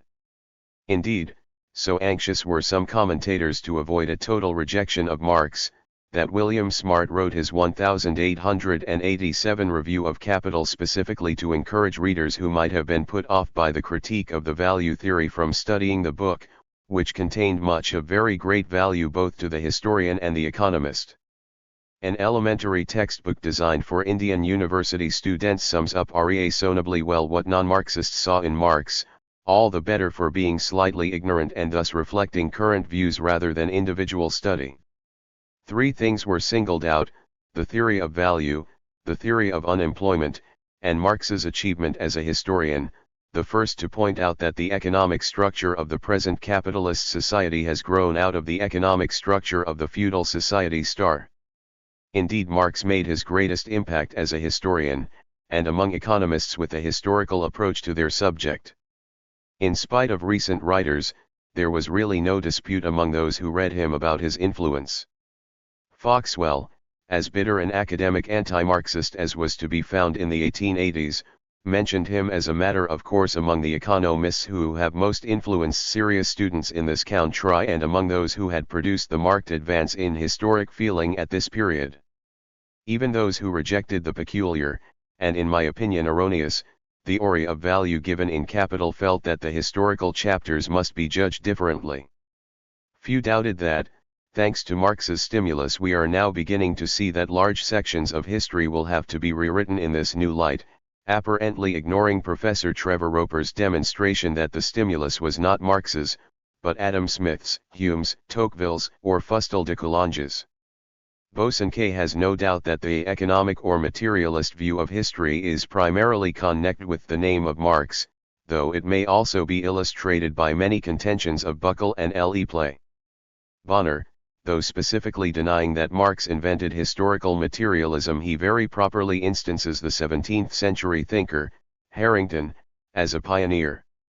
Has nevertheless not previously heard of the following Marxist historical contentions, which amaze him: that the very Reformation is ascribed to an economical cause, that the length of the 30 Years' War was due to economic causes, the Crusades to feudal land hunger, the evolution of the family to economic causes, and that Descartes' view of animals as machines could be brought into relation with the growth of the manufacturing system. Naturally his influence was most marked among our economic historians, of whom only Thorold Rogers can be regarded as wholly insular in inspiration. Cunningham in Cambridge, as we have seen, had read him with sympathy since the late 1870s. The Oxford men, perhaps owing to the much stronger Germanic tradition among local Hegelians, knew him before there were English Marxist groups, though Toynbee's only incidental criticism of his history happens to be mistaken. T. George Unwin, perhaps the most impressive English economic historian of his generation, took to his subject through Marx, or at any rate to confute Marx. But he had no doubt that Marx was trying to get at the right kinds of history. The orthodox historians ignore all the most significant factors in human development. Nor was there much disagreement about his achievement as a historian of capitalism. Even the most extended and hostile British critique of his thought, Flint's Socialism, admits. Where alone Marx did memorable work as a historical theorist, was in his analysis and interpretation of the capitalist era, and here he must be admitted to have rendered eminent service, even by those who think his analysis more subtle than accurate, and his interpretations more ingenious than true. Flint was alone neither in his British distrust of a tendency to over-refinement in reasoning, nor in his admission of Marx's merits as a historian of capitalism, more especially of 19th-century capitalism. It is the modum practice to throw doubts on his and Engels' scholarship, integrity, and use of sources, but contemporaries hardly explored this avenue of criticism, since it seemed patent to them that the evils which Marx attacked were only too real. Kaufmann spoke for many when he observed that though he presents us exclusively with the dismal side of contemporary social life, he cannot be accused of willful misrepresentation. Llewellyn Smith felt that though Marx has colored his picture too darkly, he has rendered great service in calling attention to the more gloomy features of modern industry, to which it is useless to shut our eyes. Shield Nicholson thought his treatment in some respects exaggerated, but also that some of the evils are so great that exaggeration seems impossible. And even the most ferocious attack on his bona fides as a scholar did not dare maintain that Marx had colored a white, or even a gray, picture black, but at best that, black as the facts were, they sometimes contained silvery streaks of evidence which Marx had paid no attention to. Was the modern tone of hysterical anxiety completely absent from the early bourgeois criticism of Marx? No. From the moment that a Marxist-inspired socialist movement appeared in Britain, Marx criticism of the modern stamp, seeking to discredit and refute to the exclusion of understanding, also begins to appear. Some of it was in continental works translated into English, notably from the mid-80s. Hostile continental work was now translated Lavalle's Socialism of Today, Schaffel's Quintessence of Socialism. But homegrown anti-Marxism also began to sprout, notably in Cambridge, the leading center of academic economics. The first serious attack on Marx's scholarship, as we have seen, came from two Cambridge dons in 1885, though Llewellyn Smith of Oxford, a far less anti-Marxist place in those days, did not take the criticism too tragically, merely observing, a few years later, that Marx's quotations from blue books are very important and instructive, though not always trustworthy. It is the tone of denigration rather than the content of this work which is interesting. Phrases like the mongrel algebraical expressions of capital or an almost criminal recklessness in the use of authorities which warrants us in regarding other parts of Marx's work with suspicion indicate, at least in economic subjects, something more than scholarly disapproval. In fact, what made Tanner and Carey mad was not simply his treatment of the evidence; they shied away from the charge of deliberate falsification. Especially since falsification seems so unnecessary, but the unfairness of his whole attitude towards capital. Capitalists are kinder than Marx gives them credit for; he is unfair to them, we must be unfair to him. Such, broadly, appears to be the basis of the critic's attitude.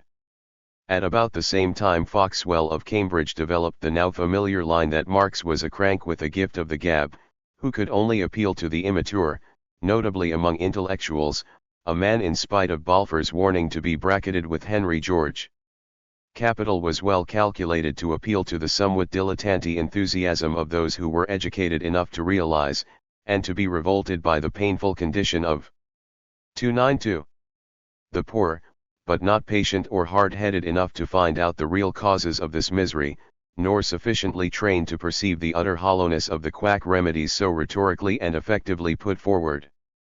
Dilettante, not patient or hard-headed, utter hollowness, quack, rhetorical, the emotional load on the critic's vocabulary piles up. To Foxwell we also owe the popularization of the German parlor game of attacking Marx's originality and regarding him as a pillager of Thompson, Hodgkin, Proudhon, Rodbertus, or any other early writers who took the critic's fancy star. Marshall's Principles took this over in a footnote, though the pointed reference to Menger's demonstration of Marx's lack of originality was dropped after the fourth edition. The view that Rodbertus and Marx, the two were often bracketed together, made mainly exaggerations of, or inferences from, doctrines of earlier economists, or that some other earlier thinker, Rodbertus or Comte, had said what Marx wanted to say about history 7 earlier and vastly better, already brings us into a familiar universe. Marshall himself, the greatest of the Cambridge economists, showed his usual combination of marked emotional hostility to Marx and equally marked circuitousness. But on the whole the root and branch anti-Marxists remained in a minority in the 19th century and for a generation thereafter tended to follow the Marshall-Lean line of tangential sneering rather than full-scale attack. For Marxism rapidly lost that influence which provokes discussion. Oddly enough, the calm type of Marx criticism proved much more effective than the hysterical tie-E. Few critiques of Marx have been more effective than Philip Wicksteed's Das Kapital, a criticism which appeared in the Socialist Today in October 1884. It was written with sympathy and courtesy, and with full appreciation of that great work, that remarkable section in which Marx discusses value, that great logician, and even of the contributions of extreme importance which Wicksteed believed Marx to have made in the latter part of Volume I. But, whatever we may now think of the pure marginalist approach to value theory, Wicksteed's article did more to create the mistaken feeling among socialists that Marx's value theory was somehow irrelevant to the economic justification of socialism than the emotional diatribes of a Foxwell or a Flint. It was in a Hampstead discussion group in which Wicksteed, Edgeworth, another marginalist who avoided emotionalism, Shaw, Webb, Wallace, Olivier, and some others discussed capital, that much of Fabian essays was matured. And if, a few years later, Sidgwick could talk of Marx's fundamental muddle, which the English reader, I think, need hardly spend time in examining, as the more able and influential among English socialists are now careful to give it a wide berth, it was not because of Sidgwickian jeers that they did so, but because of Wicksteedian argument, and perhaps, we might add, because of the inability of British Marxists to defend Marxian political economy against its critics. Workers still insisted on Marxism, Ankh revolted against the early we because they did not teach it, but not until events had demonstrated that the confidence of the Marx critics in their own theories was misplaced, or excessive, did Marxism revive as an academic force. It is unlikely that it will disappear from the academic scene again. Marshall and Marx. Marshall appears to have begun without any marked views about Marx. The only reference in the Economics of Industry is neutral, and even in the first edition of the Principles there are signs that at one time the danger to capitalism from Henry George worried him more than that from Marx. The references to Marx in the Principles are as follows: a criticism of his arbitrary doctrine ** that capital is only that which give its owners the opportunity of plundering and exploiting others. That economists ought to avoid the term abstinence, choosing rather something like waiting, because at least so I interpret the addition of a footnote at this point. Karl Marx and his followers have found much amusement in contemplating the accumulations of wealth which result from the abstinence of Baron Rothschild. That Rodbertus and Marx were not original in their views, which claim that the payment of interest is a robbery of labor, and are criticized as a circular argument, though one shrouded by the mysterious Hegelian phrases in which Marx delighted. A defense of Ricardo against the charge of being a labor theorist of value, as falsely claimed not only by Marx but by ill-informed non-Marxists. It will be remembered that Marshall had too great an admiration for Ricardo to wish to throw him overboard as an ancestor of socialist theorists, as many other economists, Foxwell for instance, were prepared to do. But the task of showing that Ricardo was not a labor theorist is complex, as he seems to have appreciated. Thus we note not only that all Marshall's references to Marx are critical or polemical, the only merit he allows him, since he lived in pre-Freudian days, is a good heart, but also that his critique seems to be based on a much less detailed study of Marx's writings than one might expect, or than was undertaken by reputable contemporary academic economists.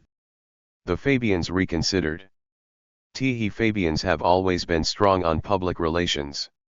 Essentially a body of intellectuals, they have never required others to blow their own trumpet, for at its peak of early influence something like 10% of the male membership of the society consisted of journalists and writers, and Bernard Shaw was among them.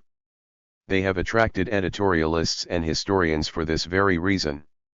Those who can blow their own trumpet not only sound louder than those who cannot, but automatically provide material for music critics. Those whose career consists in drafting and provoking written or printed comment are a gift to persons who must rely on documents in order to draft footnotes.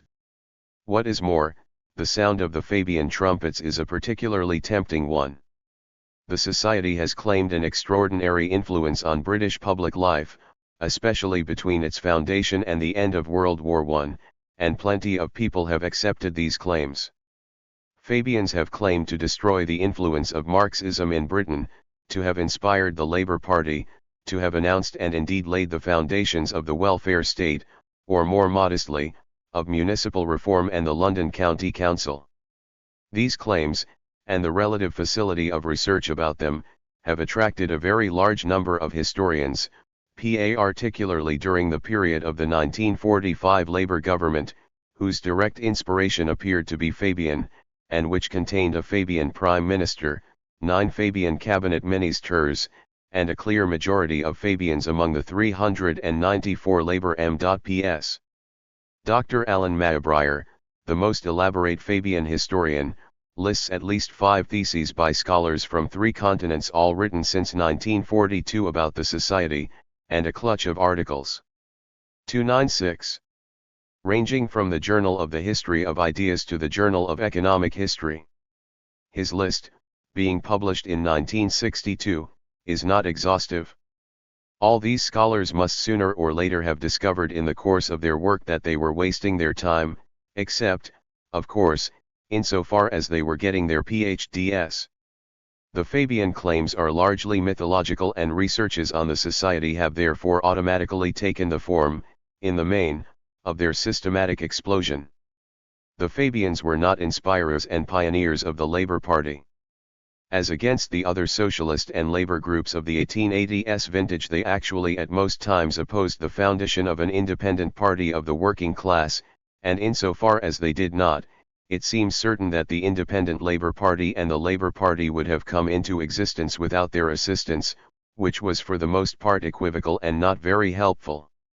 One can safely go further and claim that their contribution to the formation of the Independent Labour Party was, as Dr. Siegfried Binger has recently shown in his study of Engels and the British Labour movement, distinctly less than that of the small Engels group, and their contribution to the Labour Party incomparably less than that of the ILP and notably less than that of the Marxist Social Democratic Federation. There is evidence that before 1914 the Fabians even took the new organization very seriously, and then only because, all their other political projects having been wrecked, they had no other choice. Alan Maybrier dismisses the Fabians' chief claim, to have broken the spell of Marxism in Britain, with equal justice. The claim is extravagant, for Marxism had cast no spell over England.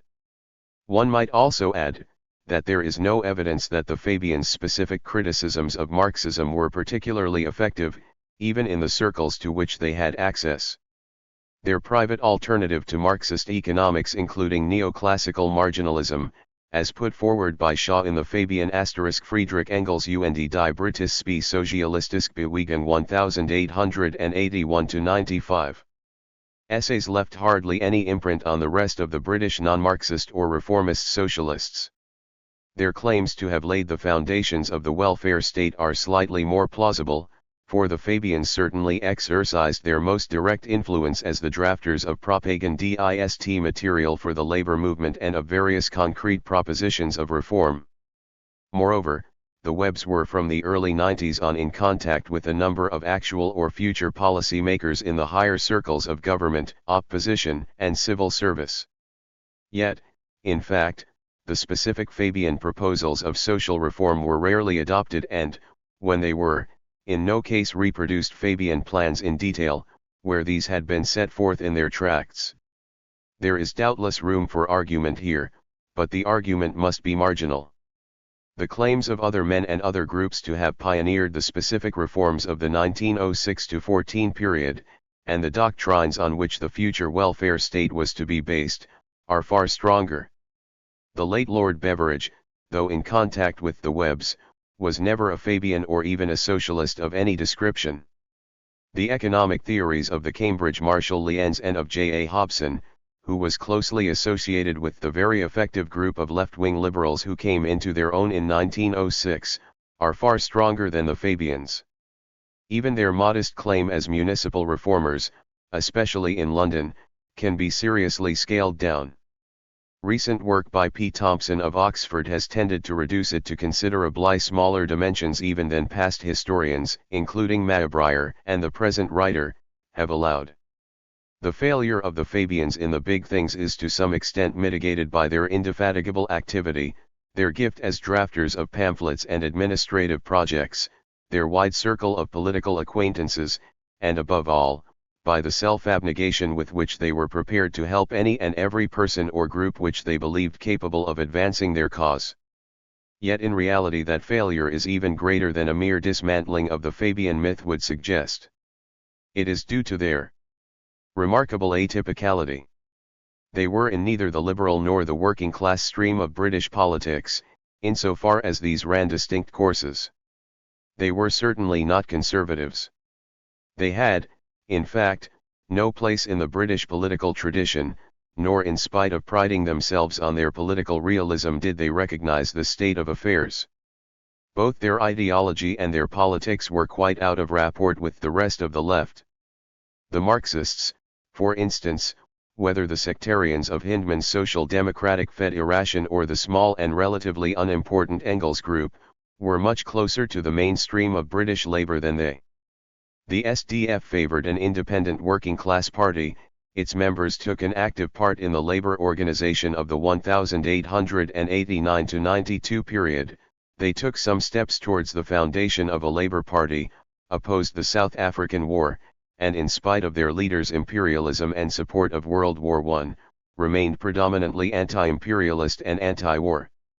The Fabians, alone among socialist groups, opposed the formation of an independent party of labor, supported imperialism, refused to oppose the Boer War, took no interest in the traditional international and anti-war preoccupations of the left, and their leaders took practically no part in the trade union revivals of 1889 or 1911. At a time when the entire movement united in total opposition to the Taft-Bale judgment, the historians of trade unionism favored a compromise solution, and Sidney Webb was formally declared unacceptable as a representative of labor on the Compromise Royal Commission of 1903, which the unions boycotted. It is difficult to find a record less in tune with that of the socialist and labor movement in the period from 1889 to 1914. They were equally out of tune with the liberals, though permeation of the Liberal Party was the nearest thing to a consistent Fabian policy which can be discovered during this period. It was not merely that they entirely failed to grasp the essentials of party politics, which were that the liberals would make concessions to labor only under the threat of losing the labor vote, and not because they could somehow be persuaded to become socialists without noticing it. It was not only the striking lack of political sense which led the Webbs to tie their fortunes to the liberal imperialists and to neglect or underestimate the men who really were to count in the liberal revival, Campbell Bannerman or Lloyd George, as they also underestimated Keir Hardie. It was also that they quite failed to catch the drift of left-wing liberalism, which did actually inject an element of social reform and non-laissez-faire ideology into the Liberal Party, and they did so because they were not, in fact, in any sense liberals, even in the broad and generic sense in which virtually all Englishmen of the left were at least the illegitimate offspring of the radical liberal tradition. Their lack of contact with the labor movement isolated them from the workers, their lack of contact with, and indeed hostility to, the liberal radical tradition, isolated them from the bulk of British left-wing intellectuals. Neither isolation was at all inevitable. There was a moment between 1890 and 1892 when, for want of any other national nucleus, the working-class socialists and labor militants would have rallied round the Fabian banner, but the society felt unhappy with them, and allowed its provincial societies to drift off into the new independent Labour Party after 1893. In the same period, its combination of socialist ideas and liberal attachments attracted the type of socially critical, left-wing intellectuals who were unprepared to abandon what they regarded as the radical democratic and Jacobin heritage of liberalism, W. H. Massingham, J. A. Hobson. Their anti-liberalism drove them away, as their failure to grasp the drift of, say, Hobson's economic and historical analysis of industrialism and imperialism and his anticipations of Keynesianism, led them to reject the most powerful intellectual strain of reformist economic analysis. It is characteristic that, when founding the London School of Economics, the Webbs preferred the orthodoxy of Cannon to the left-wing economics of Hobson, to whom they failed to offer a post. At the same time, the Fabians, or rather the handful of leaders who impressed their policy on a society which contained 300, the usual range and variety of left-wing opinions, were unquestionably socialists, though of an unusual kind. They became the patron saints of reformism, and have no one but themselves to blame for it, though they would hardly have predicted that views which in their youth represented the extreme right of the socialist movement would one day be blamed for excessive radicalism. They were not, of course, radicals. It is merely that the right wing of the Labour Party today is so far to the right that even the Fabianism of the 1890s appears dangerously subversive beside it. 1. Nevertheless, it is significant that both Shaw and the Webbs ended their careers as enthusiastic supporters of Soviet communism. Their hearts, writes the latest official historian of the Fabian Society of the Webbs after 1933, were in Russia and in Russia alone. 2. Embarrassed moderates anxious to advertise their Fabian rather than Marxian inspiration, preferred to put this down to senile decay, but no careful student of either Shaw's or the Webbs' earlier thought will find anything inconsistent with it in their later loyalties. They had always believed in a thoroughgoing reconstruction of society. They had never been committed to the British political apparatus of their youth. They were not only non-liberals, but by the definitions of their time, anti-liberals, and had indeed been attacked as such continuously from at least the early 20th century. It was their reason and not their heart which led them towards the right, and when under the impact of war and crisis it led them towards the left, and convinced Beatrice Webb that Marx had been right and the Fabians wrong. 3. They followed it without regrets. Only their abnormality defeated them once again. What made converts was their view of the inevitability of gradualness, not their conviction of the necessity of socialism. Or rather, what succeeded as an advertising slogan were 2 or 3 phrases loosely associated with Fabianism, but not Fabian ideas.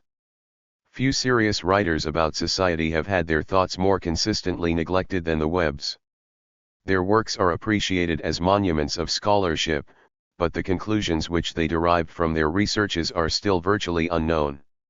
What is the explanation of such eccentricities in Fabian thought and practice?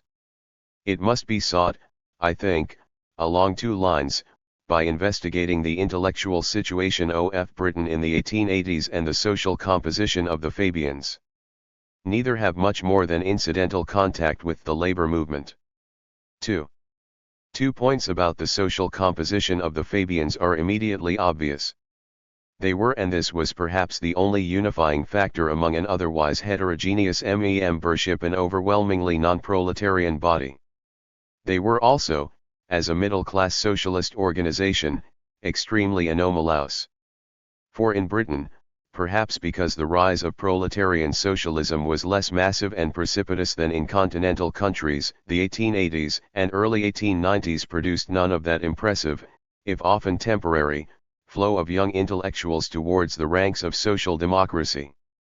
We have no equivalent of the young Croce and his contemporaries, the young Sombart, of Lucien Hare, Jors, and the phalanx of Normalians, of the brilliant Viennese intellectuals who became Austro-Marxists, let alone of the Russian ones who became ideological social democrats or social revolutionaries almost to a T. This is markedly the case with Industrial Democracy, which is not only the best single book ever written on the British trade unions and a piece of special pleading for the old union leaders of the time against the new asterisk, but contains an entire theory of democracy, the state, and the transition to socialism. The contents of the book was sufficiently interesting to inspire Lenin, who translated it, to some crucial passages in What is to be Done. But so little is Industrial Democracy read, that Lenin's use of it is either unremarked or ascribed to a reading of the history of trade unionism, which lacks most of this theoretical interest. Nor is Industrial Democracy, or Webb's 6 lectures on democracy, or his article on the subject in the Political Science Quarterly, both of which cover similar ground, widely or at all mentioned in histories of political thought. I. The Fabians were the only British socialist body to appeal specifically to intellectuals, and after 1906 the British socialist student movement developed out of the university Fabian societies. But they had no body of members among university students until the middle 1890s, and then only a handful at Oxford, whose subsequent development demonstrates their atypicality. The radical, left-wing, or merely social reforming trend among intellectuals was stimulated by the labor revival, but until the First War, or at the earliest the strange death of liberal England after 1906, it remained overwhelmingly attached to the Liberal Party. Consequently, much of the work done by socialist intellectuals on the continent was done by liberal ones in Britain. The basic critique of imperialism and finance capitalism which a Lenin produced in Russia, a Hilferding in Austria, a Luxembourg in Germany, in Britain came from the liberal Hobson. A liberal couple, J.L. and Barbara Hammond, produced the classic left-wing histories and criticisms of Britain's industrialization. Even after the collapse of the Liberal Party, the men who elaborated the foundations of modern social democratic theory were, and often remained, liberals, like Marshall, Keynes and Beveridge. The Fabians, like most middle-class socialists at the end of the 19th century, were therefore anomalies. This influx of intellectuals into the neighborhood of, the labor movement is sometimes mistakenly ascribed to their alienation. Whatever may have been the case after 1945, the Normalians of the 1890s were the nearest thing to the acknowledged elite of France, which was after all the République des Professeurs. A partial exception may have to be made for the aesthetes and arts and craftsmen of the 1880s, who seem Morris, Walter Crane, Oscar Wilde to have been fairly commonly drawn towards socialism. How far the middle-class revulsion against Oscar Wilde, which coincides with the counter-attack against labor, also reflected hatred of political dissidents, would be worth investigating. After all, even in the matter of Parnell, the case against the leader of insurrection and that against the breaker of middle-class family taboos, is not always clearly distinguishable. Anything in their social composition which helps to explain the appearance of such a group. Except in 1892, when it attracted a number of otherwise homeless working-class socialists, the number of actual practicing workers never exceeded 10% of the identifiable membership, and was probably a smaller proportion of the total membership. The mass of middle-class members falls into two somewhat different groups: members of the traditional middle classes who had developed a social conscience, a dislike of bourgeois society, or some other form of dissidence, and the much more interesting body of self-made professionals. Among the first, the large block of emancipated and presumably middle-class women deserves special mention.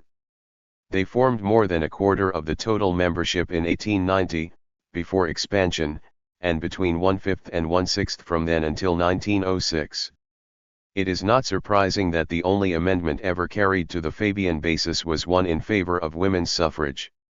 It is to this group of radicals from the traditional middle class, that Sidney Webb's Guide to Shareholder Members of Socialist Groups for the problem of what to do with such tainted money was not infrequently discussed among Fabians, and is reflected in Shaw's Widowers' Houses was presumably addressed. The second group included writers and journalists, self-made higher civil servants, teachers, artists, professional men, and also the professional organizers and politicians who may be regarded as white-collar workers risen from the ranks. In 1890 half the identifiable sample consisted of such people, omitting those in the traditional careers of medicine, the law, and the clergy.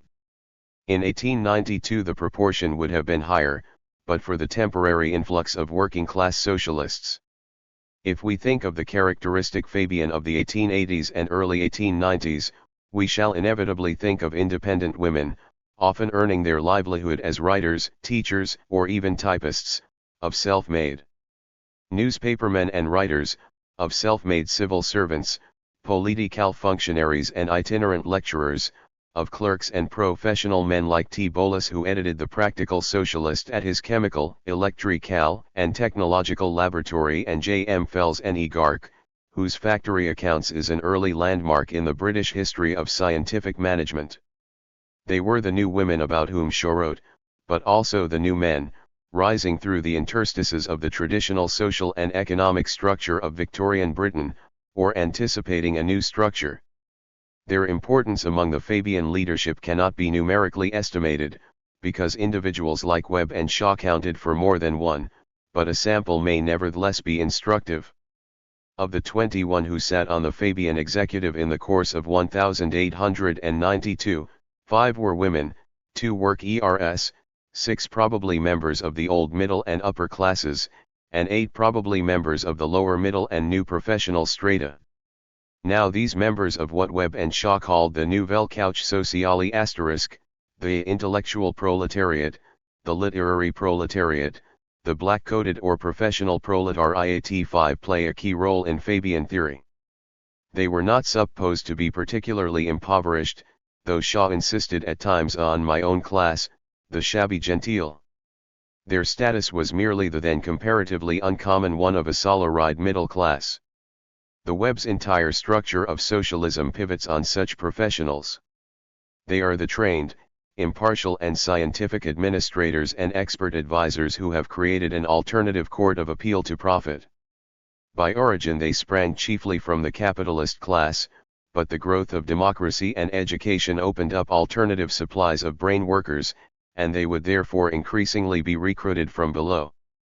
As early as 1888 Olivier had noted the growing separation of ownership and administration in business, and thus the rise of a class of salaried managers, and the Webbs paid particular attention to the growth of new professions, which they rightly saw as, in the main, having salaried status.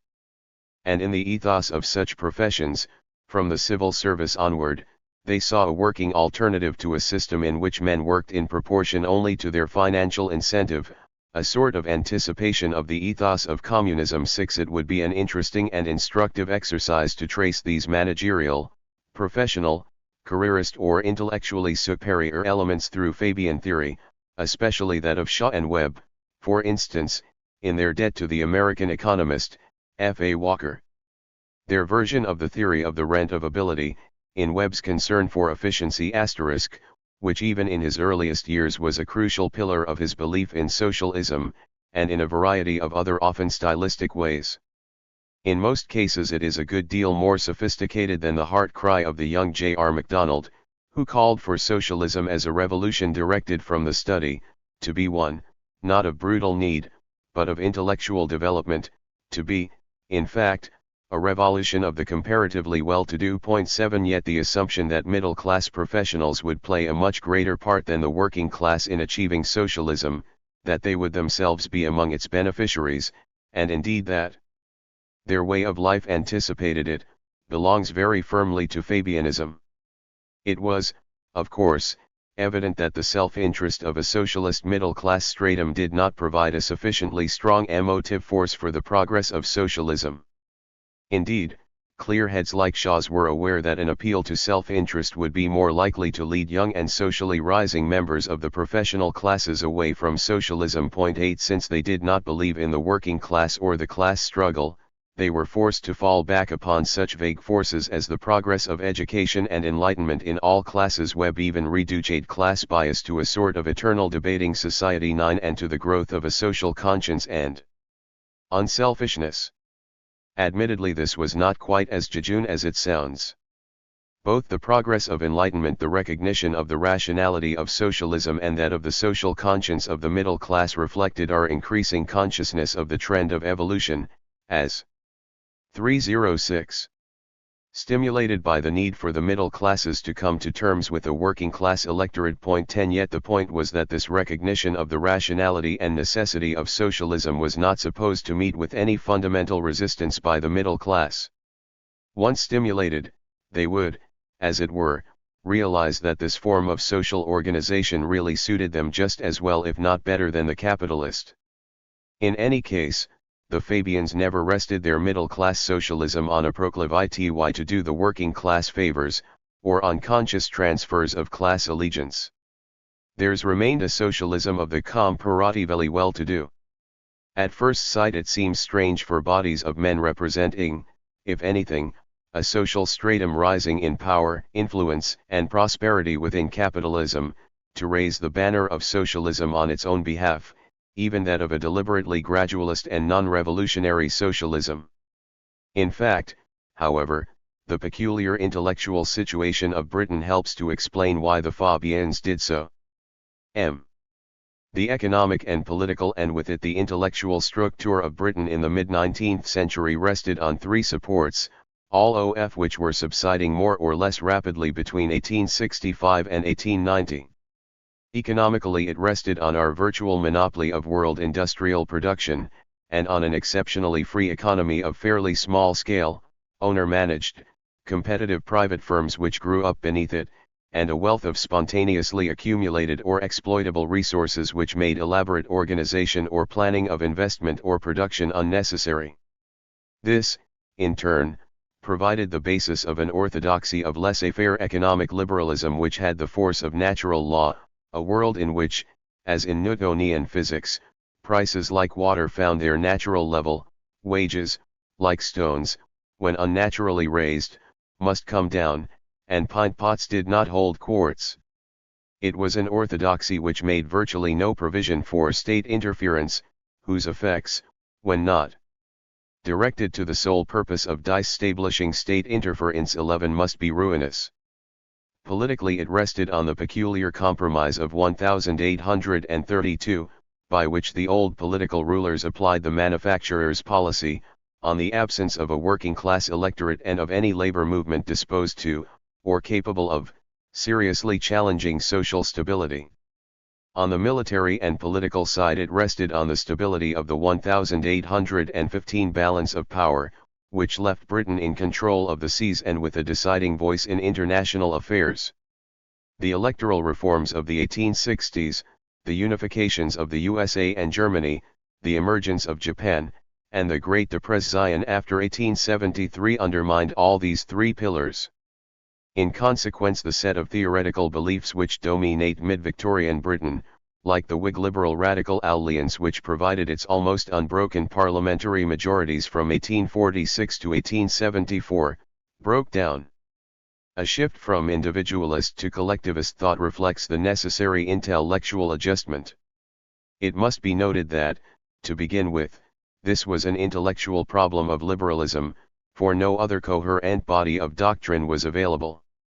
There were, for practical purposes, no socialists, and such conservatives as essayed thinking rather than feeling were, at least in their economic and legal theories, liberals. Hence, not only did the great majority of middle-class native socialists of the 1880s revival begin their intellectual lives as liberal radicals, but more paradoxically the systematic borrowing of the Proustian attitude to the state and its Hegelian justification came via Th. Green, a left-wing radical, the Milners, Llewellyn Smiths, Morants, Haldens, and other reformers of the state machine came from within the same intellectual circles in and around Oxford, and systematic imperialist ideologies were in the first instance constructed not only by the ex-radical Disraeli, but by political left-wingers of more recent vintage such as Dilke, Chamberlain, and Cecil Rhodes. Their liberal or radical past indicated little more than some intellectual liveliness. It is as illegitimate to suppose that the theory of the mature Sidney Webb was derived from the orthodox radical 308 ism of his youth, as to suppose that the mature Milner or Haldane would have met with the approval of John Stuart Mill.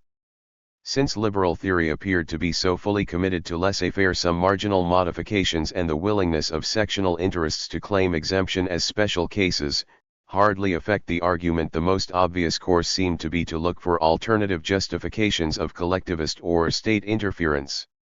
All these would automatically tend to be regarded as socialist, a term which, even in 1897, in the words of an intelligent Frenchman close to the Fabians, meant no more than any doctrine opposed to laissez-faire, and which concedes to society, in whatever form, the right to intervene in the production and above all in the distribution of wealth. 12. It had until the 1880s no connection with any native socialist movement, for there was none, and foreign ones were too remote to appear threatening. It was in fact the mere antonym of laissez-faire, and used as such sometimes in deliberate preference to its present use by various non-socialist writers and even by some in the early socialist movement. 13 While it normally, but by no means invariably, had the same sort of connection with social welfare and the condition of the poor as the phrase social problems, it had no more and might have less. Archdeacon Cunningham, the pioneer of economic history, traced the progress of socialism in the Contemporary Review of 1879 and concluded that capitalists would welcome any commercial reorganization which would give them a calmer life.